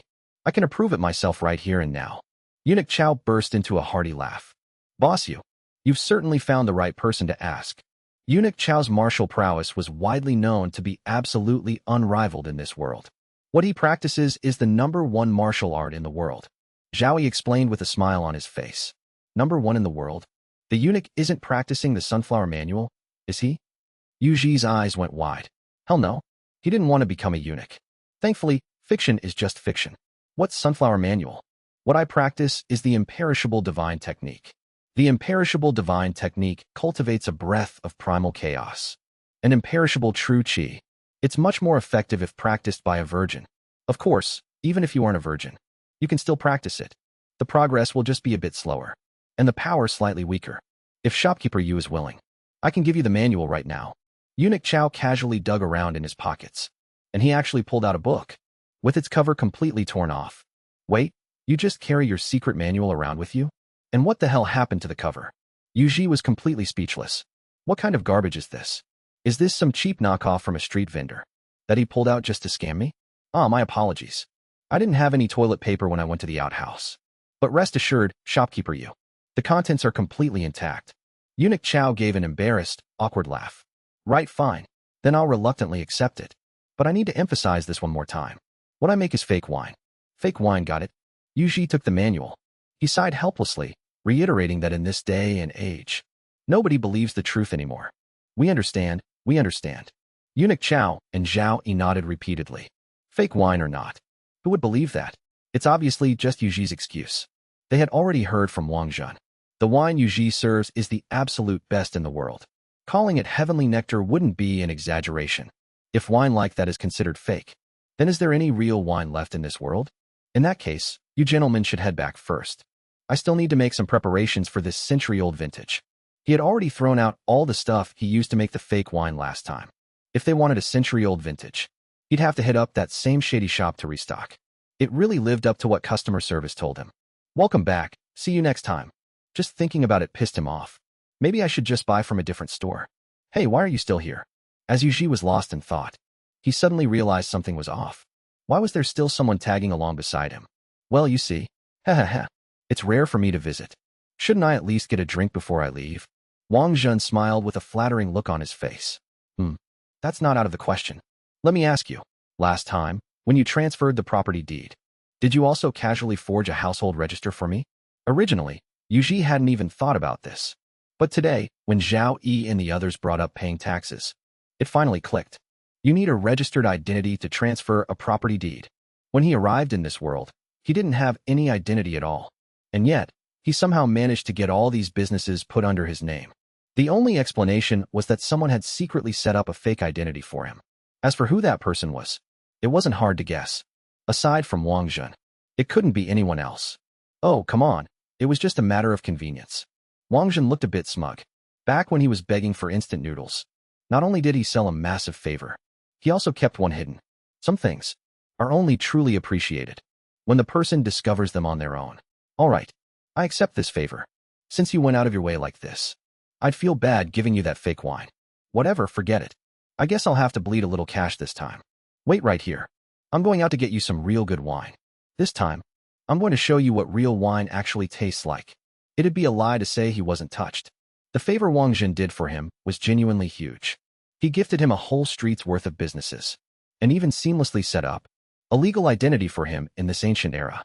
If Xiaoyi hadn't come over this time, he never would have realized it. The money and connections required to forge an identity out of thin air definitely wouldn't be cheaper than buying a whole street. Thinking about it that way, Yuji really didn't have the heart to serve him fake wine anymore. Whatever, there's still a few million in the bank card anyway. Today, I'll just take the financial hit. Yuji simply made a trip to the supermarket and picked out the most expensive bottle of liquor. Here, have a taste. Let me show you what true, top-tier wine tastes like. With a heavy thud, he slammed the newly bought wine down in front of Wang Zhen. Don't be fooled by his generous front. His heart was bleeding on the inside. This was a vintage bottle of Maodai. It cost him several $1,000s. If it weren't for the massive favor Wang Zhen did for him, which was truly too big to ignore, Yuji would absolutely never bear to part with this much money. What's this? Wang Zhen was a bit confused. This right here is authentic, premium liquor. Come on, try it. Yuji enthusiastically poured Wang Zhen a glass. The moment the bottle was unsealed, the rich aroma of the liquor wafted out. Yuji took a satisfied sniff. As expected of the Maodai, he spent thousands on. This aroma is just so much more fragrant than that cheap fake wine he bought for a few $100 of VAT. Smells good. That's the exact same smell. Wang Zhen also revealed a highly satisfied expression. Smells amazing, right? Isn't it richer and more fragrant than the last one? Yuji asked smugly. The last one? Isn't this the exact same kind as before? Wang Zhen sniffed the aroma and asked, bewildered. How is that possible? The aroma is completely different. Take another whiff, seriously. I swear, you've never had the good stuff in your life. You can't even tell the difference between real liquor and fake booze. Your taste buds are hopeless. Yuji waved his hand, utterly speechless. How do you drink $1,000 Maodai and think it tastes like fake booze? Sigh. I admit my tolerance was low when I got drunk last time, but you can't insult my nose is sharper than a dog's. You think I can't smell if it's the exact same liquor? Wang Zhen was a bit defiant. Last time, he just wasn't paying attention and didn't use his inner chi to force the alcohol out. Otherwise, he could have kept drinking. All right, I won't argue with you, okay? Just drink it first. You'll see. Yuji waved his hand dismissively. Fake liquor nowadays is still just fake liquor. It can never compare to the real deal. This stuff costs over $1,000. It's premium, pure grain-brewed high-end liquor. Just smell the aroma. How could it possibly be compared to those synthetic, industrial flavoring concoctions? Of course I'm drinking. I wouldn't let it go even if you told me not to. Slurp, smack, smack. Great liquor. Wang Zhen took a slow, leisurely sip. The clear liquid slid smoothly down his throat. The taste was absolutely heavenly. A look of pure bliss washed over his face. Well, it tastes different from last time, doesn't it? Yuji felt a bit smug. Gotta give this guy a little shock. It's the same. The exact same taste. Shopkeeper you, why are you acting so weird today? Wang Zhen blinked his big, innocent eyes at Yuji. Is there something wrong with your taste buds? You just wait. Yuji was completely speechless. He stomped down the stairs and scooped up a bowl of watered-down liquor from the vat. Now both types of liquor are right in front of you. Taste them carefully. Tell me if they are exactly the same. Yuji slammed the bowl onto the table with a smack. The liquid sloshed and spilled over the edges. Ah, hey, don't waste it, don't waste it. Wang Zhen looked at the spilled liquor with heartache. That's a 50-year aged vintage, man. How can you just ruin it like that? What do you mean waste? Hurry up and drink. If it were that $1,000 matai, Yuji would actually feel bad about spilling it. But this fake liquor that cost a little over $300 for 600 kilos? What was there to feel bad about? Not dumping it all out was already him being frugal. All right. I'll drink this one. Oh, it's good. This one is great too. They're all great. So good. There was a certain kind of joy in being forced to drink fine liquor. Wang Zhen took a sip from the left, then a sip from the right. He was having the time of his life. He was absolutely on cloud nine. If only I had it this good every day. Who asked you to praise it? I'm asking if the two liquors taste different. Yuji rolled his eyes so hard he could see his brain. He had asked the guy to spot the difference. But this bastard was just chugging away on his own. They're the same. What could possibly be different? Isn't it exactly this taste? Though, shopkeeper, this liquor does seem a little different from what I had a few days ago. Did you add something to it? Wang Zhen said, holding the bowl Yuji had just brought up. Yeah, I guess I added a little something. Yuji felt a bit awkward. He had just split one vat into 3, that was all. It was normal for the taste to be watered down. But I gotta say, it tastes even better now. Wang Zhen said happily, swirling his cup. The stuff last time was too harsh. 1 cup and I was out cold. This one hits the sweet spot. No, who's asking you about that? I mean these 2 liquors. Don't you feel like today's liquor is much better? Yuji was running out of energy to complain. I noticed. Didn't I just say? This liquor is way better than last time's. Wang Zhen raised the bowl. Inside was the watered-down liquor Yuji had prepared. Arg, who's asking you about that? I mean, forget it. Out of these 3, which one do you like the most? Yuji felt like his brain was being scrambled by Wang Zhen. Obviously the bowl you just brought up. It's absolutely delightful. It's not that the other 2 bowls are bad. They're just too strong. Personally, I'm not a huge fan. Wang Zhen happily took another gulp from the large bowl. This one is the best. I can drink a few more bowls of this. How is that possible? Are you telling me you don't sense anything different about these liquors? Yuji was truly exasperated now. Why couldn't this guy just listen? A multi-$1,000 matai actually lost to fake booze? And even lost to water mixed with fake booze? This was way too fucking absurd. How do I not understand? Shopkeeper you, I got your point a long time ago. I've told you how many times already. These liquors are the exact same. They just are. I'm a seasoned drinker, you think I can't tell? They're exactly the same thing. Even the brewing process is identical. Shopkeeper you, you're not testing me, are you? If you don't believe me, why don't you taste it yourself? Did you serve the wrong batch? Anyway, The stuff I've been drinking these past few days. I don't feel any fundamental difference at all. Wang Zhen was getting frustrated too. Why couldn't this guy listen? He said they were the same, so they were the same. But he kept asking over and over. So annoying. It was ruining his enjoyment of the fine liquor. Fine, I'll drink it. I refuse to believe this. There's definitely something wrong with your taste buds. Yuji didn't like drinking alcohol. He thought it was bitter. It didn't taste good, lacking the sweet kick of his favorite soda. But taking a tiny sip wasn't a problem. Yuji picked up the liquor bowl.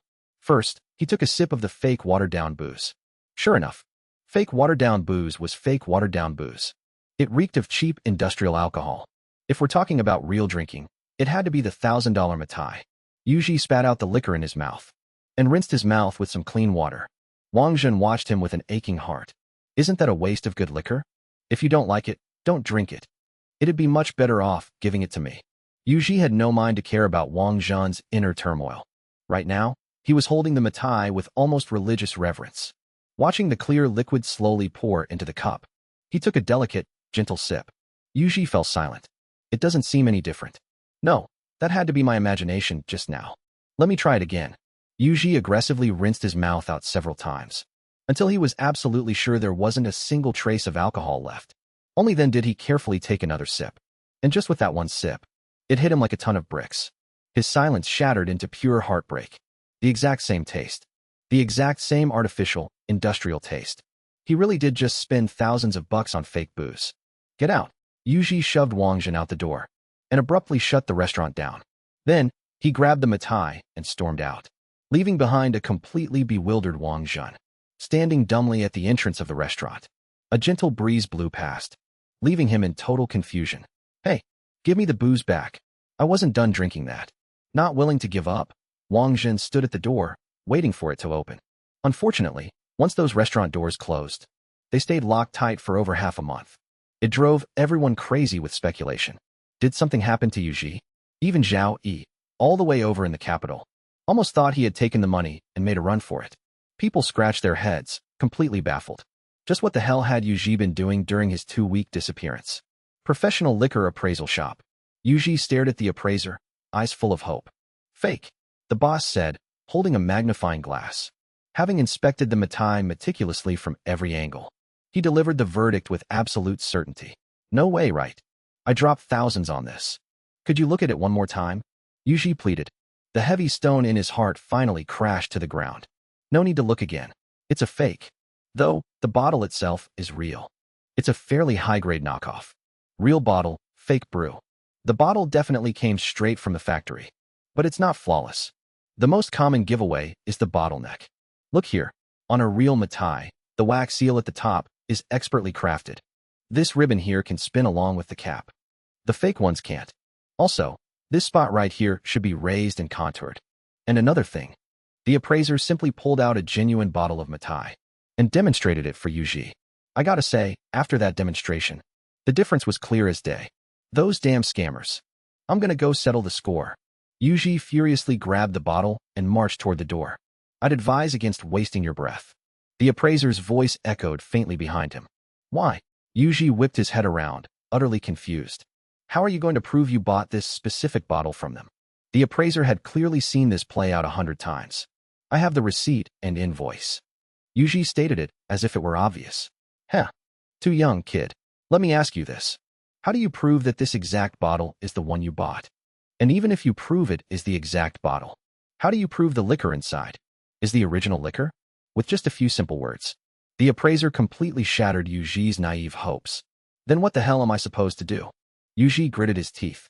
Why are there scammers everywhere these days? If it's not fake, buy one get 10 deals, it's counterfeit booze. Can a guy just catch a break around here? What else can you do? Just accept your bad luck. You can't beat them, young man. The appraiser advised earnestly. Well, not necessarily. Boss, want to make some extra cash? At the liquor and tobacco section of a large supermarket. Yo, the booze is selling real fast today, huh? It's only been a morning, and you've already sold so much. Normally, you wouldn't even sell one bottle in days. Your income is going to double this month, isn't it? The employee from the adjacent milk powder section watched as the liquor clerk restocked the shelves, feeling a bit envious. For those working in sales, every item sold meant commission. It was a system designed to give employees More motivation to serve customers. Haha, it's just a little pocket change. I don't know what's going on today either. So many people came running over to buy alcohol. And they're all buying top-shelf stuff, too. I was just calling the manager to restock. Come on now, let's not pretend. In the past, you made a killing selling that milk powder. The liquor clerk couldn't hide his excitement. Who wouldn't be excited about making money? It's all right, it's all right. Fewer people even shop at supermarkets these days. How much commission could I really make? The milk powder clerk replied modestly. Hey, grab me 8 bottles of Matai. Yuji popped out of nowhere and spoke up. 8. The liquor clerk was stunned. Yeah. Yuji nodded, though slightly taken aback. The liquor clerk quickly and efficiently handed the bottles over to Yuji. Yuji pushed his shopping cart and headed straight for the checkout counter. Faintly, from behind, he could hear the employees chatting again. Whoa, another 8 bottles? And it's Matai again. You're making a total killing today. It's just all right. Mostly just good luck. Hey manager, it's me again. I need a restock. Yeah, Matai this time. Hearing the voices behind him, Yuji naturally paid them no mind. He swiftly made his way to the register to pay. Ignoring the cashier's bewildered stare, Yuji paid the bill without missing a beat. He took his receipt, stepped to the side, and found the appraiser who had come with him. Boss, check if these are fake. Yuji handed the goods over. The appraiser flashed him an OK sign and immediately started inspecting them. Fake. Just like the ones before, they're all counterfeit. The boss declared with absolute certainty. Perfect. As long as they're fake. Yuji nodded in satisfaction. He pulled out his phone, tapped away, and dialed a number. Hello? Consumer Complaints Hotline. I want to report a supermarket for selling me counterfeit liquor. The address is... Without missing a beat after hanging up, Yuji dialed several more numbers back to back. Hello? Is this the local news station? I've got a scoop for you. Hello? Market Regulation Bureau? I have a... Hello? Is this Dali? After making the call, Yuji relaxed, found a coin-operated kiddie ride nearby, and sat down. He even popped a coin in for good measure. Pleasant goat, lazy goat. As the kiddie ride blared its familiar cartoon jingle, Yuji's mood lifted significantly. Half an hour later, a massive crowd began pouring into the mall. They were armed to the teeth with cameras and microphones. There were big-name local internet streamers and officials from the Market Supervision Bureau. This sudden influx of people turned the entire supermarket into a bustling circus. Everyone, please, everyone. What's going on here? The supermarket manager ran out, sweating profusely. Even though the AC was blasting at a perfectly comfortable temperature, it couldn't stop. The beads of sweat constantly forming on his forehead. We received a report that your supermarket is suspected of selling counterfeit alcohol. We're here to investigate. The Market Supervision Bureau officials stepped forward first. Officers, there must be some misunderstanding. We run a legitimate business here. How could we possibly sell fake booze? Someone is definitely trying to frame us. You have to stand up for us, officers. The manager put on a mask of absolute grievance. We'll know for sure once we check, won't we? The massive crowd grandly followed the manager toward the supermarket's liquor aisle. Yuji tagged along, looking curious. And man, was it a sight to see. It was a total shocker. The liquor aisle he had bought from just 30 minutes ago looked completely different now. A bunch of unfamiliar packaging had miraculously appeared on the shelves. See that? The water runs deep in this business. Maybe we should just let this go. The appraiser had clearly seen this kind of stunt before, so he wasn't panicking at all. I was wondering why it took them 30 minutes to get here. In such a small county. Turns out they were stalling to set this up. This was a totally new experience for Yuji. He was definitely learning a thing or two. What did you expect? Let me tell you. I guarantee. The supermarket's security cameras are miraculously broken right now. You bet? The appraiser smiled confidently. Why wouldn't I? It's a classic move. Yuji nodded. Security cameras. They always magically malfunction at the most crucial moments. That was exactly why Yuji hadn't pinned his hopes on them at all. With a wave of a hand from the market supervision official, the professionals stepped up and began their inspection. The results came out quickly. It's all genuine liquor. Officers, look at this. You came all the way out here despite your busy schedules. Thank you for your hard work. Thanks for your hard work, everyone. This must be a malicious complaint from a business rival. I hope you won't let these slanderers off the hook. Please, restore justice to our market. The manager's self-righteous attitude actually earned him applause from the crowd. Rest assured, we absolutely will not tolerate this kind of behavior. We will investigate it to the very end. The market supervision official replied. Hold on. Since you're going to investigate it to the very end, then stick around. My friend here just bought some fake liquor from this supermarket. We have the evidence and the receipt. I'd appreciate it if you could look into this as well. Seeing that the matter was about to be brushed off, Yuji finally stepped forward. He had everything ready, the receipt and the counterfeit booze. The sweat on the manager's forehead broke out all over again. Ever since he heard that liquor sales were unusually high today, he knew something was wrong. Who buys that much booze on a normal day? Someone was definitely laying a trap for them. Fortunately, he had been tipped off about the report early on. As of right now, all the security cameras in the supermarket were under maintenance. There was absolutely no one who could prove that this liquor was bought from his store. As for the rest, he could just spin the story however he wanted. At that thought, the corner of the manager's mouth twitched upward into a subtle smirk. Fake. This is definitely counterfeit liquor. The professionals quickly authenticated the bottles. This customer claims that he bought this fake liquor from your store. What do you have to say for yourself? The market supervision officials turned their attention to the manager. Officers, this is a frame-up. You saw it yourselves. We only sell high-quality, genuine liquor here. Who knows where he actually got that fake booze? The manager argued with righteous indignation. Simple. I've been in the supermarket the whole time. I never left. Just check the security footage and you'll see. Yuji offered the most straightforward solution. Sorry. The cameras broke a few days ago, and we actually hired workers to fix them today. I'm afraid checking the footage isn't possible. Joke's on him. If the cameras were working, wouldn't their little liquor swapping operation be caught on tape too? That would be confessing without even being tortured. So there was zero chance of there being any footage. Absolutely zero. Without security footage, who could possibly prove the booze came from his store? Sir, he does have a point. Do you have any other evidence to prove that this liquor was purchased from his store? The market supervision official looked at Yuji with a conflicted expression. Of course I do. I've got the whole thing on video. Come on out, guys. Yuji clapped his hands twice. Whoosh. A whole mob of college students holding smartphones swarmed out. Some were holding phones. Some were wearing micro cameras. And others were holding outdoor live streaming rigs. It was a full arsenal of recording gear. And every single one of them had that signature bright-eyed, naive college student stare.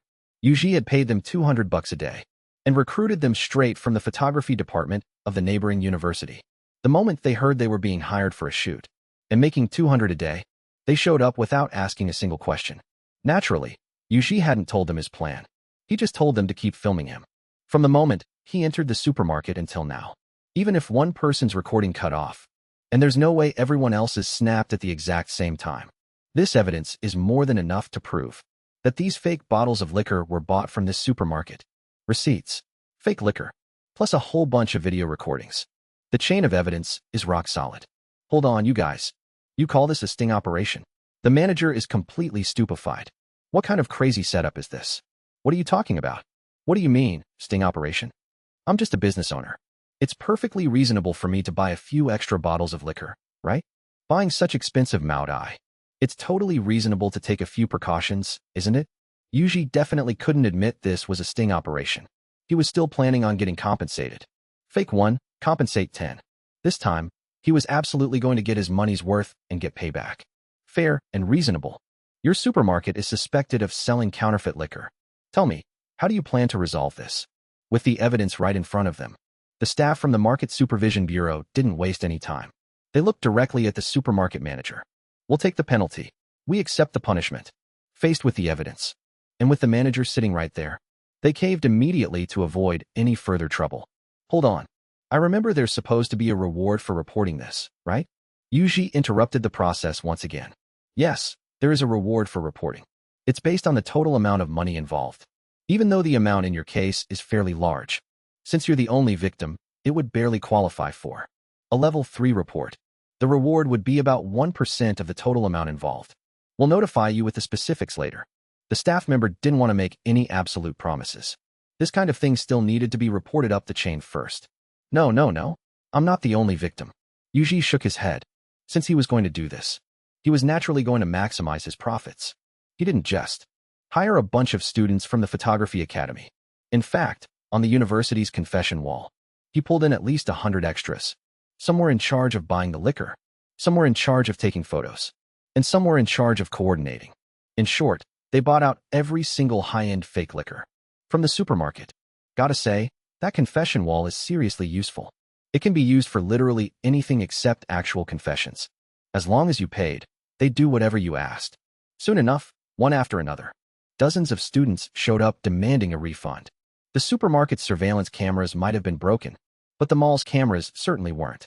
After buying the fake liquor, they never even left the mall. They never stepped out of the camera's range, either. Plus, they had complete video recordings from bystanders. Every single chain of evidence was absolutely flawless. Most importantly, each person only bought 15 bottles.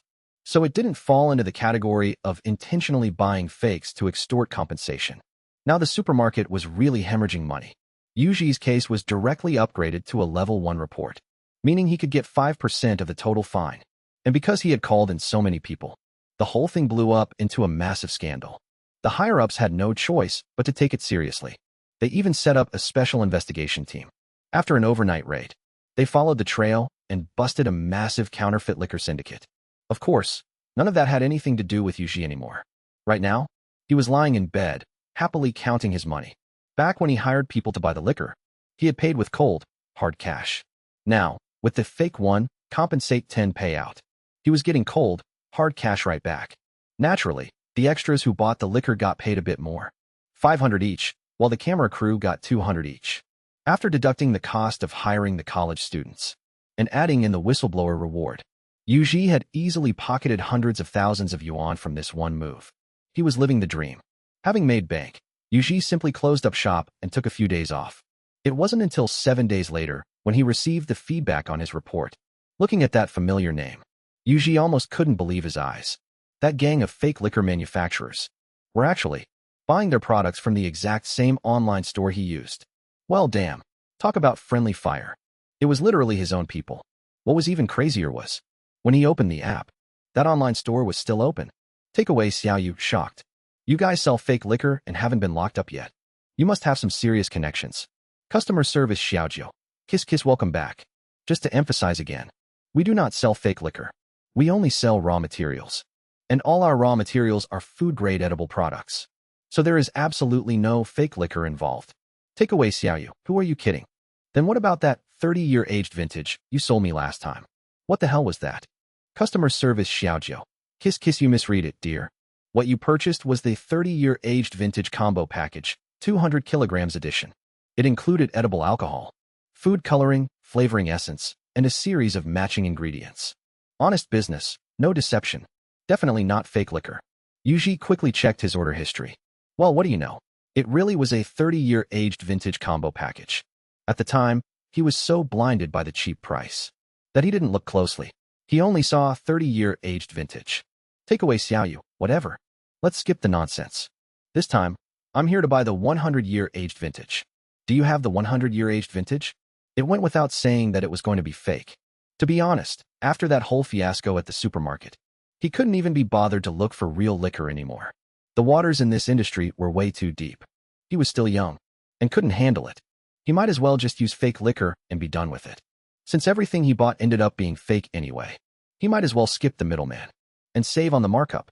The most important thing was, even those thousands of yuan fake liquors used raw materials from this very store. That alone was enough to prove their quality. Customer service Xiaojiu. Kiss kiss. I just knew you'd come back to buy our products again. Don't worry, our little shop's quality is absolutely guaranteed. The 100-year aged vintage is one of our most advanced, top-tier products. If you're not overly concerned about quantity, Xiaojiu highly recommends our store's premium product, the 50 yuan 100-year aged vintage combo package. Guaranteed to look authentic and taste great. A Tenjin jug is only 50 bucks. Order now, and we'll throw in a beautiful wine set. Link. Send the link. Yuji didn't overthink it. He placed the order without hesitation, mainly because he had no other choice. The market is flooded with fake alcohol, and with his level of expertise, he wouldn't be able to buy the real stuff anyway. Might as well become a repeat customer. At least it's cheap, and the quality isn't half bad. Otherwise, those counterfeiters wouldn't be buying from this shop either. Even fake booze sellers care about the cost-performance ratio. Huh? The online shop shipped it out super fast. In just 3 short days, a massive box of supplies arrived at his door. So, he grabbed his brewing kit and headed over to the ancient tavern. This place had plenty of empty jars. It saved him the trouble of transferring the alcohol back and forth. More importantly, After resting for so many days, it was time to open for business. Got to admit, a century-old vintage really does carry some serious prestige. It wasn't just a matter of adding a few drops of food coloring anymore. A huge bag full of random bottles and jars. It would be a real headache without the instruction manual. Same old rules. Start with a water base. Add food-grade alcohol at a 4:1 ratio. Keep the ABV around 20%. According to Wang Zhen, that's the maximum alcohol tolerance for people in ancient times. And, of course, we can't forget our deodorizing and clarifying agents. Once the odorless base liquor was ready, add 3 drops of caramel food coloring. The originally clear and transparent liquor instantly turned a deep amber, the exact color of a century-old vintage. 1 drop of ethyl acetate to simulate a fruity aroma. 2 drops of ethyl butyrate for that cellar-aged scent. 3 drops of vanillin to elevate the fragrance. Add a little bit of oak extract to mimic the cork seal scent of a century-old cellar. The aroma and color of a century-old vintage were perfectly replicated. If this were just a regular aged wine, this would be the end of it. But what was he making right now? A century-old vintage. 100-year prestige demands respect. He needed to enrich the complex mouth-feel of the aged wine. 1 scoop of xanthan gum to thicken it and add a smooth texture. Next, 2 drops of citric and malic acid to tweak the acidity and neutralize the sharp taste of the alcohol. Got to add a pinch of salt to enrich the flavor profile. And finally, the most crucial scoop of all, the aged liquor flavoring essence to finish it off. A fresh jar of century-old cellar vintage was officially done. Then, he casually slapped a big red fake label on the jar. From now on, all the booze in his tavern would just be called fake wine. He was selling fake booze, after all. A man should be honest. Sincerity is always the ultimate weapon. Bang, bang, bang, bang. Right after the fake wine was brewed, frantic pounding came from the front door. Open up, open up. Hurry up and open the door. All you do every day is keep this place shut. Do you have any idea how many days I've been starving? Doesn't anyone feel sorry for me? Wang Zhen's drawn-out voice rang out from outside. He had clearly smelled the booze and let his stomach lead the way. After being pushed out of the tavern that day, he thought he'd be able to drink again soon. But the doors stayed locked, day after day. Even after he went out and finished a short-distance escort run, the door was actually still closed. He was so mad he could only laugh. What kind of proper tavern shuts down for half the month every single month? Do you want to do business or not? Do you want to make money or not? Since he just happened to swing by today to check and caught a whiff of that rich wine aroma, it went without saying that Yu Ji was definitely inside. So, naturally, he hurriedly knocked on the door. If he missed this round, who knew when he'd finally get a hot meal again? I'm coming.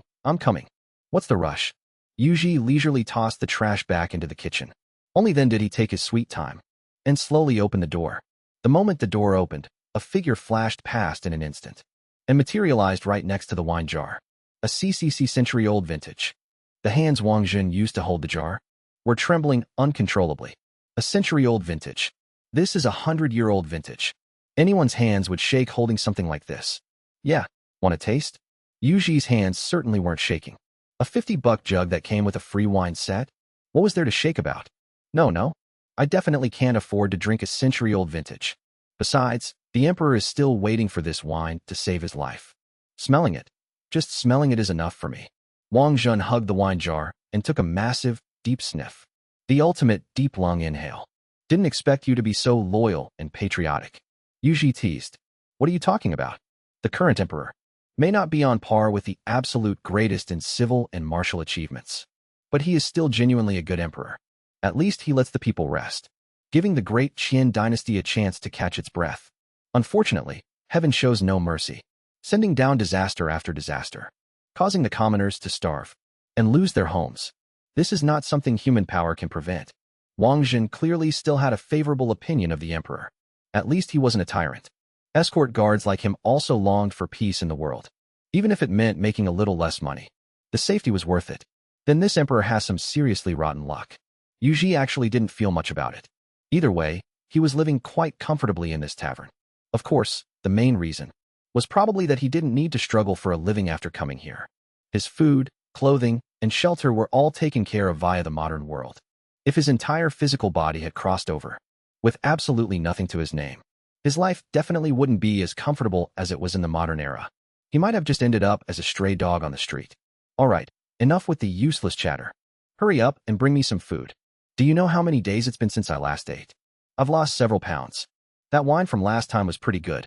And that braised beef. After eating that day, even my piss smelled like fine wine. Even my crap smells like beef. The outhouse has smelled like booze and meat all day. The brothers were all praising my skills. Wang Zhen said triumphantly. Eat here a few more times, and even taking a crap becomes a beautiful experience. Yu Ji fell silent, fighting the immense urge to roast him. Just gotta keep pumping in those industrial flavorings. But thinking about enoki mushrooms and dragon fruit. Whatever, it is what it is.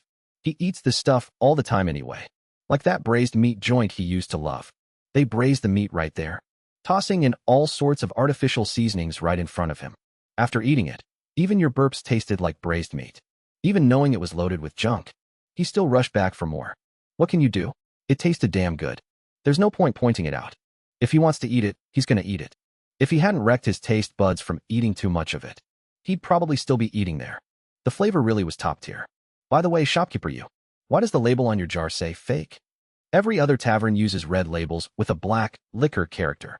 Wang Zhen looked the jar up and down, noticing yet another glaring inconsistency.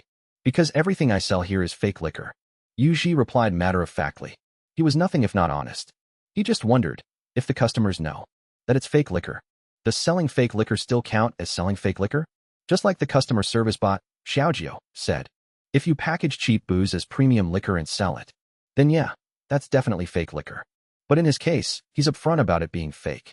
Doesn't that just mean it's just a different brewing process? And fake liquor is just the brand name of a real liquor? Man, philosophy is confusing. Fake liquor, real liquor, whatever. Just bring out the food. I'm starving over here. Wang Zhen didn't react much. As far as he was concerned, Yu Ji's brain was just glitching again. Oh, by the way, the braised beef we sell here isn't actually beef. It's beef-flavored braised meat. Yu Ji suddenly remembered something and turned back to add, Yeah, I know. Just serve the damn food. Wang Zhen waved him off dismissively. It was obvious shopkeeper Yu's mental illness was acting up again. It was definitely time to find a famous doctor for him. He wondered if that master from the Valley of the Medicine King could do anything to cure shopkeeper Yu's delusion. But no matter what, this bottle of century-old vintage liquor cannot be touched. The emperor's health and shopkeeper Yu's sanity depends on it. Clatter. Yu Ji walked out carrying a mouth-watering plate of beef-flavored braised meat and peanuts. 63. Smells amazing. Smells delicious. That's the stuff. Wang Zhen happily took the plate, taking a deep, dramatic sniff. A look of absolute intoxication washed over his face. Just as he was about to dig into this feast, a sudden commotion erupted outside the shop. That's him. That's the swindler, shopkeeper Yu. Elders, villagers, heroes, and passers-by. Come look at this. Look right here. This is the unscrupulous merchant. The fake liquor this shop sells is an absolute sin. He has no conscience whatsoever. Outside the door, a man dressed in white mourning clothes was kneeling on the ground, screaming at the top of his lungs to the gathered crowd. With such a loud, dramatic wail, he quickly drew a massive crowd of onlookers. What the heck are they mumbling about out there? Wang Zhen was too immersed in his food to pay attention. I don't know. Sounds like they're saying I sell fake liquor. News really travels fast these days, huh? I just told you about it, and someone already got the memo. Yu Ji couldn't help but admire the sheer speed of ancient information networks. I just started admitting it was fake liquor, and in less than 5 minutes, someone is already out there promoting my fake liquor. What fake liquor? Wang Zhen finally heard them clearly. He's saying my shop sells fake liquor. What a good kid. Yu Ji's eyes brimmed with moved tears. Finally, someone who actually listens to me. Unlike the guy sitting right in front of me. I've told him 1,000,000 times, but it always just goes in one ear and out the other. It's like playing the lute to a cow. Son of a bitch. What right do you have to say shopkeeper Yu sells fake liquor? While Yu Ji felt deeply validated, Wang Zhen absolutely wasn't having it. He would not allow anyone to slander his favorite booze like this. My father died from drinking his fake liquor. Dad. Oh, my poor dad. This shop is pure evil. The filial son kept kowtowing to the rolled-up straw mat covered by a white sheet, wailing at the top of his lungs. You could clearly see the outline of a body under that white sheet. Holy crap. Someone actually drank themselves to death at the tavern. Shopkeeper Yu is actually selling fake liquor? No way, that can't be true. Why wouldn't it be true? All merchants are corrupt swindlers these days. That poor kid on the ground. I can't believe this tavern is selling toxic fake liquor. They have absolutely no humanity. Report them to the magistrate. Shut this place down. Yeah, shut him down. How can we let an unscrupulous merchant like him keep living? The crowd broke out into heated chatter, all glaring at Yuji with absolute hostility. Wang Jun, to think that your friend, escort leader Liu, has passed away. My deepest condolences. Yuji put on a look of profound sorrow. He tightly grasped Wang Jun's hands, comforting him. What the hell? How did you even come to that conclusion? Wang Jun was completely dumbfounded. He often felt like he couldn't keep up with Yuji's train of thought. Could it be that he just wasn't unhinged enough? Isn't it obvious? You two are the only ones who have ever drunk my liquor. Since someone died from drinking our fake liquor, it had to be either you or him. Since you're standing right here perfectly fine, the guy lying on the ground must be escort leader Liu. Don't worry, I will definitely avenge escort leader Liu, Yuji stated matter-of-factly. Let alone people who had actually drunk the shop's liquor. Even the people who knew the shop sold liquor could be counted on one hand. He hadn't even started selling this fake liquor to the public yet, so the identity of the deceased was crystal clear. Holy crap, can't you tell? They're obviously just here to scam us. Besides, even if it really was Lu Qi under there, how exactly are you planning to avenge him?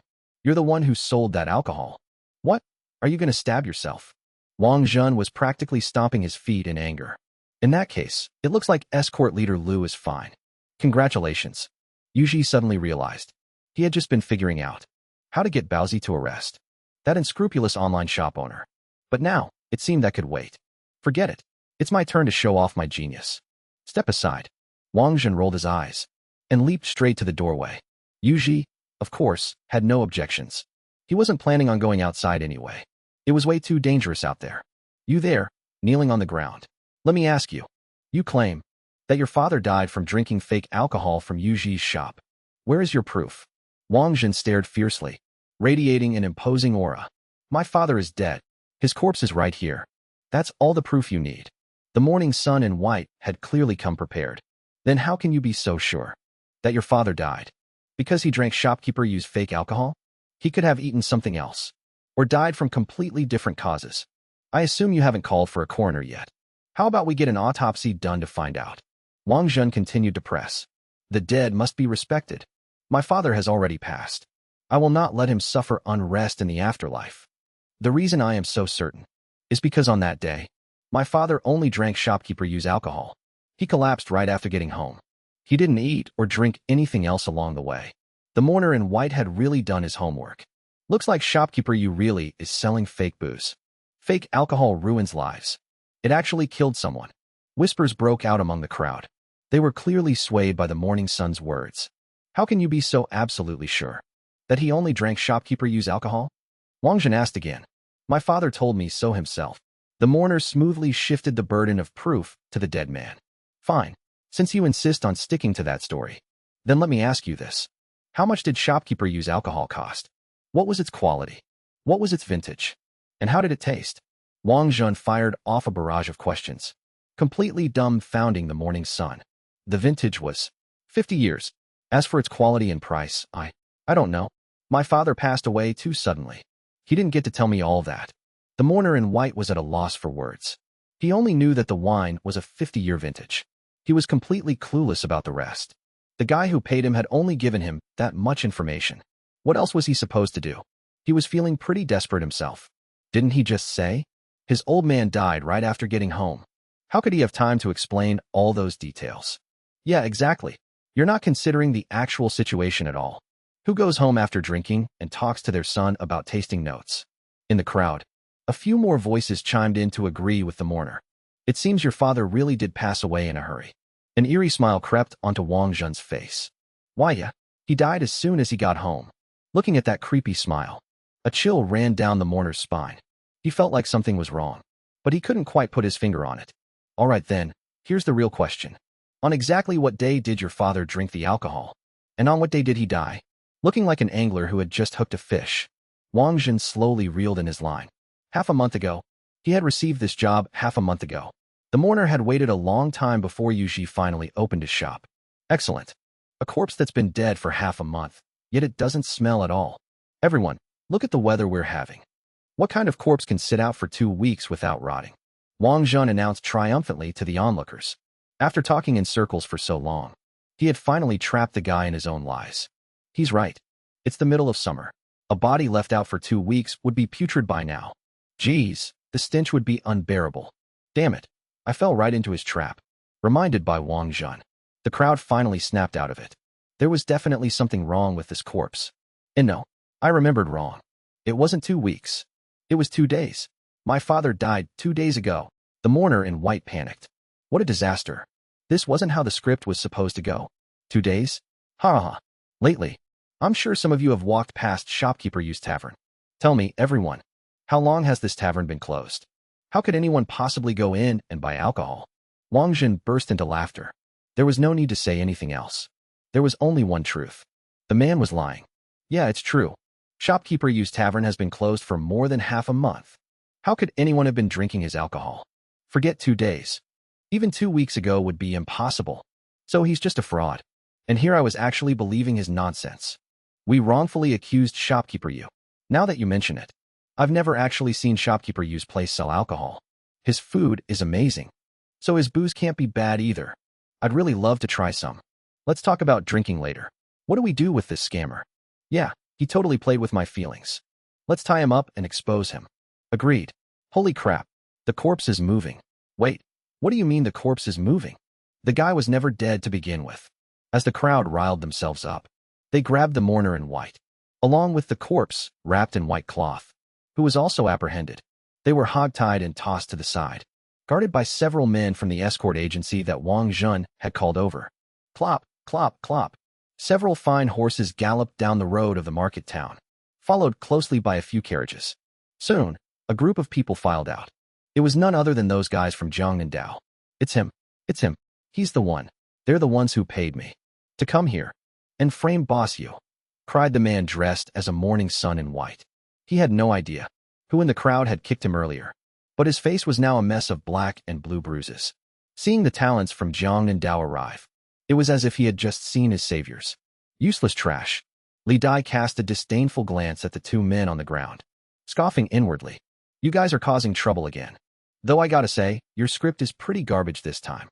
Yu Ji stood casually at the kitchen entrance, taking in the entire spectacle unfolding outside. Gotta hand it to Wang Jun. The guy actually had some brains. If it were up to him, he would have gone straight to the internet to ask help dealing with scammers. What do I do? Waiting online urgently. No matter how bad the script is, it's not as bad as Shopkeeper Yu's wine. You all might not know this yet, but his wine is watered down.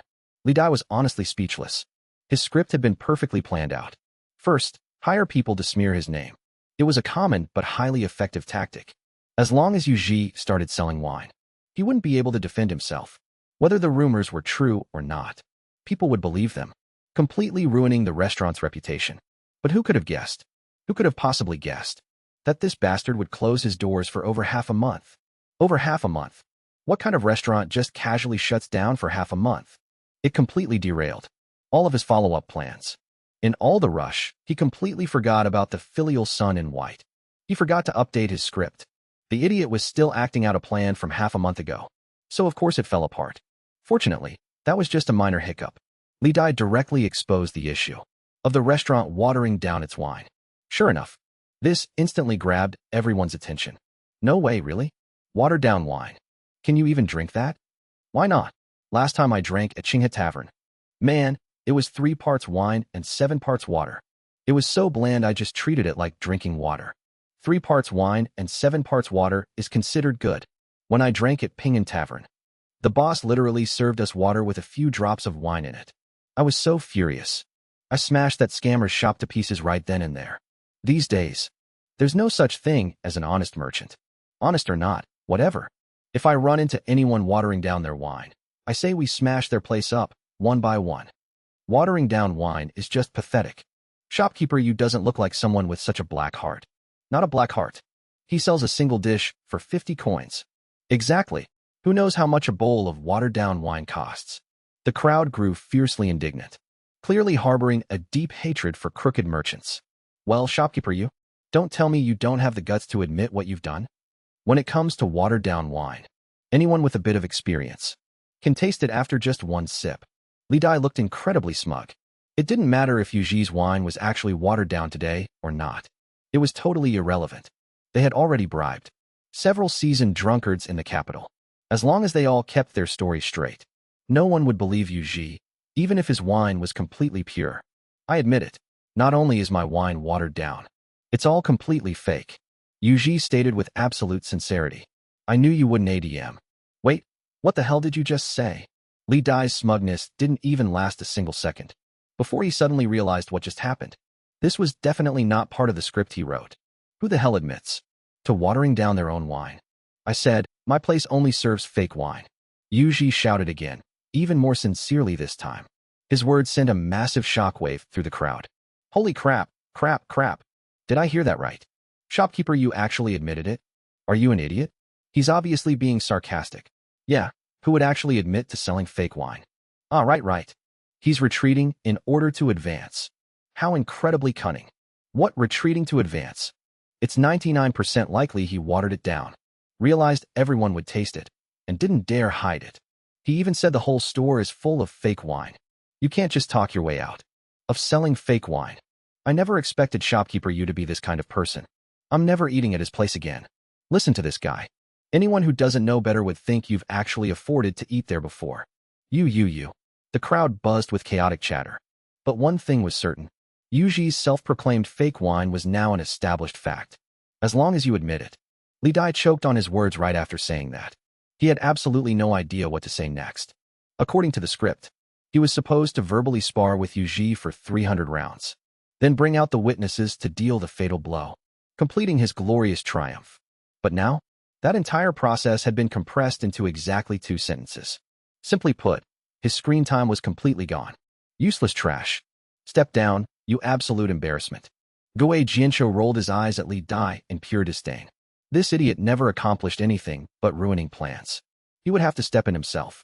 Shopkeeper you, are you aware that according to the laws of our great Tian dynasty, selling fake wine is illegal? Goei Jinsho waved his feather fan, exuding the absolute confidence of a master strategist. Nope, and I haven't sold any. Yuji shook his head. He spoke with pure honesty. He hadn't read the great Tian laws, nor had he sold any fake wine. Wang Jun and the guys drank the wine but haven't paid me yet. If they haven't paid, it doesn't count as selling. Besides, I haven't even set a price yet. He wanted to charge them, but he didn't know how much was appropriate. Since I don't know, I guess I'll just wait. But I haven't sold any yet. Goei Jinsho's brain started to crash. Crap, it's like I can't even lock onto the target. Yeah, I haven't sold any yet. Aren't you guys the ones who just ran over here out of nowhere? Otherwise, who would have known I had fake wine here? I'll admit the wine is fake, but I absolutely refuse to admit to selling fake wine. Yuji nodded sincerely. Goei Jinsho's emotional defenses were completely shattered. He seemed to have absolutely no idea how to respond to that. Asterisk, why doesn't this guy ever follow the script? Asterisk. Alright, enough nonsense. I'm sure the shopkeeper already knows exactly why we're here. Chiandalai really couldn't watch this anymore. You guys scheme and plot so enthusiastically behind people's backs, coming up with all sorts of tricks and tactics. But the moment push comes to shove, you're all completely useless.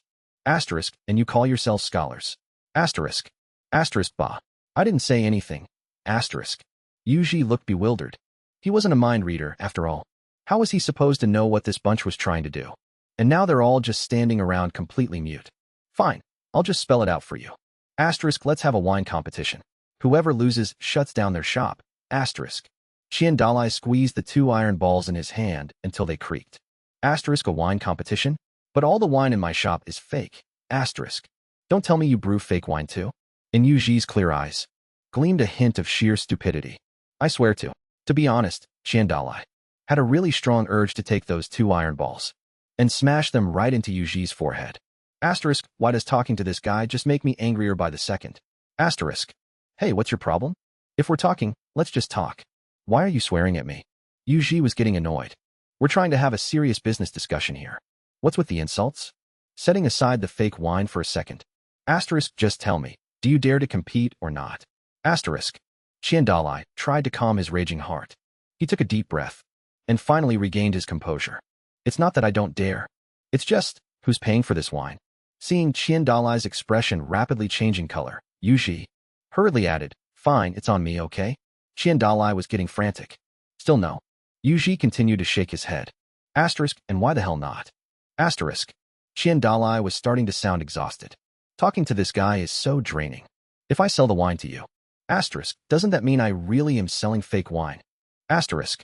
Someone hurriedly reassured him, no, it wouldn't. According to the laws of the great Qian dynasty, as long as you state the condition of the wine beforehand, and the condition is true, it doesn't count as selling fake wine. Right, you guys?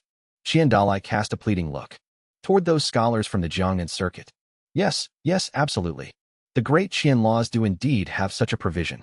Guo Jianshou nodded frantically. That's actually true. That rule definitely exists. There's too much watered-down wine these days anyway. It really just comes down to the price.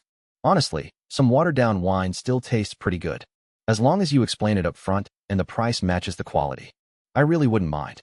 As long as it's cheap. Several scholars in the crowd who had memorized the great Qian laws chimed in to confirm Qian Dalai's claim. Well, since that's the case. Asterisk, all right. But my wine is 10 taels of silver a cup. Asterisk. Yu Ji agreed, acting as if he were making a huge concession, since he was allowed to sell fake wine here. It put his mind at ease. He had 3 massive vats of the stuff. It'd be a waste to just leave it sitting there. Asterisk what? 10 taels of silver for a single cup? Asterisk. You might as well go rob someone. Asterisk, what gives you the right to sell it so expensive? Asterisk. Qian Dalai absolutely blew his top. This was even shadier than back when he was a bandit. Didn't you just say to set aside the fake wine for a second? If we ignore the fact that it's fake, this is a 50-year vintage. Tell me honestly, isn't that worth 10 taels a cup? Yu Ji's eyes were practically brimming with sincerity. Qian Dalai's defenses shattered all over again. Asterisk, is that something we can just casually set aside? Asterisk. Why are you swearing again? Are we competing or not? Yu Ji was speechless. Asterisk, this shopkeeper, Qian, really needs to work on his manners. Fine. Asterisk. Asterisk, 10 taels it is. You make the rules for the competition. Asterisk. There are plenty of wine peddlers present here. You and I will each provide 10 cups of wine. The others will provide the remaining 80 cups. We'll carve our names on the bottom of the cups. Then we randomly pick 20 people to taste 5 cups each. We'll tally the top 20 choices. Whoever gets the most votes at the end wins. How about it? In his mind, Qian Dalai had already murdered Yu Ji several times over. He hadn't planned on pulling any dirty tricks for this round. He simply refused to believe it. He had handpicked so many fine wines from all over the region. There was no way they'd lose to Yu Ji's watered-down swill. Honestly, the biggest hurdle of this entire setup was just figuring out how to get Yu Ji to agree to the competition. As long as Yu Ji took the bait, the victory was already his. Wait. Yu Ji suddenly shouted. Asterisk, now what? Asterisk. Qian Dalai was on the verge of madness. Closing the shop is boring. Can we just convert it into cash? Yu Ji had just realized a very serious flaw. What did Qian Dalai closing his shop have to do with him? It didn't bring him any actual benefits. Asterisk, no. It must be shutting down the shop. Asterisk. And you can never open another tavern again. Shopkeeper Qian wasn't doing this for pocket change. Just the cost of setting this up could buy out Yu Ji's shabby tavern a dozen times over. Then how about you don't close your shop and just pay me the cash equivalent? Yu Ji only cared about tangible, cold hard profit. That actually works for me. Enough nonsense. Let's begin. Qian Dalai didn't want to exchange a single extra word with Yu Ji. He was genuinely afraid he'd die of anger if this conversation continued. Likely because everything had been prepared in advance. Even though the scene looked chaotic, it didn't take long for 100 cups of wine to be neatly lined up across the large, joined tables. Shopkeeper, you pick the judges. Qian Dalai offered with mock gentlemanly courtesy, letting Yu Ji pick first. Me. Wang Zhen was so excited he was practically jumping up and down. How could he pass up a sweet deal like free booze? Let him do it. Yu Ji didn't really care either way. With so many wines mixed together anyway, even the gods themselves wouldn't be able to tell which was which just by looking at the color. Wang Zhen gulped down the wine, glug, glug, glug. He frowned and shook his head with every sip. By the time he finished all 5 cups, his brows were tightly furrowed into a deep scowl. No surprise there. These wines were absolutely awful. Not only was the aroma incredibly weak, but the taste was painfully bland, too. Downing those 5 cups felt exactly like drinking plain water. Seeing Wang Zhen finish, shopkeeper Qian didn't waste any time. He casually pointed to another guy in the crowd. He, the random passerby, cheered his good luck. Normally, he'd never be able to afford such premium liquor. And now, he was getting 5 free cups to start. Oh hell yes. Down went the first cup. Tastes pretty good. As expected of fine wine. Down went the second cup. Not bad, not bad at all. The third cup. Wait a minute. Surprised, the passerby took another tiny sip. The aroma was incredibly rich. The kick was bold and powerful. With just one gulp, he felt like he was floating up to the heavens. Before he even realized it, he had drained the entire cup. I picked this one. The passerby licked the cup completely clean, before reluctantly setting it down. He had never tasted such exquisite wine in his entire life. Later on, he absolutely had to find out who brewed this masterpiece.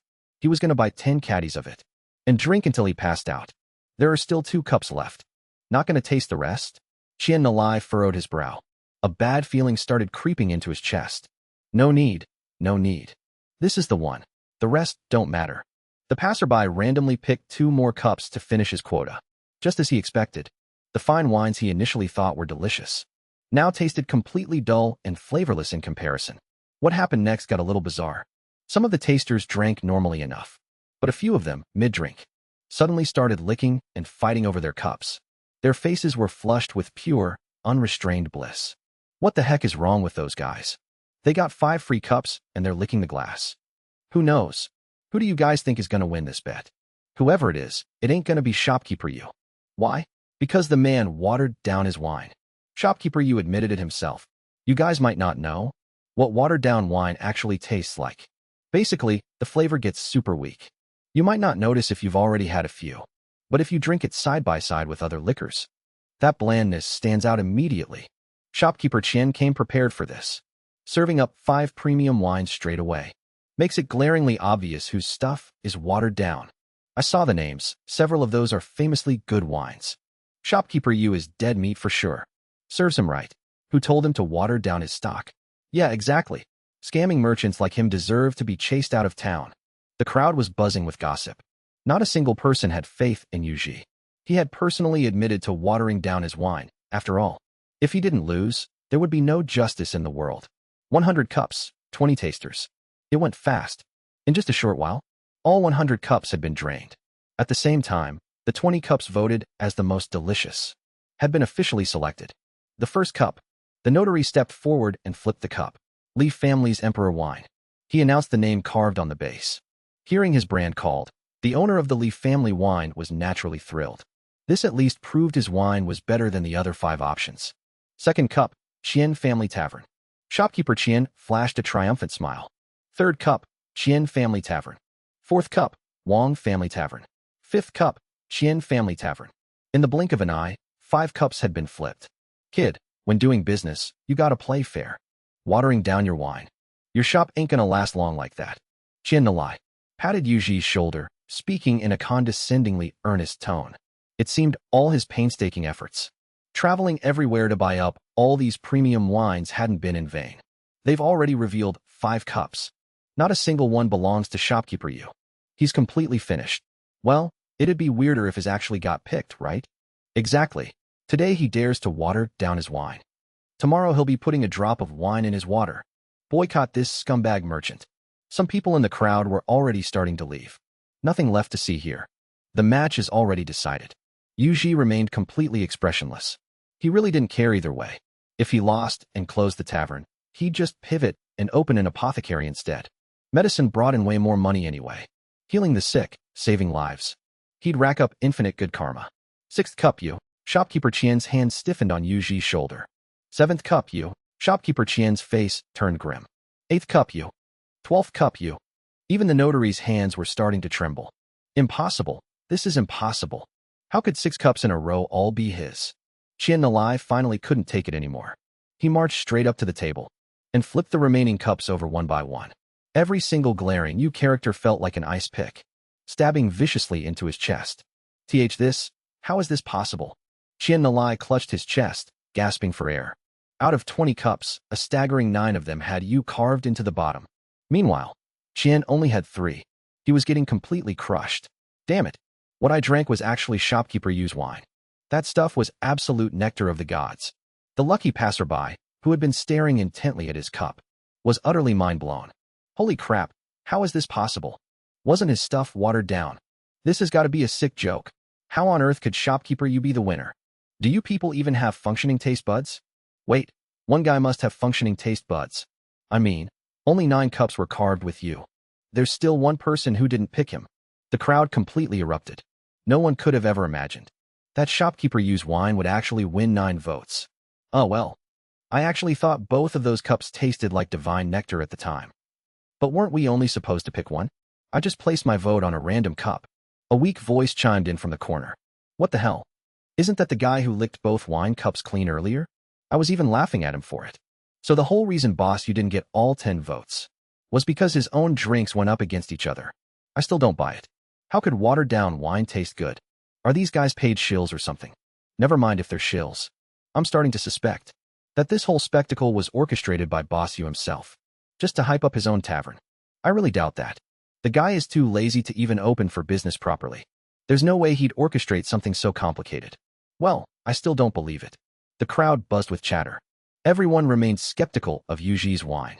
You can't blame them for doubting. I mean, it's watered-down booze. How good could it possibly be? Hey, didn't you say earlier how much your tavern was worth again? Yuji asked cautiously, standing by the kitchen door. He felt that this boss Qian's murderous aura was a bit too intense. Better play it safe. If things go south, I can make a quick getaway. That didn't count. Best 2 out of 3. This time, we both use 50-year-old aged wine. I refuse to believe I can't beat you. Boss Qian's eyes were bloodshot. His aura was terrifying. Originally, he hadn't planned on using this particular jug of wine. It was far too expensive, perfect for gifting as a rare treasure. That would have maximized his profits. But right now, he couldn't care less about that. If he lost his tavern, he'd be losing a massive source of income. Whatever. Wang Zhen, you handle this. Yu Ji shrank even further back toward the kitchen. Wang Zhen was highly skilled in martial arts. It was best to keep him close. That way, just in case Qian Dalai violently lashed out, someone would be there to block for him. Sigh, I really need to put martial arts training on my schedule. Ancient times are way too dangerous. Last time, it was just a battle of wits with a scholar, so I didn't have to worry too much. But those 2 iron balls in Qian Dalai's hands clearly weigh a ton. He's definitely a martial artist. People like him are way too dangerous. All right, same rules as before. 20 cups of wine. Each side picks 5 judges. Whoever gets the most votes wins. Qian Dalai had already made up his mind. He was going to play dirty this time. He couldn't actually risk losing his tavern. For this round, he was going to handpick his own people. Those veteran wine enthusiasts who frequented his place. He had already given them the heads up. He even let them taste his wine beforehand. There was absolutely no way they'd pick the wrong one. When the time came for them to take the stage, it would guarantee him at least a tie. All right, you guys it is. Yuji randomly pointed to a few people in the crowd. When Qian Dalai saw this, he was overjoyed. Among the people Yuji picked was actually one of his own planted moles. This round was in the bag. Good. Then I'll pick these gentlemen. Looking incredibly smug, Qian Dalai selected the 5 lackeys he had prepared in advance. The blind tasting began. 20 cups of wine were lined up on the table. Because the 2 wines might look different, Qian Dalai even thoughtfully suggested a blindfold tasting to prevent anyone from telling the difference by color. Yuji naturally had no objections. Holy shit, Boss Qian is really bleeding his wallet for this. A 50-year-old aged wine. How much would that even cost? I heard from my 7th uncles. Grandpa's eldest niece's grandpa's grandma's eldest grandson's niece's son that a single jug costs at least a few thousand taels. Taels are nothing. The favors needed to get it are the truly expensive part. 50 years. That's practically a royal tribute. If he's pulling out a killer move like this, then Boss Yu has absolutely no chance. You think so? Didn't he also say he's using 50-year aged wine? What aged wine? He admitted himself that it's watered-down fake booze. He's definitely going to lose. This is boring. Discussions erupted through the crowd once again. But this time, there was zero suspense.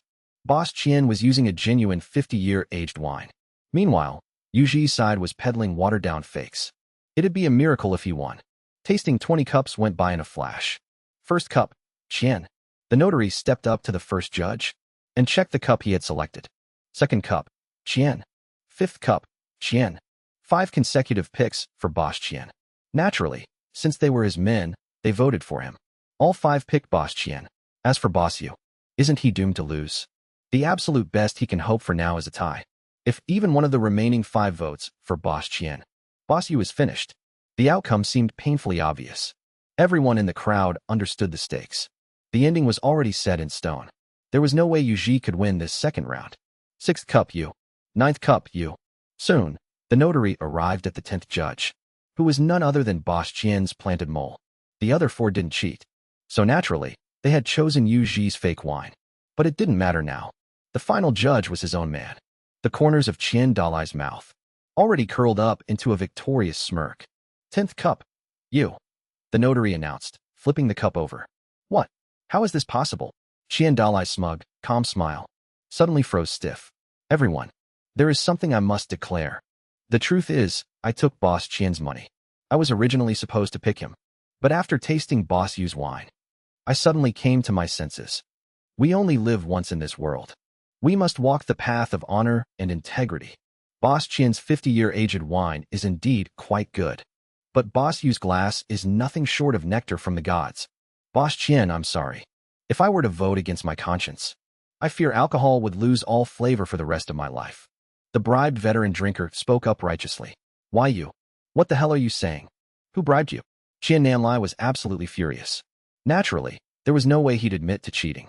Otherwise, his reputation would be ruined for all to see. And his tavern's business would go completely down the drain. A dishonest merchant isn't exactly someone people like to buy from, right? Damn it, old Shun. You took the words right out of my mouth. That's right. If I really go against my conscience this time, I'll be ruined for the rest of my life. I'll be honest with you all. I took the money too. But Boss Yu's wine is like divine nectar.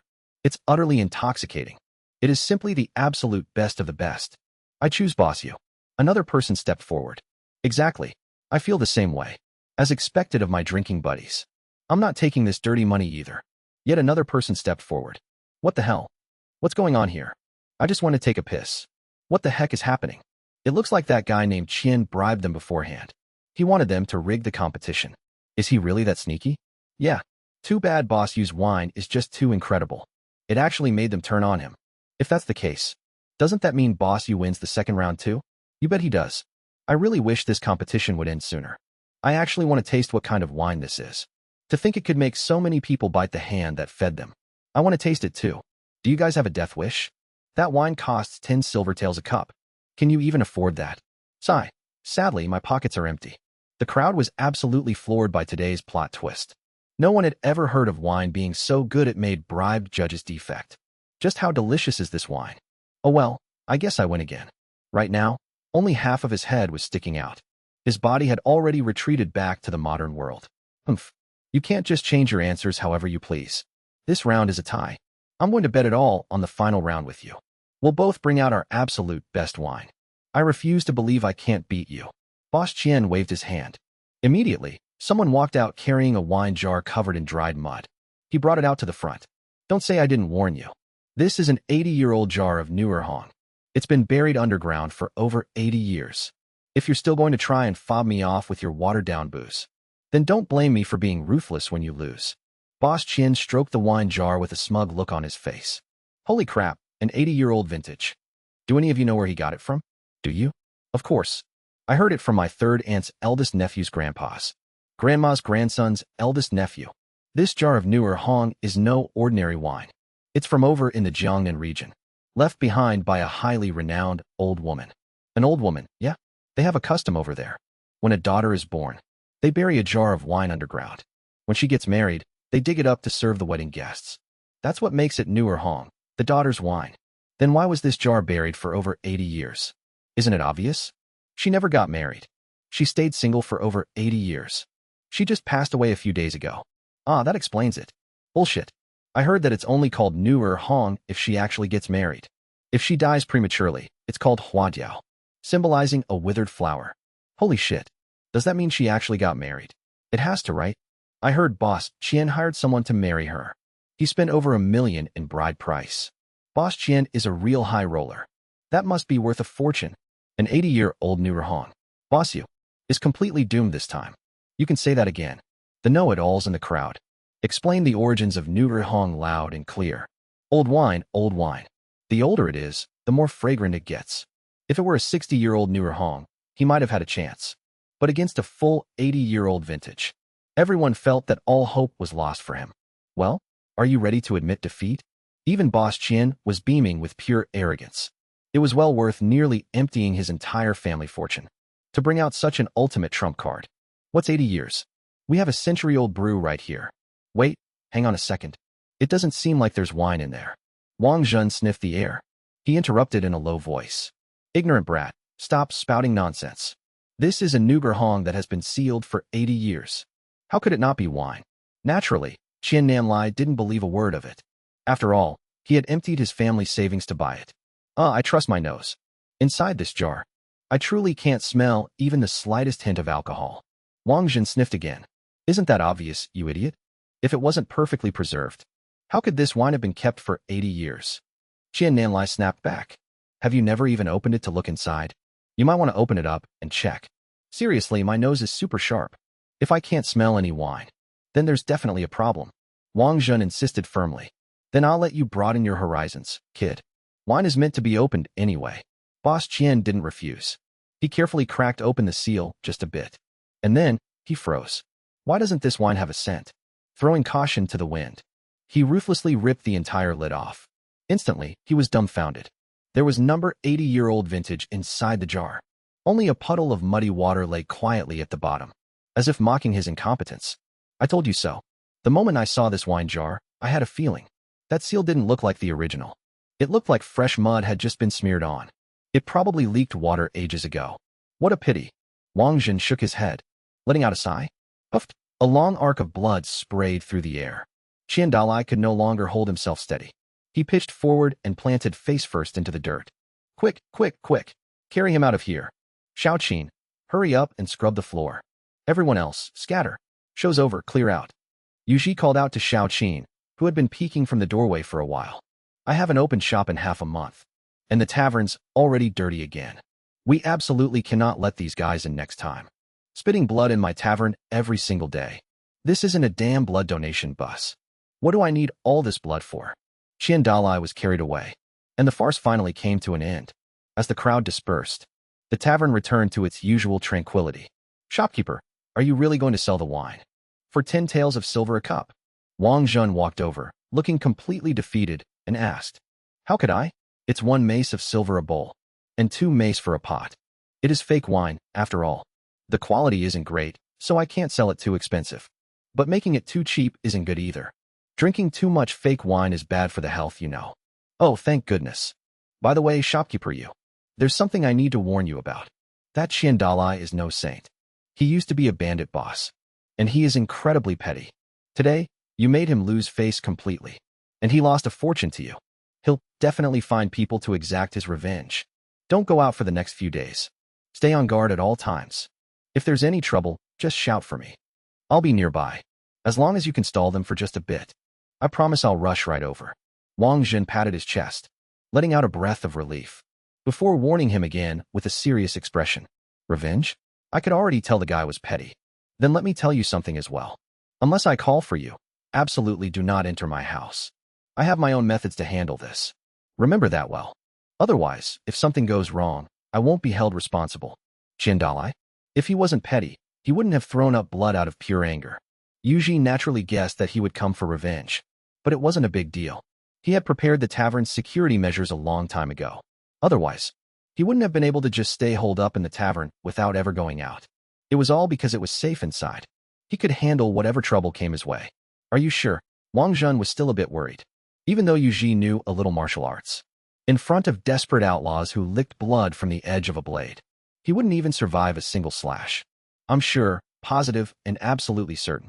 Relax. When the time comes, just remember to help me demand his debt. And collect it on my behalf. Here's your payment in advance. Off you go, off you go. Head back now. Yuji casually shoved a jug of fake wine into Wang Zhen's hands and pushed him out the door. Since he knew someone was coming for revenge, he needed to get some things prepared in advance. The night was dark, the wind was howling, a perfect night for murder. The weather forecast said there would be rain tonight. Dark clouds obscured the moon, making it so pitch black you couldn't see your hand in front of your face. The pattering rain falling from the sky would wash away all evidence of sin. It truly was the perfect time for murder and arson. Thud, a dark silhouette vaulted over the wall. Snap, arc, MMPH. The raspy scream almost pierced the heavens. But fortunately, he managed to forcefully muffle it. In this thunderstorm, the noise didn't draw too much attention. Damn it, which brain-dead idiot. puts this many bear traps in his own courtyard for no reason? This is utterly shameless. The dark figure endured the agonizing pain and pried the bear trap off his foot. In just a few moments, the trap had already left behind a deep, gruesome, bloody gash on his leg. But this man in black was a ruthless character. He simply tore off a strip of cloth from his clothes, bandaged the wound roughly, and gritted his teeth as he forced himself to stand up. He was a martial artist, after all. He could still handle a little injury like this. Using his sword to sweep aside the hundreds of bear traps around him, the man in black finally dared to inch forward cautiously. Surprisingly, the rest of the path through the courtyard actually had no other hidden traps or mechanisms. Sneaking around stealthily, he somehow managed to creep all the way into the main hall. But after taking just 2 steps inside, he sensed something was wrong. He tried to lift his foot, but couldn't. He tried again, but it still wouldn't budge. Suddenly, a blinding light flashed before his eyes, and his vision went completely white. Darkness shrouds all things, and I shall be the final ray of dawn within the dark. Let the thunder shatter the darkness. Yuji was holding 2 high-powered tactical flashlights, connected to specially modified insulated electrical wires. The ends he held were fully insulated, but the other ends were a completely different story.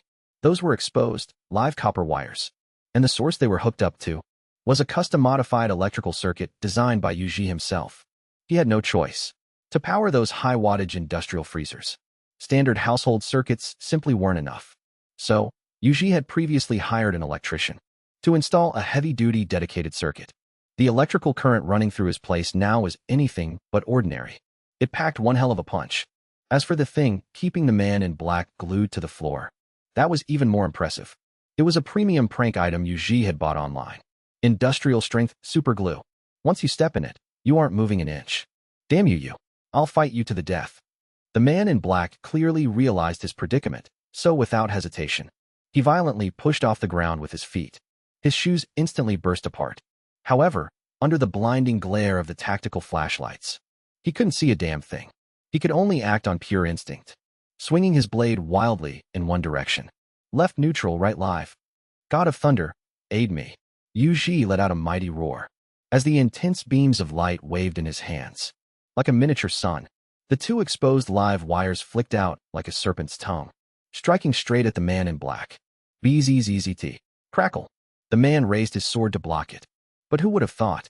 The moment the iron blade touched the wire, a powerful electric current surged straight down the metal into him. Normally, it wouldn't be that easy. After all, the sword had a hilt. But you can blame it on the rain outside. Water conducts electricity, with him barging and soaking wet. Forget about his sword touching the wire.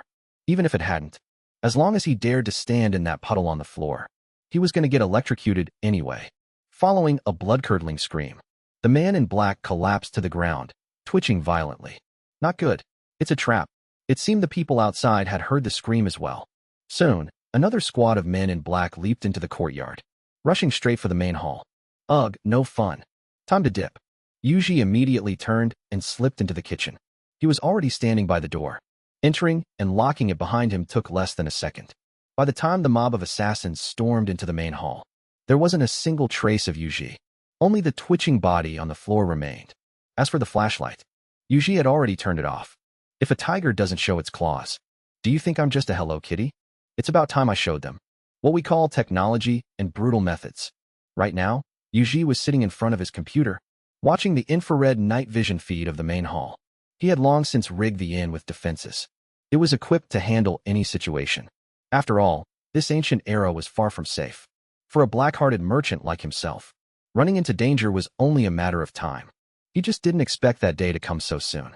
Too bad I don't have my great equalizer on me.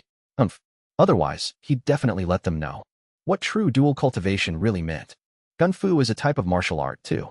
And ballistics is still a Dao. Bullying a bunch of martial artists would have been a piece of cake. Back in the main hall, the men in black had already noticed their fallen comrade. Boss. As everyone knows, electricity can be conducted through the human body. So, anyone who tried to touch the first assassin got zapped like they'd been kicked by an electric mule. Everyone, be careful. Don't touch him. Although they didn't understand the principles of electrical conductivity, they knew something was very wrong the moment they touched him. The shock was very real. None of them were idiots. After 1 or 2 fell for it, the rest naturally didn't dare to try. You think you're safe just by not touching him? Naive.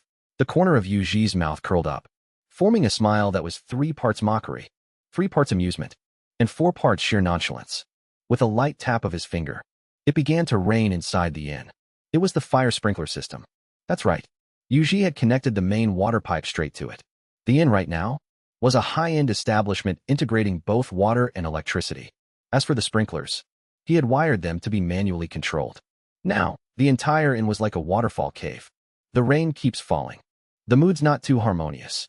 Underneath the same roof. Gradually feeling our heartbeats change. He touched him. Maybe he's carrying a charge. Bodies convulsing in an instant. Why were we so foolish back then? Still so eager to get close to him. Only when the water hit did they get fried. Willing or not, you're hitting the floor. It's a cliff with no way back. The sprinklers and the electricity stayed on. Yuji casually played 2 full rounds of TFT, before finally turning off the water and power, still feeling unsatisfied. Then, he went to bed. However, as Yuji lay in bed that night, the more he thought about it, the angrier he got. These bastards actually dared to try and kill him, shocking them for just over an hour. Was letting them off way too easy. Damn it. Whatever, a little wasted electricity never hurt anyone. He forcefully added another 20 minutes to the timer. If water and electricity were free, he would have left it running all night. The next morning, the sky was clear and bright. Perhaps last night's downpour had washed away all the dark clouds. Getting up bright and early, the sunlight was exceptionally radiant. Creak. Feeling fully refreshed, Yuji opened the inn doors early in the morning. After adding that extra 20 minutes of electricity last night, he had indeed slept like a baby. He had even woken up ahead of schedule. Thump. The sound of a heavy object hitting the ground. Oh, young Master Wang.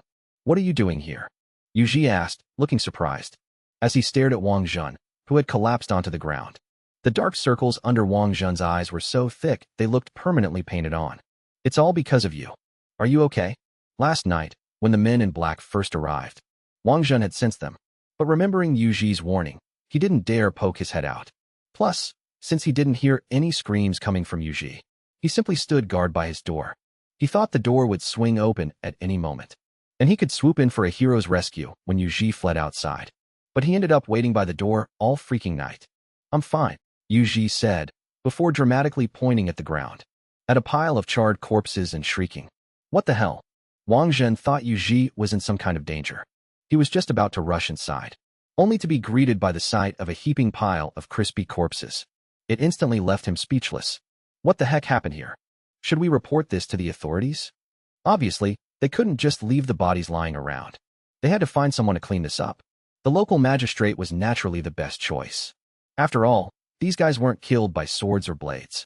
They didn't even have a single physical wound on them. Even in the modern world, it would just be ruled as burglars dying from accidental electrocution. Not to mention, in this ancient dynasty, nobody even understood what electricity was. So Yuji wasn't panicked in the slightest.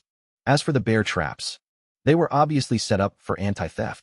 Who knew some thieves would actually break in? Yeah, let's report it. Wang Zhen examined the body and nodded. If he guessed correctly, based on these injuries, he must have been struck by lightning. Either way, there's no way a human could have done this. Since it wasn't man-made, then it has nothing to do with Yuji. Reporting it to the authorities is the safest bet.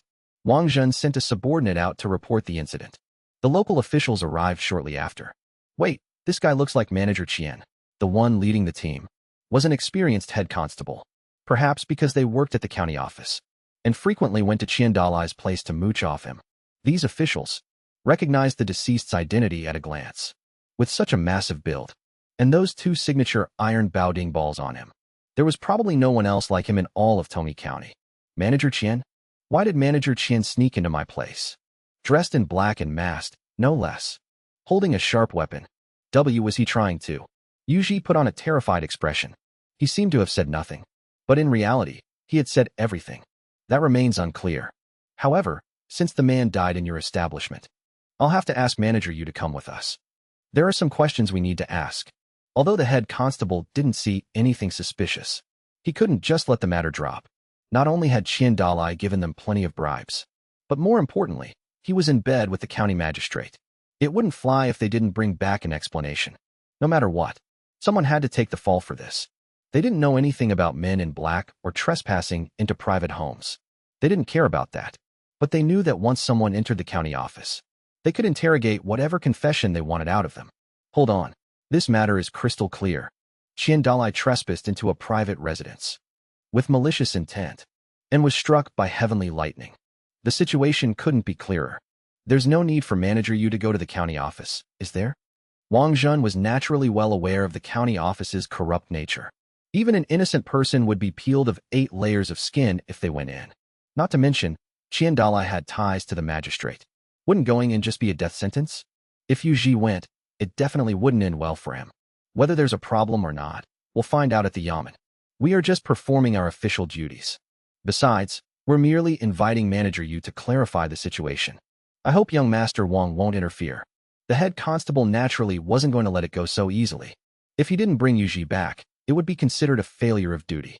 And what if I refuse to let him go? Manager Yu is completely innocent, right? And Manager Yu? Why did you run so far away?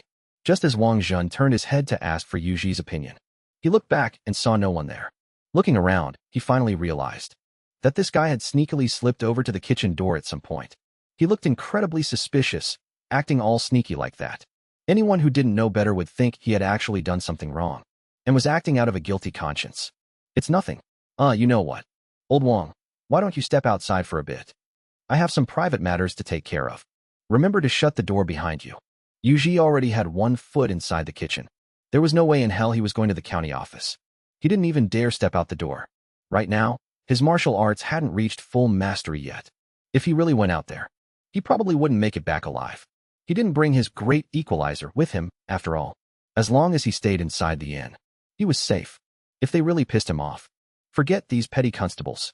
Even if the entire great Qian dynasty came at him at once, why would he fear them? Worst case scenario, he just wouldn't come back here. He'd made quite a bit of money these past few days anyway. Going out on a vacation sounded pretty comfortable right about now. As for why he asked to close the door, if these petty constables knew what was good for them and left, that would be the end of it.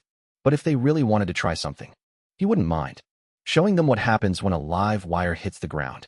Arrest him. Take him away. Surname you. Are you trying to resist arrest? The head constable clearly sensed a hint of killing intent as well. How bold. Is this how your county handles things? Stand down. The East Factory is taking over this case. Just as the atmosphere grew heavy, and a fight was on the verge of breaking out, a resonant voice echoed from outside the door. Everyone looked toward the entrance, only to see Zhao Yi storming in with his men. However, he didn't bring eunuch Chao with him this time. After all, Chao was the emperor's personal bodyguard. Coming here once was already showing a lot of face. If he came around too often, the emperor would be in danger. Of course, even though eunuch Chao wasn't here, behind Zhao Yi followed a massive group of bloodthirsty, pale, beardless, and effeminate men. If Yu Ji's guess was right, this must be the East Factory crew Zhao Yi had mentioned. Why yes. Yes, of course, my lord, please go ahead. The head constable didn't dare utter a single word of protest.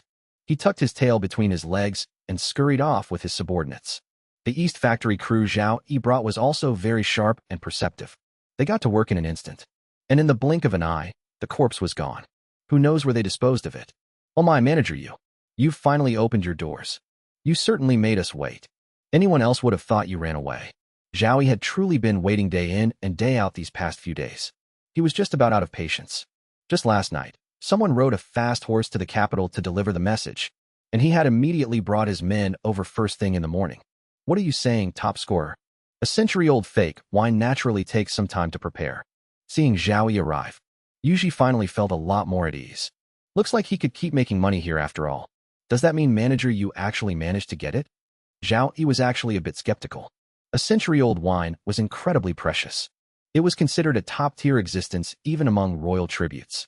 How could it be that easy to obtain? Under normal circumstances, wine aged for just a few decades could already be passed off as a century-old wine. It was pretty much the same logic as those so-called century-old shops. Yep, I got it. A century-old fake wine. Yu Ji emphasized it once again. Ha! Excellent. As expected of Manager Yu. Zhao Yi clapped his hands and laughed heartily. As for the word fake, he completely ignored it. Yu Ji acting crazy was a common occurrence. He wondered if he should consider bringing a few imperial physicians over to get his brain checked. It's just a shame that the divine doctor didn't seem to show up. Why don't you just take this wine with you? Just send some men to post notices everywhere. If that divine doctor sees them, he'll definitely come out. Yuji didn't really care much about the 100-year-old fake wine, but he really didn't want people breathing down his neck all the time. He figured he might as well just send that jar of century-old fake wine back to the manor. Alright then. The divine doctor didn't show up. Zhao Yi was visibly disappointed. Still, Yuji's suggestion wasn't a bad idea. He firmly believed that the reason the divine doctor hadn't shown up was absolutely not because the century-old wine lacked appeal. Most likely, the man just hadn't gotten the news yet. Since that's the case, there's naturally no need to keep bothering you, boss you. When it comes to spreading the word, the imperial court knows exactly what it's doing. Taking it back was for the best. Honestly, he was a little worried leaving it here anyway. That was a century-old vintage, after all. Heavens knew how many people were coveting it.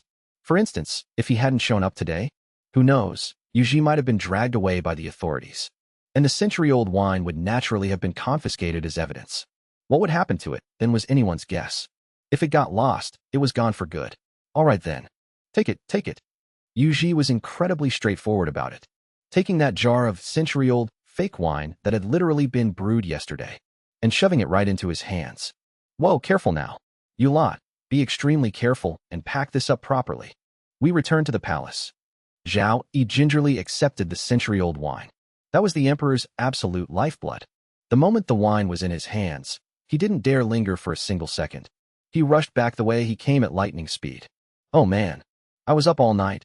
I'm dead on my feet. I'm going home to sleep. Wang Zhen was genuinely exhausted. He left without even grabbing a bite to eat. The little tavern instantly fell quiet.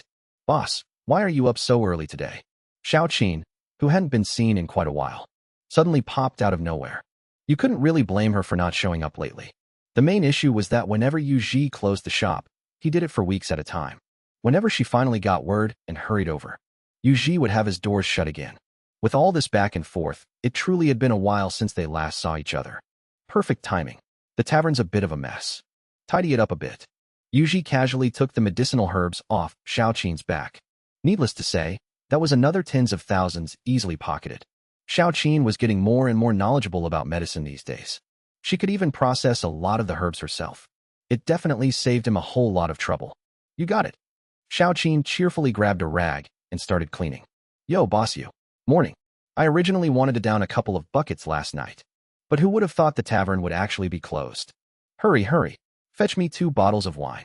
This old man is dying of thirst here, the man said as he strode in. It was none other than the spectator who had switched sides yesterday. Hey, aren't you that old shin from yesterday? Yuji had a pretty strong impression of this guy, mostly because the man actually treated money like dirt. He flipped sides at the drop of a hat. He was an absolute slave to the bottle. Yes, yes, yes. That's me, that's me. Old Shin nodded frantically. You actually dare to drink wine that costs 10 taels of silver a cup? Are you really that loaded? Yuji found it a bit strange. Even though yesterday's price was just to piss off that rich scumbag, he had stated the price out loud for all to hear. To think someone actually dared to come drinking under these circumstances. The guy must be filthy rich. Haha. 10 taels a cup is definitely too rich for my blood. But I heard Boss Yu has a rule here. That people can barter things of value for a meal. Is that true or not? Old Shin coughed awkwardly a couple of times. There is such a rule, yeah. So he was just here to mooch a free meal. Still, Yuji wasn't too annoyed by it. If the guy actually had some skills, keeping him around as a retainer wasn't a bad idea. You maintain an army for 1,000 days. To use them for a single moment. As long as he wasn't useless when the time came, it was fine. Great. I don't have much else to trade. But my family did pass down some medical skills. If you don't mind, boss. I'd like to use these medical skills to earn my keep. Old Shun said with a smile. Medical skills, huh? I guess that works. Your skills aren't just some quackery to scam people, right? Why don't you tell me how good you actually are? I need to see if you get the broke man's set meal. Or something a bit better. Honestly, Yuji wasn't too impressed by the idea of medical skills. Mainly because he had a childhood friend who was a master of both Eastern and Western medicine. So his need for a doctor was pretty thin. Plus, the skill gap in medicine was massive. When it came down to it, anyone off the street had a home remedy or two. Huh. It seems Boss Yu doesn't quite trust me. How about this? I have an ancestral medical text here. Take a look at it first. If it's up to par, we trade. If not, we can just drop it. I'll just go scrape together some silver elsewhere and come back to drink. Old Shin laughed it off, completely unbothered. He casually pulled out a medical book and tossed it onto the table. It's really not that serious. My wine isn't actually all that expensive. Wait, what is this? The 100 herbs prescription? Yuji trailed off mid-sentence, his attention completely snagged by the book on the table. It wasn't that he had ever heard of the title before. It was just that the book looked incredibly ancient and rustic. At a single glance, it had the aura of a peerless secret manual. What could he say? He was just shallow like that. If someone slapped a brand new book in front of him, he'd instantly write them off as a scammer. But an ancient, worn-out manual? Now that was worth talking about. What? Has boss you heard of the 100 herbs prescription? Old Shin was a little surprised. He had never shown this book to an outsider before. Nope, but this book looks mighty ancient. One look and you can tell it's got a deep history. Wait a minute. Your surname is Shun. Don't tell me you're Divine Dr. Shun from the Medicine King Valley? As Yuji was piecing it together, he suddenly realized something and blurted it out. How did you know? Old Shun jumped to his feet in shock. His identity was a strict secret. He never leaked it to outsiders. Otherwise, there was no way he'd dare run around the streets like this. He would have been snatched up ages ago. Never mind that for a second. Don't you know the Imperial Court is looking for you? Hurry and chase after them while they haven't gone far. If you catch up, they'll shower you with the finest food and drink. Yuji peered out the doorway. He was hoping to catch a glimpse of Zhao Yi before he got too far. There was one thing he was too embarrassed to mention out loud. The only doctor he knew around here was Shounen. He hadn't even heard of anyone else. Thinking of him wasn't because he was some incredible genius, but simply out of pure ignorance. I know, Shounen said, nodding calmly. Then why aren't you going? Xiaoqin, get a carriage ready and send old Shin over. Yuji called out to Xiaoqin, who was still cleaning up. Hey, no. Boss you. I'm not an idiot. You think I'd pass up a good opportunity? I literally can't take this one. Shounen hurriedly stopped him. Can't take it? Yuji asked, confused. Simply put, I can't cure the Emperor's illness. Shounen confessed. Aren't you a divine doctor? Yuji was shocked. Is this guy a fake? Look at what you're saying. How do you think I got this divine doctor title? Shounen rolled his eyes. Isn't it because your medicine cures any disease, and your miraculous hands bring the dying back to life? Yuji said matter-of-factly. Exactly. You said it yourself. Medicine cures the diseased. Right now, I have no medicine that can cure the Emperor's disease. So my only option is to hide. Shounen nodded. Oh, so you only pick the illnesses you can actually cure? Yuji suddenly realized. Of course, if I went around treating incurable diseases every day, and every single patient died, do you think people would call me a divine doctor? Or a murderer? Shounen nodded, feeling completely justified. Well, you do have a point. Yuji nodded in agreement. At least when this guy can cure someone, he actually cures them. That makes him way better than a quack. As for what he can't cure, you could just say he lacks a spirit of challenge. He plays it a bit too safe. So, who wouldn't want to drink century-old vintage wine? But you need the skills to back it up. I know I don't have what it takes. Let them find someone who actually can. So, can I drink now? Shounen's mind was completely focused on the wine. I guess. But I still have one question. What exactly is wrong with the Emperor that even you can't cure it? Yuji was quite curious. Shounen was incredibly famous. He definitely had some real skills.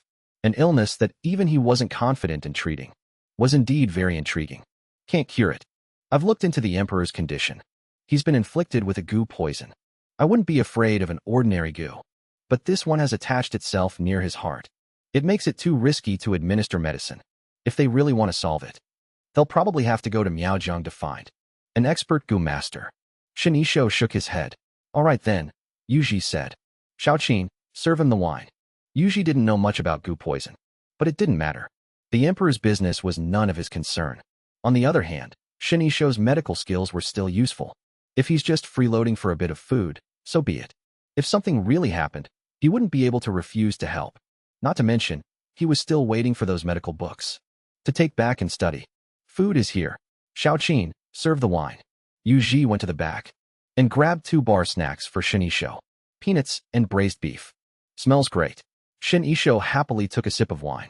He then picked up a peanut with his chopsticks. Crunch, but the moment he bit down, a crisp sound echoed. Shounen winced in pain and spat out a tooth. I'm old, too old. My teeth are all falling out. Boss, I'm afraid I don't have the fortune to enjoy these dishes. Shounen looked awkwardly at the peanuts and the braised beef. Peanuts were out of the question. They had already cracked one of his old teeth, and he didn't dare touch the braised beef either. Having bad teeth is tough. No worries, I'll swap it for another dish. Xiaoqin, you can have the rest for breakfast. Yuji shook his head. If this were the modern era, he could just get implants. It would just be a bit expensive. Maybe next time he'd get him a set of dentures. Whatever, he'd think about it later. Yuji shook his head and walked into the kitchen. An old man with bad teeth. He'd have to choose the dish carefully. After digging through the fridge for a long time, Yuji finally found a satisfying bag of pre-made food. This one will definitely work. He took out the pre-made food pouch. Snip, snip, with a few cuts of the scissors. He snipped open the packaging and poured it onto a plate. Plop, a giant meatball rolled out of the bag and rolled around on the plate. It was none other than the famous pre-made dish. Braised lion's head meatball. The braised lion's head originated from the bouncing meatballs dish of the northern and southern dynasties. It was later improved during the Sui dynasty, becoming sunflower chopped meat. It wasn't until the Tang dynasty, because its shape resembled the head of a majestic lion, that it was officially named lion's head. Of course, there are many variations of lion's head. Crab roe lion's head, clear stewed lion's head, water chestnut lion's head, and so on. The crab roe version is too expensive. The clear stewed version is too bland and doesn't pair well with rice. But this braised lion's head, with its rich flavor, is perfect with rice. It consistently ranks in the top 5 of pre-made dishes. While it might not dominate the #1 spot, this track record is still something to be proud of. Most importantly, this thing is soft, tender, and incredibly flavorful. Since it's made entirely of minced meat, it melts right in your mouth. It's perfectly suited for the elderly with bad teeth. Rumor has it that the divine doctor Shi Lao loved this exact dish. Ding! 3.5 minutes later, as Yuji came out carrying the plate, Xiaoqin was happily munching on the braised beef. Beside her, Shinisho was drooling with envy. But alas, his teeth weren't up to the task. He could only watch helplessly. Boss, what is that? Shinisho, drool still hanging from his mouth, followed the meaty aroma straight to the center of the hall. The plate is brimming with rich, savory sauce. Let's find a place to try a braised lion's head meatball. A 5 yuan lion's head meatball should be fine, right? There probably aren't too many artificial additives in it. But who knows what part of the animal the minced meat actually came from? It's just a bit hard to say. Yuji wiped the imaginary sweat from his forehead. Smells amazing. Shin Isho sniffed frantically, his nose twitching. The mellow aroma of the sauce mingled perfectly with the rich scent of pork belly juices. It overwhelmingly captured anyone's sense of smell, making mouths water uncontrollably. The perfectly round surface of the lion's head meatball was plumped up by the vibrant red sauce, gleaming with a savory luster. The rich gravy slowly cascaded down the grooves of the meatball, forming a thin, amber layer of sauce at the bottom of the plate. A few sprinkles of emerald green scallions garnished the edges. The red and green contrast was an absolute feast for the eyes. Shin Isho eagerly grabbed the lion's head meatball. Returning to his seat, he gave it a gentle poke with his chopsticks. The meat was tender but held its shape perfectly. With a slight flick of the chopstick tips, the side of the meatball easily split open. The beautifully textured filling was revealed, showing perfectly marbled pork belly, soft, but not mushy. He picked up a piece and placed it into his mouth. The savory umami of the sauce exploded on his tongue. Rich, but not overpowering. Then, the juicy flavor of the pork belly melted in his mouth.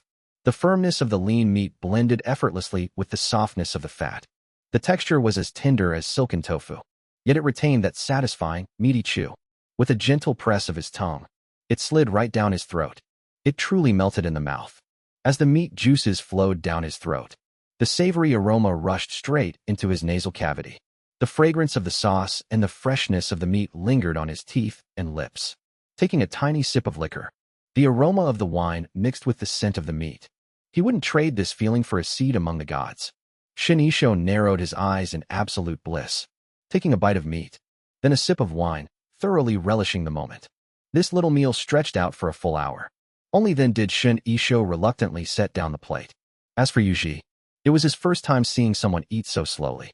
He managed to make eating a single lion's head look like a spectacular art form, a heavenly delicacy. I feel like my toothache has gotten a lot better after eating that. Shin Isho rubbed his cheek by his teeth. It's probably just the alcohol numbing the nerves. Yuji didn't think too much of it. After all, he couldn't exactly say that a braised lion's head meatball actually had the ability to cure toothaches, right? I suppose. Thanks for the good wine, boss. I'll be back again tomorrow. And of course, if there are any illnesses I can treat, I'll definitely do it. It seemed Shin Isho was really planning to fully commit to bartering his medical skills for food. But for someone like him, who back in the modern world would be a top-tier expert whose appointments were impossible to book, Yuji didn't mind it at all. He'd just ruthlessly exploit his skills later. Anyway, the pre-made meals here weren't worth much, so he definitely wasn't losing out. Grabbing the medical book, Yuji picked up the medicine basket and headed back to the modern world. He couldn't understand this stuff anyway. Better to let a professional take a look. Earlier, while Shinicho was eating, he had already sent a message to Li Tongren. Perfect timing. Xiaoqin had just brought over the medicinal herbs, saving him an extra trip. Whoa, have you been pulling all-nighters to cosplay a panda? As soon as the door opened, Yuji was momentarily stunned. Standing outside, Li Tongren had eyes as red and swollen as if he'd been stung by bees. His dark circles were pitch black. One look, and you could tell he'd stayed up for several nights straight. You have the nerve to laugh? It's all because of that damn pill you gave me last time. Li Tongren glared at him indignantly. The pill? Don't tell me you actually ate it. Yuji asked in surprise. You think I'm tired of living? Like hell I'd dare eat it. Li Tongren's face was filled with horror. Is there a problem with it? Actually, I was just about to ask you. That pill I gave you last time. How did the ingredient analysis turn out? What Yuji had given him last time was a dahua pill. A single pill could supposedly increase one's cultivation by a full year. You still have the nerve to ask? Where did you even pick up that piece of trash? That thing is basically the entire periodic table of elements compressed into a ball. It even contains radioactive materials. I sent it to the National Laboratory for testing. And when the results came back, the director almost beat me to death. I ended up doing hard labor over there for half a month. I was just released today. You've completely ruined my life. Li Tongren's face was full of grief and indignation. It was obvious he truly hadn't had an easy time these past few days. So, can it be replicated? Radioactive or not, elements or not. Yuji didn't really care. He could clearly sense that the two worlds were completely different. If he could prove that this stuff actually worked, who knows, he might even become a peerless martial arts master. Replicate it? Why the hell would you want to replicate this thing? You don't actually want to eat it, do you? Li Tongren looked at him in sheer terror. Just looking at the pill's ingredients made him want to hurl. Setting aside whether it'll kill you or not, eating that will land you in the hospital for at least a few months. Why not? Is it really inedible? Yuji asked curiously. Bullshit. Of course you can't eat it. Unless you have a death wish and want to live in the ICU. Honestly, eating this crap is worse than eating your pre-made meals. At least with those, your body can process the garbage little by little every day. How should I describe this thing? It's basically like taking an entire month's worth of industrial food additives and synthetic crap and condensing it all into this single pill. If you eat tiny amounts every day, the human body can still naturally detoxify itself. But swallowing it all in one bite, even if it doesn't kill you, it'll peel a layer of your skin off. Li Tongren felt this was a very fitting analogy. Only a month's worth. Yuji was a bit incredulous. Do I really eat that much synthetic crap every day? Well, what did you expect? Li Tongren rolled his eyes. And I eat that stuff every day, but I'm still not dead. I must be really lucky. Yuji felt a lingering fear. You can't exactly put it that way. Every food contains trace elements, which are essential for the human body. Some of them accumulate as toxins in the body. In trace amounts, they don't have much of a short-term impact. But if you consume a concentrated dose all at once, you'll have a massive problem on your hands. Li Tongren explained. I see. So, can this pill be mass-produced? Yuji was more concerned about this issue. Mass production isn't a big problem. The lab has detailed data on it. Plus, it's not some high-grade weight. Why do you want to mass-produce this stuff? Are you seriously looking to get yourself killed? Li Tongren suddenly realized what he was saying mid-sentence. No, I have another use for this stuff. As rat poison. Killing rats with this stuff shouldn't be a problem. Yuji thought quickly and made up an excuse. He couldn't exactly tell him that in another world, eating this stuff could increase his cultivation, right? He'd be locked up in a psych ward. Rat poison? Well, killing rats shouldn't be an issue. The real question is, what's stupid? Rat would actually eat this stuff? Li Tongren frowned in thought. That's for me to worry about. Please just help me replicate 10 pills first. You can deduct the cost from this batch of medicinal herbs. If it's not enough, just let me know. Yuji couldn't be bothered to explain further. He simply shoved the herbs over. Whoa, there's quite a lot of herbs this time. Too bad there's nothing particularly valuable. That fully aged ginseng from last time. Can you get your hands on that stuff again? That was good stuff. I actually used it to trade for a favor from a big shot. Li Tongren said while flipping through the herbs. His family had practiced medicine for generations, so the network they had built up was nothing to scoff at. Otherwise, he wouldn't dare just casually buy Yuji's herbs. He needed a guaranteed buyer to back him up anyway. How could I have something like that every single day? But I did recently find an ancient medical book. Figured you might be interested. Take a look. Yuji tossed the 100 Herbs Compendium over. The 100 Herbs Compendium? Never heard of this book. Who wrote it? The contents look pretty legitimate. Wow, herbs can actually be used like this? Alright, I'll take it back and study it first. Li Tongren briefly flipped through the medical book. He didn't notice anything out of the ordinary, so he just slung his medicine basket on his back and left. Li Tongren worked fast. 3 days later, Yuji received 11 purple dahua pills. Back at the tavern, Yuji opened the white porcelain bottles. Inside were the dahua pills. Authentic 1:1 replicas. The only problem was, after taking one look at the ingredients list for this stuff, he truly didn't dare to eat it. One bite of this, and he might be done for. Who knew if he'd even survive? Boss, what are you doing? Yuji had been opening the shop quite punctually these past few days. So naturally, Xiaoqin arrived right on time as well. Xiaoqin, there's something I need you to do that might kill you. I don't know if you'd be willing to do it for me. Yuji rubbed his chin hesitantly. Not testing the dahua pill definitely wasn't an option, but he couldn't bring himself to eat it and test it himself.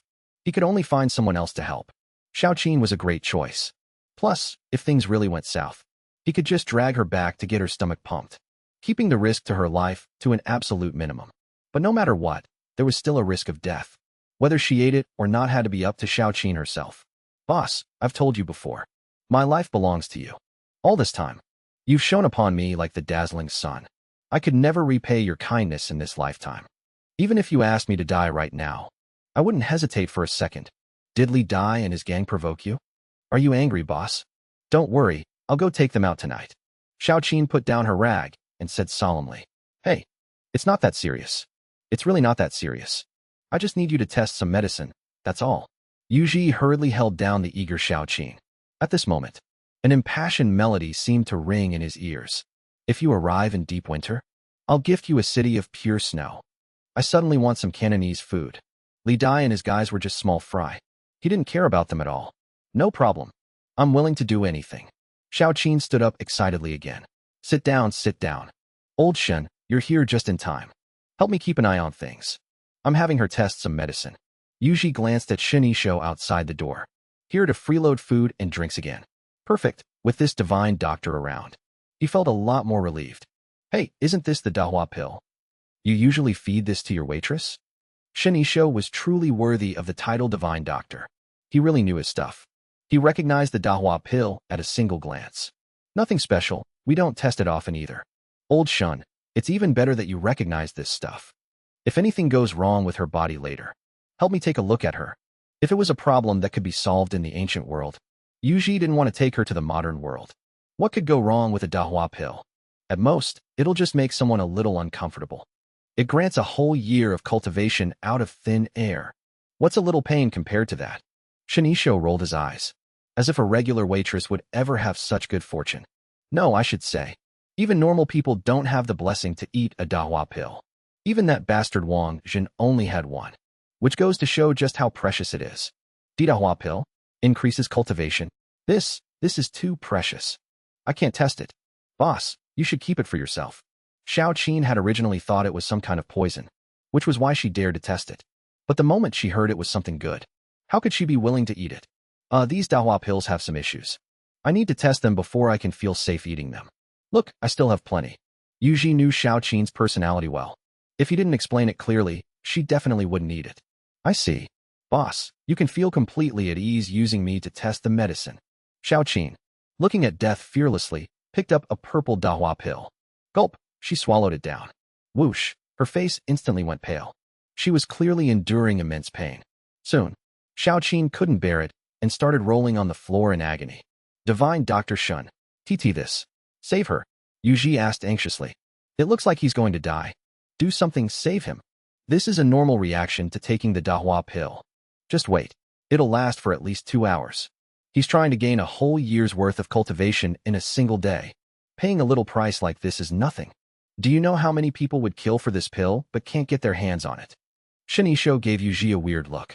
clearly baffled by his overreaction. Are you absolutely sure he's okay? Yuji watched Xiaoqin rolling on the ground, still not entirely convinced.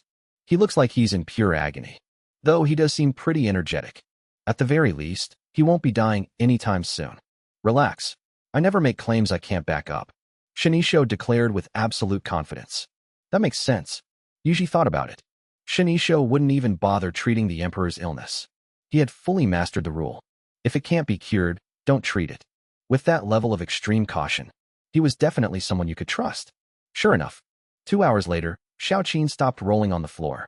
Although he was drenched in sweat, it was obvious he was glowing with vitality. He had clearly undergone a massive transformation. Boss, I think I can feel internal energy. Actually, Xiaoqin had felt it for a while now. There had always been a faint trace of something inside him, but it was so incredibly weak that he wasn't even sure if it was real internal energy. It wasn't until today that he could finally confirm it. He was now a true martial artist. No way, this thing actually increases internal energy? Yuji stared at the purple dahua pill in his hand, completely dumbfounded. One thing was for sure now. The rules of the two worlds were fundamentally different. The junk food from his world, when brought here, might actually have some unexpected, miraculous effects. How about another dahua pill? He could mass-produce these things. The best part? They were tasty and cheap. Just like pre-made meals, they could be churned out on an assembly line. The only reason he hadn't done it yet was because they were just too cheap. The assembly line's output would be massive. In a single day, he could probably supply an entire town. Giving one to everyone was completely unnecessary. Plus, Xiaoqin was incredibly loyal to him. Giving him pills didn't hurt his wallet at all. No. How could I possibly eat something so precious? You should keep it for yourself, boss. I already tested the medicine. And aside from my whole body aching a bit, everything else is fine. Xiaoqin naturally refused. He was right, though.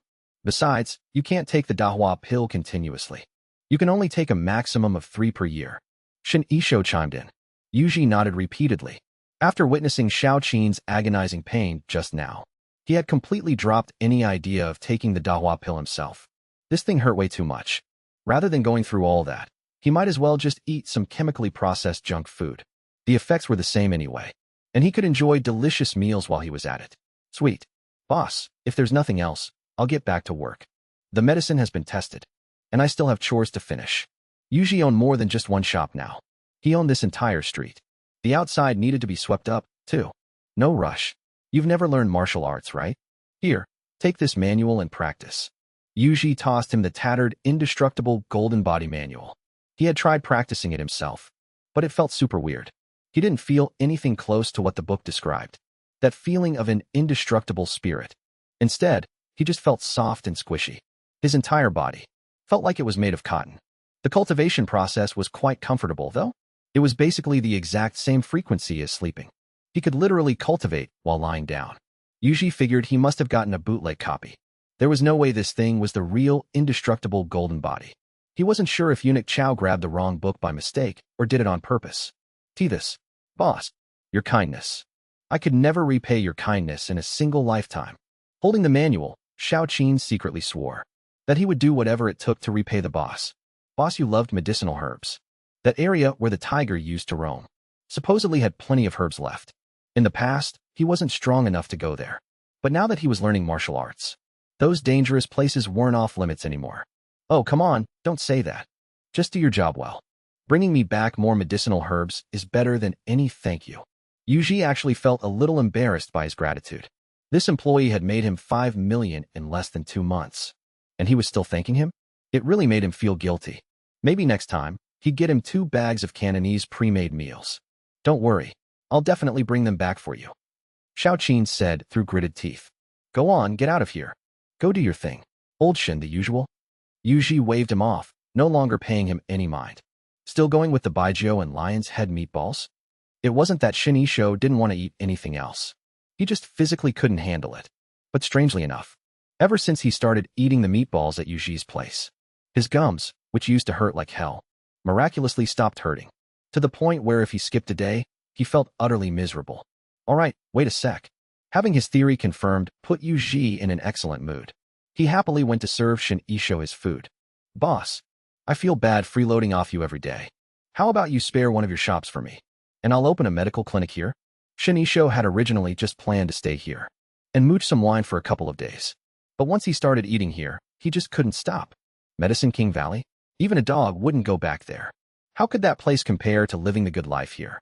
Eating and drinking to his heart's content? Still, eating and drinking for free made him feel a bit guilty. So he proposed the idea of opening a clinic. With his medical skills, earning enough to cover his meals would be a piece of cake. A clinic? Sure thing. This whole street is mine. Pick any shop you like, and I'll have Xiaoqing help you clean it up. Xiaoqing, stop running yourself ragged. Pick a storefront and open an apothecary. From now on, you don't need to gather herbs yourself. Hire a few guys who need the money to collect them for you. Take whatever they bring in. We can swallow up the entire market. These past few days, the amount of herbs Xiaoqing brought back had been dwindling. This was entirely normal. With just those few farmers under his wing, it was only by sheer luck they'd managed to keep it up for over 2 months. Going forward, if they wanted massive quantities of medicinal herbs, it definitely wasn't something one person could pull off alone. If he wanted to rake in the big bucks, he needed his own apothecary to buy in bulk. Boss. Overcome with emotion, Xiaoqing was about to drop to his knees and burst into tears again. Hold it right there. Just focus on getting me more quality herbs. This kid was great and all. Yuji directly raised his hand, cutting off the incoming waterworks. Such an honest and sincere kid. Divine physician Shin Isho mused, taking a slow sip of his wine, while happily munching on a braised pork meatball. The more he ate, the more certain he became of his suspicion. After eating braised pork meatballs for days on end, his toothache had legitimately stopped flaring up. Plus, he had asked around. Every dish from Yuji's place came with some bizarre, mystical effect. Could these braised pork meatballs actually cure toothaches? However, this was a question, destined to remain unanswered for now. As the days went by, Xiaoqing's apothecary and Shin Isho's medical clinic both quickly opened for business. The weather was also growing hotter by the day. At the tavern, Yuji had installed the air conditioning early on. Since it was central AC, the vents were hidden behind the wooden panels, completely out of sight. Sitting there blasting the AC and sipping on an ice-cold sweet drink, he was living the absolute dream. Hot, hot, hot. I'm roasting to death out there. Whoa, how is it so cool in here? Boss you, is your tavern built on some feng shui treasure land, or what? At the sound of the familiar voice, Yuji lazily lifted his eyelids. It was none other than Shui Xinyue, whom he hadn't seen in ages. Right now, she didn't have her usual elegant grace. In fact, she looked quite thoroughly disheveled. After all, wearing long sleeves in the dead of summer, it'd be hard not to look like a mess. Miss Shui, long time no see. Where have you been making your fortune lately? Yuji skillfully dodged her question, explaining what an air conditioner was. Yeah, not happening. Don't even mention it. I went up north to negotiate some business. Traveling in this summer heat practically killed me. Shui Xinyue was no fragile, pampered princess. She had plenty of drive and ruthless tactics when it came to making money. If that weren't the case, she wouldn't be running around outside from dawn till dusk. The north, huh? Is everything okay up there? Yuji had already heard from Wang Zhen about the south. It was an absolute chaotic mess. He wondered what the situation was like up north right now. Not great. There's a drought up north too. This damn weather. Boss you'd better hoard some grain while you can. It won't be long before grain prices skyrocket. Shui Xinyue warned him out of the goodness of her heart. Her entire trip this time had been to secure grain deals. She was just waiting for the shortage to hit so she could make a massive killing. You couldn't exactly blame her for making dirty money. The truth was, if she didn't profit from it, there were plenty of others who would. Profiting off the inevitable was just the way of the world. Giving Yuji a heads up right now was her way of doing him a solid. All right. I've got a few warehouses out back. I'll have to trouble Miss Shui to help me fill them up. Yuji wasn't short on grain in the slightest. His ingredients were all bought online from the modern world. While he wouldn't dare claim he had infinite supplies, feeding a whole town for a while wouldn't be an issue at all. But he still had to put on a show and pretend. Humph. You sure don't hold back when it comes to using me for favors. Did you prepare those beauty products I asked for last time? Because if you haven't, I won't be bailing you out when the famine hits. Shui Xinyue said playfully, lifting her chin. Don't worry, I've got plenty in stock. Had it been a few days ago, Yuji really couldn't have made any promises. But in a world that could mistake chemical elements for cultivation-boosting magical pills, a little modern chemical wizardry like soybean-stewed pig trotters was an absolute piece of cake. Eat up, eat up. What doesn't kill me will only make me stronger. Over these past few days, Yuji felt his own strength growing by leaps and bounds. He had every reason to suspect that growing up, he had consumed way too much sugar and junk food. The toxins had built up heavily inside his body. Back then, it was silently deteriorating his health, leaving him feeling weak and lethargic all day long. He'd had to rely on milk tea every day just to stay alive.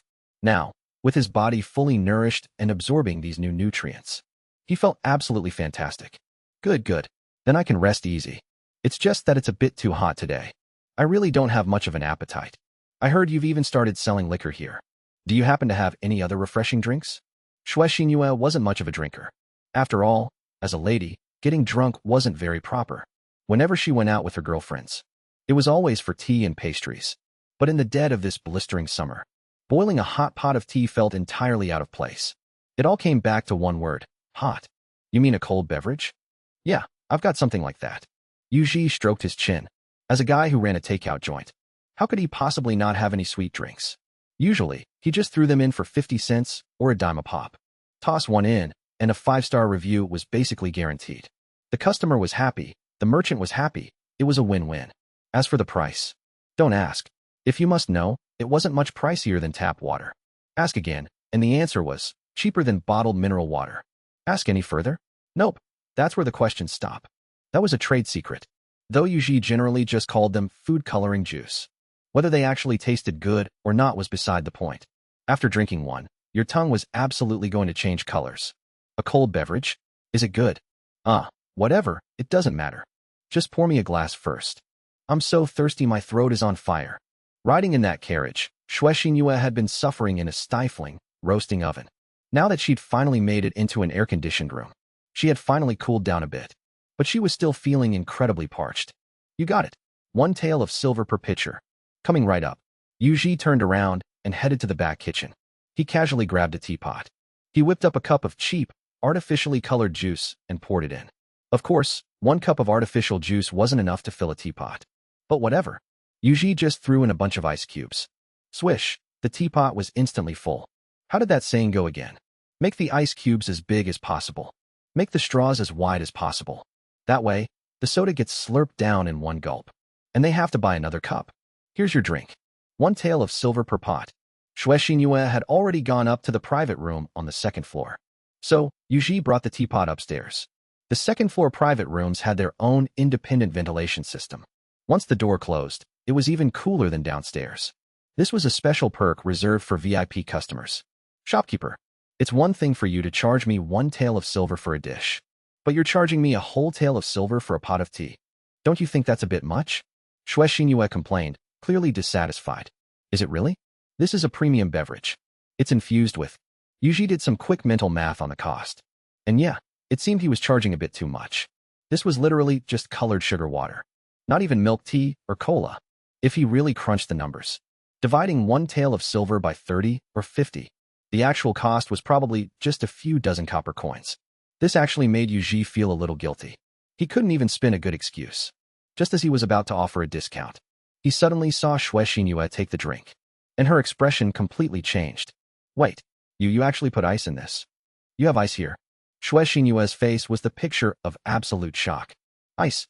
That's real ice. Ice. Haha. Yeah, I guess I did put a bit too much. How about I lower the price for you? Yuji scratched his head awkwardly. A cup of cheap artificial juice and a few free ice cubes. Charging a tael of silver for that really was pushing it. Even someone as thick-skinned as Yuji was starting to blush. No, wait. Don't raise the price. Shopkeeper you. A deal is a deal. 1 tael is 1 tael. At worst, I'll give you a discount when hoarding grain for you. Terrified that Yuji would change his mind, Shui Xinhua hurriedly slammed the silver onto the table. Yuji was stunned. This plot was not going the way he expected. Shouldn't she be screaming profiteer and demanding a refund? Wait a minute. Right, because ice-making technology was virtually non-existent in ancient times. It actually was a ridiculously scarce luxury. To him, it was just some ice he casually grabbed from the fridge. But in ancient times, it was worth its weight in gold and silver, especially in the sweltering heat of midsummer. Even in the imperial palace, only the most favored concubines were granted a small ice ration.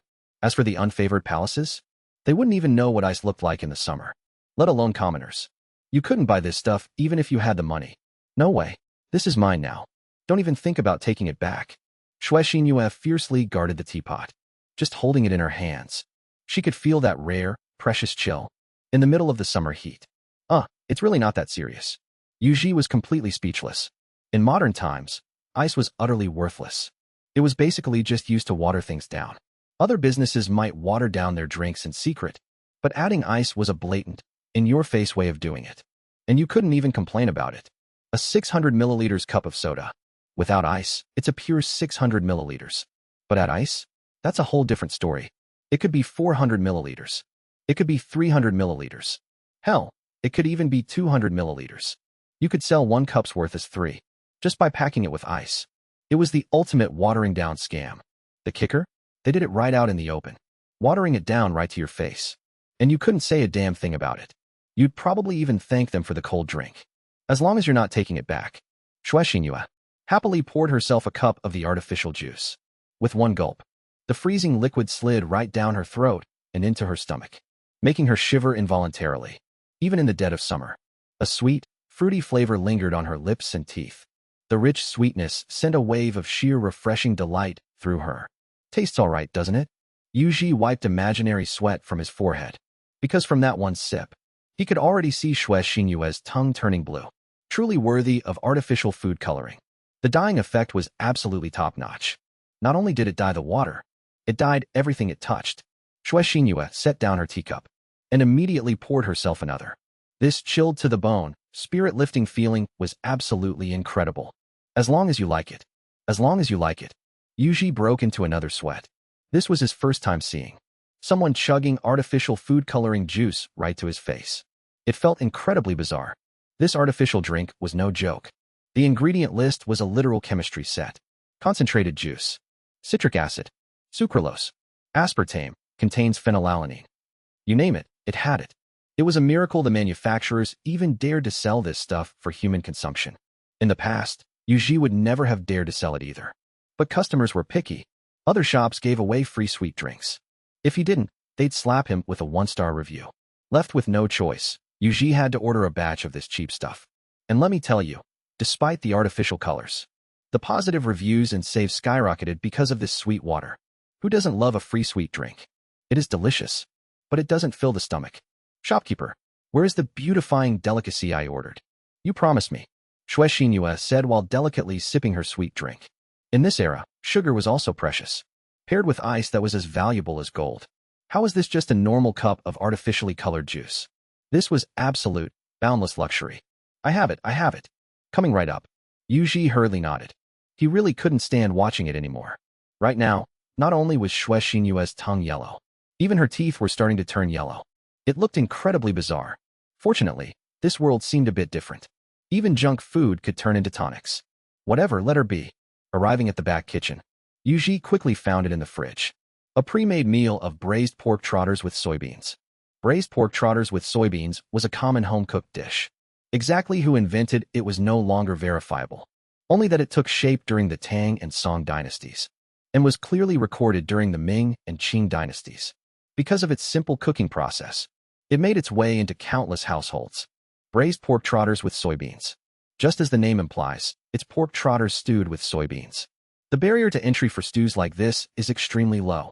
Basically, as long as you can boil water, you can make it. But making it taste good is a completely different story. It requires real technique. At the very least, you have to properly remove the gamey smell of the trotters. At the same time, the timing for adding the soybeans is crucial. Add them too late, and they won't cook enough. Simmer them too long, and they'll turn to mush.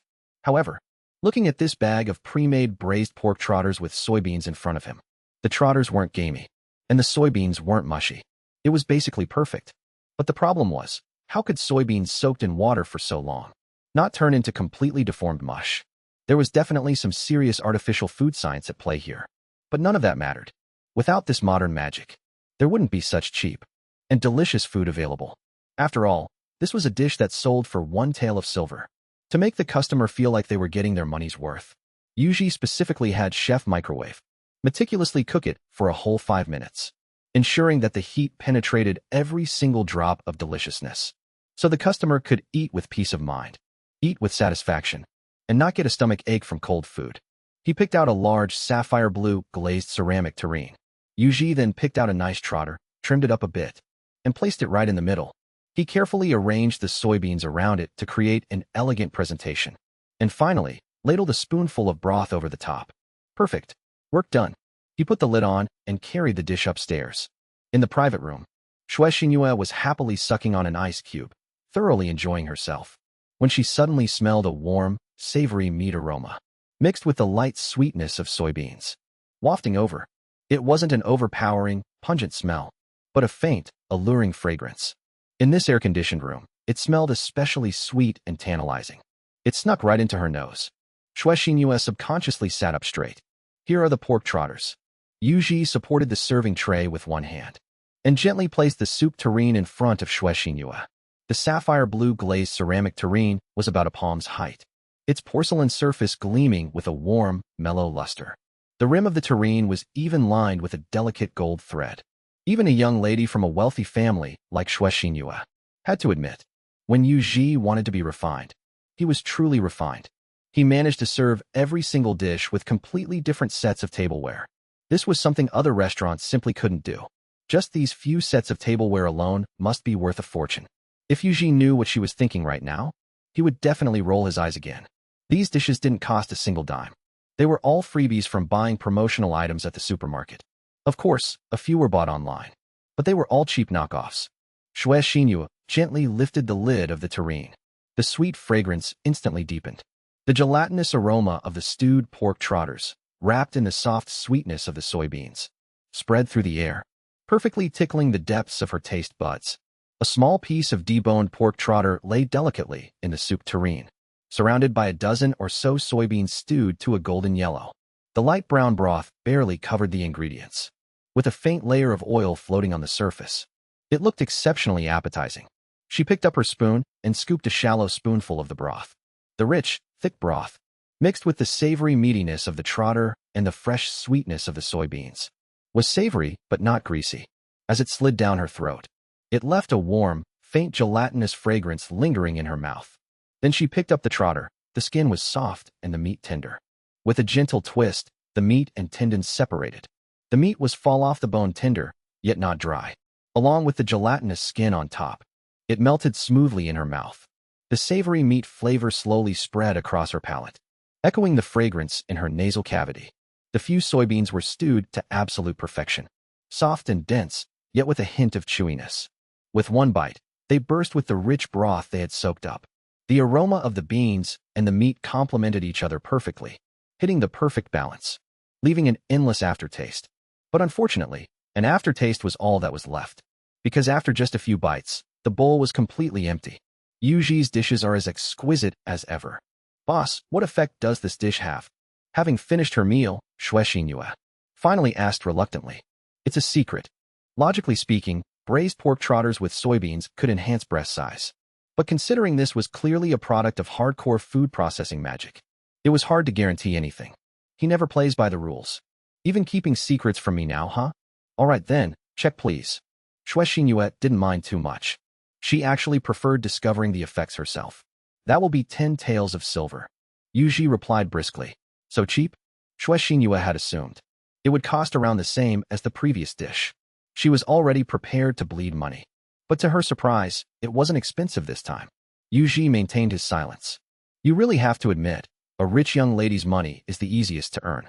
For a boorish brute like Wang Jun, even though his family is quite wealthy, when it comes to eating, while he isn't exactly stingy, he prioritizes big portions and getting full. There's zero refinement. Unlike Miss Shue, just keep the portions small.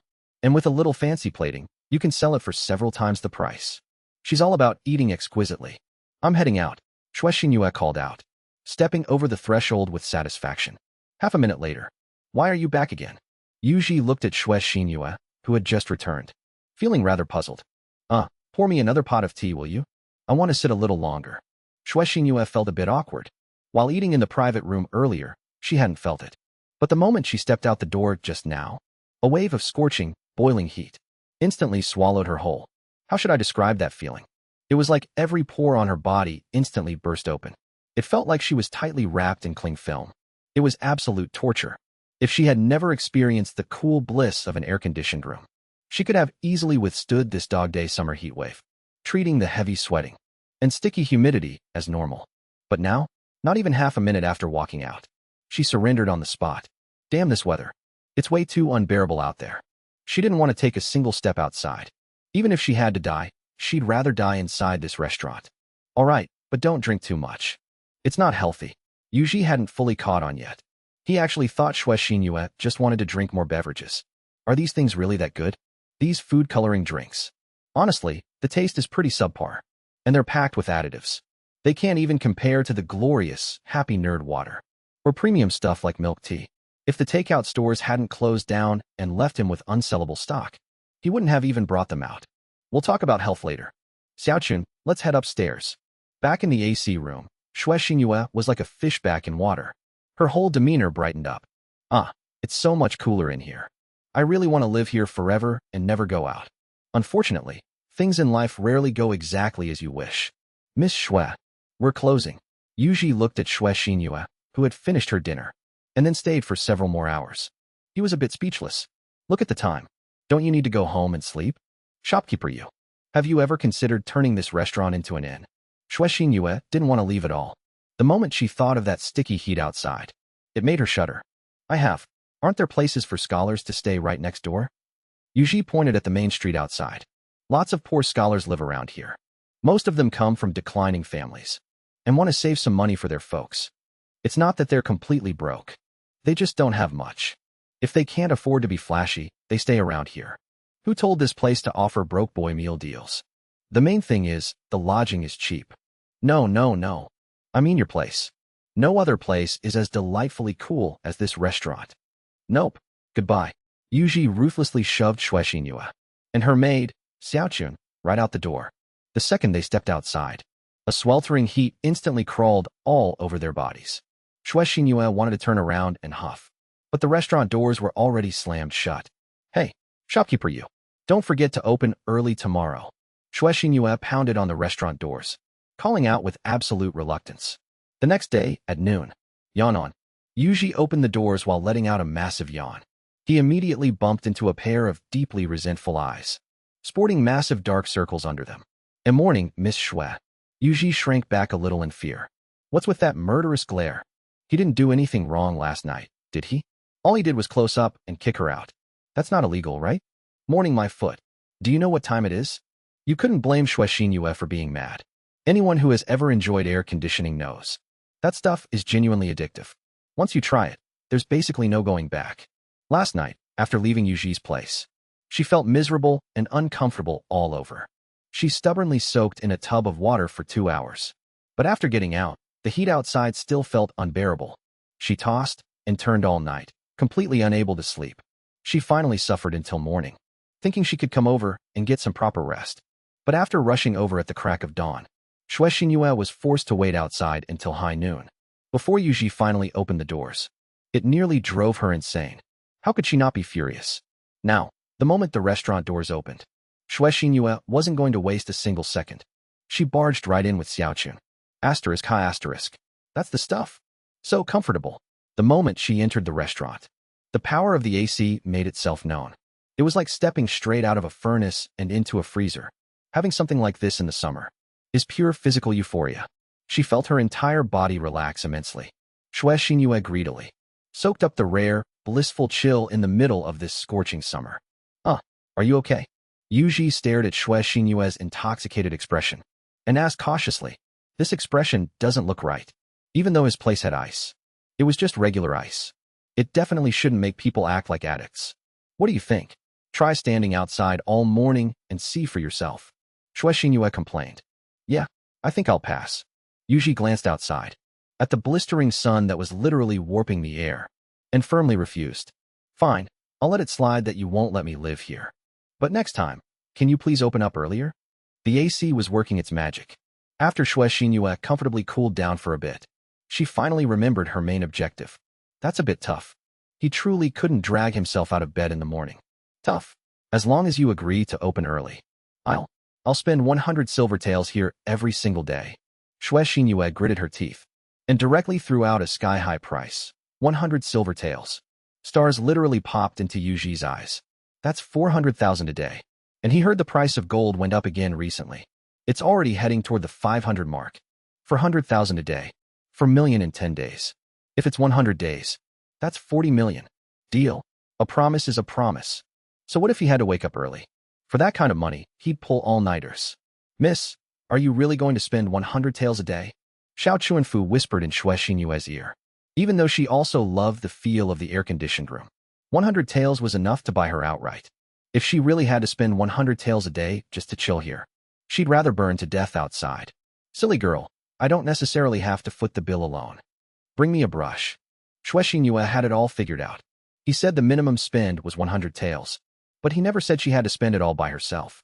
Inviting a few friends over to split the bill is perfectly reasonable, right? Sure, 100 taels sounds like a lot. But shopkeeper used dishes aren't exactly cheap either. If everyone orders 2 or 3 dishes, hitting over 100 taels a day is easy. She refused to believe that anyone could willingly leave this place once they stepped inside. Even if it cost them a fortune, they'd probably be thanking her by the end of it. Brilliant, miss. Xiao Chuanfu gave a thumbs up. Swish, swish, swish. Xue Xinyue flourished her brush across the paper. In no time, a letter was sent by fast horse from Tongyi County straight to the capital. The capital, the Zhao Manor. Ow. Ouch. Zhao Qi's agonizing groans echoed endlessly through the room. Get up.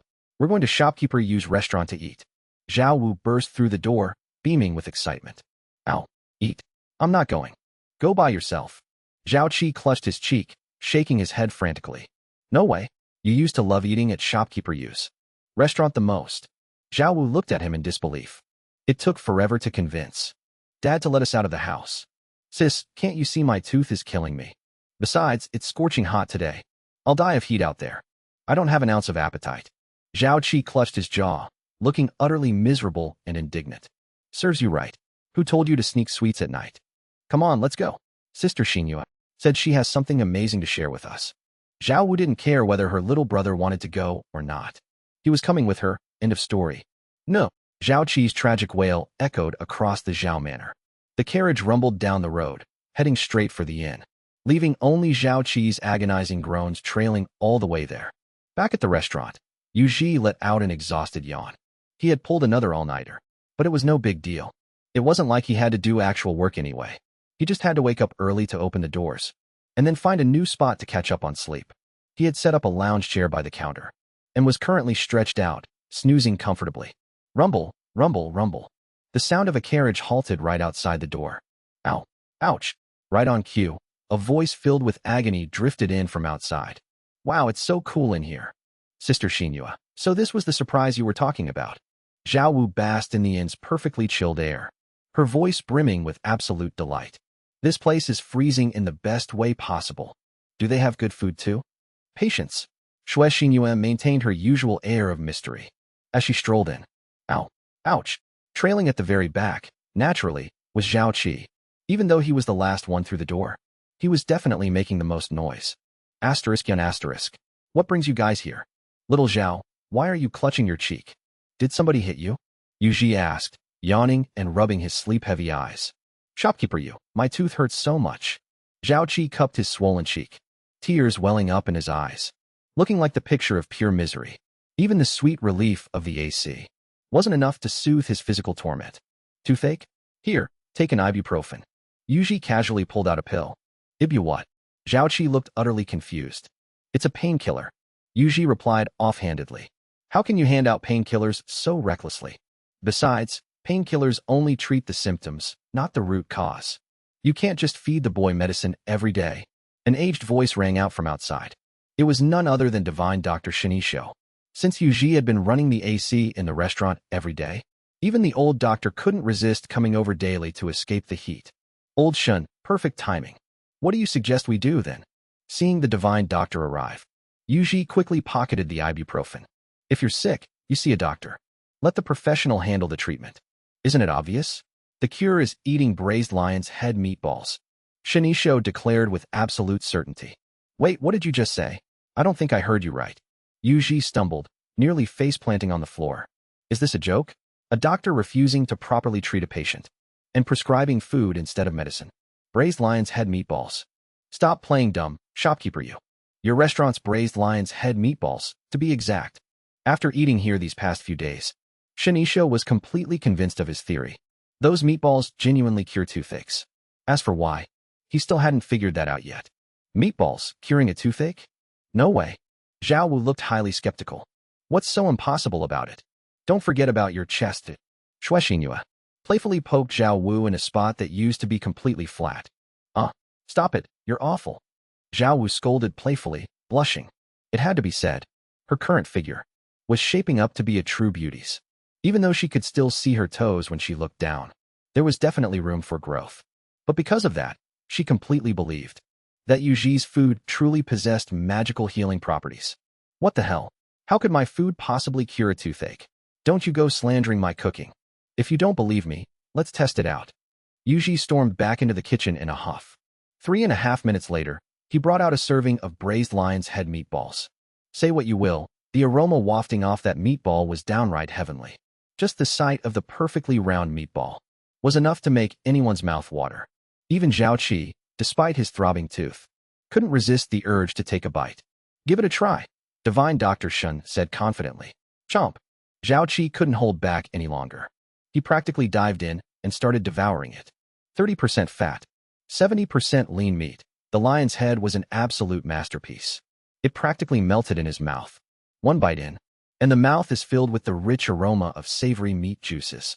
In the blink of an eye, a fist-sized lion's head meatball completely vanishes. The scenery shifts, leaving only Xiao Yu staring blankly at the empty plate. How is it? Does your tooth still ache? Yuji asked impatiently. It still hurts, Xiao Qi nodded. I knew it, Yuji said, looking somewhat excited. Even though it has no medical value, it also means that this is just a normal portion of braised lion's head meatballs. There's no artificial additives or synthetic junk in it. But it feels a lot better, Zhao Qi added, licking his lips. Shopkeeper Yu, how could it work that fast? Even if he took actual medicine, it wouldn't take effect this quickly. Just having a little effect is already pretty good.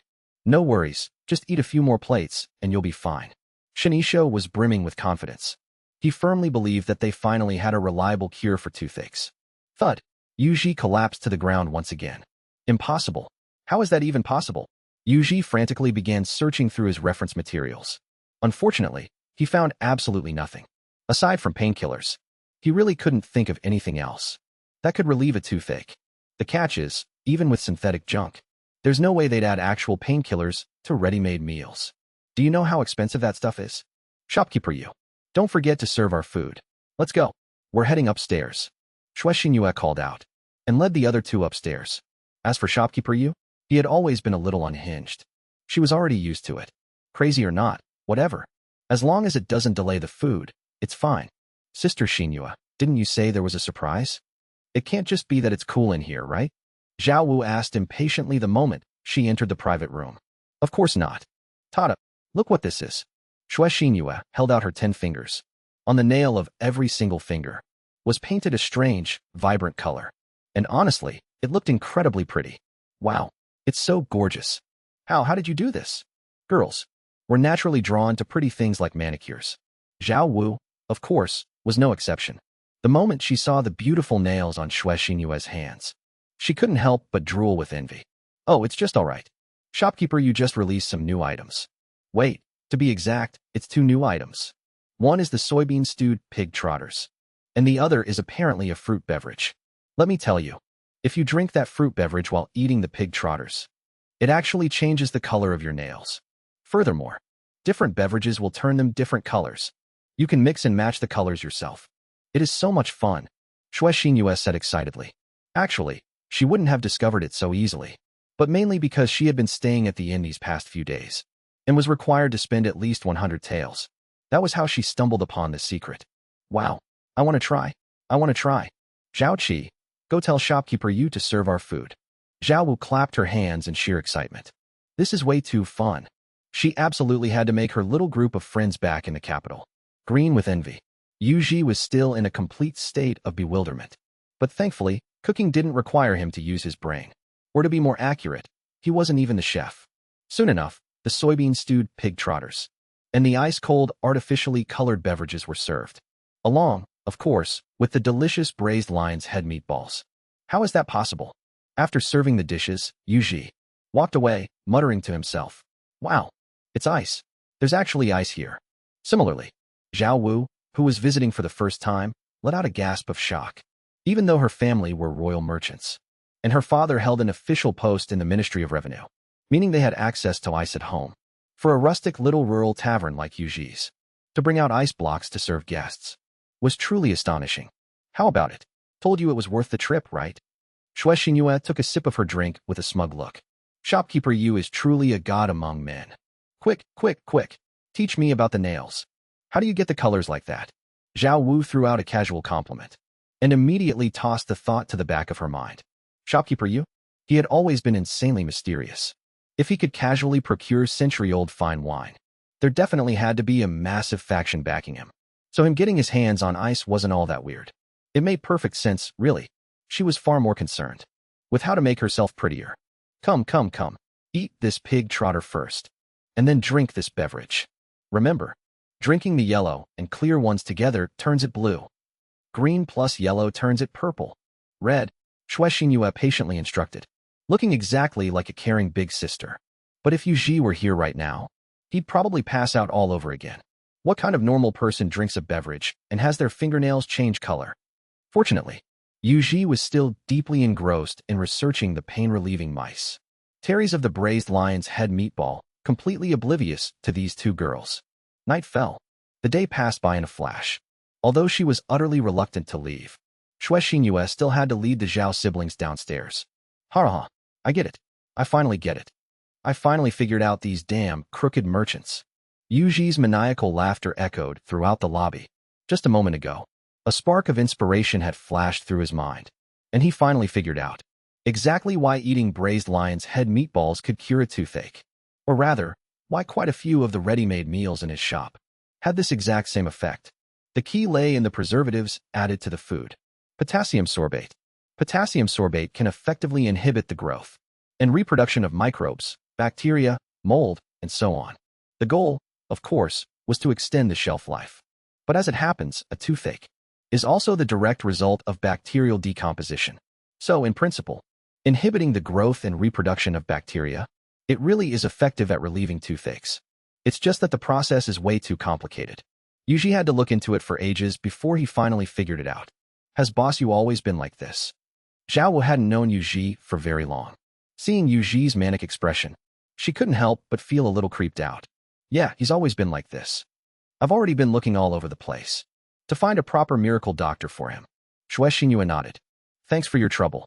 Zhao Wu looked at her good friend with sympathy. It's no trouble at all, really. Shui Xingyue waved it off dismissively and led the two of them outside. The moment they stepped out, a stifling wave of heat hit them face on. Even though it was a summer night, the air was still so scorching hot, it was unbearable. Why don't we just head back inside? Zhao Wu tugged at her clothes in discomfort. It's way too hot out here. I feel like I'm wrapped in a layer of plastic wrap. I'm literally going to die of heat. How come I never felt like this before? It was pure torture.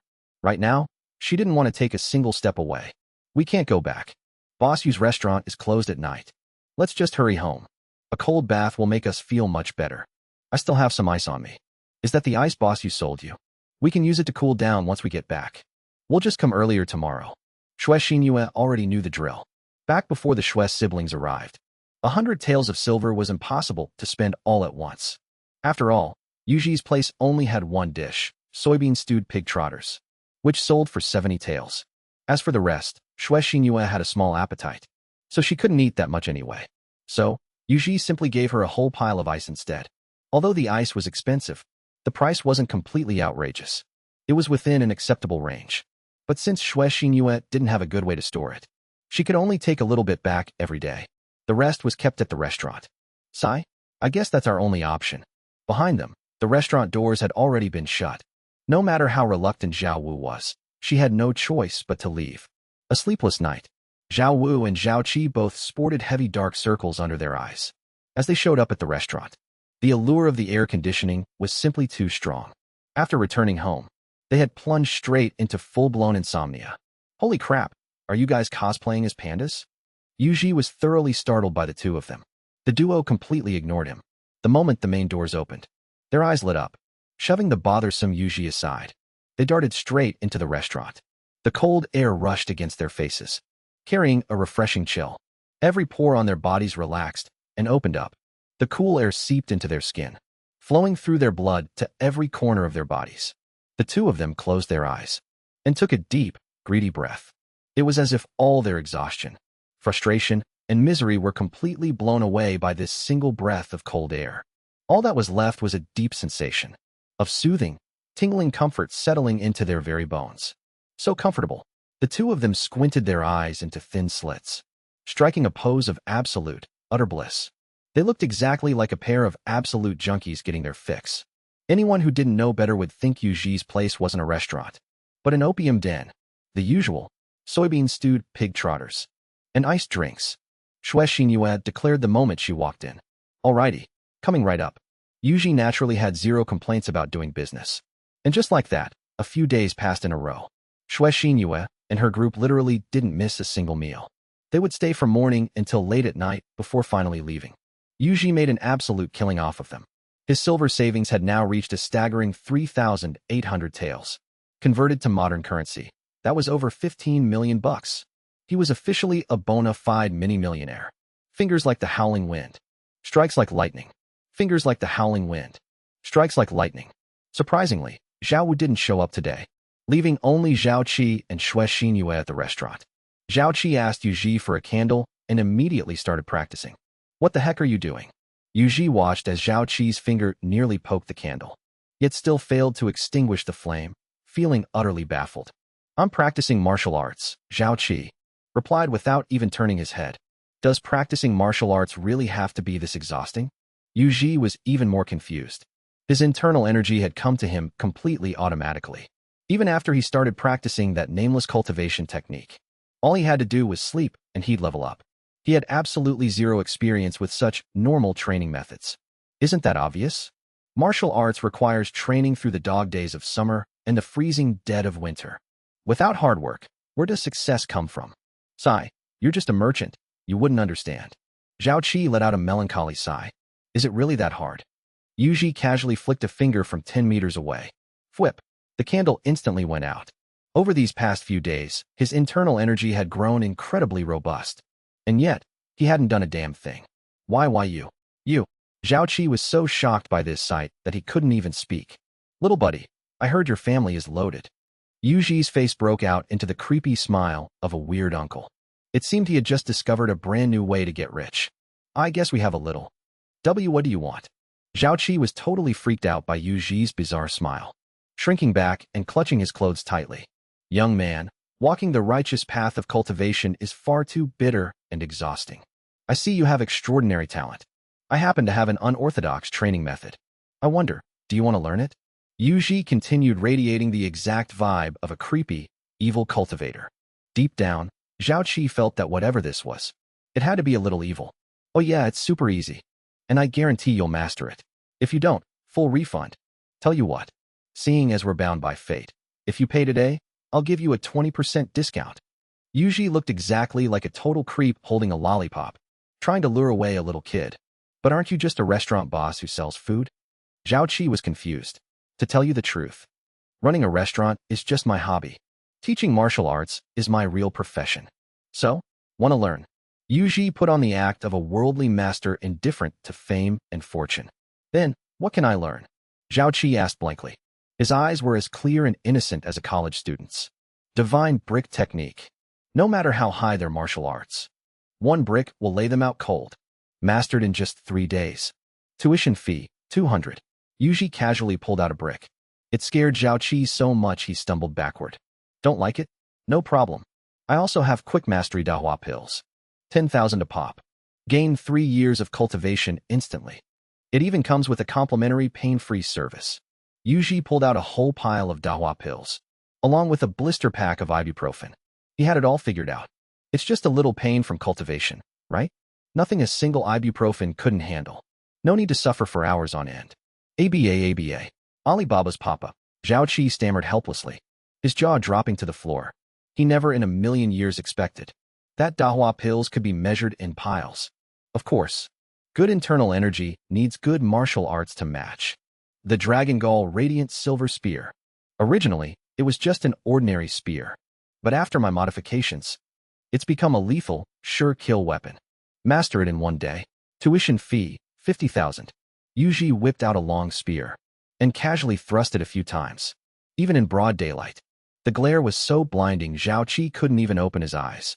This was a custom order Yuji specifically commissioned online from an influencer. A privately tailored, Evil Cultivator Edition, Dragon Gall Radiant Silver Spear. Right behind the spearhead, he had embedded a super bright tactical flashlight. The luminosity rivaled the sun itself. Coach, I want to learn it all. Zhao Qi slapped his jaw back into place, screaming in excitement. Awesome. Got money? Yuji asked, equally hyped. Nope. Zhao Qi threw his hands up in defeat. His family was rich, sure, but he was still a kid.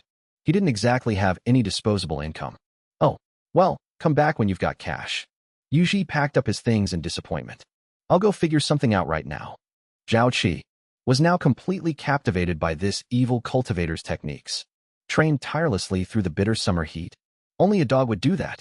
If there's a shortcut and you don't take it, how are you any different from an idiot? While Zhao Qi was busy brainstorming for cash, Zhao Wu, who had left earlier, ran into a pretty big situation of her own. The Wangchun Garden in the capital was bustling with joy. Noble young ladies gathered here to sip tea and discuss poetry. According to tradition, the host, every year, had to bring out new delicacies to share with everyone, to show off their family's wealth and capability. This year was no exception. Lotus root crisp served with iced grape juice. This is our newest signature tea pastry for the year. As expected of Cha-Cha, to actually bring out ice in the dead of summer. And this lotus root crisp. It's completely unheard of. Someone praised. Between bites. Oh, it's just average really. My family just happened to stockpile some ice last winter. As for the lotus root crisp, it's a brand new delicacy that Zaitai Anju just whipped up. Cost me a small fortune too. Cha-Cha said with feigned humility. But the smugness in her eyes was impossible to hide. This lotus root crisp was no ordinary pastry. She had spent 5,000 taels of silver a full year in advance, hiring several imperial-grade pastry chefs to research and develop it together, all just so she could use this tea party to blow everyone away. You're being far too modest. This is the best tea pastry I've had in years. Nobody does it better than you, Cha-Cha. Where there was praise, there were naturally those whose minds were elsewhere. Hey, Woo-Woo, how did you do your nails? They look so good. It's absolutely gorgeous. Is this a solid coat of henna? A crowd of girls surrounded Zhao Wu, admiring her nails and showering her with compliments. This isn't henna. Look closely. My nails are naturally this color. It won't wash off either. Zhao Wu smugly showed off her manicure. If it wasn't for the chance to flex like this, she wouldn't have even bothered stepping outside in this sweltering heat. Wasn't chilling in the AC at Shopkeeper Yu's restaurant way better? Wow, how did you do it? Teach me. Yeah. I want to learn too. It looks so incredibly pretty. Gorgeous. It was such a pain when I tried to use henna before. You can actually permanently change the color of your nails. A group of young misses crowded around Zhao Wu's nails, grabbing her hands and marveling at them endlessly. It completely stole the spotlight right away from the lotus root crisp. Cha-Cha's face instantly darkened. Oh, is my lotus root crisp not to your liking? I haven't seen you take a single bite. Cha-Cha walked over to Zhao Wu, pretending to ask out of concern. This? It's fine. Zhao Wu paused for a moment. Just looking at the thing killed her appetite, especially in the middle of this boiling summer. The heat already ruined her appetite to begin with. Plus, the heavenly food at Shopkeeper Yu's place had completely spoiled her palate. Ordinary food couldn't even make it past her lips anymore. A pastry like this lotus root crisp, in the past, it would have been considered exquisite. But sadly, her standards were simply way too high now. So, she had subconsciously given it its fine review. And honestly, that was already being generous. If she really had to review it, she'd love nothing more than to say it tasted awful. Not only was it completely bland and tasteless, but the real issue was the crumbly flour texture. One bite, and it just choked up the back of your throat. Sure, it was innovative, but the taste couldn't even compare to what she'd been eating lately. It's fine? Does that mean you have something better? Right. Your family consists of imperial merchants. What fine delicacies haven't you seen? Naturally, you'd look down on my little rustic snacks. But you can't just keep it all to yourself, can you? You've got to look out for us sisters in the building too, right? Cha-Cha zeroed in on the keyword. Doesn't okay just mean not good enough? Before Zhao Wu could even process it, Cha-Cha caught her completely off guard. Say no more. You'll be in charge of hosting the next tea masters gathering. Yuji restaurant. So you just agreed to it. Shue Xinhua listened intently to the whole story, before finally asking her. I didn't have a choice. She completely backed me into a corner. Zhao Wu sighed, looking utterly helpless. She had just wanted to go out and show off her new manicure. Who would have thought it'd spark such a massive disaster? Ugh you. So what are you going to do now? Shue Xinhua groaned, exasperated by her friend's foolishness. Do you think hosting this is a walk in the park? If you can't produce tea and pastries that satisfy everyone, you'll be the laughingstock of the town for the rest of your life. Especially with Cha-Cha. You know she's going to show up just to nitpick. Even the tiniest flaw will be blown completely out of proportion. And the worst part is, in such a short amount of time, where exactly are you going to find top-tier refreshments? Don't forget, Cha-Cha only gave you a single week. That's why I thought I'd come ask shopkeeper you. His cooking is amazing, so his pastries have to be pretty good too, right? Zhao Wu said, smiling shamelessly. Cooking and baking are two completely different things, okay? One is savory kitchen work, and the other is pastry. Forget it, there's no point trying to explain this to you. Since we're already in this mess, we have no other choice. Xiaochun, go ask shopkeeper Yu to come up here. Shue Xinhua rubbed her temples, a headache coming on. Xiaochun pattered quickly down the stairs. It wasn't long before she called Yu Ji up from the ground floor. What do you need me for? Yu Ji asked, looking a bit confused. He had been busy ordering custom weapons online. Things were about to get chaotic, and he wanted to make sure he could defend his inn. So, lately, he'd been researching all sorts of unconventional tactics. Anything to figure out how to keep this place standing. As for how he knew a rebellion was brewing, wasn't it obvious? Grain prices were skyrocketing. When the common folk can't afford to eat, a riot is pretty much guaranteed. This wasn't the capital. On paper, it belonged to Tomi County. In reality, it was a lawless no-man's land. Otherwise, he wouldn't have been able to run this inn for so long without anyone coming to collect taxes. It wasn't until Wang Jinshuan settled things that the authorities even realized this inn existed. The local government was utterly useless. He could only rely on himself. Electric fences, drones, you name it. He was already making preparations. He'd see how things played out. If push came to shove, he'd just pack up and go on vacation for a while. He could always come back once the storm blew over. Shopkeeper, do you know where to find any good tea? It was a tea masters gathering, after all. The most crucial element was naturally top-tier tea. Zhao Wu's family obviously had premium tea leaves at home. But honestly, they weren't exactly rare. Everyone attending came from families of officials, who among them didn't have access to high-grade tea. But shopkeeper Yu was different. As the saying goes, tea and liquor go hand in hand. If he could get his hands on century-old liquor, wouldn't he have some legendary tea lying around? Compared to finding high-end pastries, Zhao Wu felt the odds of Yu Ji having incredible tea were significantly higher. If he really had something spectacular, she could totally bluff her way through this gathering. Good tea? No, I've got milk tea. After all, Yu Ji was just a purveyor of pre-made ingredients. How on earth would he have top-tier tea? Minqian? Longjing? Dahong Pao? He hadn't even seen them before. The only tea he regularly drank was boba. Sure, it was a bit pricey back in the modern world, but pretty much anyone could afford a cup. Milk tea? What's that? Is it good? Shue Xinhua asked, her face full of curiosity. Milk tea. Just the name makes it sound delicious. It's not really a question of whether it's delicious or not. It's more like, you know what, forget it. I'll whip some up for you to try. Yuji thought for a moment. He remembered he still had a few packets of instant milk tea nearing their expiration date. He dug around for a bit and quickly pulled them out. But of course, if he just served a basic cup of milk tea, he definitely wouldn't be able to charge a premium for it. Bingo! A stroke of genius flashed through Yuji's mind. He instantly had a plan. The most high-end milk tea often requires the most pretentious brewing methods. Shopkeeper, what are you doing? Shue Xinhua and Zhao Wu were led into a very specialized room. Incense was burning in the air. Well, cheap incense he bought online anyway. Yuji sat cross-legged in front of a low tea table. 3 fortune-bringing tea pets rested quietly on the table. A fortune dog, a fortune cat, and a fortune fish. Please, have a seat. Yuji's expression was deadpan and utterly solemn. His serious demeanor infected Shue Xinhua and Zhao Wu. Caught up in the solemn atmosphere, they found themselves instinctively sitting upright on the cushions. The table in front of Yuji was cluttered with various tools, the most important of which, naturally, was the tea set. These were absolutely essential for the tea ceremony he was about to perform. That's right, He knew instant milk tea couldn't fetch a high price.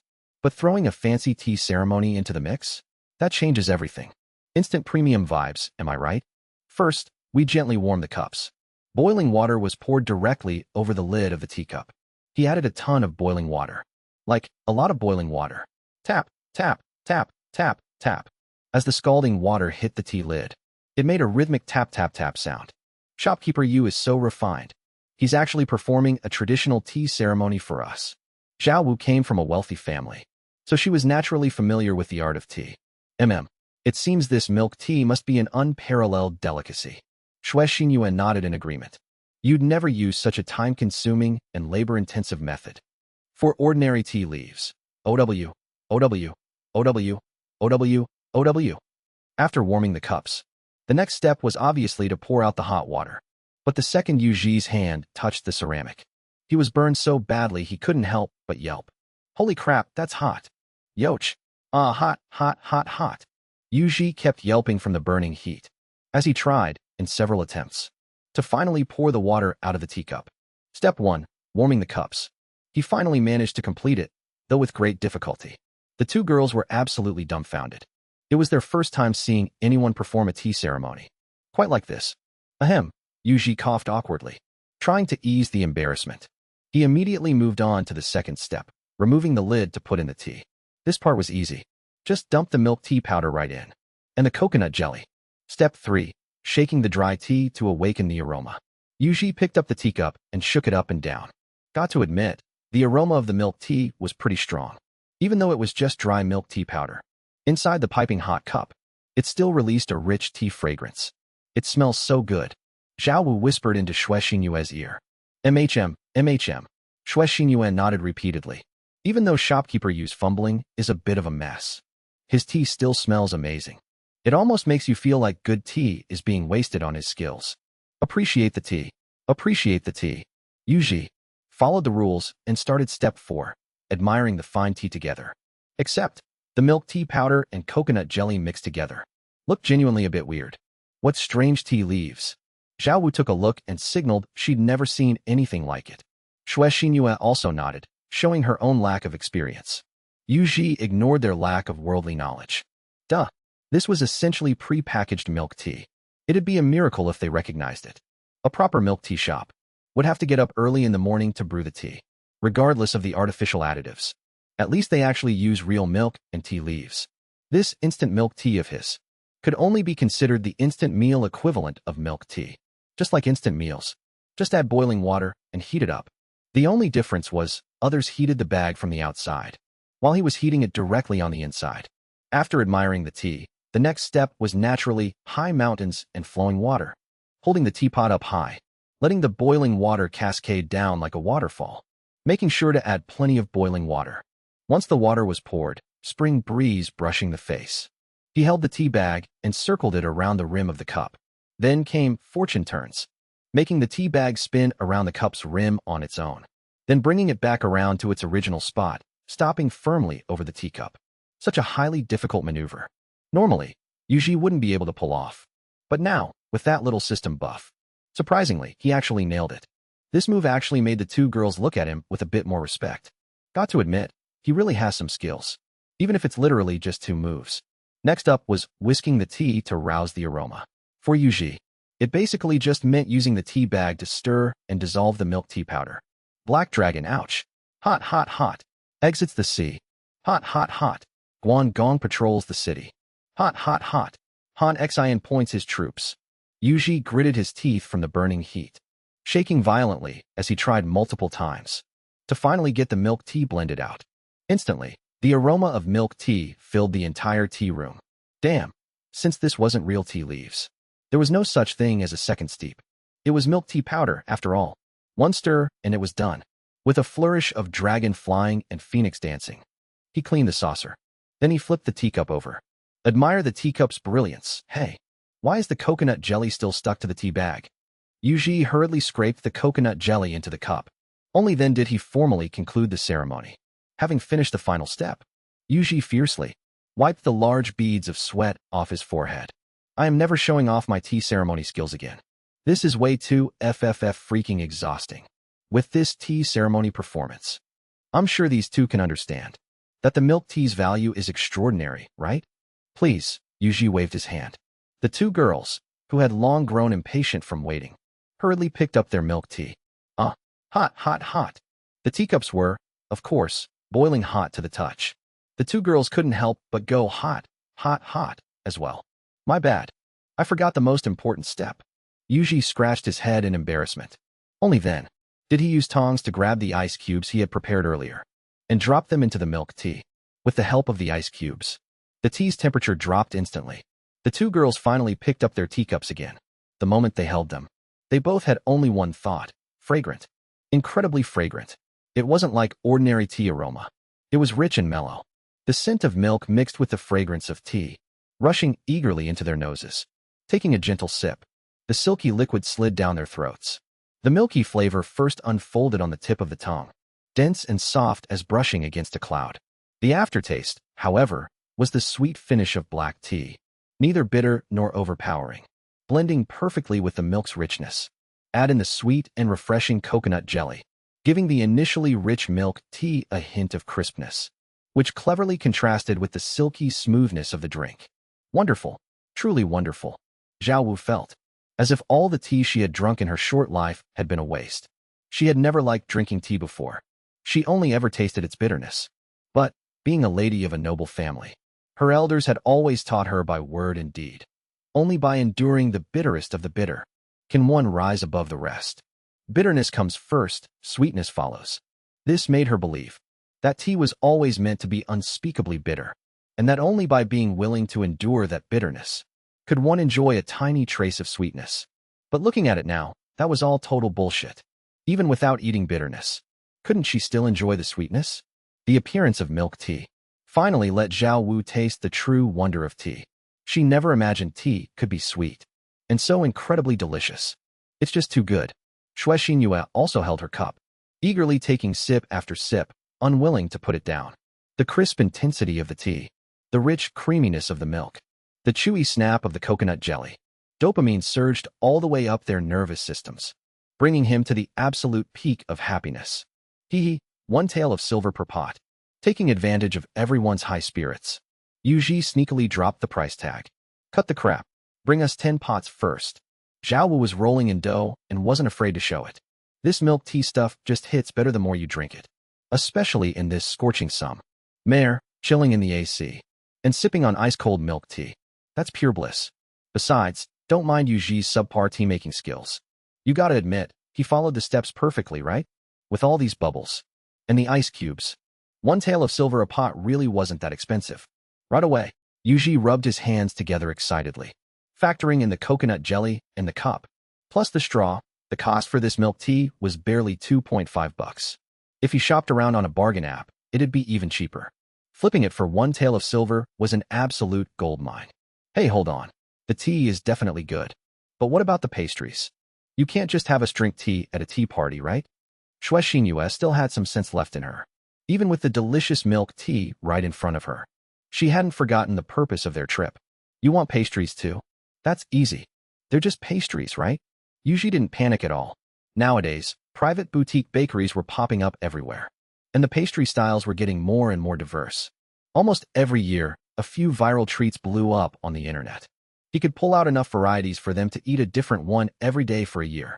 It's just that the prices were a bit steep. Back in the day, Yuji was too stingy to buy them for himself. As long as it's good, money is no object, Zhao Wu declared, flaunting her wealth. To her, any problem that could be solved with money wasn't a problem at all. Alrighty, please wait a moment, ladies. Yuji excitedly ran to the back kitchen. He casually grabbed 10 teapots and whipped up 10 pots of milk tea. He had Xiaoqin bring them upstairs. The whole process, including boiling the water, took less than 5 minutes. What grueling, painstaking effort didn't exist. He'd already put on a theatrical show today, highlighting how incredibly difficult it was to make the milk tea. There was no need to go through all that trouble every single time. After sending off the milk tea, Yuji hurriedly unlocked his phone. He had no clue how to bake a cake. But what did that matter? That's what smartphones were for. After scrolling through the Meowone app, he quickly locked his eyes on a product. Crown mousse cake. Mousse and milk tea, a perfect match. The price was just a bit steep. A whopping $354.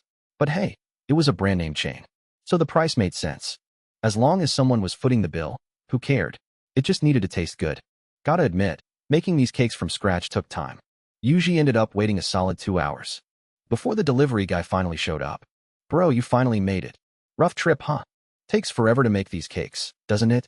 Yuji greeted the rider with a sympathetic sigh. The rider sighed, giving him a profoundly meaningful look. He patted Yuji on the shoulder, then turned around, hopped on his scooter, and rode off. What was that all about? Yuji muttered in confusion. However, his attention was quickly drawn to the cake. Honestly speaking, this cake was gorgeous, shaped like a literal crown. He wasn't sure if the jewels on top were made of chocolate, but the red cake base beneath acted as the velvet lining. It was totally photo-worthy. But the most crucial part? After being delivered all this way, it wasn't deformed in the slightest. Yuji couldn't help but mentally give the delivery guy a thumbs up. His writing skills were seriously top-notch. Now, Yuji didn't eat cake often, and the main reason was that they were a pain to carry. Sometimes, just carrying it home meant the icing would smear all over the box. It was super frustrating. It looked awful, and even though it still tasted fine, the aesthetic was completely ruined, making the whole eating experience super awkward. Not like this one. It was flawless, like a literal work of art. It felt ice-cold to the touch. Wait, why did it feel like there were ice crystals on it? But Yuji didn't overthink it. It was a fresh cake, after all. It wasn't like it was a mass-produced frozen prefab, right? Everyone knows that cream, especially the real dairy cream everyone uses nowadays, cannot be left out overnight at room temperature, especially not in the dead of summer. In less than 2 hours, the cream would melt into a puddle. Even if you left it in the fridge overnight, it'd separate and turn sour, because the fatty acids in the dairy would oxidize, and bacteria would start breeding. So Yuji felt completely reassured. There was absolutely no way this cake was a frozen factory prefab. Carefully, he plated the crown mousse cake. Holding the tray in one hand, Yuji headed upstairs. Shopkeeper, you're finally here. What's that in your hands? No matter how good the milk tea was, chugging tin pots would make anyone sick of it. Right now, Shui Xinyue and Zhao Wu were just chatting to pass the boredom when they spotted Yuji carrying the tray, covered by a fancy silver cloche, walking into the room. The two girls instantly perked up. Needless to say, what was under that cover had to be the legendary pastry of the day. They were practically buzzing with anticipation. Tada, crown mousse cake. Please enjoy. Yuji placed the cake on the table and carefully lifted the cloche. The stunning, gorgeous cake instantly appeared before the two girls. Whoa, is this a crown? What a beautiful headpiece. Zhao Wu stared at the cake, completely failing to recognize it as food. After all, this was basically modern dark magic to them. This crown is gorgeous, don't get me wrong. But we asked for pastries. Shopkeeper, what's the meaning of bringing us a hat? Shui Xinyue remained as logical as ever. This is the pastry. A mousse cake, Yuji said, pointing at the cake. This is a pastry? Zhao Wu covered her cherry lips in absolute disbelief. She looked at it from the left, then the right. No matter how you look at it, this is just a hat. And a very pretty one at that. This thing is edible. Shui Xinyue covered her mouth in absolute disbelief. Of course you can. Yuji casually pulled out a knife. Swish, swish, he sliced the cake open in 2 smooth strokes and handed them each a triangular slice. Ah, what a pity. The hat isn't whole anymore. Zhao Wu felt an immense sense of regret, seeing such a perfect work of art destroyed. But the moment he took a bite of the cake, all of that regret was instantly tossed out the window.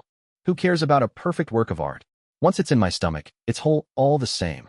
Shui Xinyue couldn't resist scooping up a spoonful herself.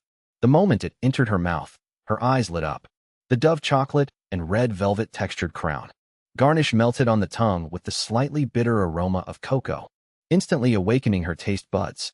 The collision of Italian mascarpone cheese and New Zealand whipping cream brushed across the tip of her tongue as soft as velvet, as light as a cloud, yet rich and full-bodied.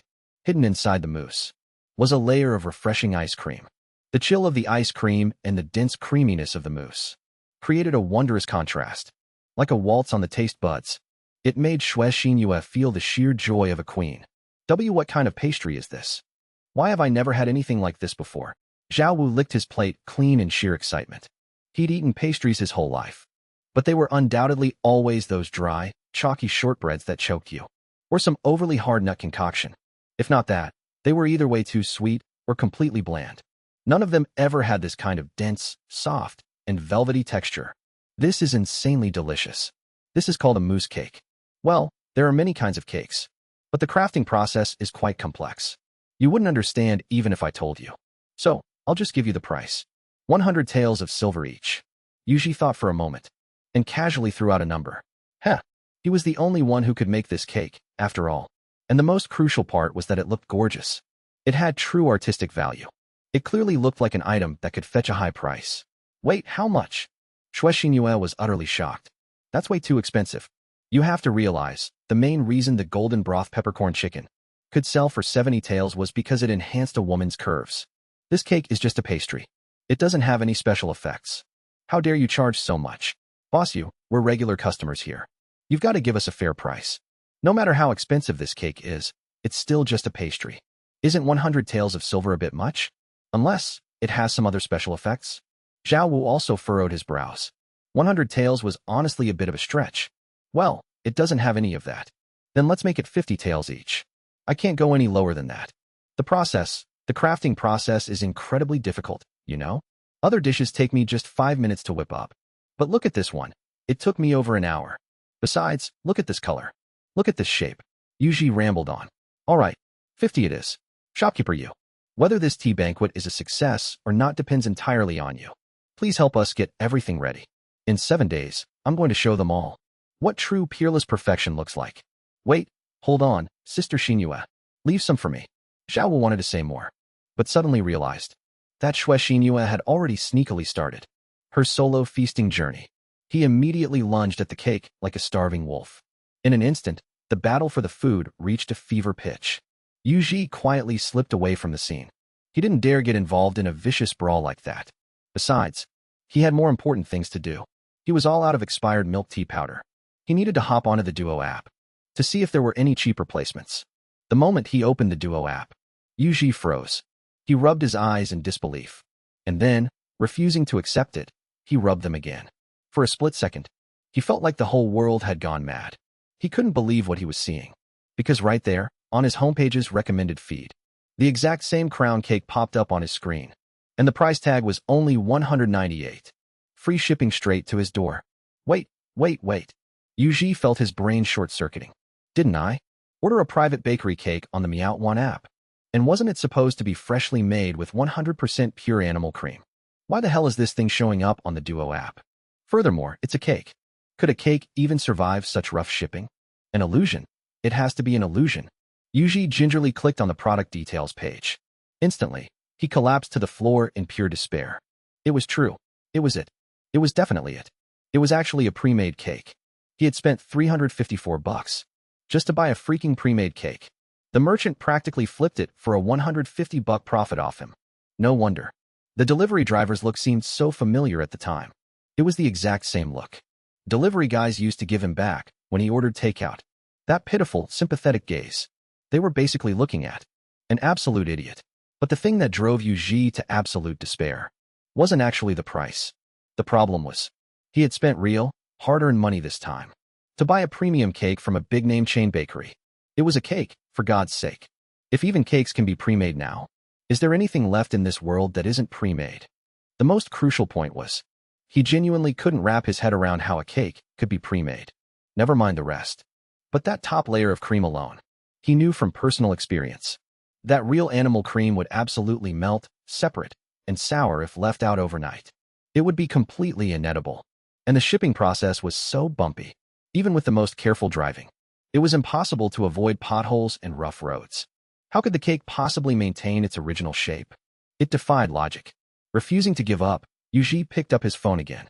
He took a look at the cake's ingredient list. Oh boy, ignorance really is bliss.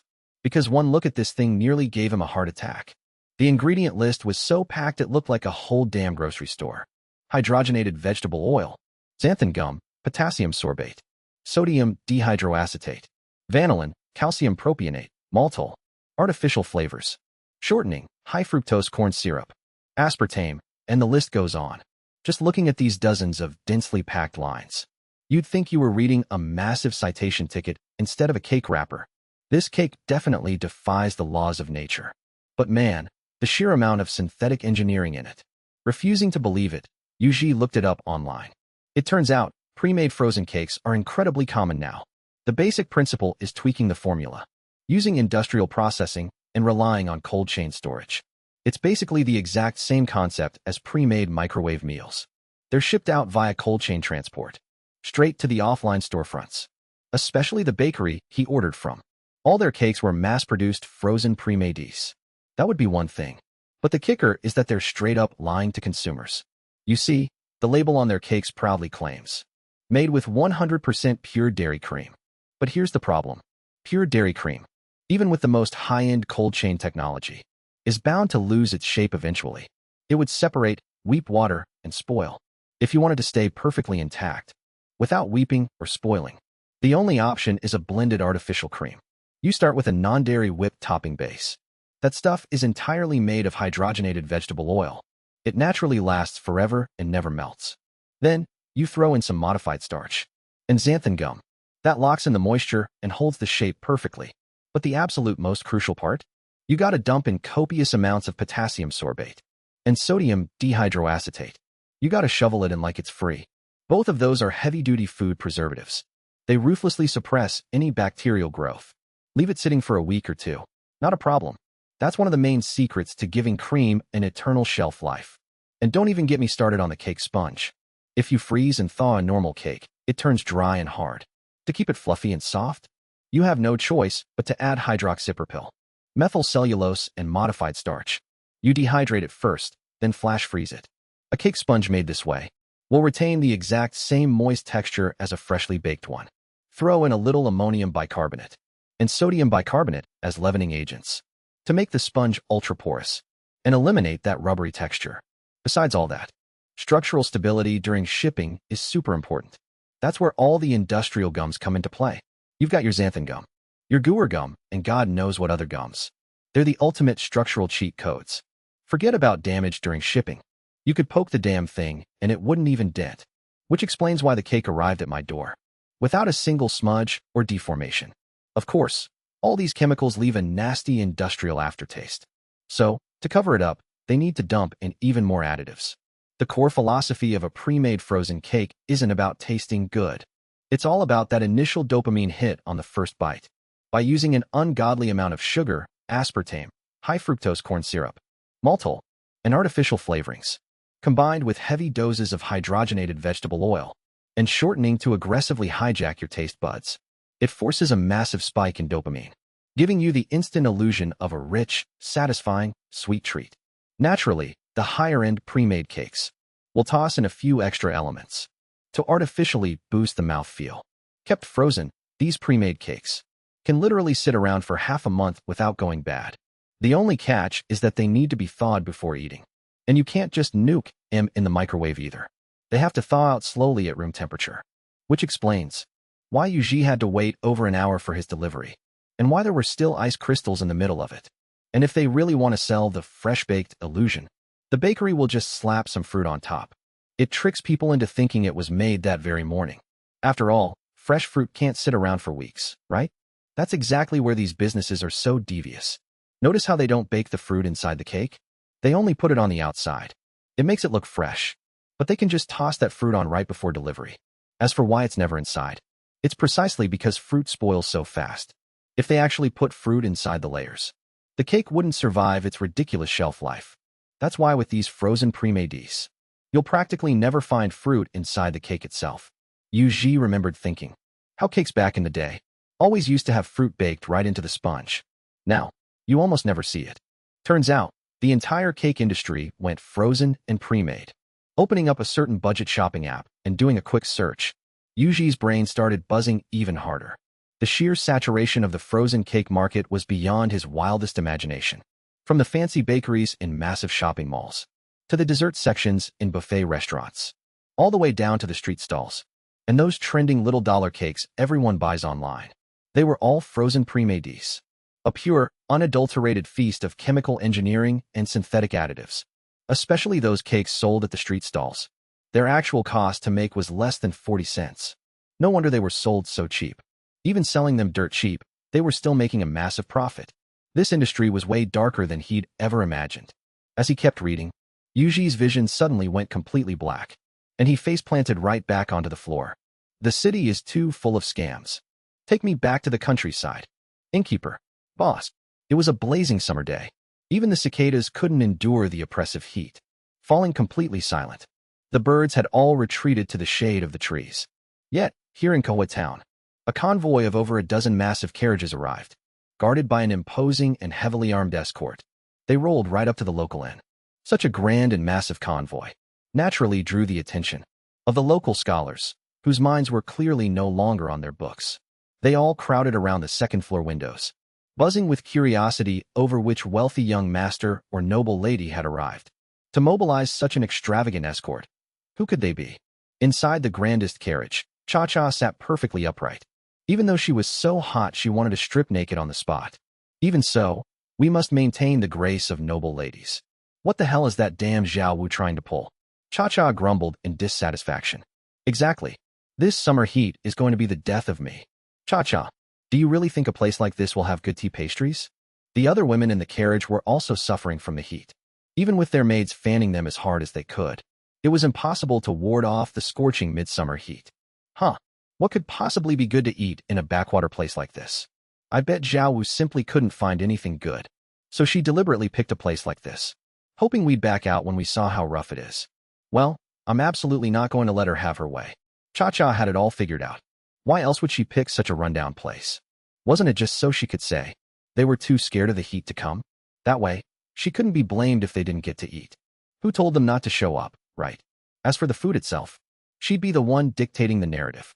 Cha-Cha, we can't be careless. After all, the Zhao family is backed by the imperial merchants. In terms of wealth, we can't compare to them. Who knows, maybe she really did prepare something amazing, and is just waiting for us. Someone else voiced a differing opinion. The Zhao family is currently at the height of their power. The eldest brother is the emperor's favorite. The second and third brothers have both joined the military. Their father holds substantial power in the government, and her mother's side is backed by the imperial merchants. A family like that, although their official rank might not be at the absolute top, their family's true strength cannot be underestimated. It's entirely possible they managed to get their hands on something truly rare. TCH, you've all tasted my lotus root crisp. To say something a bit treasonous, not even the imperial kitchens in the palace have any pastries that can rival mine. In just a short 7 days, I refuse to believe Xiao Wu can turn the world upside down. She's probably praying right now that we don't show up. Cha-Cha had an inexplicable sense of confidence, and you couldn't blame her for being so cocky. Just a few days ago, she had sent the recipe for her lotus root crisp into the palace as a congratulatory gift. It received immense praise from the imperial concubines. With a track record like that, it's hard not to let it go to your head. Ah, we're here. I think we've arrived. This should be the place. Yuji Restaurant. What a tacky name. Someone grumbled. The sign for Yuji's restaurant had already been hung up. It was just that Yuji was too lazy to think of a name. So he just went with the simplest option, Yuji Restaurant. Yuji's restaurant also subtly hinted that this was Yuji's restaurant. Looking at this, the Zhao family really is in decline. To actually invite us to dine in a place like this. Cha-Cha glanced at the restaurant. The exterior of the building, although it had already been meticulously cleaned top to bottom by Xiao Qin. Old is still old. No matter how clean it was, it couldn't hide the inherently cheap quality of the restaurant. The predecessor of this restaurant was, after all, just a small-town tavern. From the decorations to the building materials, every single detail screamed one word: cheap. Not high-end, not elegant, and completely lacking in class. In the capital, these noble ladies were used to high-end establishments. How could they possibly think highly of a place like this? Cha-Cha, you guys finally made it. I thought you weren't coming. As the host of the gathering, Xiao Wu naturally had to come out to greet her guests. Even though she was completely unwilling to leave the air-conditioned room, she had no choice but to step outside right now. Since Wu Wu is hosting, how could we possibly not come? A few of the ladies who were on good terms with Xiao Wu spoke up, giving her plenty of face. If you ask me, I bet you were hoping we wouldn't show up. Cha-Cha was a different story. She felt like she was born to clash with Xiao Wu, because at every single banquet, she always felt like Xiao Wu would outshine her. Because of that, she found Xiao Wu exceptionally irritating, and her words were always laced with sarcasm. Subconsciously, she had already marked Xiao Wu as her biggest rival. How is that possible? I've been looking forward to you guys coming for ages. Hurry. Please come in. Please. In just the few short seconds she'd been outside, Zhao Wu already felt like she was going to die from the heat. In the words of Manager Yu, she had caught air conditioning sickness. She had no idea what kind of sickness that was, but all she knew was that it was nice and cool inside the restaurant. Right now, she only hoped everyone would hurry up and get inside. No way. You seriously want us to go into a place like this? I absolutely refuse to set foot in such a squalid dump. Cha-Cha put on a look of sheer arrogance, striking a high and mighty pose. Yeah, exactly. How does a place like this befit our status? A few ladies who were close to Cha-Cha chimed in to agree with her. They were all noble ladies of prestigious families, after all. Every aspect of their lives, food, clothing, housing, and travel, had to be exquisite. Take Cha-Cha's previous tea party, for example. It was held in a massive, specially prepared manner. Compared to that, the difference was like heaven and earth. This whole restaurant wasn't even as big as a single building. Inside that manor, not to mention, this place looked completely dilapidated. It wasn't that Yu Ji didn't want to renovate. He was just terrified of damaging the building. If he did, that portal door would become useless, wouldn't it? It's much cooler inside. Everyone, just hurry up and come in. Zhao Wu felt like she was burning up under the sun. This damn weather is so humid and hot. Humph. Who cares if it's cool? I am absolutely not stepping foot in this place. Cha-Cha insisted. Then how are we supposed to have this tea party? Zhao Wu was practically speechless. When the time comes, just bring the food out here for us to eat. Whether it's good or bad, we will judge for ourselves. Cha-Cha said. Oh my god. It's really cool inside. You guys better just come in. Zhao Wu said, while pulling along the few ladies she was close with, already heading into the restaurant. She really couldn't stand the heat anymore. If I don't get back to the tavern soon. He felt like he was going to melt from the heat. Holy crap, this place is so comfortable. This is way too relaxing. Woo, how did you find this place? So comfy. I don't ever want to leave. The moment they stepped inside, the crisp, cool air of the AC instantly hit them. The noble young ladies who walked in were instantly addicted. Catching the AC bug happens way too fast. According to incomplete statistics, the average time it takes for a person to get hooked on the AC is less than 10 minutes. Cha-Cha, hurry up and come in. It's seriously so cool in here. Out of politeness, Zhao Wu called out to her again. Humph. Cha-Cha showed utter disdain. Come on, you. Come over here. It really is comfortable in here. Everyone has a good friend or two. After Zhao Wu's close friends called out a few times, a few of the neutral young ladies were pulled inside. The only ones left outside were the lackeys sticking close to Cha-Cha. No matter how much they were invited, they absolutely refused to come in. Whatever, let's just ignore them. Let's head upstairs first. It's even cooler up there. Zhao Wu called out a few more times. Seeing that they truly didn't want to come in, she just gave up. Sounds good. Let's go? Wu, you promised me. About that manicure. I came all this way just for that. You better not go back on your word. Zhao Wu's good friend, Jiang Xinlan, linked arms with her and said enthusiastically. The other girls eagerly nodded in agreement. They were dying of jealousy over Zhao Wu's manicured nails. Ever since they last parted. For the past few days, even in their dreams, all they could think about was that gorgeous manicure. Don't worry, I've got you covered. Managerly, prep our table first. Bring out the drinks and pig trotters. Zhao Wu originally wanted to host a little tea party first and take her time chatting with her sisters. But since Cha-Cha and her clique refused to come inside, she had no choice but to take the girls to get their manicures done first. You got it. Yu Ji agreed cheerfully. Looks like today's revenue is going to hit a new record. Humming a little tune, Yu Ji quickly headed into the kitchen. Exactly 3.5 minutes later, Yu Ji carried the artificially colored drinks and pig trotters upstairs. At that moment, Zhao Wu was busy showing off her manicure. Here it comes, here it comes. I'm telling you girls, if you want this color, you have to mix the red drink with the green one. How about it? My color looks gorgeous, doesn't it? Zhao Wu flaunted her nails while carefully explaining the process. Oh, not bad. You even got your nails done. Yu Ji placed the food on the table and casually greeted them. Previously, Zhao Wu and Xue Xinyue had been whispering to each other in the room the whole time. He honestly hadn't noticed the change in their nails. Well, we have Manager Yu to thank for that. Zhao Wu replied casually. Thank me? For what? Yu Ji asked, completely confused. If it weren't for you, Manager Yu, inventing these drinks and the braised pig trotters with soybeans, our nails could never look this pretty. Listen up, girls, I'll explain it in detail. If you want this specific color, you have to drink the yellow one. As Zhao Wu spoke, she began to introduce the step-by-step manicure process. Wait. Are you saying that after eating those two things, your nails change color? Yuji took a closer look at Zhao Wu's nails, and the moment he did, he sharply gasped in shock. Those don't look painted on. Of course they aren't. Manager Yu, stop pretending you don't know. It ruins the fun. Zhao Wu waved her hand dismissively. No, hold on. What normal person eats food and has their nails change color? You're obviously poisoned. Yuji felt his brain start buzzing again. Nails changing color? Isn't that an obvious symptom of poisoning? And they turned into all sorts of crazy colors. This is terrifying. Poisoned. The moment the young ladies heard that, they all whipped their heads around to stare at him. It's poisoned. This tavern actually poisons its food. Who would dare eat here? I know that. Isn't all medicine 30% poison? It's just a tiny bit of poison. That's all. Just ignore him. Manager Yu is always freaking out over nothing all day long. Zhao Wu waved her hand, signaling for her friends not to be afraid. Oh, so it's just a little bit of poison. The girls breathed a collective sigh of relief. No, wait. Why are you guys relieved? She's poisoned. Are you sure your body is okay? Yuji was so frustrated by their relieved reactions that he nearly choked. I'm perfectly fine. I have a great appetite and tons of energy. If you don't believe me, watch this. Zhao Wu casually slapped the chair beneath her. Crack. The chair shattered on impact. F***CK. My high-end, tavern-exclusive plastic training chair. Yuji clutched his head in absolute agony. That was a high-end wholesale hotel chair he bought for the steep price of $35.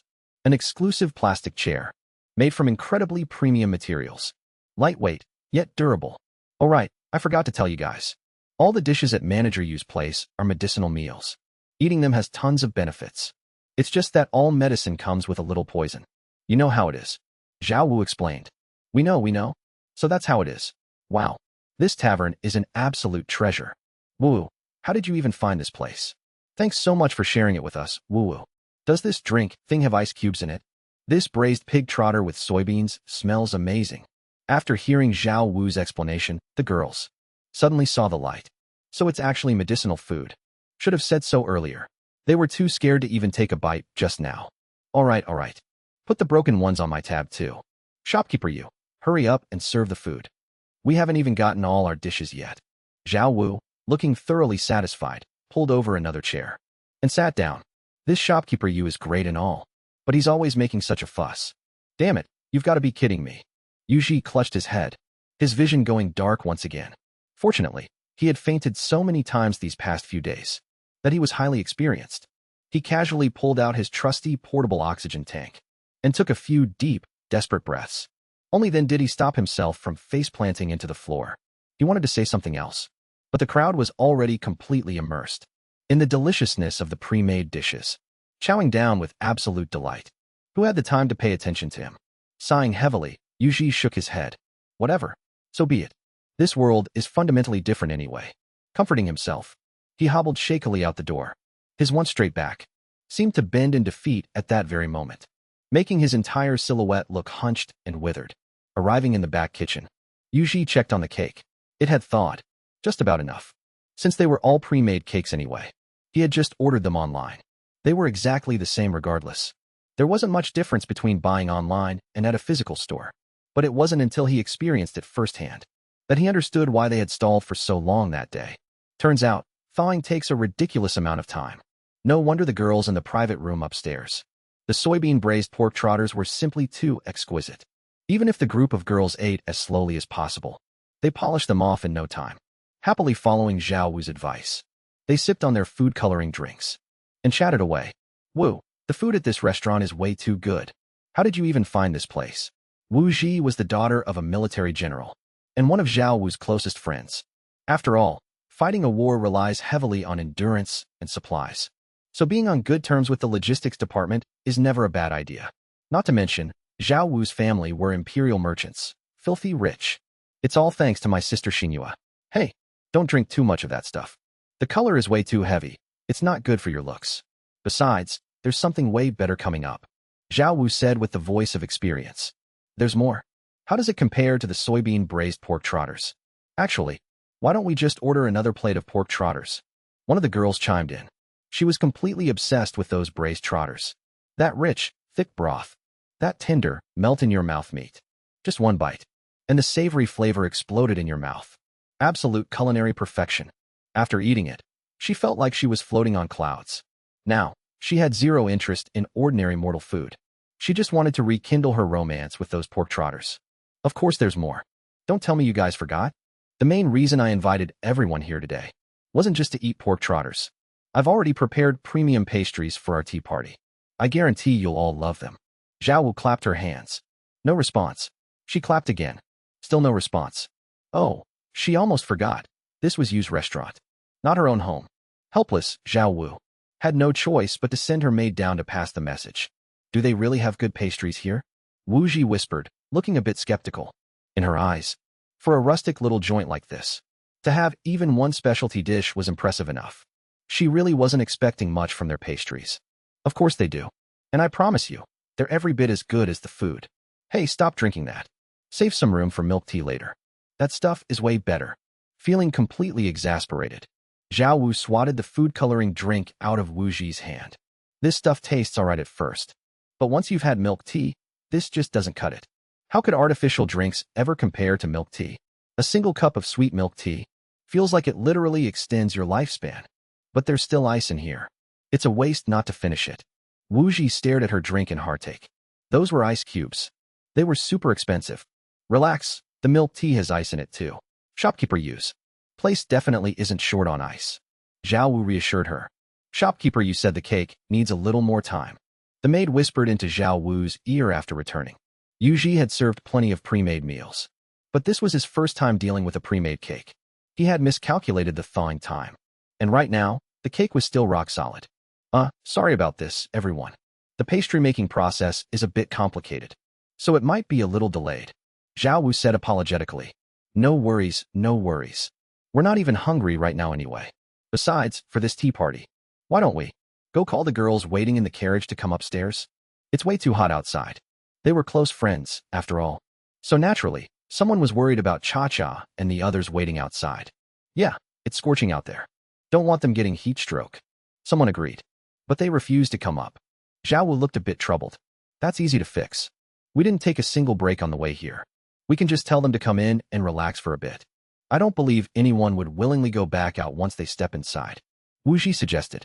That's a good idea. Zhao Wu nodded in agreement. Once you catch air conditioning fever, there's no quitting it. Let's go, let's go. Downstairs. Someone was already getting excited. Downstairs, just as everyone expected.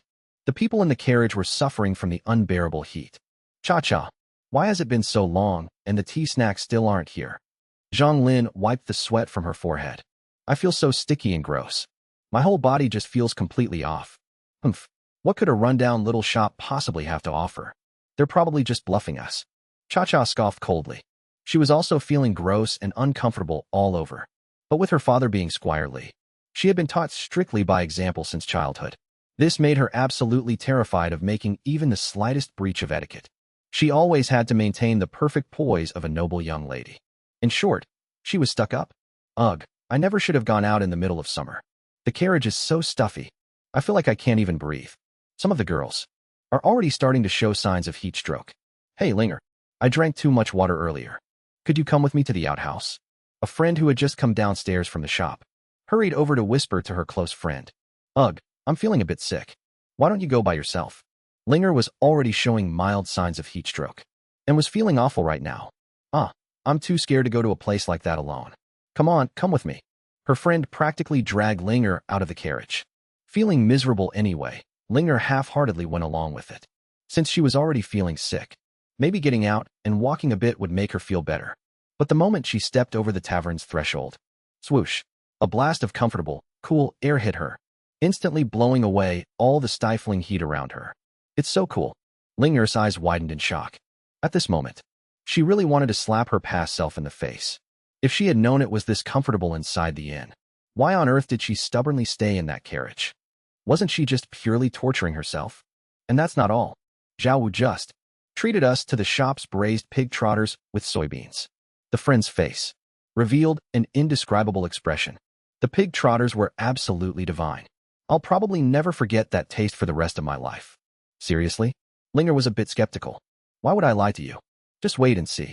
Zhao Wu just said that the pastries here are even better than the pig trotters. Her friend declared confidently. Then I definitely have to try them. Wait, Let me go call a few more girls to come down. Hey girls, come inside.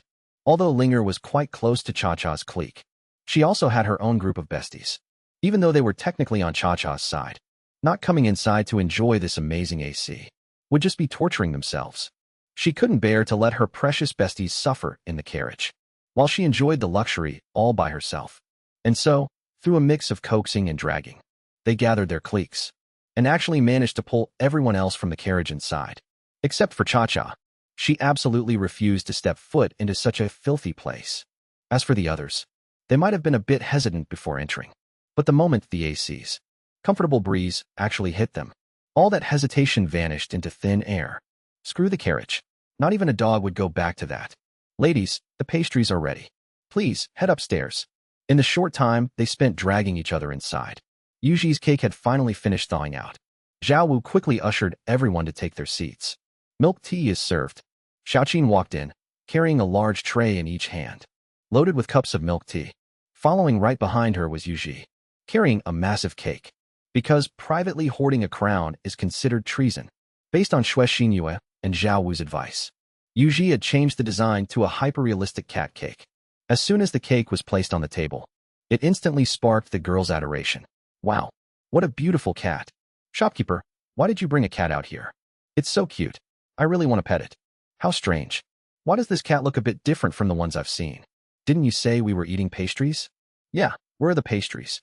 Did the cat eat them? The crowd chattered away in curiosity. Hey, everyone please quiet down. This is the pastry. It's a mousse cake. Zhao Wu pressed his hands down to calm them, pointing at the cat cake as he spoke. This is a pastry. Some of the girls covered their mouths in disbelief. How could such a cute cat be a pastry? The others also covered their mouths in shock. The kitty is so cute. We're not going to eat it, are we? It couldn't be helped. The hyper-realistic cat cake was just too lifelike. It was nearly impossible to tell the difference with the naked eye. With modern technology, making a cake look completely real was incredibly easy. But here in ancient times, it was practically a miracle. From what they could see, it was clearly a cat curled up into a ball. How could it possibly be a pastry? Honestly, even Zhao Wu found it a bit hard to believe. But Yuji had sworn to him that it was a cake, which finally put his mind at ease. Let me slice the cake for you first. You'll understand once you see it. A cold glint flashed in Yuji's hand, as a knife suddenly appeared in his grasp. The knife moved swiftly toward the cat on the table. The girls hurriedly covered their eyes, terrified of seeing a bloody massacre. But before they could completely cover their eyes, Yuji's knife had already cleanly fallen, slicing the cat cake wide open. Someone was just about to scream, when they suddenly realized that there was no gruesome scene of blood splattering across the table. Instead, it revealed the bright yellow sponge cake inside, releasing a rich, creamy aroma. The girls were shocked once again, but Yuji didn't pay them any mind. With a few swift cuts, the cake was quickly divided into slices and placed on a small plates. Mousse cake. Please enjoy. Yuji flicked his sleeves, playing the part of an aloof master hiding his true merit. What kind of heavenly flavor is this? The moment their teeth sank into that layer of cream, they instantly felt a smooth, dense sweetness melt across their tongues. And with another bite, the cake base inside was incredibly soft and fluffy. It feels like holding a cloud in my mouth.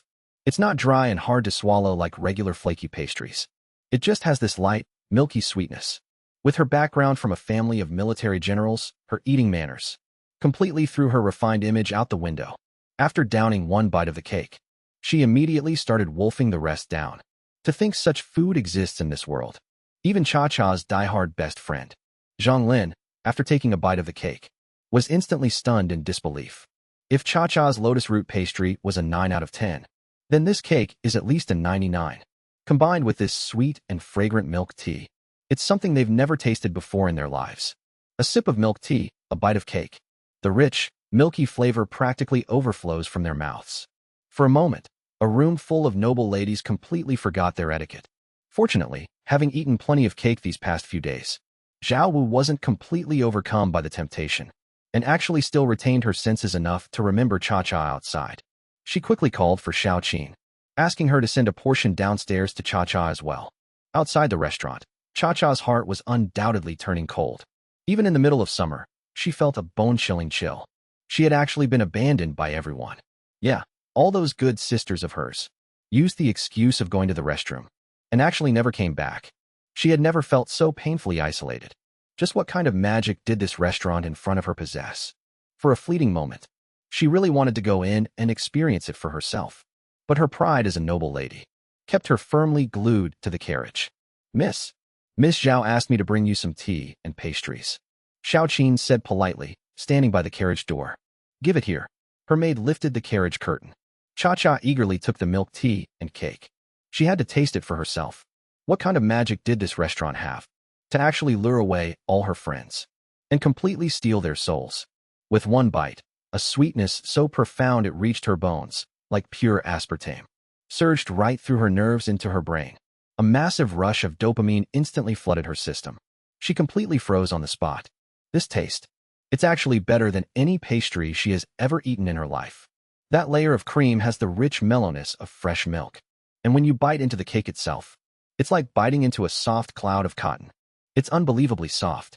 When swallowed, it leaves a warm, comforting sweetness in the throat. Even with her usual strict elegance, she couldn't resist licking the spoon clean.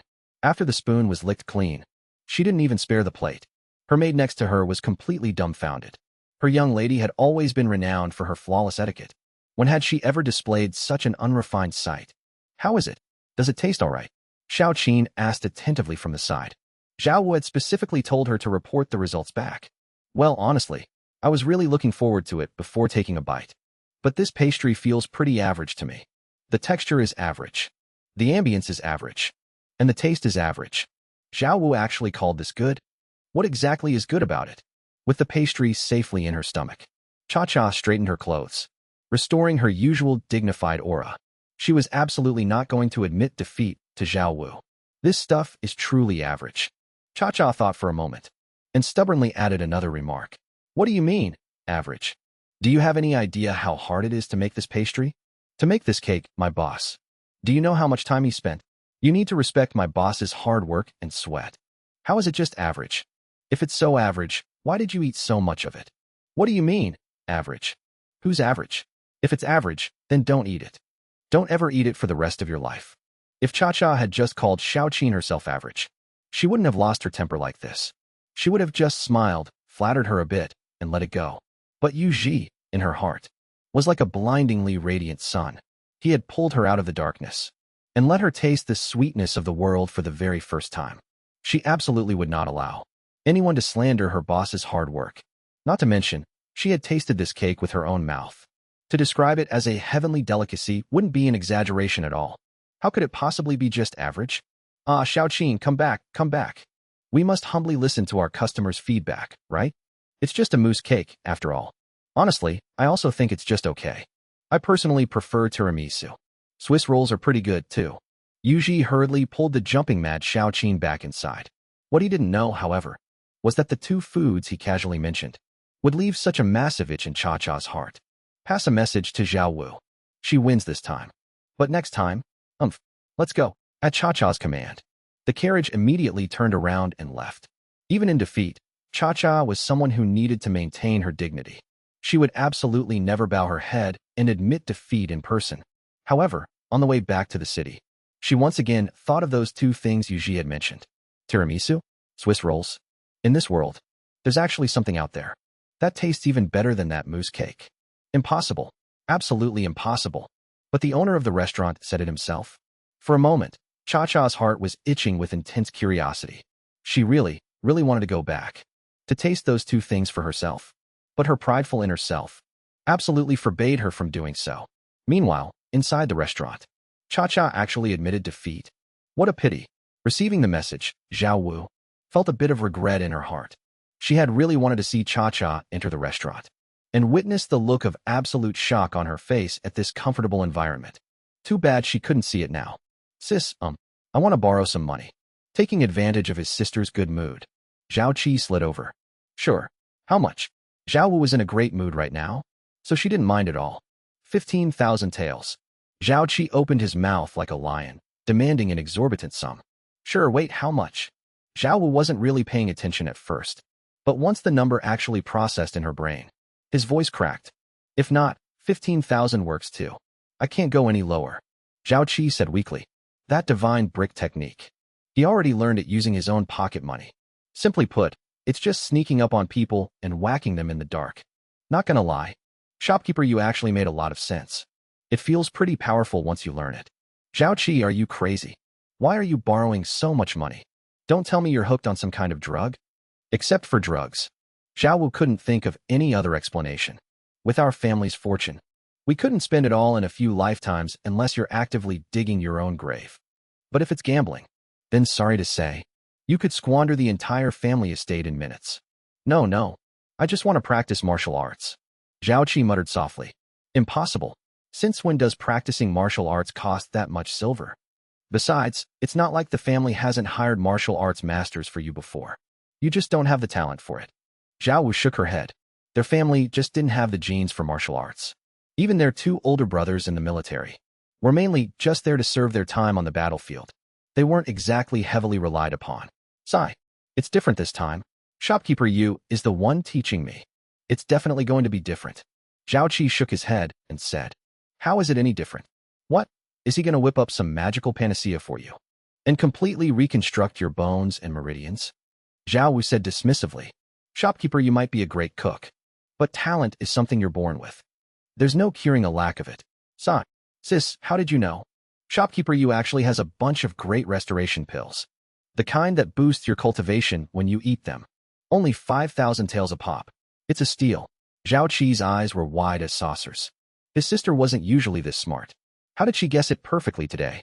What the? He actually has pills. Zhao Wu completely spat out the milk tea she had just sipped. She was just throwing that out there. Elixirs are incredibly rare treasures. You can't just buy them with money. Of course it's true. And Shopkeeper Yu is going to teach me a quick mastery cultivation technique. He's completely different from ordinary masters.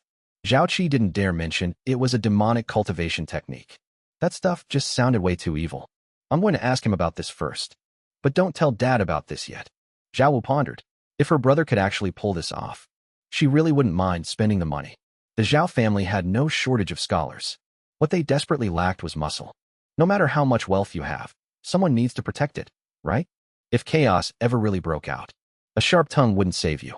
It was just a pity that the Zhao family had zero talent for martial arts.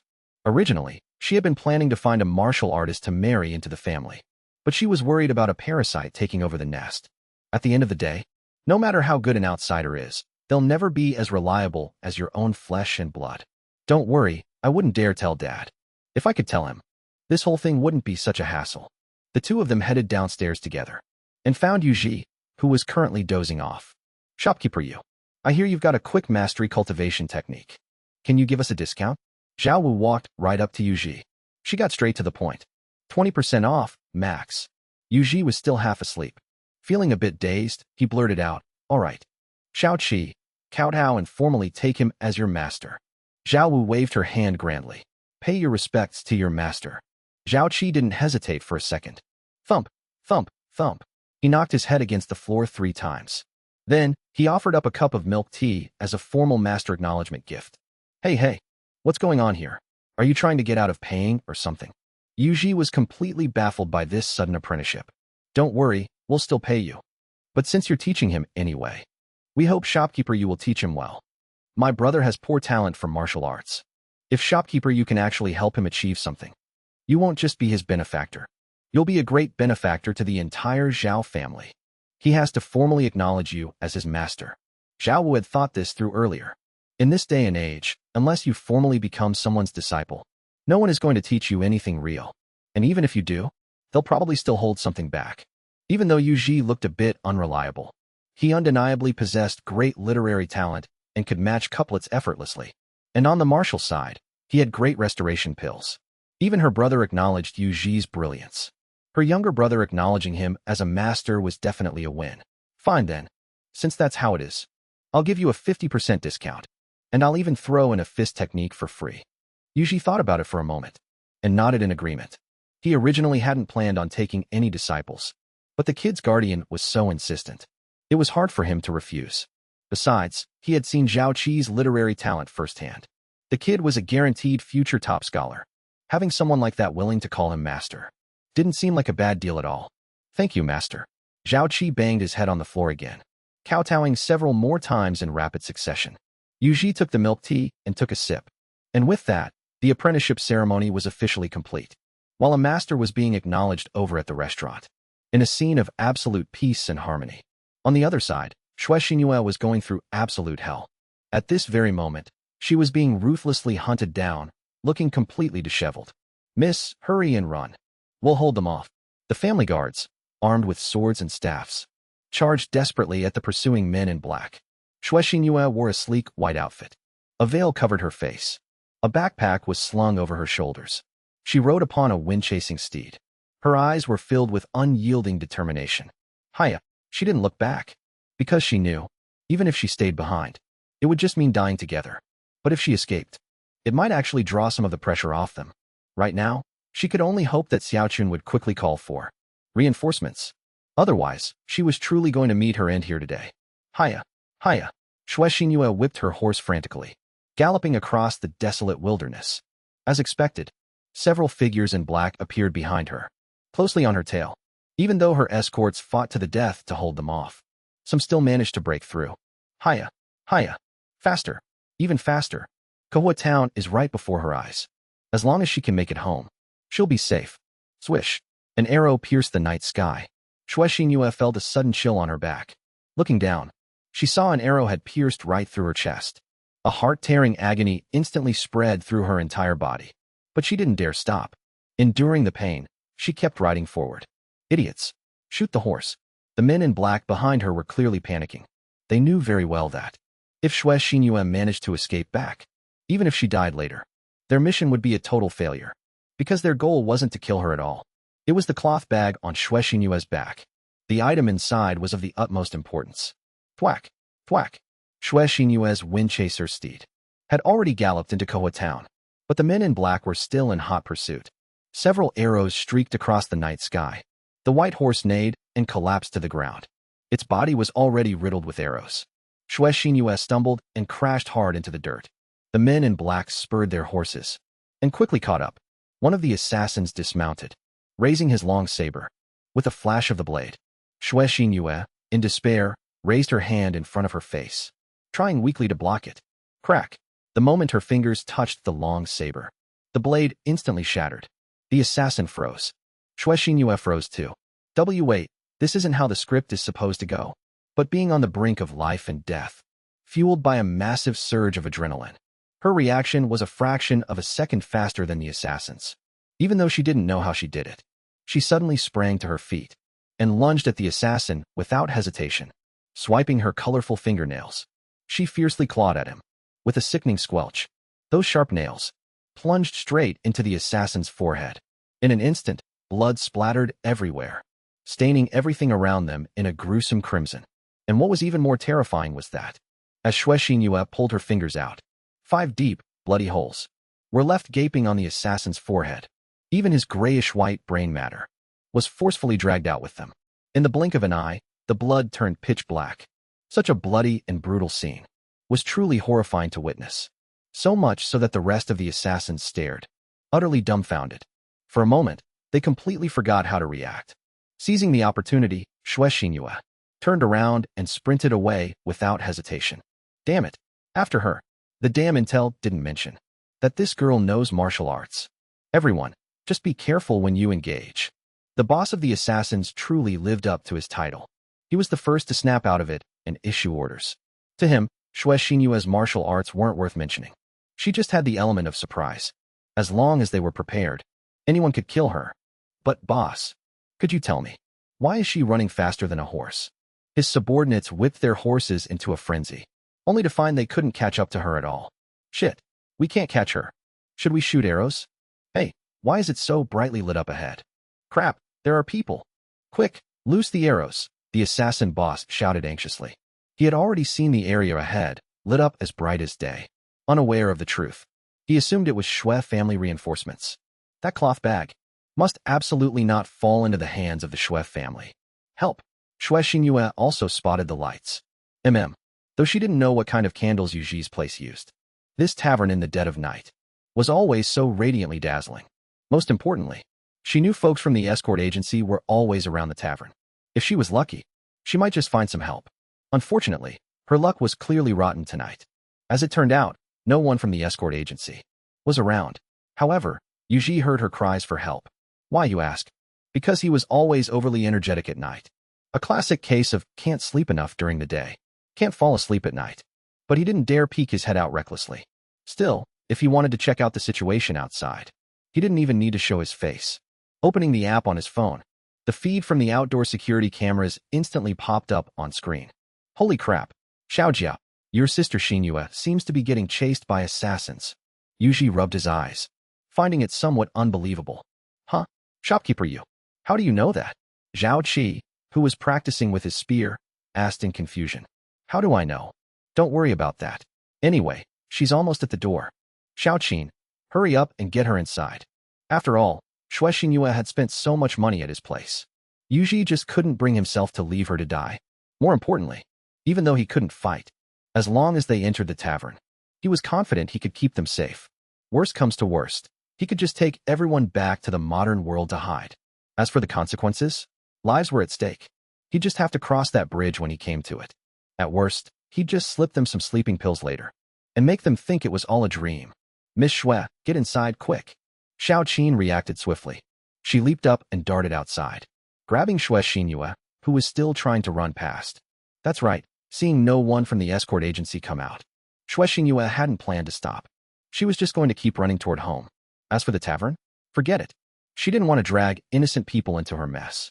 The escort agency had the ability to save her, but this situation was different. Normally, they'd just shrug off a brawl at a restaurant. But who would have thought that someone from inside would actually come out to intervene? Watch out! Shui Xinyue stared in horror behind her. Another long sword sliced through the air. There was no way to dodge this one. Is this it? Am I going to die? Shui Xinyue closed her eyes in helplessness. Clang, clang, clang. The sharp sound of metal clashing against metal rang out. Yet, Shui Xinyue didn't feel any pain at all. What the hell is going on? The assassins in black were completely stunned. Why isn't it piercing his defense? And it wasn't just the assassins. Yuji was dumbfounded too. He had watched helplessly as the swords tore through the night sky and stabbed right into Xiaoqin's body. But why was Xiaoqin completely unharmed? Hell, even his clothes weren't torn. The swords hit him like they were striking solid steel and just bounced right off, clattering to the ground. Wait a minute, this definitely isn't the same martial arts I practice. Damn it, another martial artist. Attack together. Regular swords are useless against someone with an iron body technique. We have to use internal energy to break his defense. At the assassin boss's command, the whole group swarmed forward. Suddenly, a furious roar echoed from inside the hall. You filthy dogs! How dare you bully my sister Xinyue? Keep your damn eyes open and watch your grandpa's spear. The assassins didn't dare lower their guard. They quickly widened their eyes, staring intently into the restaurant. First, a single point of icy light pierced the darkness. Then, thousands of cold flashes followed. As the blinding white light erupted, it completely overwhelmed their vision. They couldn't even keep their eyes open. There was nothing but a vast sea of white. And after that, there was no after that. Damn, what just happened? Xiaoqing, hurry up and go get Dr. Shenyi's show. Just now, Zhao had gone on a wild stabbing frenzy. He literally skewered every single one of the assassins. Yuji carefully helped Shui Xinyue inside, looking at the long sword still sticking out of her. He gasped, taking in a sharp breath of cold air. This was the first time he had ever seen such a bloody scene. Usually, enemies just vanished. Not a single cut on them. But this was completely different. Every strike tore straight through flesh and bone. Keep this bag safe. Seeing that it was Yuji, Shui Xinyue handed over the cloth bundle from her back with trembling hands. Then, her vision went completely black, and she passed out cold. What the hell is this? A bunch of seeds? Yuji casually unwrapped the cloth bundle. He thought it would be some priceless treasure, like the Imperial Seal, or some legendary military tiger tally. At the very least, it should have been some ancient calligraphy or antique painting. But it turned out to be nothing but a pile of lousy seeds. Was it really worth risking her life over this? Sister Xinyue, please, you can't die. Zhao had just rushed down from upstairs. Seeing Shui Xinyue in such a state, he immediately burst into bawling tears. The miracle doctor is here. Make way. Everybody make way. Dr. Shin Isho obviously hadn't been sleeping. Honestly, with all the massive commotion just now, everyone in the area had been woken up. It's just that they were all a bunch of helpless scholars who didn't even have the strength to tie up a chicken. They only dared to lock their doors and windows tight. Not a single one of them had the guts to step up. Doctor, can she still be saved? Yuji asked, looking a bit hesitant. If ancient medicine couldn't cure her, should he just roll her into a crematorium or try to take her to a modern hospital? But in this day and age, without medical insurance, the hospital probably wouldn't even admit her, right? It is hard to say. Miss Shue's injury is in a vital spot. The moment we pull the sword out, she will likely die from massive blood loss. Furthermore, she engaged in strenuous movement after taking the blade.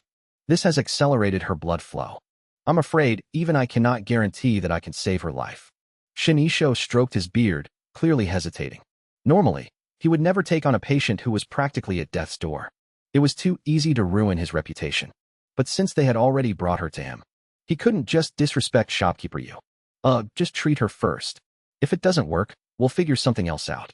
Whether it works or not, we have to try treating her first. We can't exactly just will her straight to the crematorium, can we?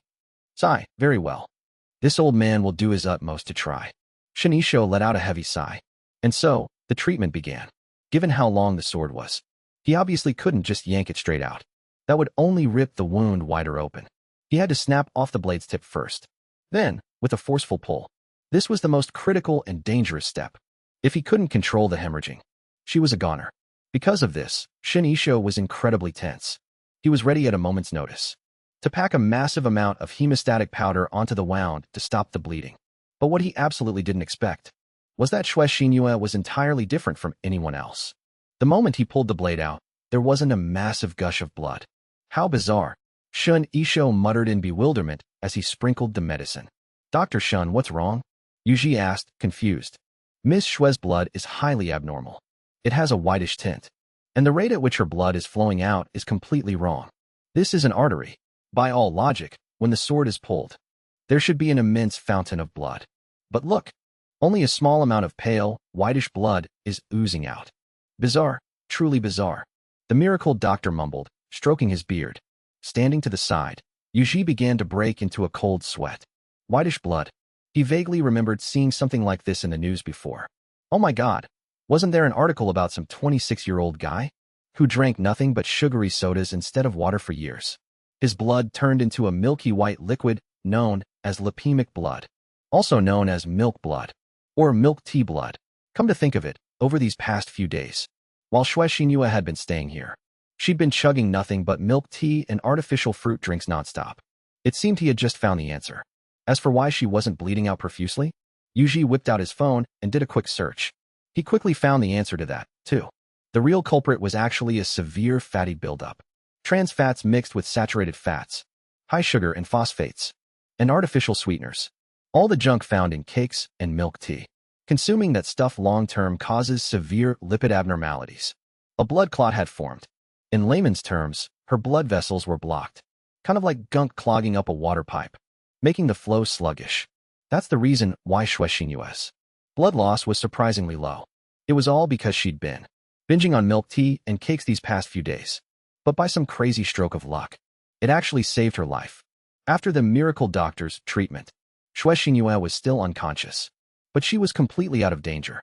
After a whole night of dealing with this mess, he was completely wiped out. Yuji closed the door and was just about to sleep when a WeChat notification popped up, followed by a knock at the door. How is this guy up so early in the morning? Does he have the morning shift or something? Rubbing his blurry eyes, Yuji opened the door to his little takeout shop. Right away, he was greeted by a wildly excited Li Tongren. Where did you get that medical book? The second Li Tongren barged in. He grabbed Yuji's arm in a vice grip. It was like he'd just caught lightning in a bottle. Passed down in the family. Yuji thought for a second, and replied casually. Passed down? Passed down. Good, very good. Li Tongren didn't doubt him for a second. As his childhood friend, he obviously knew everything about Yuji's ancestors going back 18 generations. He knew exactly what they did for a living. They were imperial chefs in the palace, and a lineage of imperial chefs that spanned several generations at that. Just like his own ancestors, they came out of the imperial palace. The reason their families were so close was partly because of this shared history, a generational bond. However, while Li Tongren inherited his family's ancestral skills, Yuji didn't. Of course, the Yu family's ancestral skills weren't lost entirely. Their ancestors had passed down more than just Yuji's branch of the family. In fact, the main branch of the Yu family was currently running grand hotels in the capital. with branch restaurants all over the country.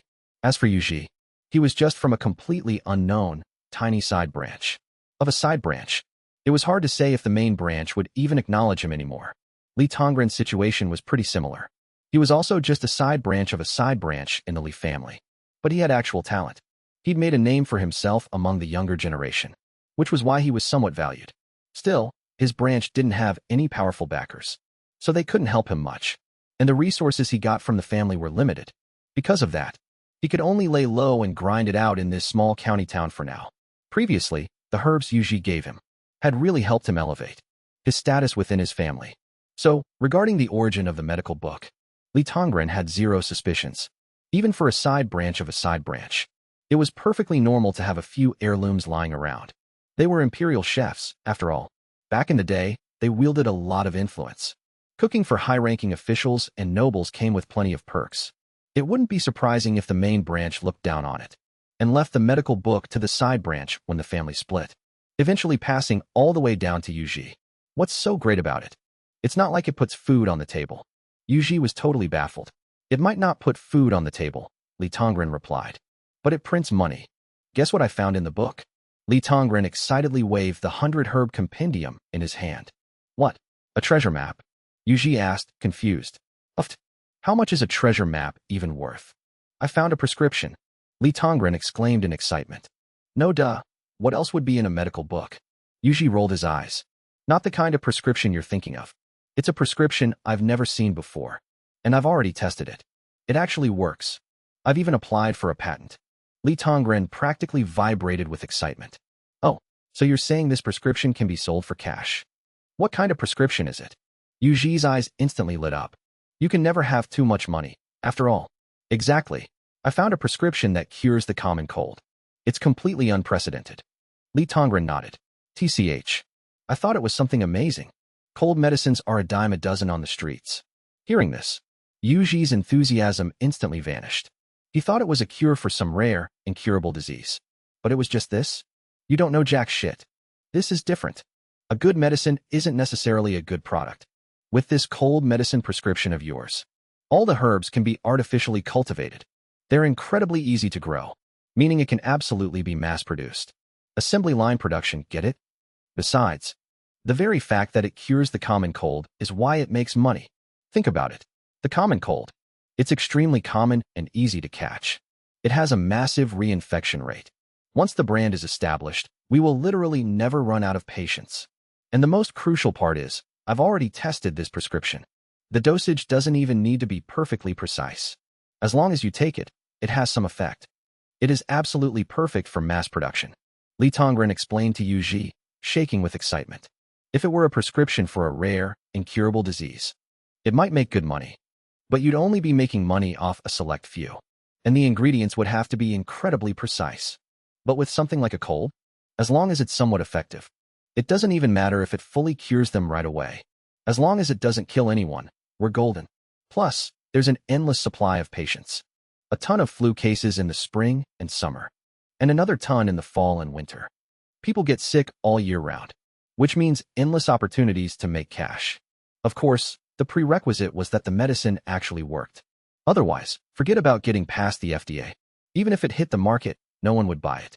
But Yuji's prescription was genuinely effective. And the most important thing was, it was entirely different from the medicines currently on the market. That was the real kicker. Oh really? Then what do you need me for? Hurry up and go make that money. Yuji urged, feeling a bit anxious. He used to daydream every single day about having a rich classmate who could be his sugar daddy. For this, he didn't even hesitate to tie up his college roommates and beat them for 3 days and 3 nights. He used every psychological trick and interrogation tactic in the book. Too bad they were all tough nuts to crack. They absolutely refused to admit they were second-generation rich kids. I was just worried this prescription of yours already belonged to someone else. Since it's a family heirloom, I can rest easy. Now, there's only one problem. Li Tongren hesitated. What problem? Yuji asked, confused.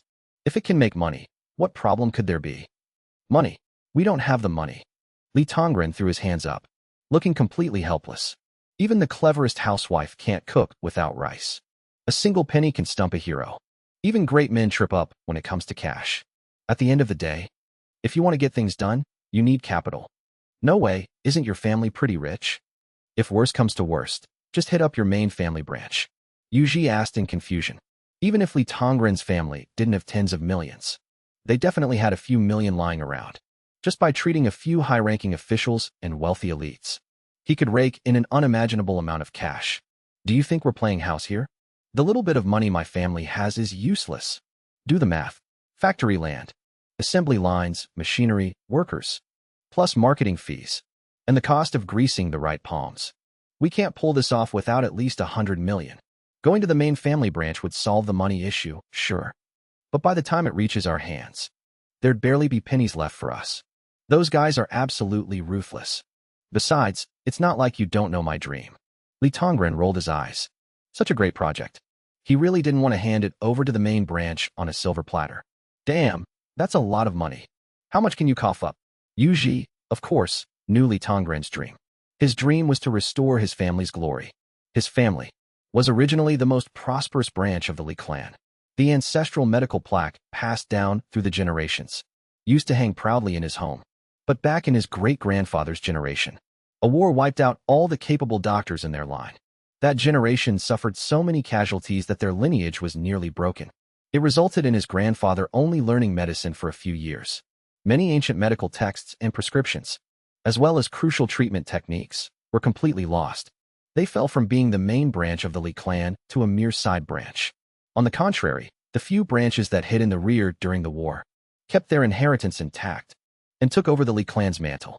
Over the years, if it weren't for a rising talent like Li Tongren, give it a few more years, chances are his family would be kicked out of the picture entirely, much like Yuji's. The other disciples in the clan weren't as capable as him, but with the clan's resources heavily favoring them, every single one of them had already become rising stars in the industry. He had been holding on to his resentment for a long time, determined to take back that ancestral plaque.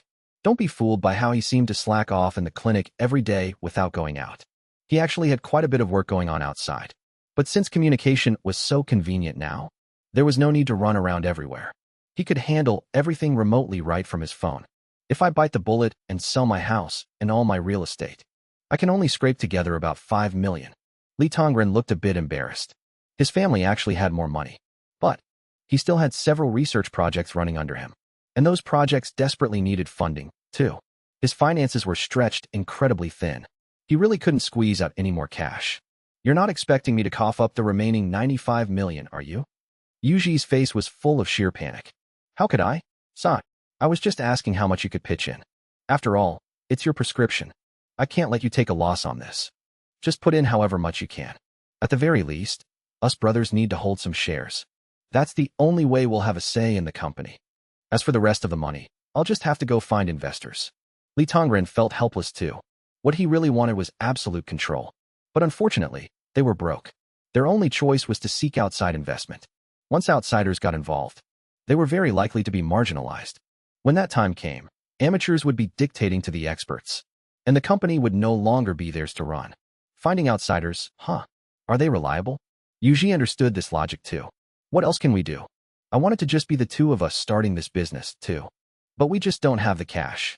Unless you can magically produce a centuries-old ginseng right now. Where else are we supposed to get the money? Li Tongren threw his hands up, revealing a helpless smile. I might actually be able to get the money. How soon do you need this cash? Yuji did some quick mental math. The current price of gold was over 40,000 renminbi a tael. A target of 100 million would be a bit over 2,000 taels of gold. These past few months, factoring in Zhao Qi's discounted tuition, he already had over 1,700 taels of gold, plus the few million in his bank account, and Li Tongren's 5 million. They actually weren't too far off from that 100 million target. If I had known, I wouldn't have given him that 20% discount. Then I'd have had enough money by now. Are you serious? We're talking about 100 million here, and even that might not be enough. I don't need the money super urgently. But are you sure you can get it? If you really can, that would be amazing. Actually, there are a few more prescriptions in the 100 Herbs formula. If we could have a company where we call all the shots, completely independent, we wouldn't have to kiss anyone's ass. Li Tongren was somewhat shocked. That's 100 million RMB. How could it be that easy? I'll give it a try. Yuji didn't dare make any absolute guarantees, but he truly wanted to help his brother achieve his dream. After all, They had grown up together. Their bond was so tight they practically shared the same pair of pants. Just like the origin of those medicinal herbs. Li Tongren didn't even ask a single question. He just directly helped him flip them for cash, paying in advance. If it were anyone else, who could pull that off? Fine. I'll go get the prep work sorted out first. If worst comes to worst, I'll go pull in some investors.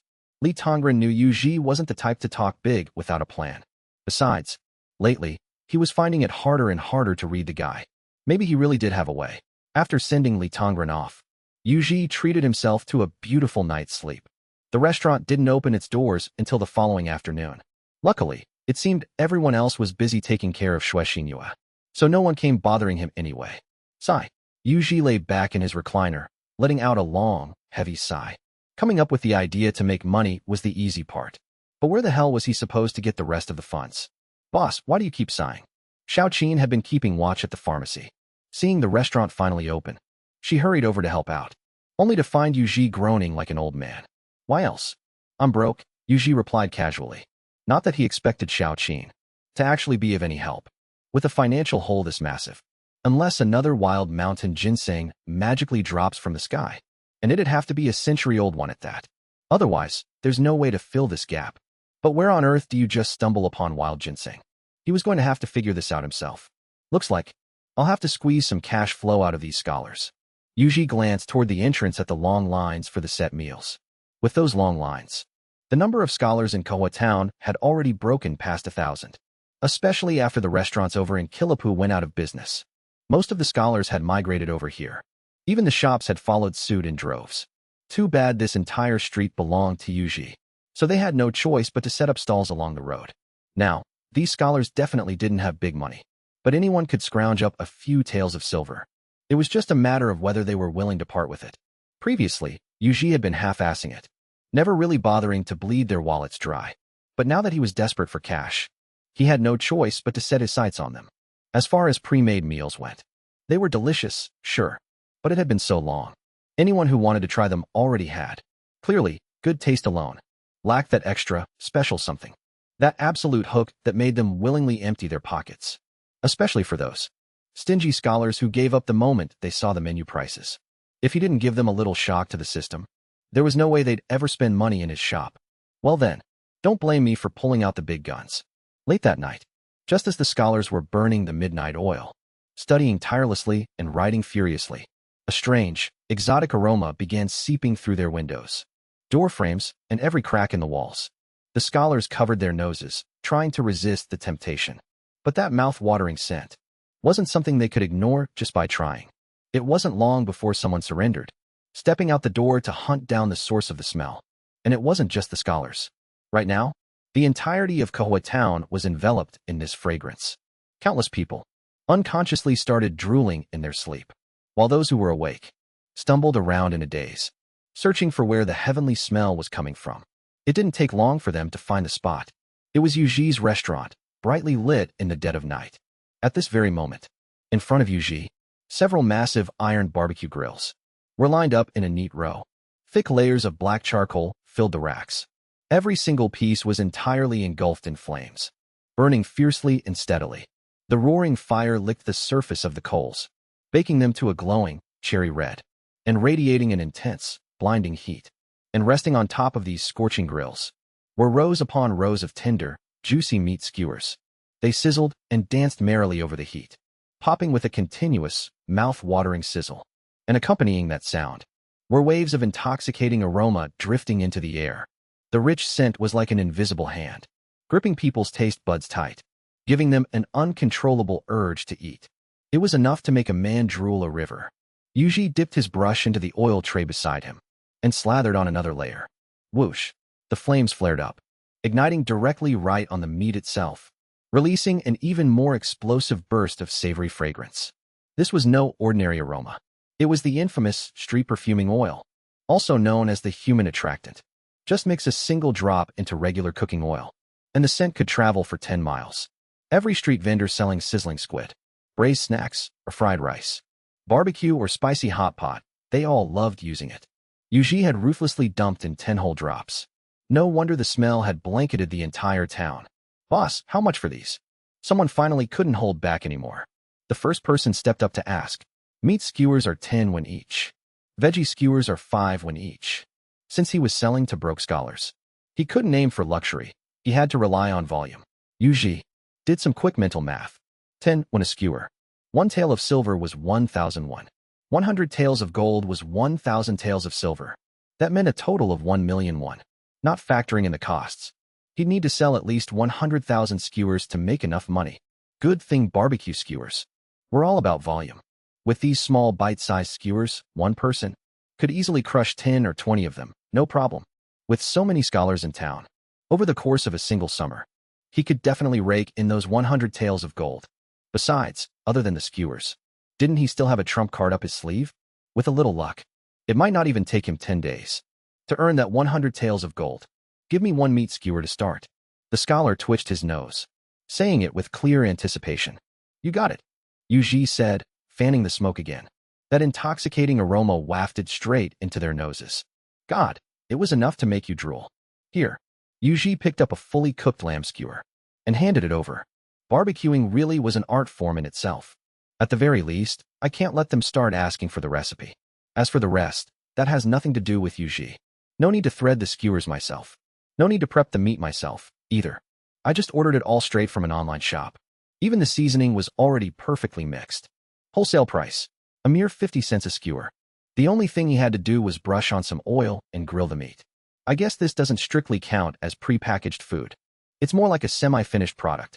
But in order to attract a crowd, I had to put in a little extra effort. Who can blame me? The dishes made by Chef Microwave just can't spread their aroma that far. The scholar took the skewers and took an eager, impatient bite. The heat immediately made him wince and bare his teeth. But that didn't diminish the deliciousness one bit. It completely captured his heart. These skewers are unbelievably good. Barbecue wasn't exactly a rarity in ancient times. After all, ever since humanity first learned to use fire, the very first thing they did was roast meat. But the scholar was absolutely certain of one thing. From ancient times until now, absolutely no one had ever made barbecue smell this incredibly good. When that first bite of sizzling, oily, irresistibly aromatic lamb skewer entered his mouth, it felt like a grand feast for the taste buds had just begun. Every bite of the tender, juicy lamb was perfectly grilled to be crispy on the outside and tender on the inside. It crunched and burst with savory juices with every bite. The unique flavor of cumin and special spices were the icing on the cake, instantly elevating the taste to a whole new level. At this moment, a myriad of exquisite flavors flooded his senses like a tidal wave. Savory, fragrant, and slightly spicy. A hint of sweetness intertwined with the rich, meaty aroma, creating an indescribably complex mouthfeel. This feeling was like having a magnificent symphony dancing on the tip of his tongue. It was utterly intoxicating, making it impossible to stop.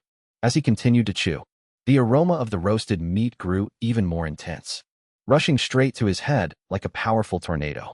It made a person completely lose themselves in it. It's too delicious. Give me another 20 skewers. With just 1 skewer in his belly, the scholar completely forgot about being frugal. With a grand wave of his hand, he ordered 20 more right on the spot. Watching him eat with such relish, the others couldn't hold back anymore either. Mainly because the power of the street-filling aroma oil was just too potent. The scent was practically a pheromone trap. It wiped out all rational thought, leaving only one desire: eat. I'll take 20 skewers too. Give me 10. The scholar's enthusiastic eating woke up the glutton in everyone. They all started clamoring at once. Line up. Everyone line up. Line up. Xiaoqin, you take over the grill. Grilling in the middle of summer is way too hot. Yuji's main role was just scientific traffic generation.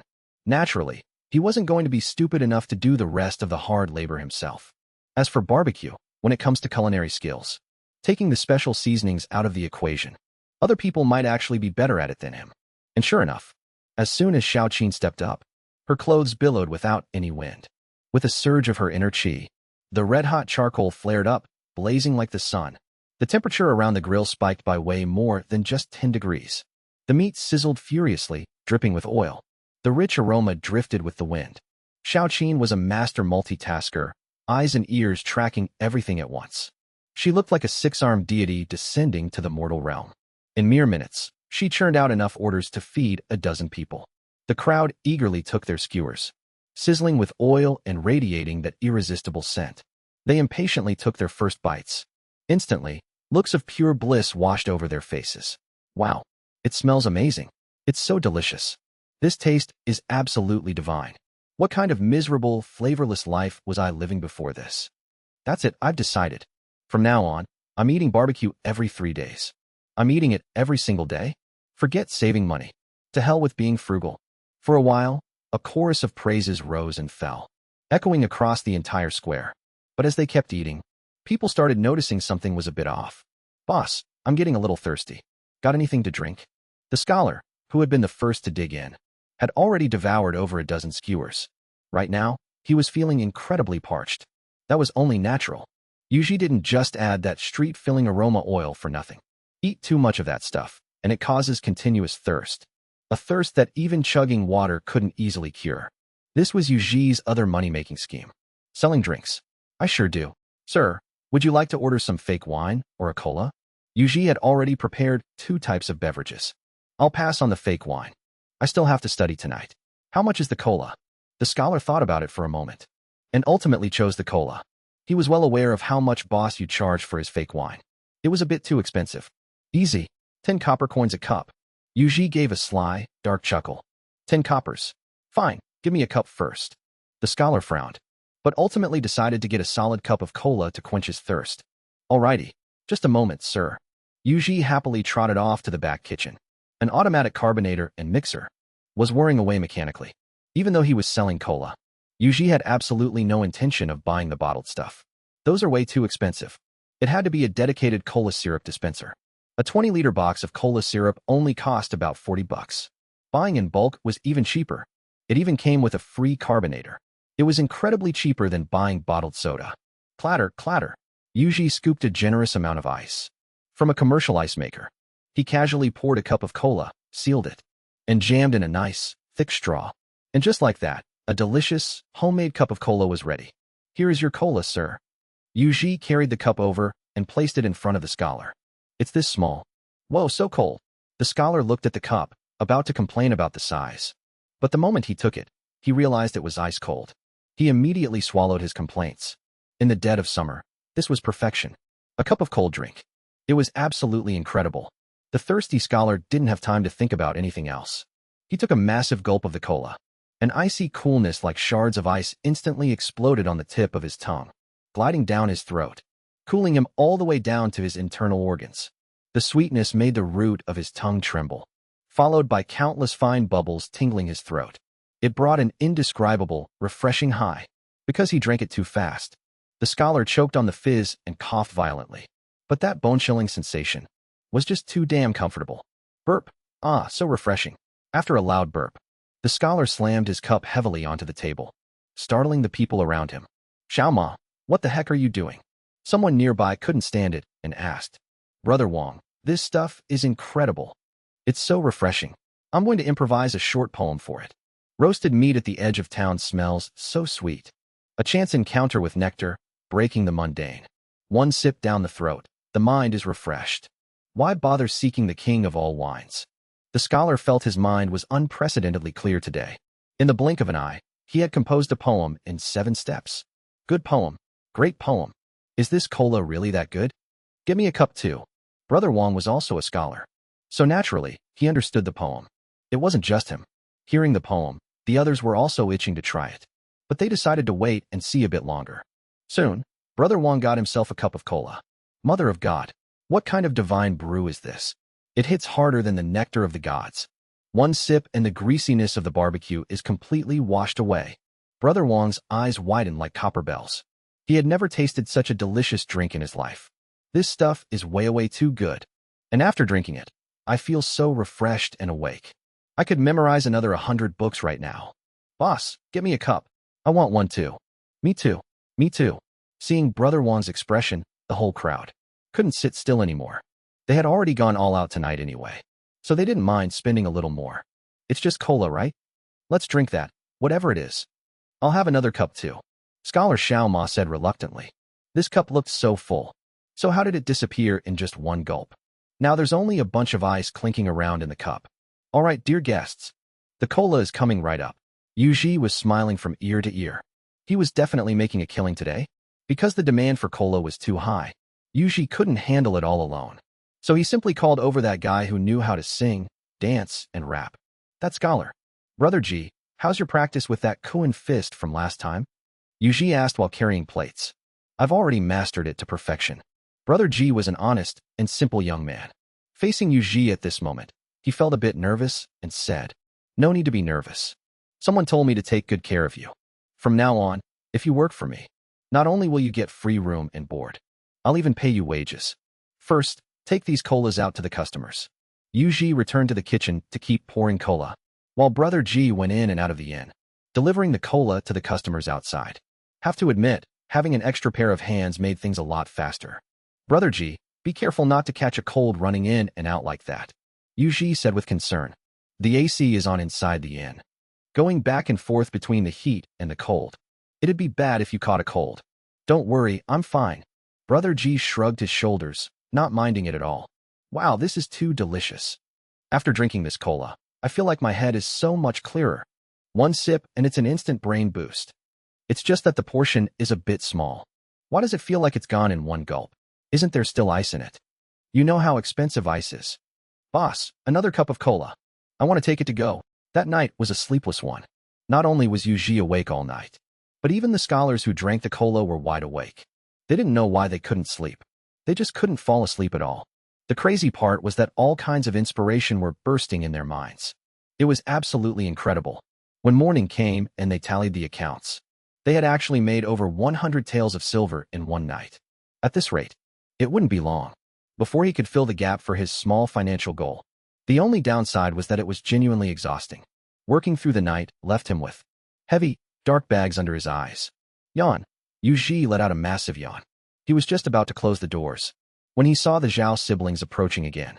In the carriage lay the weak and frail Shui Xinhua. Hey, you're injured. Why are you running around outside? Yuji was a bit surprised. Why the heck did she come here instead of resting at home? If her wounds reopen, it could cost her her life. The bag. Shui Xinhua was carefully carried in by the servants. As soon as she entered, she eagerly reached out her hand. Yuji then remembered that in all the chaos yesterday, he had forgotten to return the bag to her. He quickly searched for it. Luckily, it wasn't lost. It was just sitting there on the counter. What the heck is this? Why make it so mysterious? Yuji had already checked the contents of the bag. There was nothing special about it. It was just a bag of seeds. Because it was inconvenient for Shui Xinhua to speak, Xiao Chun, who was beside her, spoke on her behalf. Xiao Chun's eyes were red. It was obvious she had cried all day yesterday, to the point her eyes were swollen. Are these seeds really that important? To the point of getting hunted down for them? Could it be some rare, precious plant? Yuji racked his brain, but he couldn't recall any seed being so valuable that it was worth risking a life over. Of course not. Boss, how can you not even tell the 5 grains apart? This is clearly millet seed. Xiao Chun found it a bit strange. In an era like this where people depend on the heavens to eat, even the emperor can usually tell his crops apart, let alone Yuji, who was literally a chef. How could he not recognize it? It was just a sack of sorghum seeds. Was it really worth getting so beat up over this? Yuji felt like his jaw was about to hit the floor. It was just sorghum. This stuff was strictly peasant food. The yield wasn't too bad, but the texture was incredibly rough, and it was hard to digest. Even the poor wouldn't eat it unless they absolutely had to. It was only grown in barren lands where staple crops couldn't survive. That's the only time they'd plant sorghum. Shui Xinhua was a proper, wealthy young lady. She definitely wouldn't eat this stuff herself. So why go through all this trouble for it? And as for those men in black, he understood them even less. It was just a bag of sorghum seeds. Was it really necessary to mobilize such a huge force and commit murder? You'd think she had violated some heavenly law. What do you know? This isn't just ordinary sorghum. My lady had people travel thousands of miles across the grasslands just to buy this from a small kingdom. They say the yield per acre is 10% higher than what we have here. Xiao Chun grumbled in dissatisfaction. Only 10% higher? The worst tasting crop out there. And it's only a 10% increase? Is it really worth all this effort? 10% is a massive amount, okay. Do you know how many people are starving? If we can really harvest 10% more, who knows how many lives could be saved during a famine? If that weren't the case, the people from the grasslands wouldn't have sent assassins to intercept us. Xiao Chun was clearly offended by his ignorance. Those men in black were sent from the grasslands? Yuji thought about it for a second, and it clicked. in a place where basic food and warmth haven't even been fully resolved yet. Who cares if it's sorghum? It's a lifesaver, even in times of peace and prosperity. As long as you can grow edible crops, the higher the yield, the better. If people don't want to eat it, that's fine. It can be used to feed livestock. Only with high crop yields can other resources be produced in greater quantities, and more livestock can be raised. Thinking about it this way, it was no wonder the grassland tribes try to hijack it. If the great Qin dynasty actually got their hands on this, their national strength would increase significantly, especially during famine years. It would save countless lives. Exactly. They were sent by the grasslands. I don't know what went wrong. This trade was supposed to be top secret, but we were suddenly exposed. Thank goodness you stepped in, shopkeeper you.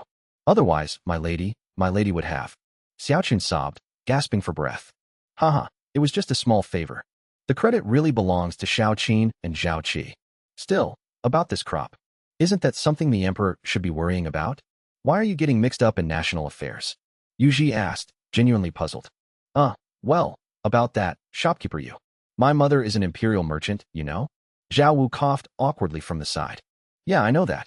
Yuji was confused. Why bring that up now? My mother's surname is Shui.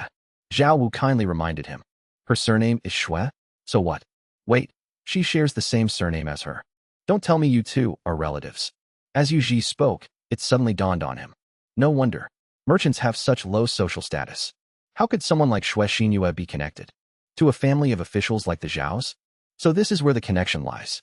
Yeah, but sister Xinyue and my mother's side are just a minor branch of the Shui family. Still, they are imperial merchants. So right now, we are technically working for the emperor. Zhao Wu nodded. I get it now. But still, it's just a handful of seeds. Did you really have to go through all this hell for them? You almost got yourselves killed. Yuji could understand the importance of seeds, but he didn't exactly feel a strong sense of loyalty to the great Qin dynasty. It was hard for him to grasp why Shui Xinyue would risk her life just to bring these seeds back, even though I don't know if it will truly work. If it really can increase crop yields by 10%, it could save tens of thousands of refugees in the future. Even if it costs me my life, it's worth it, Shui Xinyue said weakly. That's not really what I meant. I was just trying to say that I have some seeds, too. Crops that can be used as a staple food. And the yield per acre is pretty damn high. You don't have to take such crazy risks. Just pay up, and I'll sell them to you. Yuji thought for a moment. The dishes he sold here couldn't save people on a massive scale, but other crops definitely could. Give a man a fish, and you feed him for a day. Teach a man to fish, and you feed him for a lifetime. As long as the price was right, he wouldn't mind bringing over some modern crops. Of course, he could also take some local crops that didn't exist in the modern world back with him. He could just sell them to some agricultural research institute. Who knows? He might make a fortune. Hey, are you serious? Shui Xinyue's eyes brightened considerably at his words. Of course I'm serious. I stumbled upon them by accident. The yield is off the charts, and they can be stored for a long time. Yuji casually spouted a fabricated excuse. If such a miraculous thing truly exists, name your price. As long as we can afford it, we absolutely will not haggle. Zhao Wu was also getting extremely excited now. The great Qin dynasty was currently plagued by internal strife and foreign threats, especially when it came to food supplies. It was a nightmare that kept everyone up at night. Otherwise, Shui Xinyue wouldn't have expended so much manpower, material, and financial resources just to travel to such a distant place to get a tiny bit of sorghum that only yielded 10% more. All that for a slight harvest boost, and she nearly got herself killed in the process. Now that they had found something they could simply buy with money, they would naturally agree to it without a second thought. I haven't decided on a price yet, but I can let you guys have a taste first. With that, he casually pulled out a bag of potato chips. Barbecue flavored. Bought it last year. Wonder if it's expired yet. The older he got, the less he cared about snacks and stuff like this. He used to love them when he was a kid, but unfortunately, he never had the money to buy them. And now that he was grown up and had the money, too bad, he just didn't really have the appetite for them anymore. A lot of snacks just sat around until he forgot about them entirely. Maybe it was just because he bought too much stuff. If it weren't for running into this whole situation with Shui Xinyue, he would have completely forgotten about these chips. What the heck is this? Zhao Wu asked, while casually grabbing a thin, crispy chip. The moment he bit down on it, crunch, the barbecue seasoning burst across his tongue. The crispy texture paired with the rich, savory flavor. It was pure joy in a bite. Without even realizing it, Zhao Wu started licking his fingers. Potato chips. They're made from potatoes. This is that crop I was telling you about. The one that can be used as a staple food. Of course, if ordinary folks make it, it definitely won't taste as good as mine. That's right. The thing Yuji was about to bring out was naturally the legendary treasure. Potatoes. Potatoes are incredible. Every part of them is a treasure. You can make all sorts of crazy and wonderful things with them. And they're absolutely delicious. French fries. Potato chips, potato towers. Let's not even mention those. Mash them up and make mashed potatoes. Now that's what you call delicious. Throw them in a dish, and they'll fill you up as much as half a bowl of rice. Even if you don't add a single thing, just steaming them and eating them plain, they still totally hold their own in flavor. The key is that their nutrition isn't as one-dimensional as sweet potatoes. They're a flawless backup for a staple crop. This is too delicious. I just wonder, what's the yield per moo? And how do you grow them? Shui Xinhua wasn't like Zhao Wu, who only knew how to stuff his face. He actually had a solid understanding of agriculture and crops, mainly because when he sent people out to procure supplies before, he had gone out of his way to learn about it. Besides, the food at Yuji's place was exceptionally delicious. But just tasting good couldn't solve the problem of mass starvation. Growing them is actually pretty easy. The yield per moo is roughly 3,000 to 5,000 caddies, Yuji added, and that's without even factoring in pesticides and chemical fertilizers. If you include those, the yield would double. And if we use some high-grade varieties from experimental fields, *tisk, hitting 10,000 caddies a moo is entirely possible. How much? Shui Xinhua's jaw nearly hit the floor. In their era, the yield for wheat was only about 100 to 200 caddies per moo, and rice was only 200 to 400 caddies. Anything higher than that required top-tier fertile land and meticulous farming. But even so, it still couldn't break the 800 mark. Yet here was Yuji, casually claiming that potatoes could yield several thousand caddies per moo, and they could replace staple crops? This was an absolute game-changer. If he wrote this into a memorial and presented it to the imperial court, it would be treated as a divine blessing sent straight from the heavens. That's impossible, right? Shopkeeper this matter is of the utmost importance. You absolutely must not spout nonsense just for the sake of a reward. You couldn't blame Shui Xinhua for not believing him. No matter who was in his shoes, absolutely no one would believe it.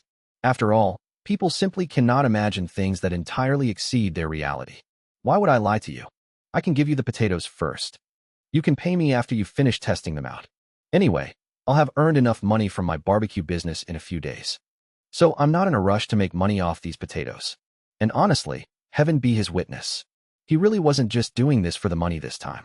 It was just that last night, he heard some scholars chatting about the chaos and famine down south.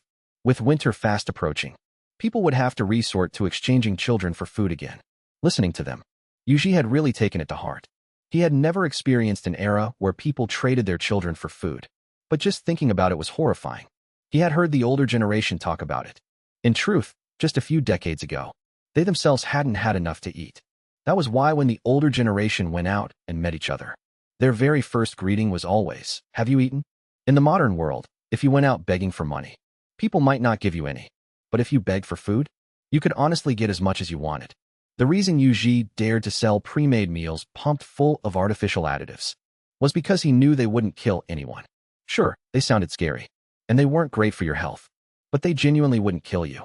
But if there was no grain, that would actually starve people to death.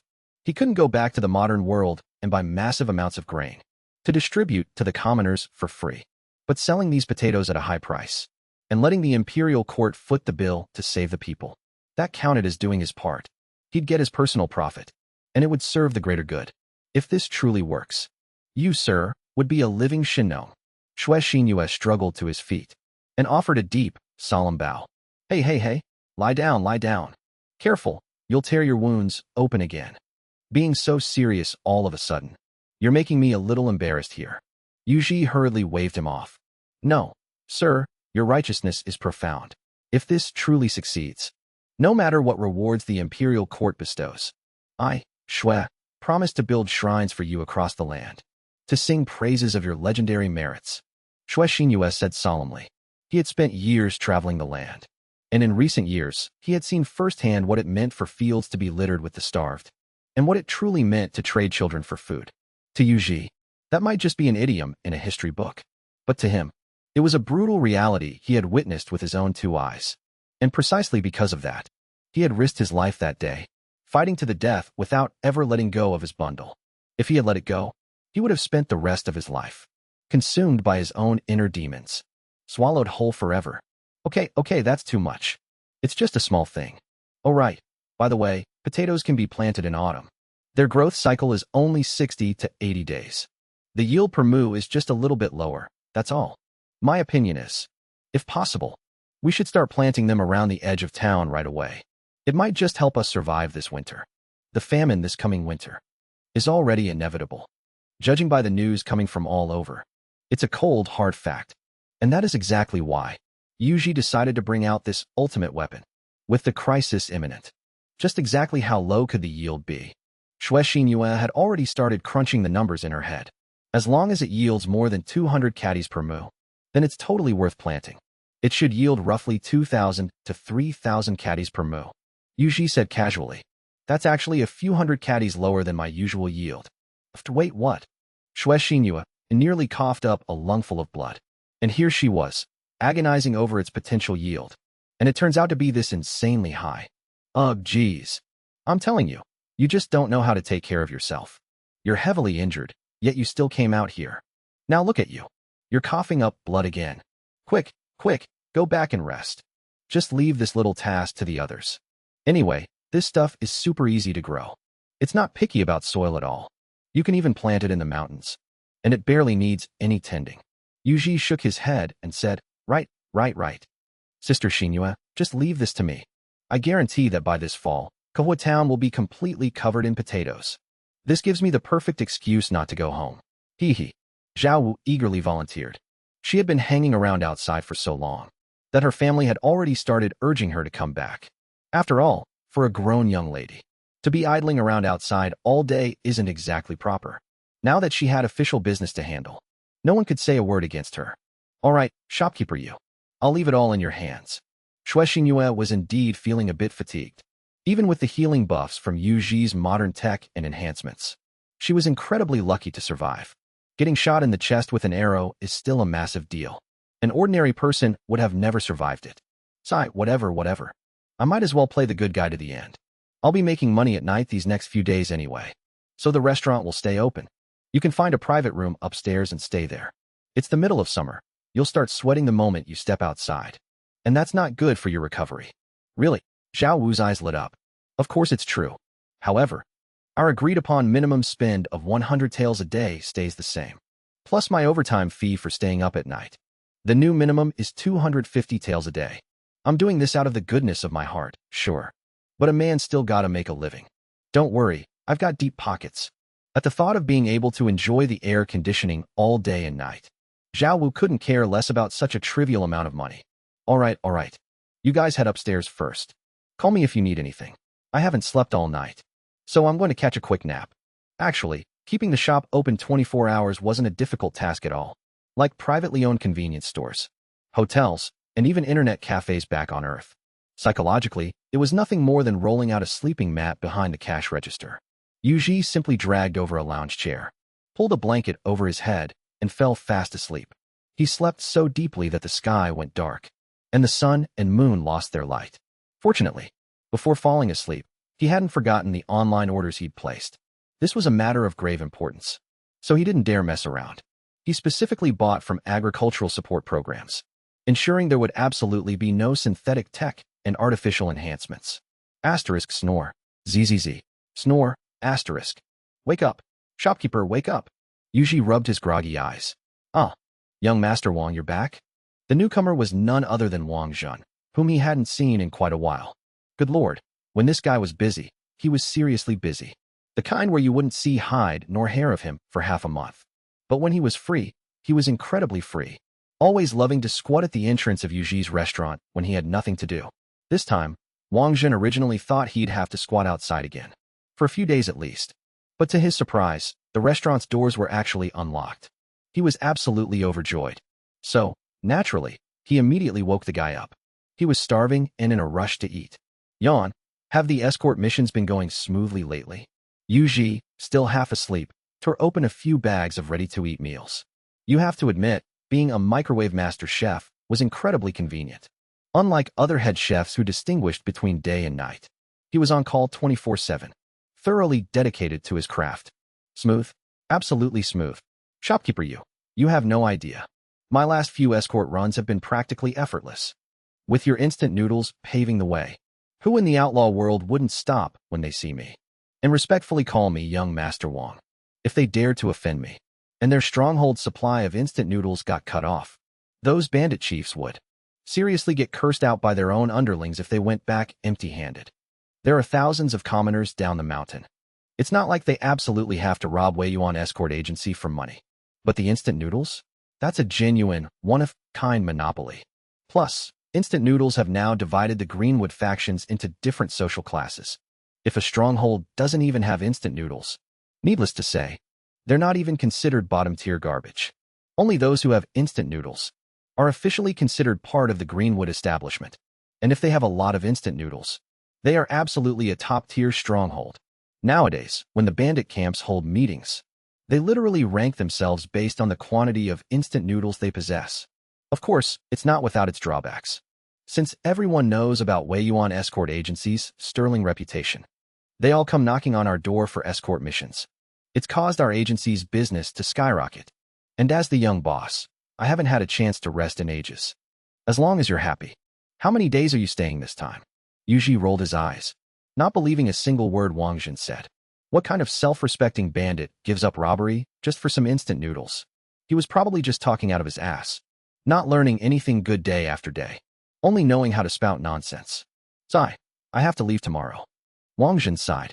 Well, it's good to be busy. Yuji replied somewhat perfunctorily. Shopkeeper, do you have any other braised dishes? Wang Jin also sighed, asking casually. Yeah, I've got it, Yuji replied, stifling a yawn. Sigh, I knew you wouldn't have. Wang Jun had just asked casually, not paying attention to the answer at all. I remember sausages and instant noodles being a pretty decent combo. I've still got some Laotan pickled cabbage noodles here. They should taste pretty good.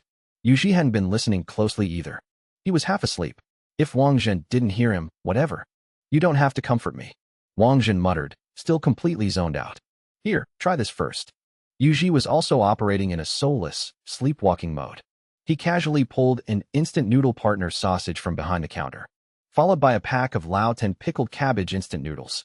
Back when the pickled cabbage brand got hit with that massive food safety scandal, Yuji had kept these stashed away in inventory.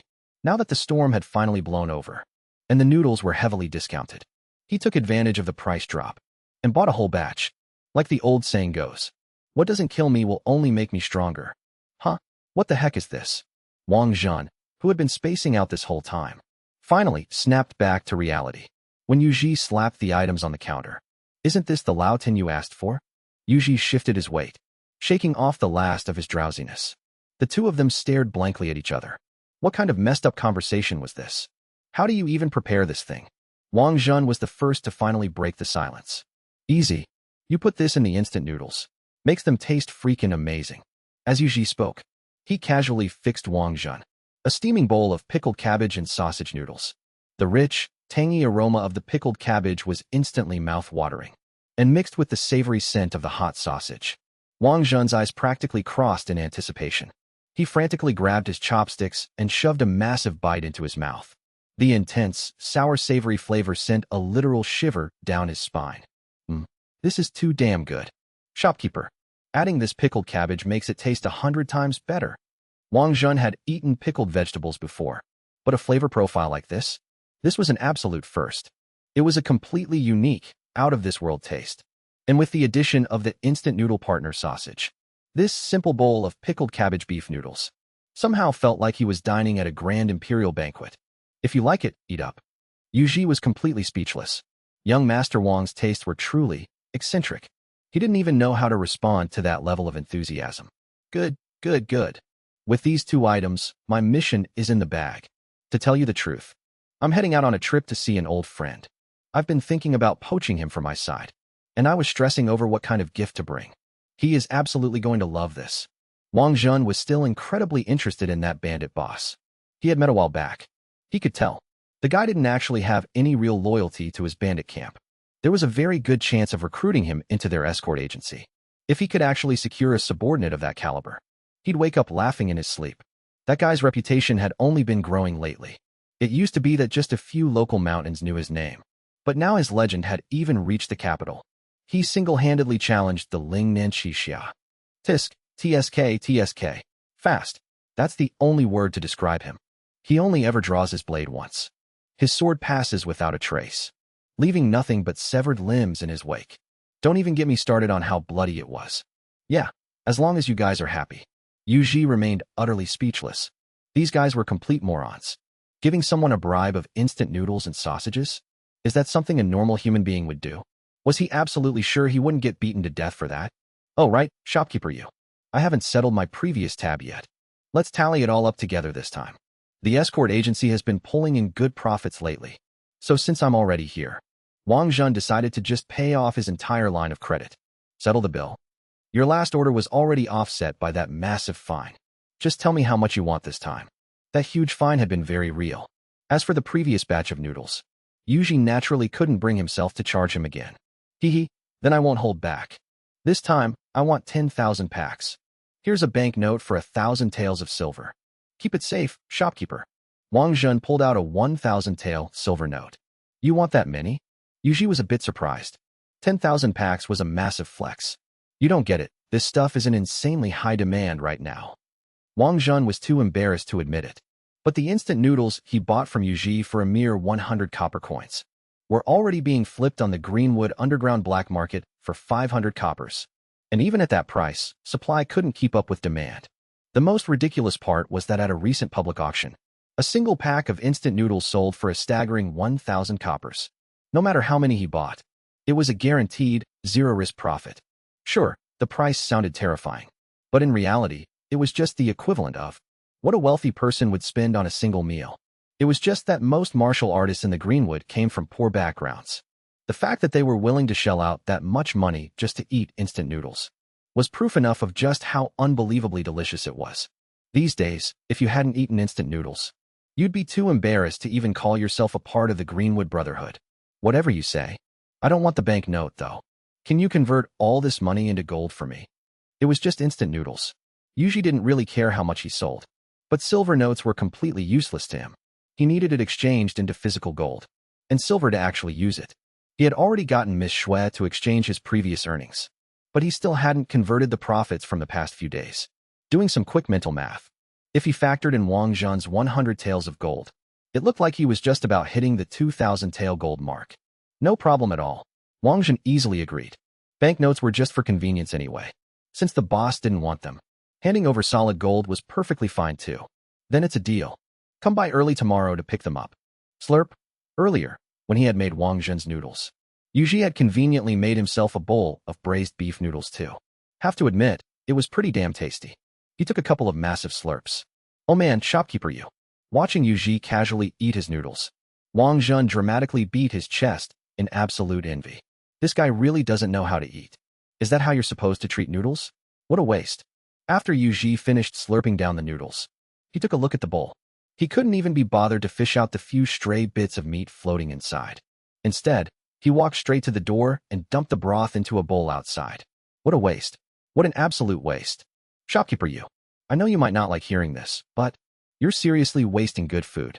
How could you just dump out such a perfectly good bowl of noodle soup? And this seasoning packet, you only used half of it. Couldn't you have saved the rest? Heart aching. Wang Zhen carefully scooped up the leftover seasoning and stored it away in a small white porcelain bottle. He even stared longingly at the bowl of broth Yuji had just dumped out, tempted to scoop it back up and drink it himself. Isn't that a bit much? Yuji was utterly speechless. He was living large now. He didn't even bother licking the lid when he drank yogurt anymore, let alone a measly bowl of instant noodle soup. Hey, shopkeeper you, did you get a dog? Wang Zhen shook his head in absolute disappointment. But then he remembered the noodles belonged to Yuji anyway, so he didn't bother nagging any further. Just then, outside the door, the discarded noodle soup had attracted a little puppy. It was barely the size of a palm, wobbling unsteadily on its feet. It looked ridiculously cute. Nope, not mine. It just wandered over by itself last night. No idea who it belongs to. Yuji shook his head. He hadn't seen this dog around before. It was probably when he opened up his barbecue stall last night. The irresistible smell of roasted meat drifting down the street must have been too much to handle. It didn't just bring in the customers. It lured in the stray dogs, too. And after that, it just refused to leave. Unfortunately for the pup, it was doomed to be disappointed. Because the food from shopkeeper Yu's stall was so good that no one would ever drop a single scrap for it to eat. In the end, Yuji couldn't bear watching it starve this morning.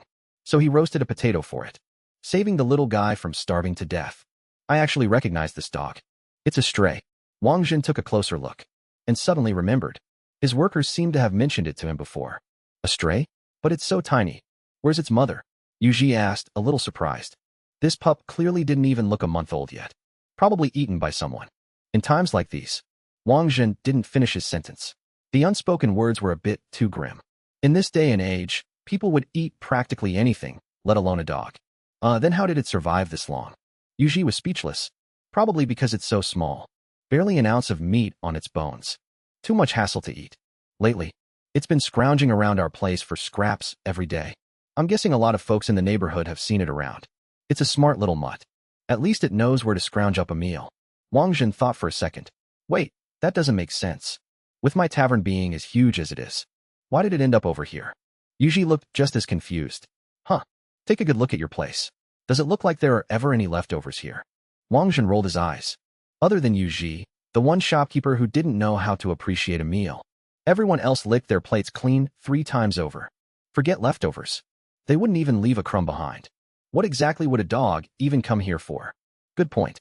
Yuji thought about it for a second and nodded in agreement. Honestly, the more he looked at the pup, the more he liked it. Judging by its breed, it was a purebred Chinese rural dog. As the old saying goes, a yellow dog with a white face is worth its weight in gold. And this little guy was the textbook definition of a golden pup. Come to think of it, Yuji had always wanted to keep a local dog back in his old life. But sadly, because of the city's dog bans, the Chinese rural dog was on the prohibited list.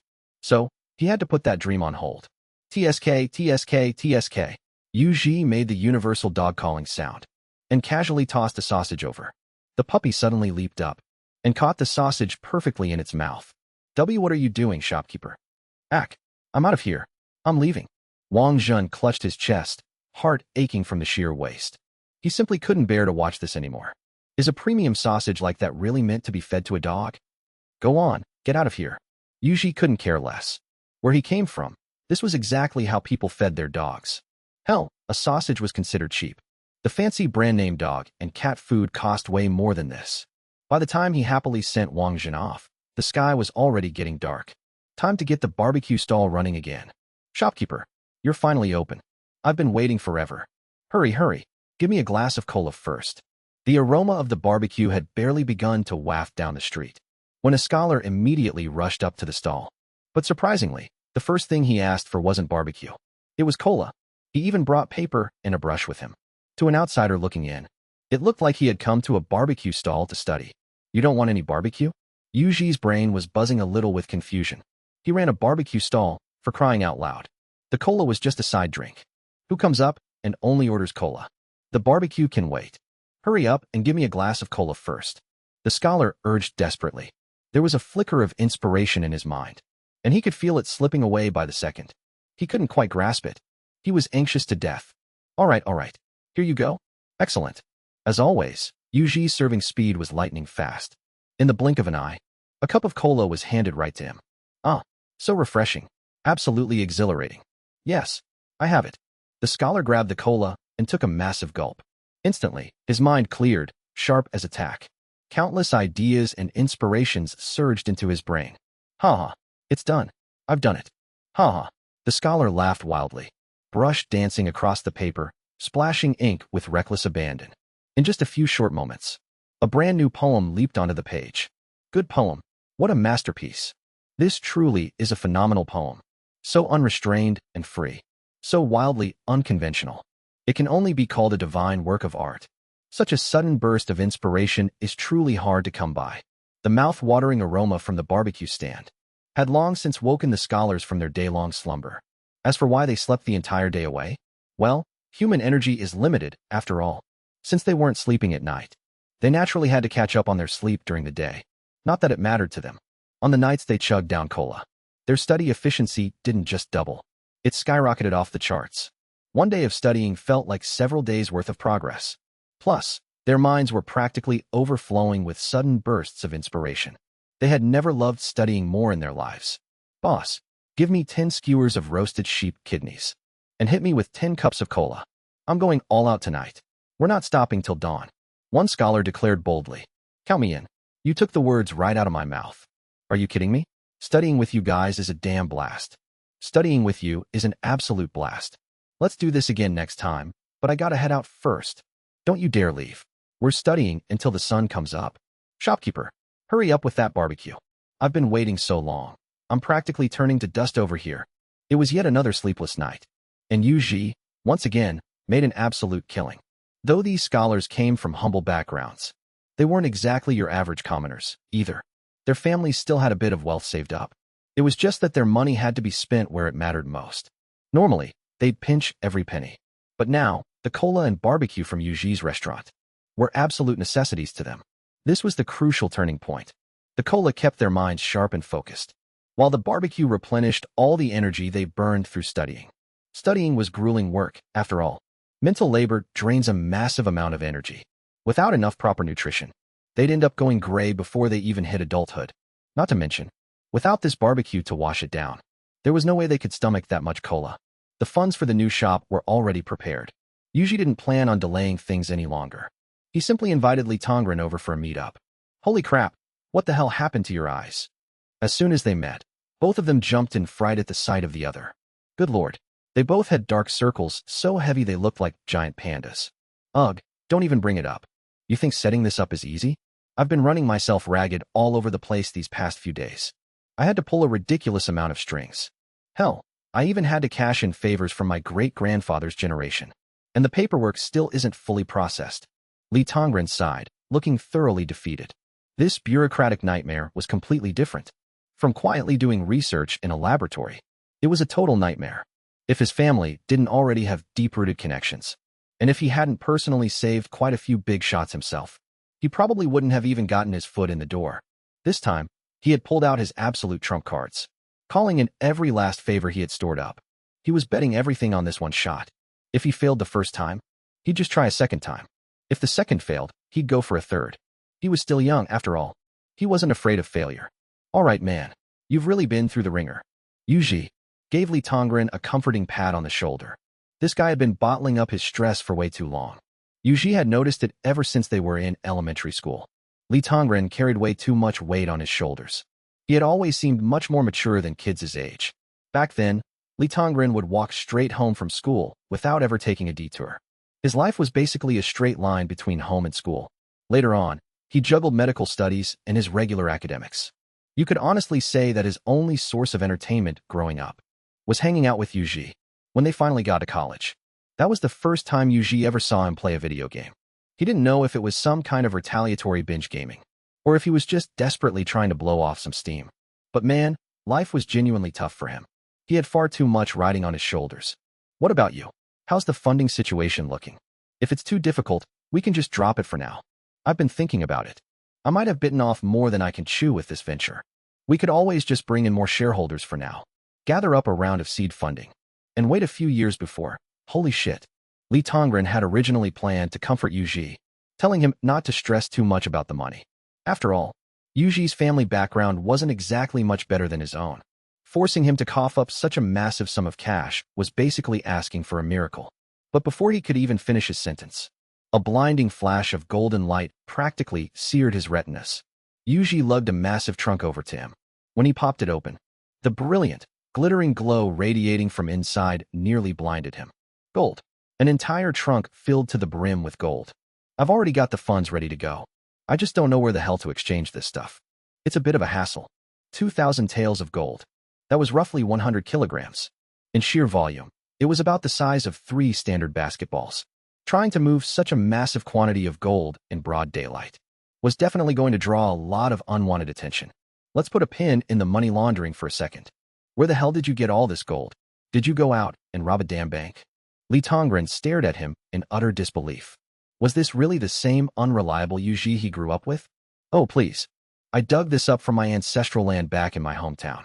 Nobody else knows about it. Yuji casually spun a lie on the spot. Having prestigious ancestors definitely had its perks. It made for a perfect cover story. Who's to say how much wealth old so-and-so buried back in the day? A hidden family fortune. And you didn't hand it over to the authorities in exchange for a little red pennant?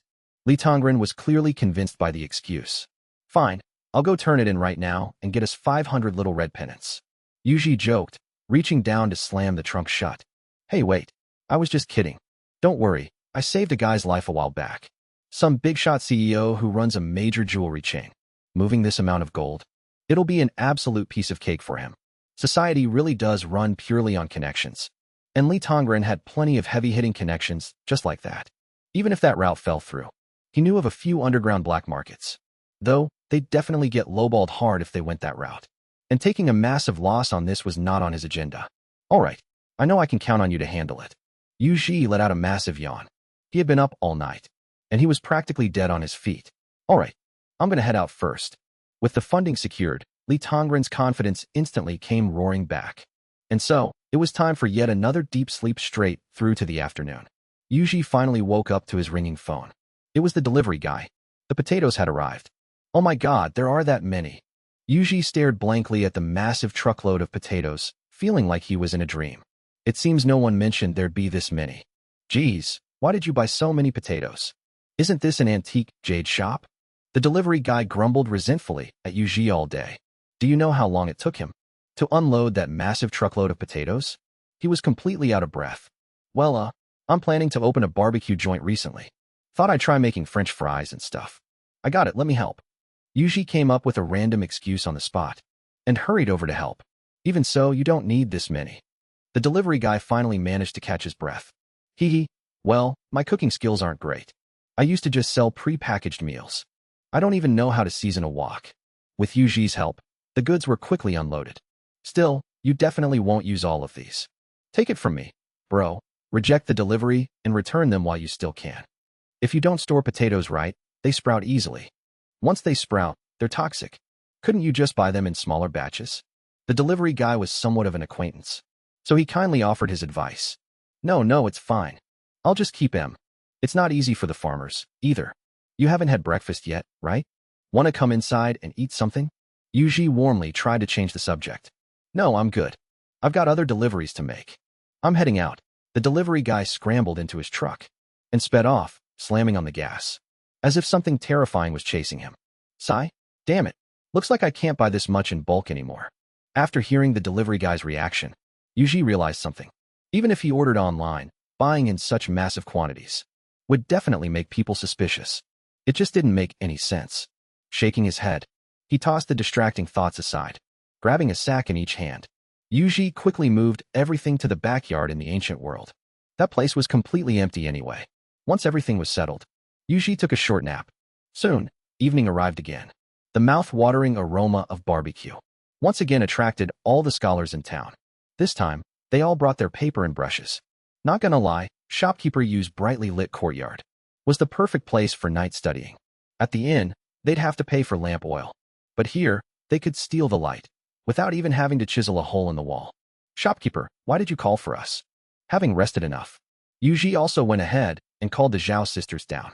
Nothing much, the potatoes are here. Yuji then led them to the backyard. Is this a potato? Zhao Wu picked up a round, plump object from the ground. It really is something I've never seen before. Sure is. Here, try this. Yuji casually pulled out a tornado potato. Zhao Wu took the tornado potato. His fingertips first touched the scalding hot iron skewer, and his nose was instantly enveloped by a complex aroma. The fresh sweetness of the potato mixed with the roasted scent of hot oil. The slight kick of mustard wrapped perfectly in the smooth sweetness of honey. He couldn't wait to take a bite. His teeth first met the crispy outer crust. A satisfying crunch spread across his tongue. Immediately following was the soft, fluffy, and dense potato inside, cooked to absolute perfection. The sauces exploded in his mouth, delivering layers of flavor. With every bite into the sauce-coated spirals, the residual heat of the oil brought a comforting warmth down his throat. The natural taste of the potato mingled with the fragrant seasoning. The more he chewed, the more delicious it became. Even his fingertips got covered in sauce, and he couldn't help but suck on them. The perfect blend of salty and sweet instantly won over his taste buds.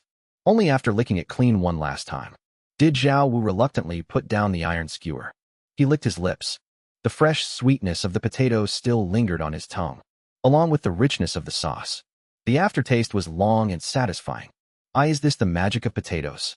Unlike potato chips, a tornado potato is made from one whole potato. One glance was enough to tell that the potatoes on the ground and the tornado potato were the exact same thing. The visual impact was absolutely staggering. Exactly. Tastes pretty good, right? Yuji nodded. Yep. The taste is naturally exceptional. But how do we plant this thing?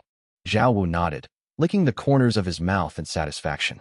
I think it needs to be detoxified first and propagated by cuttings or whatever. Basically, it'll sprout. And then you just cut it up and throw it in the dirt to grow. Yuji wasn't entirely sure how it worked either. He couldn't help it. That's just what happens when you've never farmed a day in your life. Well, this still isn't enough. If we're only relying on cutting them up, this won't even cover my family's fields. Shui Xingyue was still lounging in her chair, having been carried down here. You want more? Yuji was a bit stunned. He had already bought a massive amount this time.